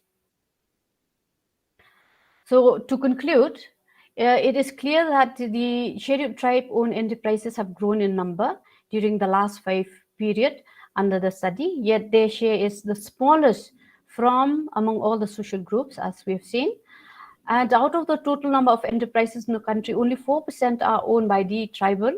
On the other hand, we have population tribal in India is about 8%. So there's a clear indication of underrepresentation in the field of entrepreneurship. It has also been seen that most of these enterprises are concentrated in the rural areas, which can be explained by the high concentration of tribal population in the rural region of the country. And we have also noticed that there has been a shift of the tribal-owned enterprises from own account enterprise in favor of establishment. Though very small, it can be viewed as a positive sign of development of entrepreneurship. It indicates that tribal-owned enterprises are hiring paid workers. So this change can be traced to more firms engaging in other services such as transport, storage, education, and to name a few. But the own account enterprises run by the tribals is dominated by trading activities, since with a small space, anyone can start trading activity, especially retailing business. Another striking observation regarding the tribal-owned enterprises is the fact that there has been increasing share of the firms which operate only seasonally, which could be a telltale sign of land alienation. Without the land of their own, the deprived tribals are forced into wage labor in the agricultural sector and are hired only seasonally, leaving them in search of other jobs during the off seasons. So trading activity is a natural choice. The percentage of enterprises registering with the authority has increased and is expected to increase further with the implementation of goods and services tax since 2016. The registration enables these enterprises to be recognized by the authorities, and it can be beneficial for securing assistance, especially during times such as this, the COVID-19 pandemic.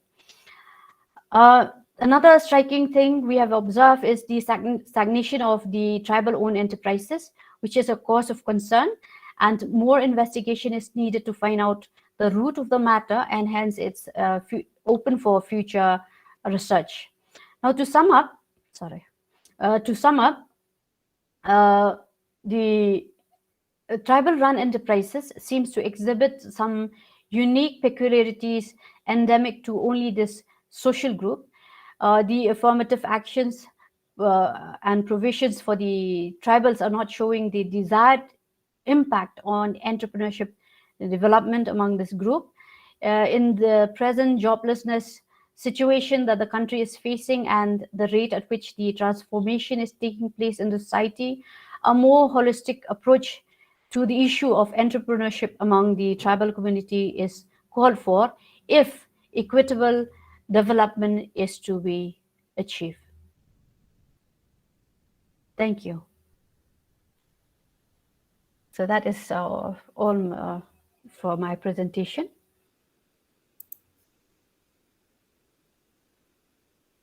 Okay, thank you so much, Dr. Darishishawar. Thank you.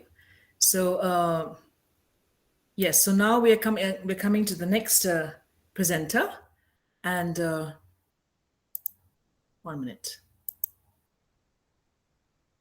Okay, now we are going to come to the next presenter, which is Ms. Karina Ritawar, who is a research scholar, Department of Sociology, Nehu Shillong, and she's going to present a paper on finding ourselves in the 21st century, a double-edged sword. But before we go to that, I would like to make one announcement that if there's, to the participants, if they have any concerns, any questions that they'd like to ask their respected presenters, you can please drop a message in the chat box, and then I will review those questions. And then after the end of all our presenters, so we can read those questions, those concerns, and accordingly, we will go as per your questions to the respected presenters. So thank you so much. So at this time, I will call upon, I'll request Ms. Karina Ritawar to please present your paper. Welcome, ma'am. All right. Thank you. Let me just share my screen.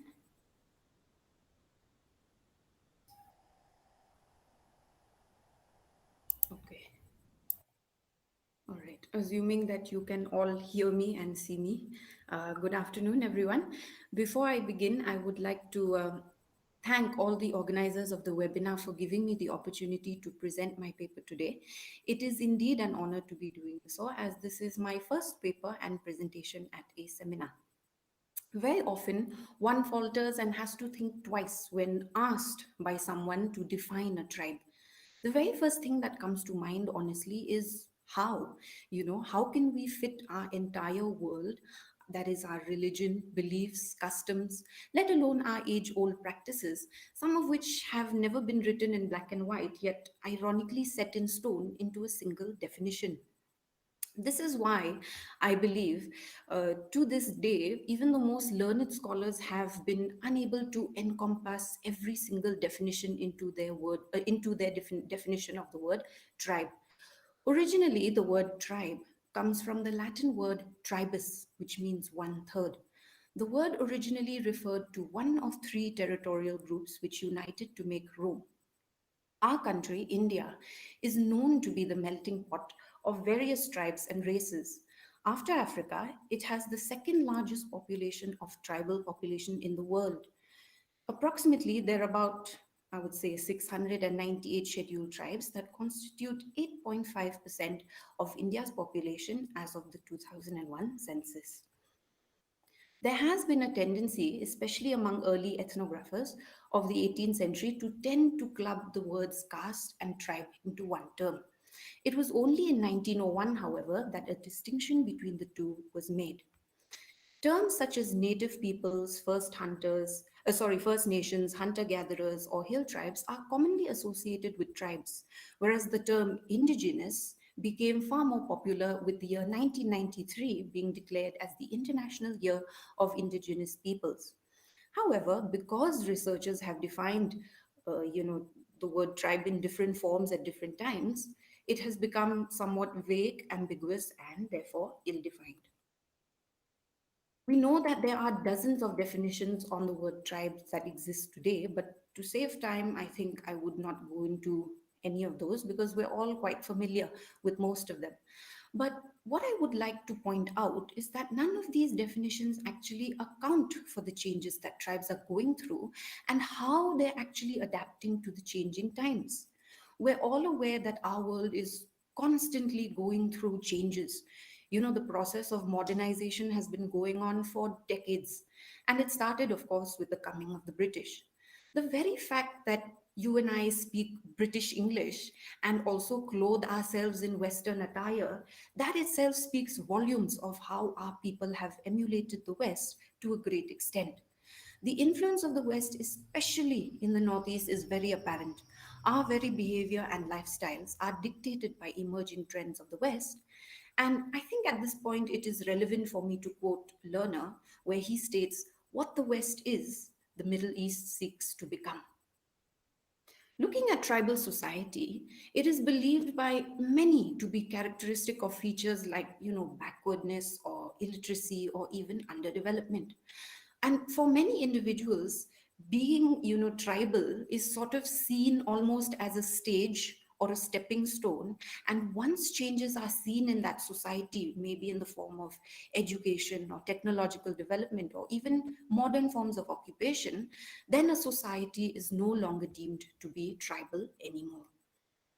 Now, I want to go a little bit into, these notions of identity and territoriality, because I feel that these are sort of very, very important or crucial aspects when talking about the term tribe. The word identity itself is a very vague term, all right, but it is something that has so much of meaning to it. It is fluid because it is based on our social relationships. And every time, we are with different people, we never play the same role at the same time. We're always different and we behave differently to everybody. For instance, our identity, it's sort of determined by the place we're in and the setting. Like you can be a child, you can be a sibling to somebody, a student, a teacher, or a Hindu, a Christian, or a Muslim for that matter. And a lot of us tend to define ourselves to a significant degree in terms of space, and we derive our sense of identity from specified tracts of land. Now, when it comes to understanding tribes and tribal identity, there are usually three important features that are important to identifying and differentiating between tribes. The first of which I would like to go into is habitat. Now, normally, a group of people are known to restrict themselves to a certain proximity and habitat and limit their movements sort of within that particular area. However, in our country, people have moved from one location to another in search of food, water, and also land. I take the example of the mass movements of individuals from Jharkhand to Assam in search of jobs when the tea gardens were established in 1851. Now, due to such movement, or migration, so to say, it is possible that intermingling of communities would have definitely taken place. The second feature that I'd like to look at is language and dialect. Now, usually there is a distinction that is made between primitive languages spoken by the Austro-Asiatic and Tibeto-Burmese descendants, and there is what is known as the advanced languages spoken by Indo-European and Dravidian descendants. But this kind of classification somehow becomes irrelevant because of the simple fact that many of our languages tend to overlap each other. The third of these features is religion. And here too, a segregation is made, and there is a common belief that animism is the religion of the tribes, while Hinduism is the religion of the mainland. Yet once again, this point proves irrelevant, as the tribal religions are widely accepted to have taken influence from Hinduism, and even Hinduism, for that matter, in its formative years was influenced by animism as well. And of course, with the coming of the Christian missionaries to the Northeast, so many people were sort of converted to Christianity, and it comprises today a huge scale, but I wouldn't say all, of tribal population. And of course, with its introduction, literacy and better health came in, and a lot of our tribal languages were then reduced to writing. Therefore, upon closer look at these three categories, one can see that every community belonging to the Northeast differs from each other in some aspect, and in some ways we are also so very similar to one another, which is what makes us so complex. Another important concept that I would like to engage with tribes now is the notion of territoriality. Every individual is territorial. But this monopolization of land runs larger with indigenous communities, as land has a far more sentimental value to them. It is often described as sentient, which means that land has its own agency, spirit, and rights, and it is respected almost as, a human being. And a lot of our narratives in tribal society also express that interconnectedness of, the tribal people with land. Now, a lot of land claims have also led to numerous political struggles between tribes and continue to exist even to this day, as border issues remain one of the toughest battles for any ruling government to resolve. But if, one has to actually think about it, territoriality is nothing but a geopolitical sort of man-made strategy to control individuals and things. To be fair, I dare say, boundaries did not actually exist. The very fact that most tribes have actually descended from so many different backgrounds, and we ourselves were migrants at one point of time, is so important at understanding this territoriality. I take for example the Nagas, who were believed to have arrived in India from Tibet in the first million BC, and then they migrated to the location at which they are today. So all human beings at one point were nomads. But ironically, it is this sort of territoriality that makes us who we are. Coming to the next slide, I would like to talk a little bit on the issues faced by the tribes. Tribal people have always led an oppressed life, especially in the past. There is a tendency among people to sort of merely know tribal society rather than understand it. Many tend to associate violence with the northeastern part of India, and technically there are so many more sociologically interesting aspects to the northeast than just insurgency and violence. It is no secret that tribal people share a common factor of being discovered, and we were subject to colonization and subsequent expansion by the British. And these very colonial policies sort of had a very destructive role, which led to so much loss of life, land, and also resources. And we are a people whose lifestyle revolves around nature. And it is estimated that these very policies and subsequent government sort of policies later have displaced some 50 million people alone between the years 1951 to 2004. And of those 50 million people, 47% of them were tribals. Even today, there is a common notion amongst people to think that all tribal communities are the same. That the very fact that they refer to the Northeast as the Northeast sort of gives proof to this dilemma. One of the greatest challenges I feel for indigenous people in this 21st century will be to develop practical models to capture, to maintain, and also to pass on traditional knowledge systems and values to their future generations. Something that probably without the support of the government in the form of awareness programs and working hand in hand with the locals of the area, at the grassroots level, is doomed to fail. So the question then arises, what does it mean to be a tribal in the 21st century? What is our position now, and what does the future hold for new generations whose lives are constantly being influenced by modernity? Does safeguarding our identity come at a cost, or is it something that can be done hand in hand with modern life? The very title, Safeguarding Tribal Identity in the 21st Century, is a very crucial statement. We can ask ourselves, how can we safeguard a community in this world where tradition and modernity are at constant contention with each other? For in such a world, there are bound to be three groups of individuals: those who are willing to accept change and move forward with it, those who are sort of sitting on the fence, neither here nor there, and those whose mindset is still very archaic and they're not really willing to accept change. Of course, there are so many different ways to preserving one's culture and traditions. We speak at home in our mother tongue, amongst our family and friends, and it is here where the saying breathes true, that in order to learn a language, one should speak it, and family in this point of view sort of plays a very pivotal role in that. And even though we have incorporated so many Western traditions in our society, there are still certain customs and rituals that are preserved and followed diligently by many families across tribes. What one must remember is that fear of losing one's identity is rampant in the Northeast. And this goes hand in hand with the security of land and its protection from aliens, I would say.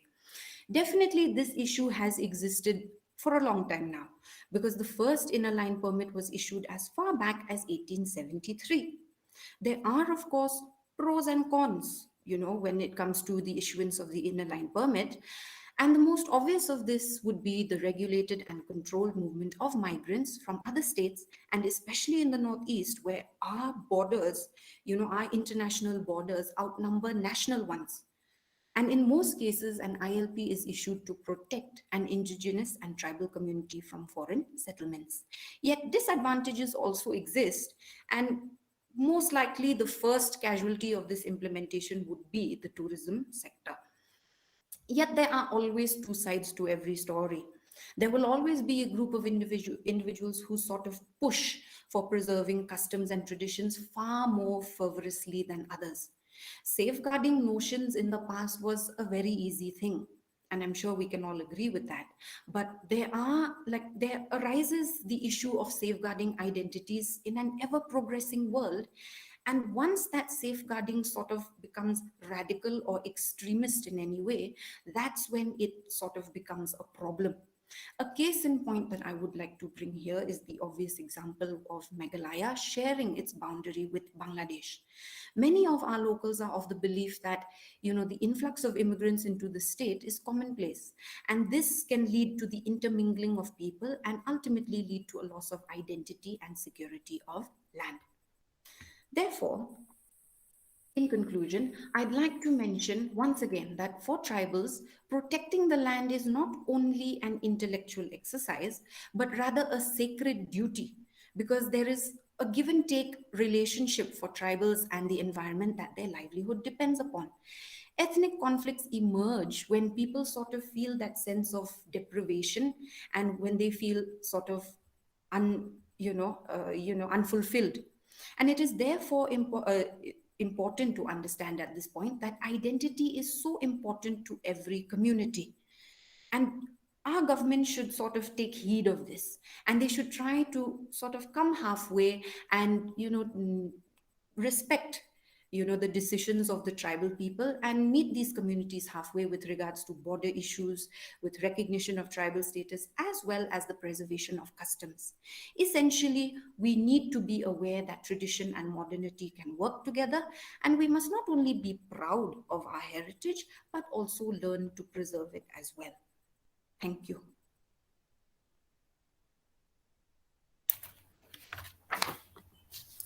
Okay, thank you so much, Ms. Karina Ritawar. Okay, thank you so much. We'll come back to you later. So now we'll be presented. It's a joint paper by Dr. Sharilyn Korea-Mujat and Ms. Evangeline Nongklau on the topic Reimagining Identities, Ulum Shillong and Khasi Identity. So at this time, I would give the time to Dr. Sharilyn and Ms. Evangeline. So please take your time. Thank you.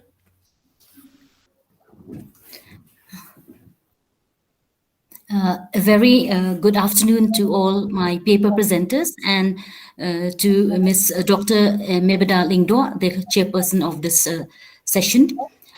The topic that I will be presenting will be, it's on reimagining identities, Ulom Shillong and the Khasi identity. This is a joint paper by me, Dr. Sharilyn Korea-Mujat, Assistant Professor, Department of Sociology, Shillong College, and my co-presenter, Evangeline Nongklau, Research Scholar, Hyderabad University, Department of English, and also Assistant Professor, the PG Section, Department of English, Shillong College. So I will share my screen for the PowerPoint.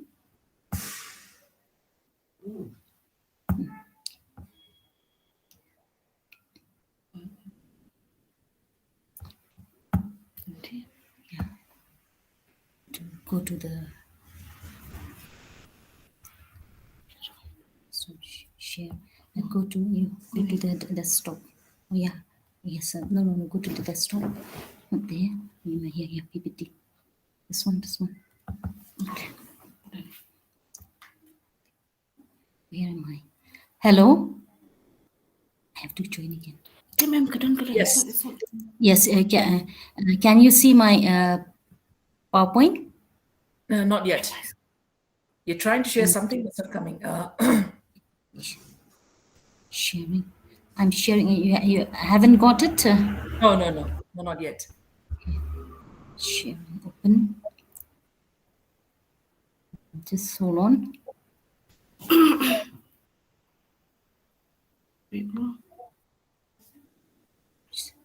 Presenting.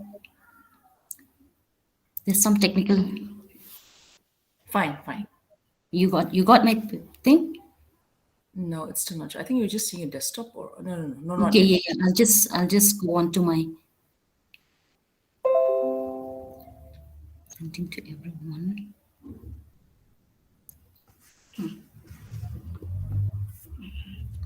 No, stop. Meet sharing and go to the desktop.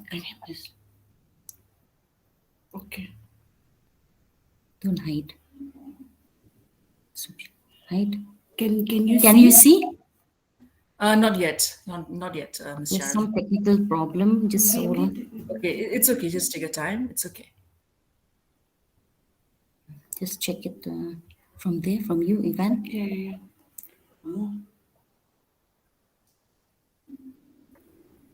Blank.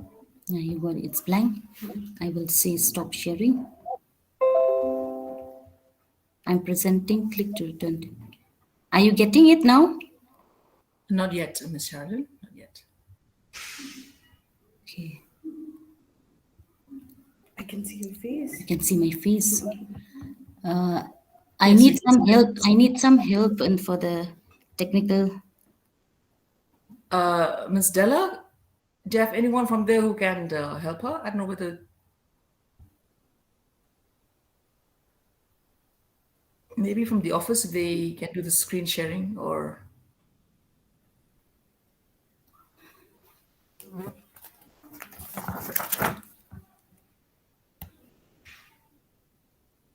In my you have Team Viewer in your laptop. Yes. Then you can ask. Yes, I'm doing. There's a Team Viewer. Then maybe from the office they can help you. Yes. Just share your code. Where's the you? Here. No, this one is you're seeing my thing, no? Okay. Hello, Dr. Pauline. Can you hear me? Yes. Yes. So when you look down, just above the taskbar, you can see there's that hand and an arrow that goes up next to the hand.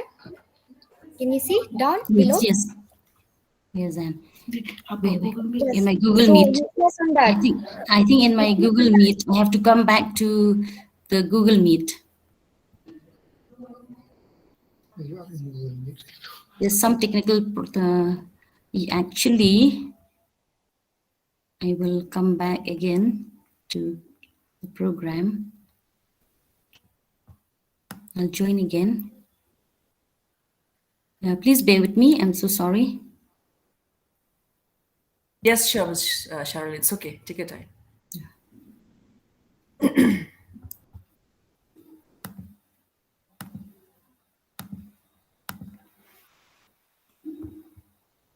I'm getting more. I think I will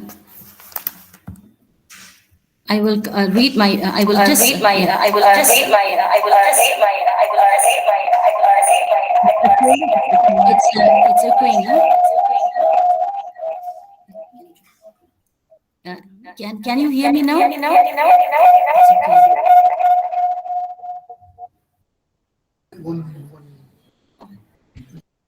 will just leave one.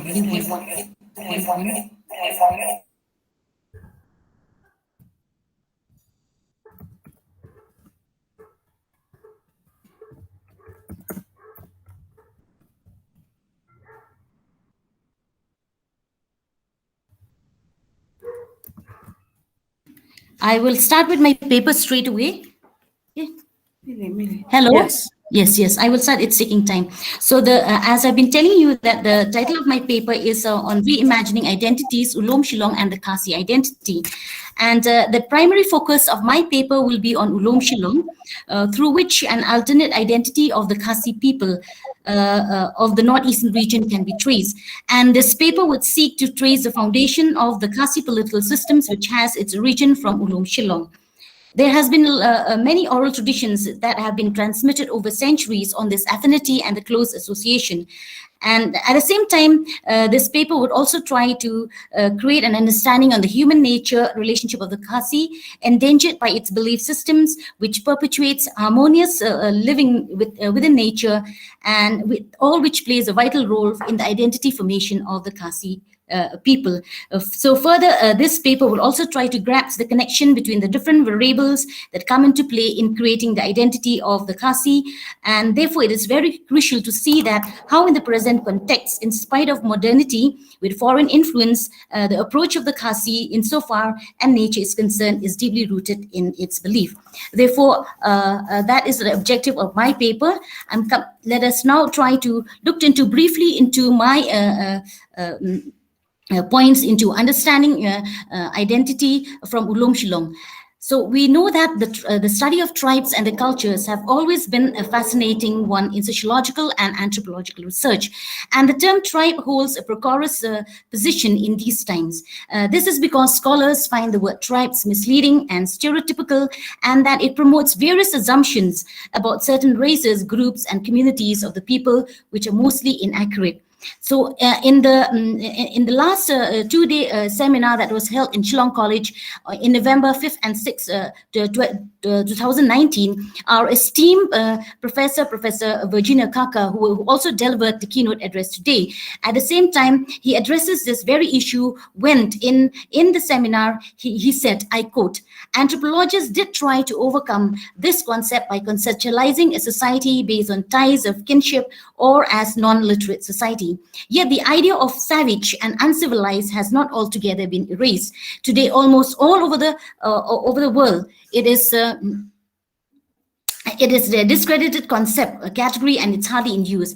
And as we have listened from the keynote address of Professor Kaka this morning, he said that the word tribe has been replaced by the indigenous people. Therefore, in trying to understand tribal societies, especially when referred to as pre-literate societies, researchers were exposed to a series of problems because of the lack of knowledge and information about such societies and their ethnocentric biases. Therefore, further, Professor Kaka also stressed that he mentioned that in India, the term tribes, we are constrained to use this word tribe as it is a constitutional and political administrative category and associated with rights and entitlement. Therefore, the identity of tribes resides in the collective consciousness of the people, and it is something that every race, every group, community takes pride.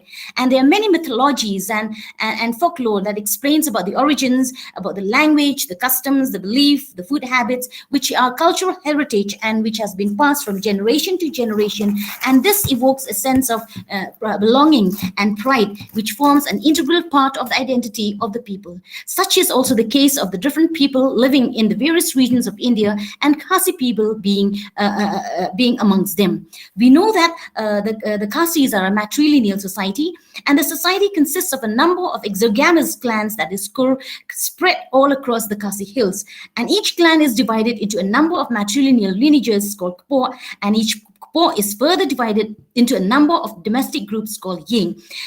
It's very important to me, as I have been focusing right from the beginning on you, that the primary focus of my paper is on Ulom Shillong and tracing the identity of Ulom Shillong and the myth and the lore associated with it to the political structure or that is the evolution of the same ship. So when you talk about that, let me just try to briefly talk to you about the political structure of the Khasi. The Khasi society, the Khasi traditional society, is a tree-tie structure with the Darbar at the bottom, the Hima at the apex, and the intermediate we have the right. So social order in the Khasi society is maintained in the Khasi villages by and large through a collective political body called the Darbar. And the Darbar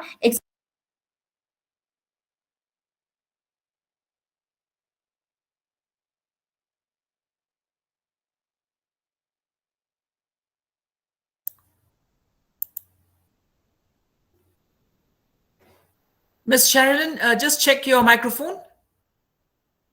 Check your Okay. microphone. Yeah, can you hear me now? Yeah, now we can hear. You just can go back to the last two lines. Okay, Just so as I've been stressing to you that that the main focus of my paper is on Ulom Shillong and connecting it to the folklores and the mores which is associated and which has a close affinity with the political structure, with the evolution of aimship of in the Khasi society. So this paper, briefly, I will just talk to you about the Thai structure or the structure of Khasi polity in the Khasi society. So as you all know, social order is maintained in the Khasi villages by and large through a collective political body known as the Darbar, and which is a general assembly of all male adults in the village. And the affairs of the village Darbar are carried on a day-to-day basis by an executive body, and the Darbar executive, which has its own, does not have the power of caution or punishing any offender, and this power rests with the General Assembly.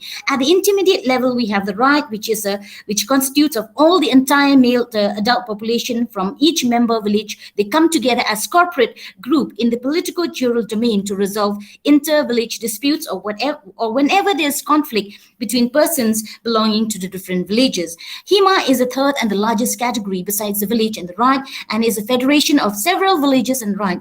And we find, and it is this paper on Ulom Shillong will try to trace the evolution of aimship, which is the chief of the Hima, and in the coming talk which I'll be discussing with you, we'll try to talk about that. So again, another important aspect which I will try to give you an introduction about the Khasi is that the Khasi believe that their ancestors descended on this earth from above, and they have believed to descended from a hillock known as Ulum Sopet Beneng. And this hillock stands alone in the valley of Sumer and Rangmen in Riboy districts. And as I have told you, that the Khasi has a close connectivity with affinity with nature, and rituals of to appease the nature god is performed every year in the last week of the month of January and the first week of the month of February by the members of the indigenous Khasi that is the Seng Khasi, to evoke the gods for the welfare and for the blessings for the Khasi inhabitants. So from the folklores that we see, that it depicts that the nature plays a very crucial role in most of the narratives created by the ancestors, who were always conscious of the direct connection between man's behavior and nature, and that the state of nature is almost linked to man's treatment of it. And people also believe that their conduct in nature and amongst others people and amongst other people ensure their unobstructed ascendant to the house of God. And this is the goal that the Khasi envision that determine the behavior on earth. So the Khasi belief system, which has its deep root in nature, holds that God manifests himself through nature and its various components like the hills, the stream, the forest. And to reiterate, the Khasi system, the system holds that God created human beings and command righteous behavior from them. This means that human beings could utilize nature and avail its resources provided they behave responsibly and sensibly. So when you from this introduction, from this brief introduction on what I've been discussing, sharing with you on the close connectivity of the Khasi with nature, we find that the Khasi belief system in nature plays a very crucial role in human beings' relationship with God, and sacrifice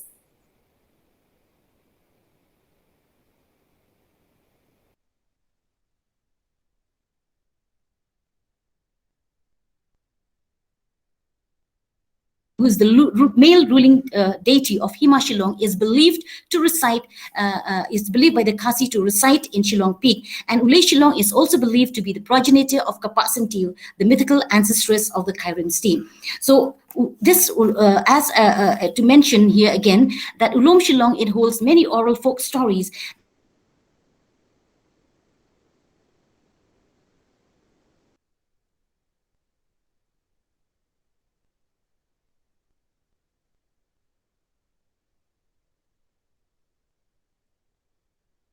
which flows across Khasi land in many directions will also be an important aspect of this paper. To reiterate again, there are many folklores which talks about the affinity of the political system of the Khasi with Ulum Shillong. According to oral traditions, they said that there was a young girl by the name Lir. I'm sorry, I couldn't give you the presentation. There's some technical problems from my side. In fact, if we have shared you the PowerPoint, it would be much more better. It means easy to understand, but bear with me. I hope this publication will come out and all of us will be reading the draft, whatever we're wanting to share. So as per the oral tradition, there was a young girl by the name Lir who lived in BC village in Milliam, and this young girl was as one day as she was laying to a rock near River Umyo, Udieng Slakat means a straw pierced her rectum, and Lir was unaware of this. But since then, she felt there was something strange happening, and she became pregnant. To save her family and from shame and disgrace, Lir left home and settled at Shillong, where she delivered a son, but the baby did not survive. So she buried the baby in the field and planted pumpkin along the pumpkin seed along with the child. But after some years, she found that there was someone tending her fields, and terrified, she inquired who she was, and she inquired about the young lad, and he said that he was her son, and she was so amazed. And all the villagers, when they heard about this, they were amazed, and they asked who he was, and he replied that he was the son of Ublay Ubashilong, meaning he is a son of God who has come to exist naturally. So eventually, all believers started addressing him as Ulay Shillong, and it is crucial to note, like other cultures and theisms, the Khasi people's faith in divinity was based upon a divine being that is not created by any other force, but rather exists on its own and naturally. So Shillong, belief became the chief deity of the area surrounding the hills, and later became known as Ulum Shillong or Ulay Shillong. So Ulum Shillong or Ulay Shillong is also believed to be the progenitor of Kapak Sentiu, who is the mythical ancestress of Hima Shillong. The Kapak Sentiu is a legendary maiden residing in Kremarai, a cave in Ulum Shillong. And the Kapak Sentiu mysterious existence became known to the four corners of the Khasi land, and people first thought that she was some kind of malignant spirit. However, an old man by the name Sati Milimngat, an elder of Nongset village, went to venture, and with the help of some flowers, he was able to draw off the cave, brought her to the village, and when she grew marriageable age, she was married to a man from Rivar Nongjri, and then she bore children, and her children is believed to be the descendants of the Hima Kairim's Aim clan.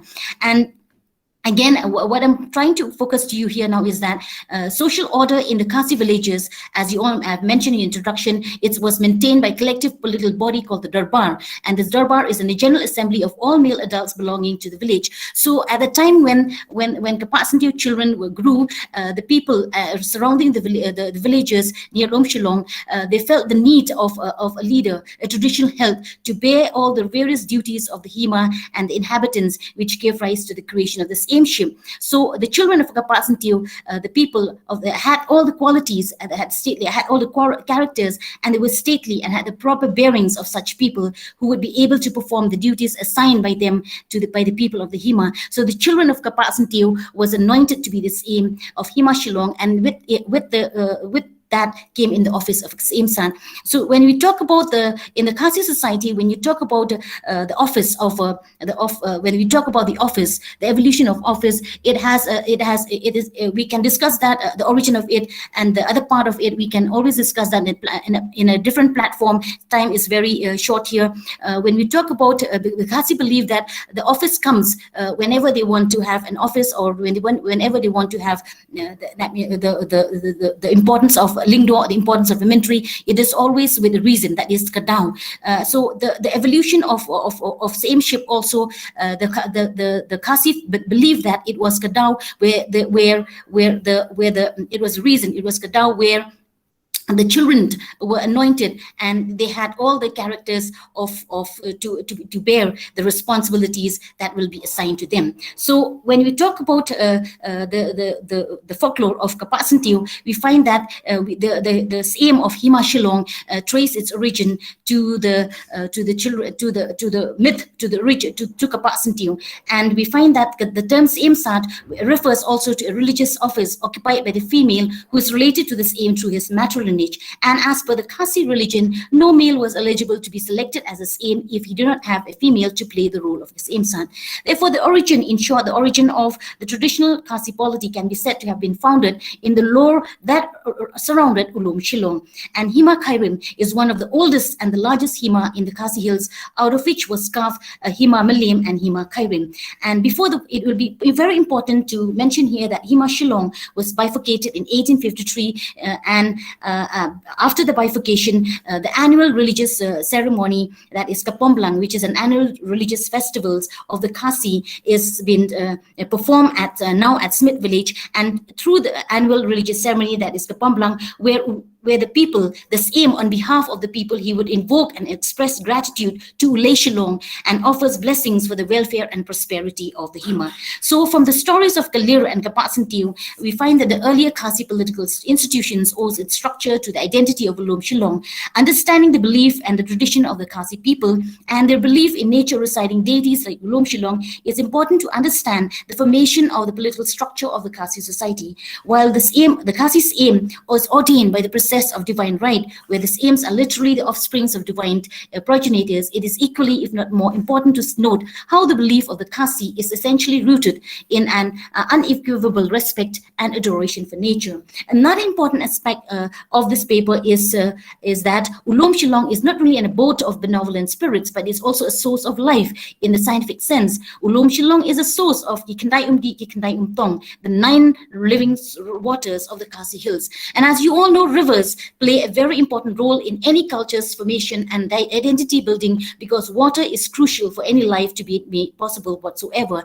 And as it is with the stories surrounding the hills, the various rivers emanating from Ulum Shillong also have their own tales, which the paper will also try to bring to the forefront. And from the boundaries, we know that Ulum Shillong is about 6,445 feet above sea level, and to the east, we find that the boundaries of Ulum Shillong consist of rounded hills from where the 9 sources of drinking water find their respective outlets. The sources stems from the top, the flanks, and the slopes of Ulum Shillong. And the vicinity around Ulum Shillong is believed to be protected by the garden spirit Urinka Ubasa of Ulum Shillong. And from Ulum Shillong, we'll find that this Ulum Shillong, that this peak, the highest peak in Shillong, in the Khasi Hills, it also has many folklores, which show slight variation from one another. And from these folklores, we find that Ulum Shillong, legend tells that they have 3 children, Kamwat, Kayo, and Kapasantiu, and the 2 elders became rivers, and they were known as Kaumwat and Kaumyo, while the younger sisters became a beautiful girl where she lived all by herself at Marai Kapasantiu, who became the ancestress of the aim of Hima Shillong. So there are many, when we talk about the folklore, the lore associated with Ulum Shillong, we find that all the 9 rivers, that is the names of these 9 rivers of drinking water as consecrated from the time of Kalir is as follows: that we have Kaum Shillong, Kaum Jasai, then we have Kaum Rentong, Kaum Dingling, Kaum Demthring, Kaum Ken, then we have Kaum Wat, Kaum Yo, and Kaum Tong Siem. All these 9 rivers, they are consecrated from the time of Kalir, and they flow all throughout to all directions of the Khasi lands. And there are many myths and there are many folklores, and as oral tradition tells, that how these different rivers were humans, but they were being turned into rivers. But time is very short. We will not be able to complete to tell you in details about this. But I'm just trying to bring you the significance and the richness of traditions and cultures and belief systems of the Khasi connected with Ulum Shillong. And one very important aspect which I would focus here is about on River Umya, one of the 9 sources of drinking water, one of the Kendai Kendi, Kendai Tong. It will be very interesting if time permits, if I would be able to read. I'll just give you one point. I'll just read. Shillong. It originates southwest from the forest of Sangmen in Upper Shillong and flows towards Dingpin in Elephant Falls, and then it merged with Yang Kwan. Same with Jasai. It begins from Patmau streams, and it is from Upper Shillong, and then it flows towards Shirpi River, finally merged with Yang Kwan River. Similarly with Ken, we have Wat. All these, and also Kaumyong, it's a river source which is found at a place near Rangkandur in Rangbibi village near Pomalklai at the foothills of Lom Shillong, and from there it flows to Nongkrem, to Smith, to Mamutho, right Nongri, and it meets with Umtangar River, and then it rolls towards Shela, and where it's known as the Shela River, and finally drains into Sylhet in Bangladesh. And it's here that the river mysteriously disappear like Sajid River, and it's believed that disappearance is because of the shame that it has garnered when it lost its racing challenge against the Umgat River. So there are many folklores and myths connected with the 9 with Kendai Umdi, Kendai Umtong. That means the 9 sources of drinking water. And one significant aspect of the River Umyo is that the Khasi believe that it has a healing power. And though there are Khasis who still believe in the presence and the power of Uthlen, which is an evil entity that is enlarged and kept strong through human offerings. And the only persons who were endowed with the power to cure the victim is Kasimsat of Hima Khairam Smith, where she would take an empty bottle or container along with the prayers from the victims and fill it with sanctified water from the River Umyo, and the victims will really need to be sprinkled with this water, or a drop of it be added into the bathe water in order to fully purge themselves of the illness. But however, now it's very sad to say that the river is very polluted, and the same Sat would use the river from her own source as the River Umyo, which has a religious significant aspect, is polluted. So in the past, we also see that similarly, the people of Warshela would call on the name of Ulay Shillong by saying Kot Shillong, meaning to invoke, as if there is any events that portend danger. And also similarly with the people of Shangpung, they would always invoke Ulay Shillong, the male ruling deity of Lom Shillong, when they have to pray for him whenever there is any danger. And also in Raliang, the ritual of thanksgiving to Ulay Shillong called Pot Shillong is performed by the Lamar clan of Raliang. So therefore, we believe that Lom Shillong has so much of lore and so much of identity for the Khasis, for us to really go back and revisit and understand the significance. And we believe that the 9 sources of drinking water of Ulom Shillong have and will continue to propagate the environmental consciousness of the forefathers. One look at the Ulom Shillong is enough to testify that it is a divine creation meant to give life through its 9 rivers. So to conclude, I will say that Ulom Shillong flows to every region. The rivers that have originated in the Jagannath, that is Ulom Shillong, flows to every region of the Khasi Hill, feeding and ensuring the livelihood and well-being of the region. In its own, the hill has ensured that the people have their needs and purposes met for generation. And it's through the generosity of Lom Shillong that the Khasi people till today have great respect and reverence. But with modernity advent, however, and also other external factors, these rivers are being polluted, exploited, and harmed. And this is the case especially the case of the Wa Umpra and other rivers I've mentioned to you on the River Umyo, which has become extremely polluted. So now, in the same way, we find that these rivers, because they've become polluted, and the thriving relationship that man has shared with nature also have become polluted, that which has been an integral part of the Khasi people identity has now neared its end. So thank you. I apologize that I cannot show you my PPT. Hello. No, it's absolutely fine, Dr. Sharilyn. We are so encouraged by your sharing, so we'll come back to you again on this. So we will go straight to our next presenter, and that will be Miss Kim Thien Vak Vaipei. Okay, and she's a research scholar from NEHU, and she'll be talking on restoring the zoo indigenous through folk tales and oral narratives. So at this time, I will request Ms. Kim Thien Vak to please present a paper. Thank you.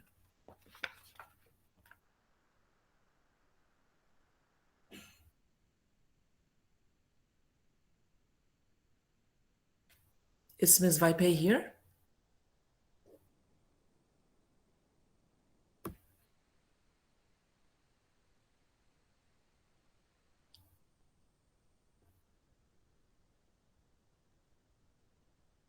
Okay, to save time, maybe we can request Ms. Vaipe to take the paper after our next presenter. Ms. Gladys, are you ready to take the paper? To present Yes, ma'am. Yes, ma'am. Ms. Gladys? Okay, great. So now we'll request, there. Sorry, Ms. Vaipe, are you ready? Yes. Okay. Hello. Hello. Can you hear me? Yes. Yes. Can you hear me? Yes. Okay. So Good afternoon, everyone. Thank you. Good afternoon. Yes. My name is Kim Tien Vak Vaipe, and I'm a research scholar from the Department. To present a paper today about. Let me just present the slide.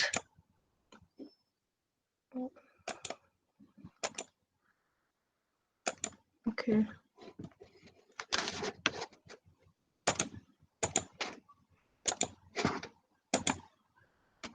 Hello, is this visible? No, not yet. Is this visible now? No. Okay. Okay, what about now? Not yet, Kim. It's not showing. Oh, yes. Okay, I have a network issue, so you'll have to excuse me a bit. It's coming. Okay. Yes. So, okay. So my topic is restoring Zou indigenous identity through oral narratives and folktales. And this I would like to start with the concept of identity, where identity is a concept that has been heavily addressed in recent intellectual and cultural discourses. It is undoubtedly important for social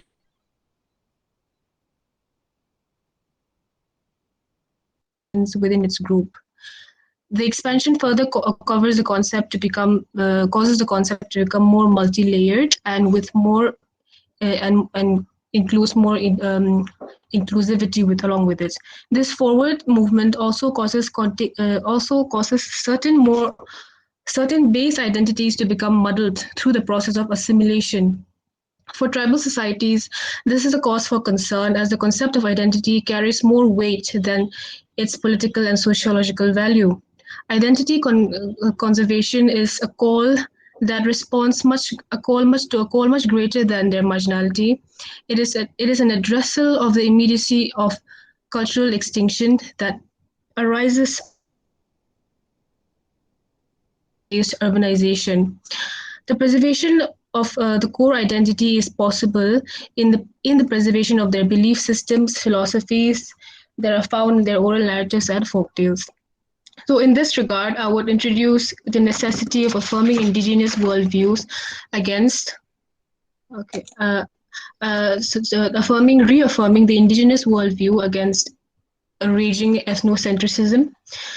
Decolonization of the native mind, specifically in the areas of knowledge and thinking, is needed to liberate the native from the hegemony of the West.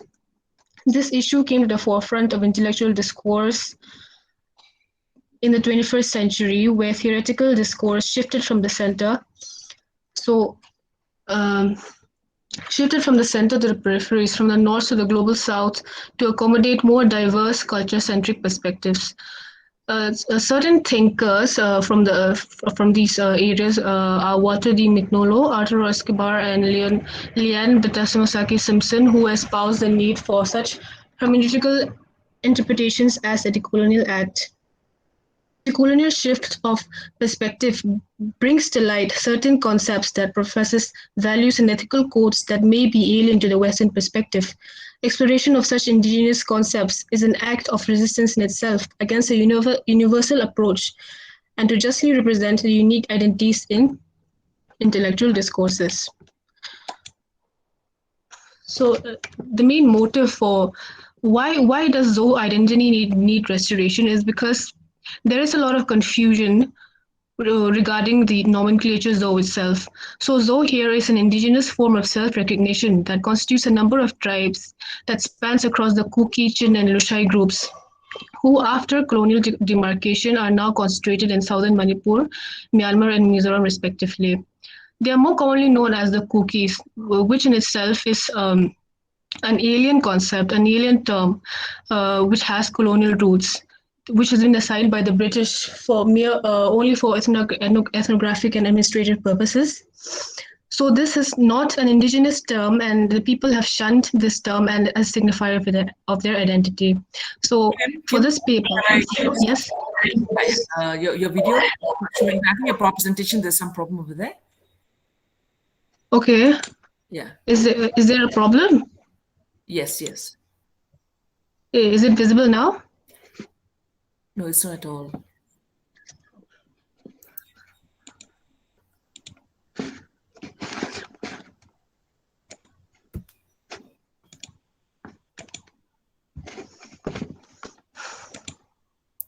I think I have a bit of a network issue, so Oh, okay.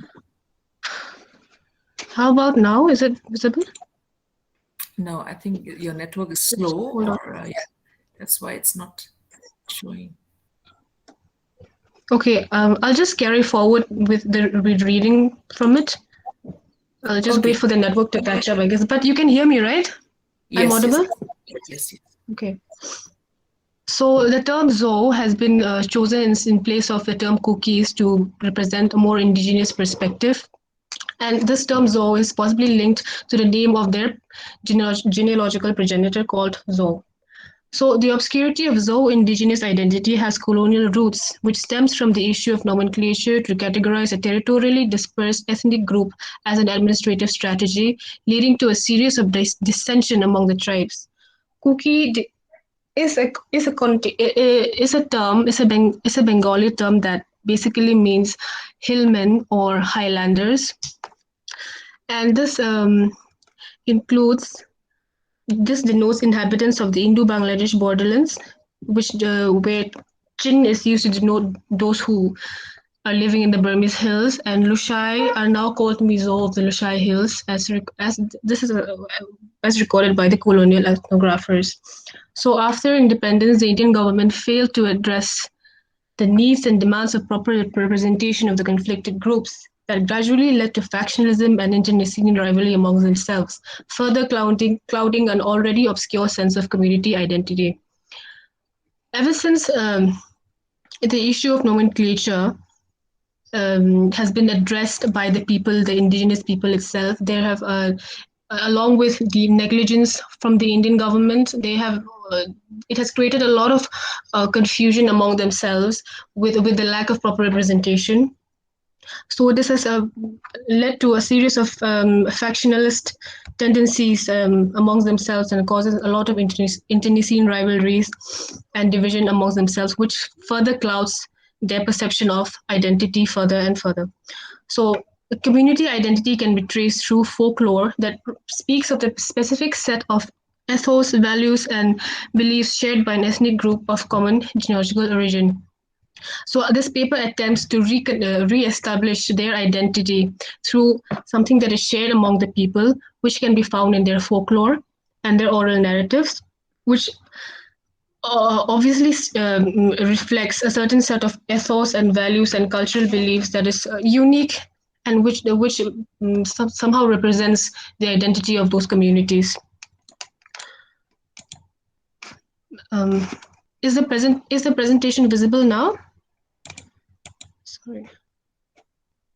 No. Is it visible now? No. Okay. We're trying right. to show the presentation, but it's not. I think this is a network issue. When this, I think so. The net is very slow. Okay. It's not carrying. I will just carry. I'll just carry on. So I will begin with explaining the indigenous identity that is explained in their oral narratives.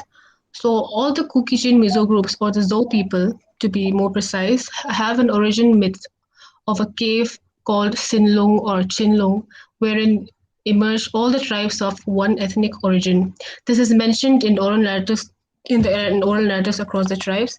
There are folk tales and origin myths across the tribes, including the Mizos and the Kukis and the Paites and the Waipai, that all talk about a certain cave, a cave of origin called the Sinlung or the Shinlung, that from where all these ethnic groups emerged and spread forward throughout the entire world. So this can be a connotation of this can be an example, sort of like an evidence that professes that these people are of one ethnic group, which can be used as in order to re-establish their common identity. Apart from we have folk heroes and memorable characters that are common across the societies. So firstly, we have tales like Galngam, and then we have common popular tales like Benglam or Chura, or the Mizos call them Churbura, and we have Thangho and Liando. I will be giving you I'll be giving short examples of these, short introductions of these tales and the characters that are quite popular among the communities. So we have Galngam. The tales of Galngams are tales of his incredulous feats. Galngam is a character whose incredulous feats and geniuses are celebrated by many. However, an aspect in his legend that strikes deeper contemplation is in his fraternizing with a man-lion. Galngam's adventures with his peculiar friend discloses a significant observation, a certain thought process that the Zos seem naturally inclined to, as is evident in most of their oral narratives. Apart from a mutual bond of amicability that is often portrayed by comical episodes of playful competition and camaraderie, Galngam and his friend, his man-lion friend, are in most cases guided by an instinctual sense of self-preservation for their respective species. Galngam, who is also known for his wit, constantly observes and seeks to learn the magical traits of his peculiar friend with an intention to subvert him. Nonetheless, there is a constant retaliation between the two seemingly oppositional worlds of the human and the non-human realms. However, the battle is carried out with a careful use of trickery and deceit rather than violent physical engagements. This trickster archetype, either as a crafty hero or a dirty villain, is a common element in folklore across the globe, and it frequently presents itself as driven either by a personal goal or to re-establish an existing social order. Although Galngam's actions are seemingly self-focused, they can also be seen as a reflection of society's inherent defense mechanism. If we consider that folktales are intended to represent the sensibility of the community as a whole. The Zos are generally peace-loving communities where the need for territorial expansion through conquest did not really concern them. What mainly motivated their instinctive sense of self-preservation was the possible threat that came from the supernatural realm, their fear of the occult called the Doi, or which was an extension of their lived reality. There is also tales of Churbora or Chura, who is a very popular character across the Zo oral narratives. Chura is a queenly paradoxical character who is exalted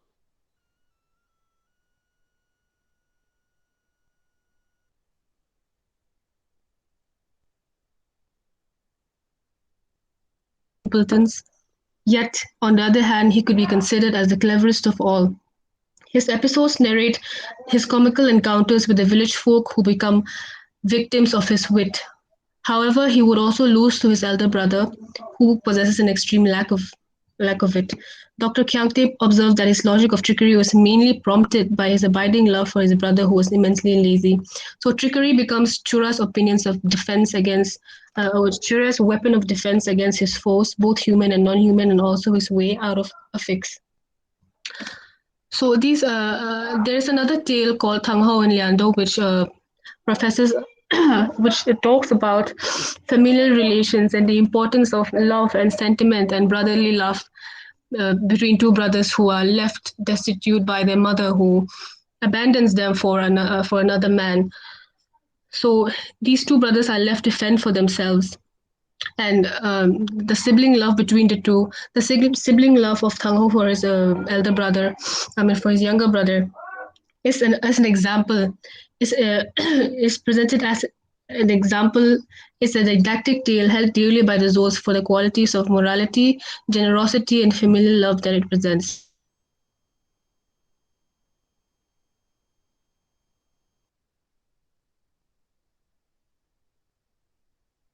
Fortune.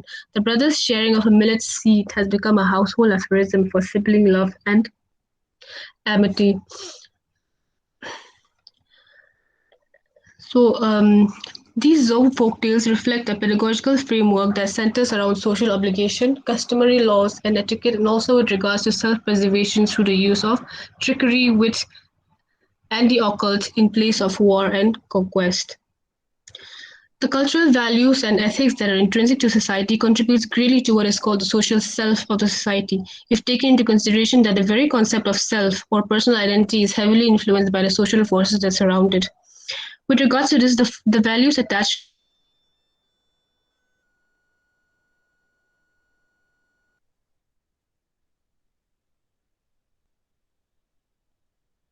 individualism, most indigenous societies of the Orient gravitate towards the maintenance of communal harmony. For instance, in East Asia, indigenous concepts such as the Japanese concept of ame, which means indulgent dependence, or the Chinese concept of guanzi, which means human relationships, and the Korean concept of chong, which is a term for affectionate attachment for a person, place, or thing. These are all integral to their cultural identity. Similarly, the Zoes possess an indigenous concept called Tomgaina, which is translates to love of less, which is an appendage of their ancestral identity. To explain Tomgaina, Wumson, in his book Zoe History,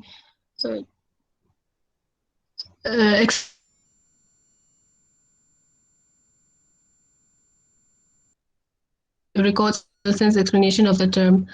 So here, Tomgaina implies the capacity for hard work, bravery, endurance, generosity, kindness, and selflessness. The forefathers emphasized this value of action to this progeny. In days of both happiness and misfortune, the concept of Tomgaina was a stabilizing force. If a person grew sick or died in a village,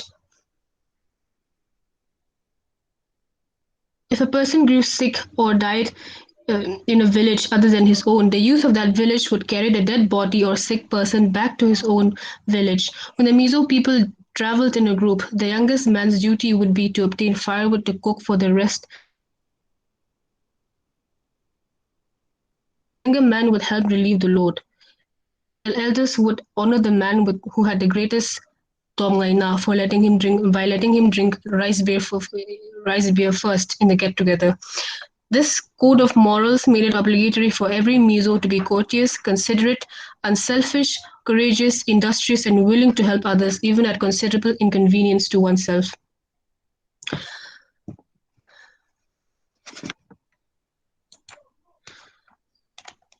Okay, so there are certain challenges for the re-establishment of community identity in relation to the Zoe communities. But first, I would like to talk about Hilary N. Weaver's article called "Indigenous Identity," where she talks about the Native American society, the tribal Native American societies, and what indigenous identity entails, with special reference to those societies based on three facets of identity. First, we have the self-identification, which is perceived through developmental changes of a person's awareness of him or herself. And secondly, we have community identification, which is defined by the guidelines of a society with whom the individual shares his or her identity. We have external identification, which in my opinion is very much relevant to the Zoe society. External identification is the process in which a native's identity is defined from a non-native perspective. So community and external identification are more relevant to the Zoe tribal context, as their tribal identity is more socially bound. considering the society being heavily focused on social relations with utmost importance being given to cultural and traditional obligations. The common cultures, customs, and traditions are part of the sum of the unique Zo identity. Maintenance of this social fabric is highly regarded in the popular tales, as I mentioned before, where social harmony, familiar relations, and sibling love are considered primal.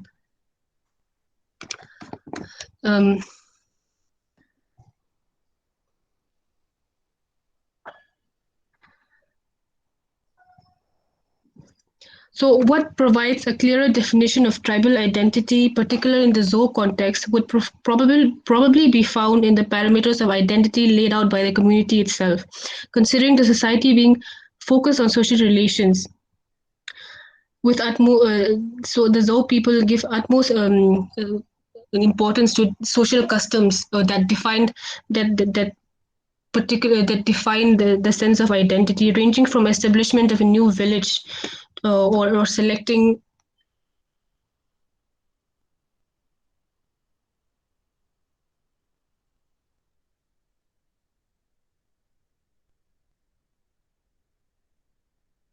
as well as in hunting and the reception of honor of his bounty, the death and birth of a child, the festivities that are collectively recognized as Zo cultural heritage, such as the Saai, the Chang'ai, Chonlehan, Hun, Kut, and Semang, even the languages and dialects spoken across communities that are mutually intelligible. All these, the Zo society is defined and governed by these traditions. However, community identification is also wrought with its own shortcomings. Weaver exemplifies the possibilities and challenges that occur within tribal communities, where some members hold rather extremist stances on what should demarcate the boundaries of their identity. These parameters are in a constant flux with novelty in situations potentially wearing discriminatory labels that question the purity of their identity. Likewise, the Zo indigeneity practiced an incubated trend of existence where marriages outside the communities were prohibited in order to maintain an undiluted tribal status. However, the matter is more grave when it comes to the state of geographical obscurity, with a sense of when the sense of indigeneity is essentially attached to the presence of a legitimate, distinct homeland, the Zos face a perpetual disillusionment towards the valid that has been scattered by colonial remapping and territorial demarcation that began in 1937.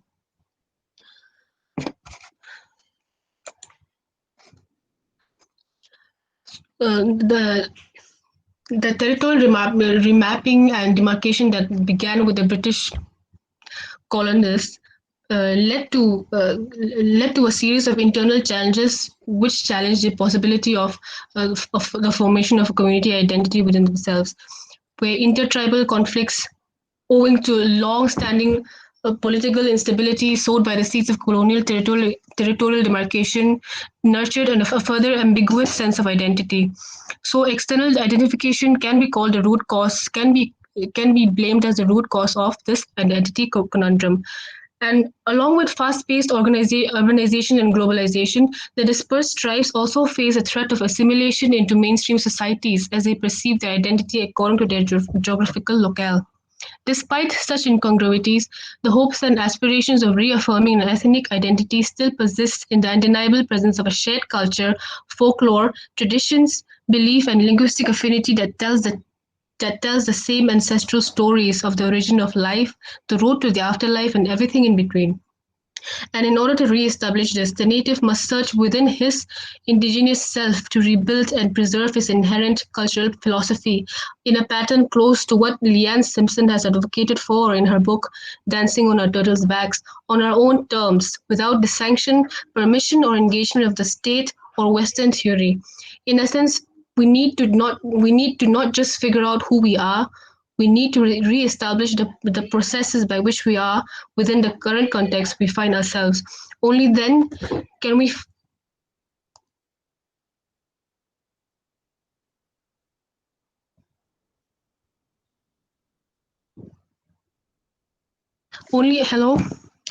only then can we possibly comprehend the formation of a unique, distinct identity that not only reflects the society in its official level, but also is a representation of a living, breathing reality. So with that, I come to the end of my presentation. Thank you.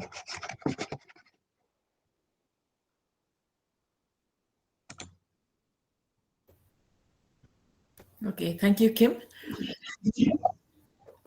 Yes. Thank you that you were able to handle the situation despite the network problem, but then you could take us over with your presentation. So at this time, we come to the last and final presenter, and that will be Ms. Gladys S. Matthew, who is a research scholar, Department of Tribal Studies, Faculty of Tribal Studies, Indira Gandhi National Tribal University, Amarkantak, Madhya Pradesh. So she'll be presenting on forgetting the culture of honoring the ancestors, anthropological observation. So Ms. Gladys, the time is yours. Okay, ma'am, thanks a lot. Let me share my screen first. Sure.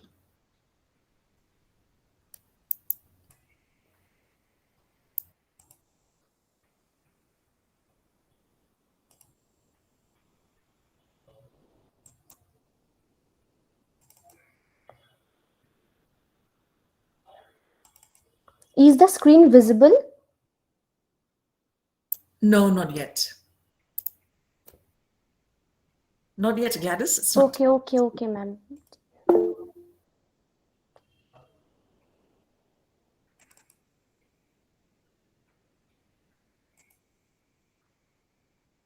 Now?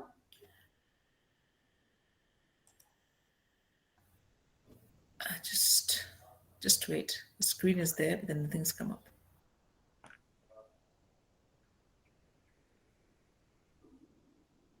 Is it visible now?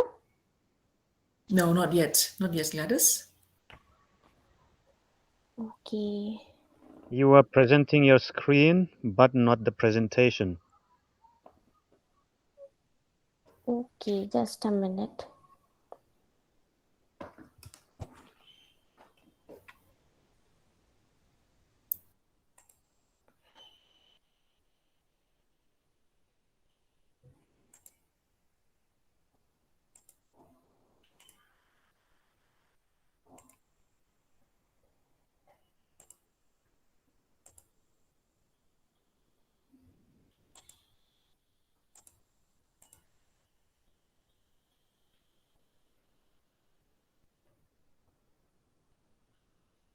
Yes. Okay, ma'am. Thank you. Yeah, thanks to you. And really sorry for the inconvenience. No, it's okay. Okay. So a very warm good evening to one and all. I am Gladys S. Matthew, Doctoral Fellow at Department of Tribal Studies from Indira Gandhi National Tribal University, Madhya Pradesh. And my topic of the talk is Forgetting the Culture of Honoring the Ancestors and Anthropological Observation.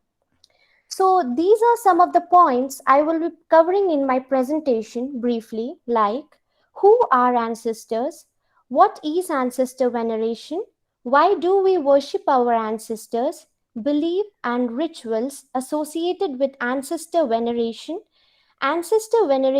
then and now, reasons behind the continuation and the change. So ancestors are considered as an integral part of every tribal society. However, worshipping the ancestors are not discussed with interest in many disciplines, considering it to be superficial and primal practices. According to Shield 1980, many social scientists have shown their interest in the subject matter of ancestor veneration as a major category related but distinct tribal religion. The word ancestor worship is coined by the famous British philosopher and sociologist Herbert Spencer in the year 1885 and is referring to the ritualized summoning of deceased king. According to Hu and Tian in the year 2019, in every tribal society, the place of ancestors is next to God, and ancestor veneration is an indispensable component of the religious practices in every tribal line. Ancestor worship is related to the animistic beliefs in the soul and the spirits of the dead ancestors. However, we use the word veneration often as a synonym for worship, but Zhou in the year 2006 explained that these two terms are slightly different from each other, as the term worship underscores a reverence of what is divine and supernatural, thus covering a more religious undertone than the word veneration.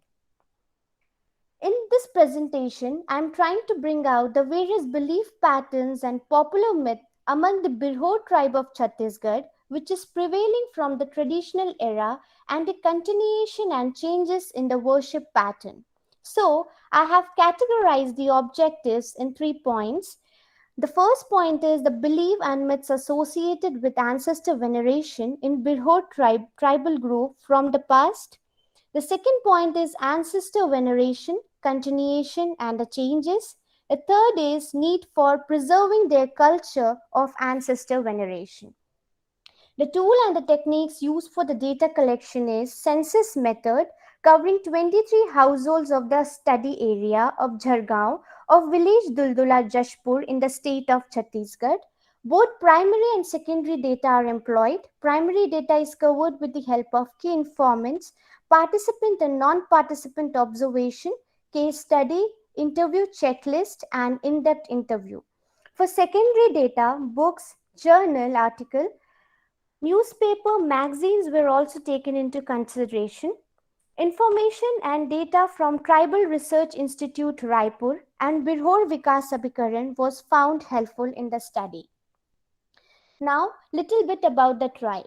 The study revolved around the Birhor tribe of Chhattisgarh. This group of tribe belongs to the particularly vulnerable tribal group of India. They are mostly found in Chhattisgarh, Jharkhand, Odisha, and some parts of West Bengal. The word Birhor is derived from two words, that is Bir meaning jungle and Hor meaning man. So basically they are considered to be inhabitant of jungle belonging to Austroasiatic family. On the basis of their nature of settlement, they are classified into two major categories. The first is Utlus. They are considered to be wandering Birhors, and the second category is Jangis. They are considered to be the settled Birhor. Earlier, they were known for monkey hunting, and now they have shifted to basket making, rope making, and agriculture. Now, ancestor veneration, beliefs, and myths. In the belief system of some societies, as observed by Majumdar in the year 1956, the supernatural may consist of ghosts and spirits. For others, it may be a belief in the impersonal power which pervades everything in this world. While for some other people, the supernatural may be manifested through a pantheon of anthropomorphic god and goddesses or through simple god and their ancestor. A systematic analysis of ancestor veneration shows that it is a way of showing love and respect to the departed soul as they are treated as mentors in many places.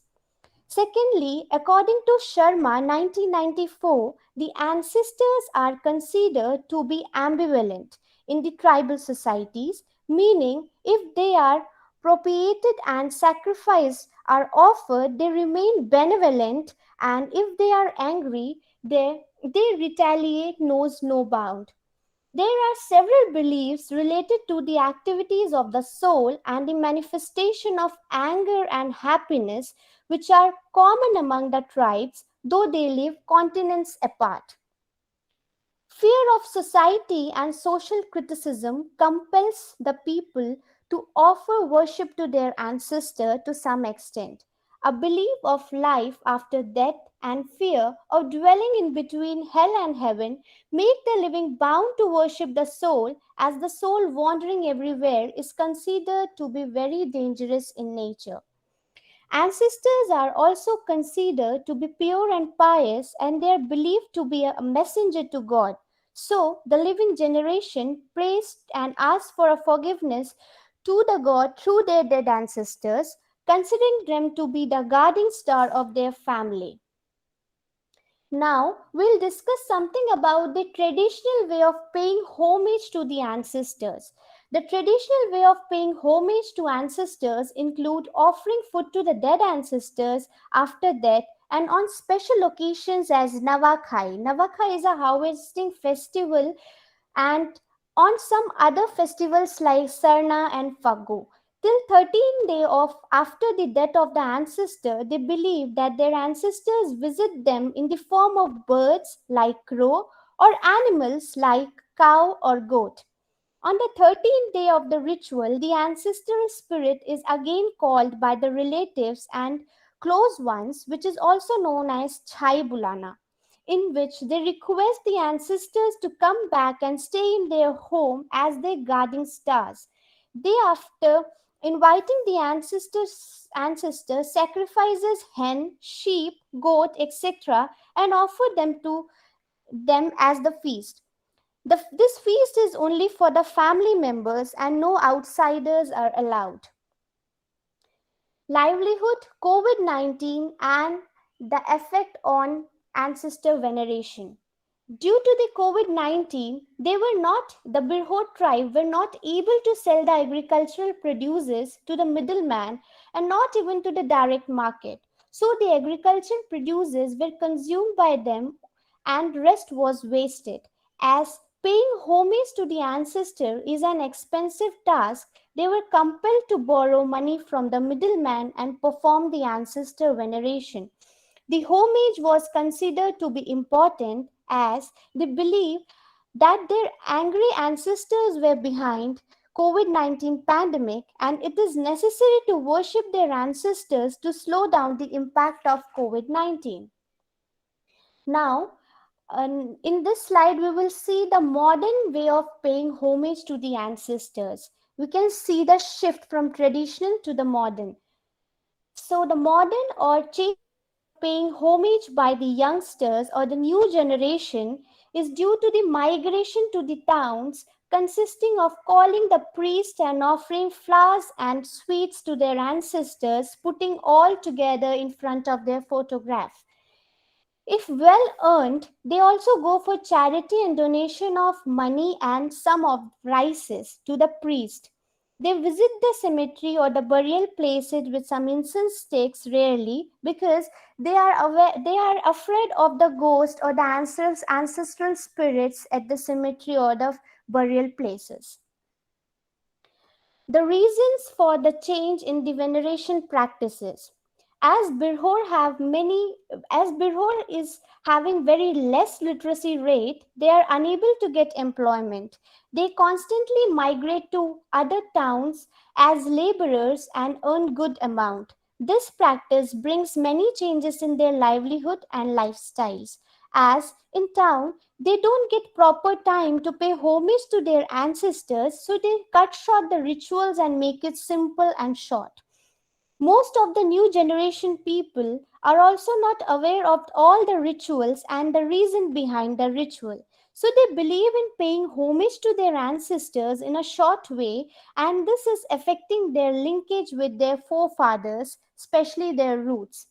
Lastly, the Hinduization effect can also be seen in their changing ritual pattern, as though they bury their ancestors but they perform all the other rituals like keeping pot filled with water, flour, putting incense sticks, etc. near the dead body and on the grave. Now we'll discuss some of the psychological belief behind the ancestor veneration. Scholars have also argued that the mind of the human being is considered as most important part of the body. The human mind always has a preconception about good and bad. The mind always tends to go for happiness and avoid the sadness, leaving the bad thing aside. We can see this in the practice of ancestor worship as well. The practice of ancestor worship is found in most of the societies in different forms. In every society, people worship their ancestor as they believe that if they don't do so, the soul of the ancestor will curse them and bring them a bad fortune, leading to sadness. Thus, we argue that the psychic unity of fear in the mind of living generation leads them to worship their ancestors in most of the cases. Further, people believe that worship of their ancestor will protect them from evil and bless them with good health and wealth. Another way, we can argue that by doing so, they used to get a satisfaction of mind that they are being protected and blessed. Now, to conclude, their ancestor veneration is a form of belief system which has a great significance in terms of the traditional society. This is a form of behavior not merely between the human to human, but also between the human being and to the eternal soul and their cultural values. In connection with every religion, whether ancient or modern, we find on one hand certain beliefs and on the other certain institutions, ritual practices, and rules of conduct. The core of ancestor veneration is pleasing the ancestors for the blessing. For this, the tribes make sure that the ancestor must be worshipped every year without fail. COVID-19 and other pandemics are considered to be the result of the ire of ancestors if not worshipped properly. This proves that the ancestors are the most important part of their life. The rituals are costly and expensive, but the community members somehow manages to arrange the money for the rituals. The young generation is favoring the ancestor veneration, but with a little change. Due to constant migration and constraint of time, they prefer the shortcut method of ancestor veneration and see it as a part of religious practices rather than the practice of showing respect and care to their ancestral root.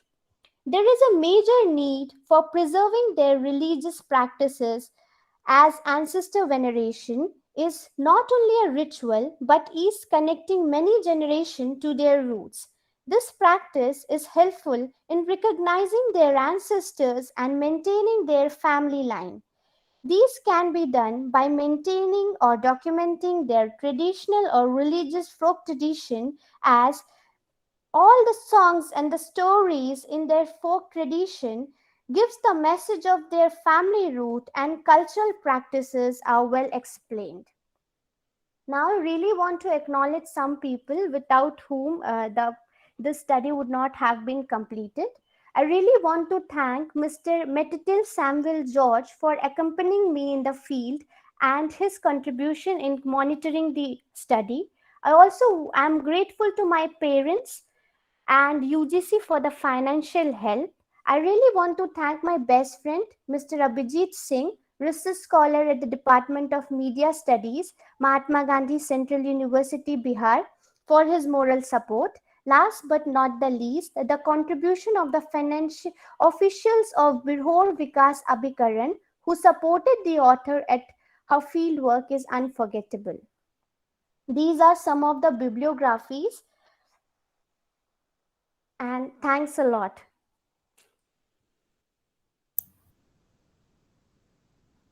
Okay, thank you, Gladys. Thank you so much. Okay, so to be fair with participants, I would invite any questions from my dear participants. As I've mentioned earlier, that if you have any queries, any concerns, any questions that you would like to ask our presenters, you can drop in the message box. But then I did not see any concerns or questions. So nevertheless, you can ask now. If anyone from participants you'd like to ask questions to our presenters, you can do that now. I open the floor for questions.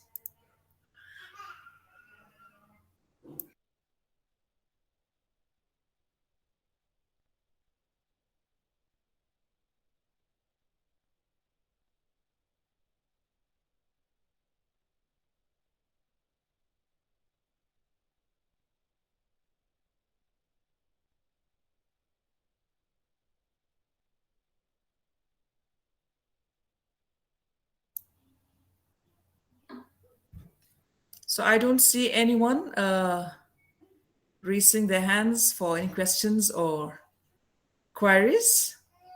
So I believe that the presenters, they've done the fantastic job, and I think no one is doubting the presentation or having any queries. Maybe their presentations have been very clear.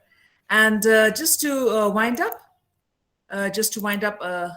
let's just go back to our presenters who have done have given us a fantastic presentation.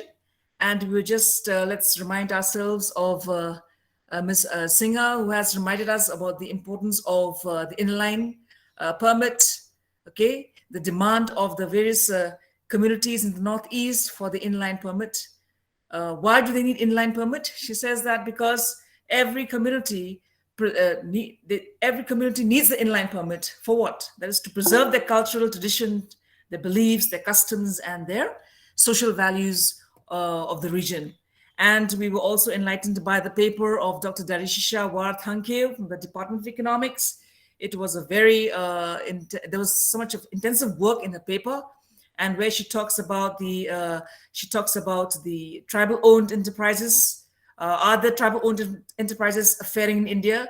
So she brought about the employment of the most disadvantaged social groups like the Shil castes, the Shil tribes, the OBCs, and she mentioned there about the problems of high population growth and unemployment, and the avenues of the tribal sector in the informal, the tribal groups in the informal sector. She talks about the importance of entrepreneurship and also about their contribution to the economic growth.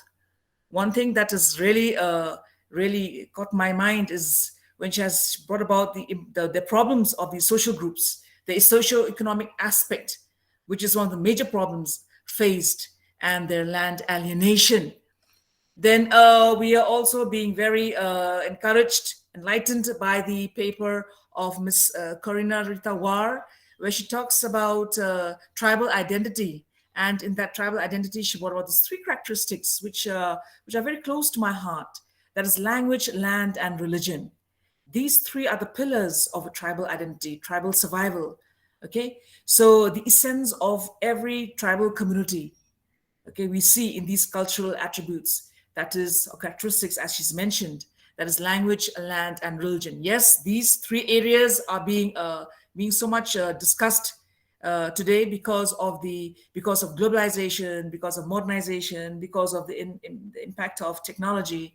Okay, so whether these will still remain strong, because if these they falter away, maybe the identity of the tribal community will be affected. So thank you so much, Ms. Karina Tawar, for challenging us and also the people, okay, in our land, about a cultural survival and a tribal identity. Then we're also being enlightened, okay, we're taken in a really, Synod Express, okay, by the presentation of Ms. Dr. Sharilyn Karim Mujad. She led through to this Lei Shalong, okay. I feel as though I'm seeing this Lei Shalong right in front of me. Okay, so she taking us to the history of the Hima Kairim, to the Pasantil, to Lei Shalong. Then also she mentioned about the 16 hearts, 16 roots, the 9 hearts, the 9 hearts, 9 roots. Okay, so these things she mentioned in this paper, which really, and especially the paper, the story about Liran, the Pasantil, really caught my mind about the origin, okay, of the Hima Kairim. So thank you so much for that also. And I'd like to thank especially for Ms. Vaipe, who has talked about the restoring the zoo indigenous. Okay, it's really interesting because she started off with very nicely about the cave of origin of the zoos. Okay, so which in her paper she mentioned about they commonly known as the cookies or the chins or the misos, okay, of Mizoram.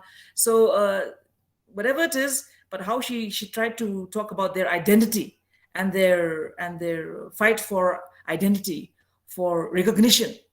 Okay, so much of her mentioning about ethnocentrism. I think this is one thing that's very important for tribal communities, because ethnocentrism is one thing that if a tribal community is ethnocentric, means it keeps the community alive, the tribal community alive. You take pride in your culture, you take pride in your identity. So if you are ethnocentric, that is, you will fight for your tribal community at any cost. I was remembering the paper given by a resource person on the tribal identity, okay, on the 6th schedule, and about how he talked about assimilation. Okay, so these things really takes me to this paper of what he had mentioned, that how maybe the Zoos indigenous group also, they are fighting for the identity, okay, so that they'll not be assimilated with other communities. So they will stand out, and that the people, the world will see them as a distinct group with a distinct identity. Then we're also being really being encouraged by the paper presentation given by Ms. Gladys S. Matthew. And I know it's very, all the way from Madhya Pradesh, having to know about the seminar, okay, on tribal studies, on this tribal identity, and to hear about your sharing about the Birhor tribes at Bilaspur, okay, about how the importance of ancestors, honoring our ancestors. I think this is one thing that is really dying out, okay. When we talk about oral traditions, this is the biggest challenge. And oral tradition goes to our ancestors, okay? And they are the ones who taught us so many things. And so if this is dying out, so what's going to happen? So when we honor ancestors, we honor our culture. So what you have led us through the different areas that you've talked about. You've talked about the ancestor veneration, continuation. You talk about the initiatives needed for preserving their culture of the ancestors amongst the Birhors. Okay, so it shows that the world, and also about the beliefs and the myths associated with ancestor veneration in Birhor tribals.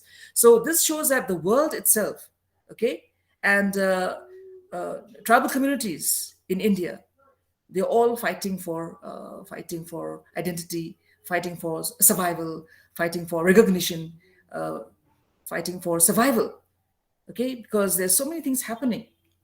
So I think the goal, and of course, another thing that you touched was the impact of COVID amongst the Birhors. I think this is very important. You've touched a very important area because of this ongoing pandemic, which has affected many communities, and it has affected the tribal communities in the Northeast also.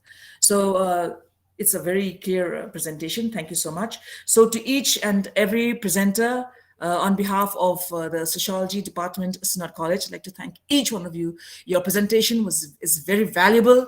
It has added knowledge to each and every one of us, and it has not only added or increased, but it's also challenging us what we will do next.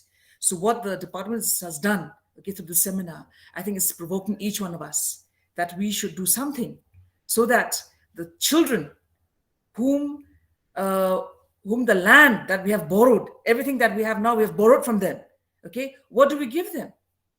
What do we hand over to them? So it's up to us. Let's take this as a challenge, okay? So when we revisit tribal studies, revisit tribal communities, revisit our communities, I think these are the areas, your presentations will give us a platform, area, or a field that we will fight. We will play the game in a way that we will win it, that the community will survive, culture will survive, culture will be retained amidst the changes. So thank you so much to each and every one of you. And I wish you success in life and in all your endeavors. And we hope that we meet again the next time in another platform. Thank you to each one of you. Thank you, ma'am. Thank you. Okay, on behalf of the Department of Sociology, Synod College, I would like to thank Mrs. Maybada Lingdor for chairing this session and for summing up all the papers briefly and nicely.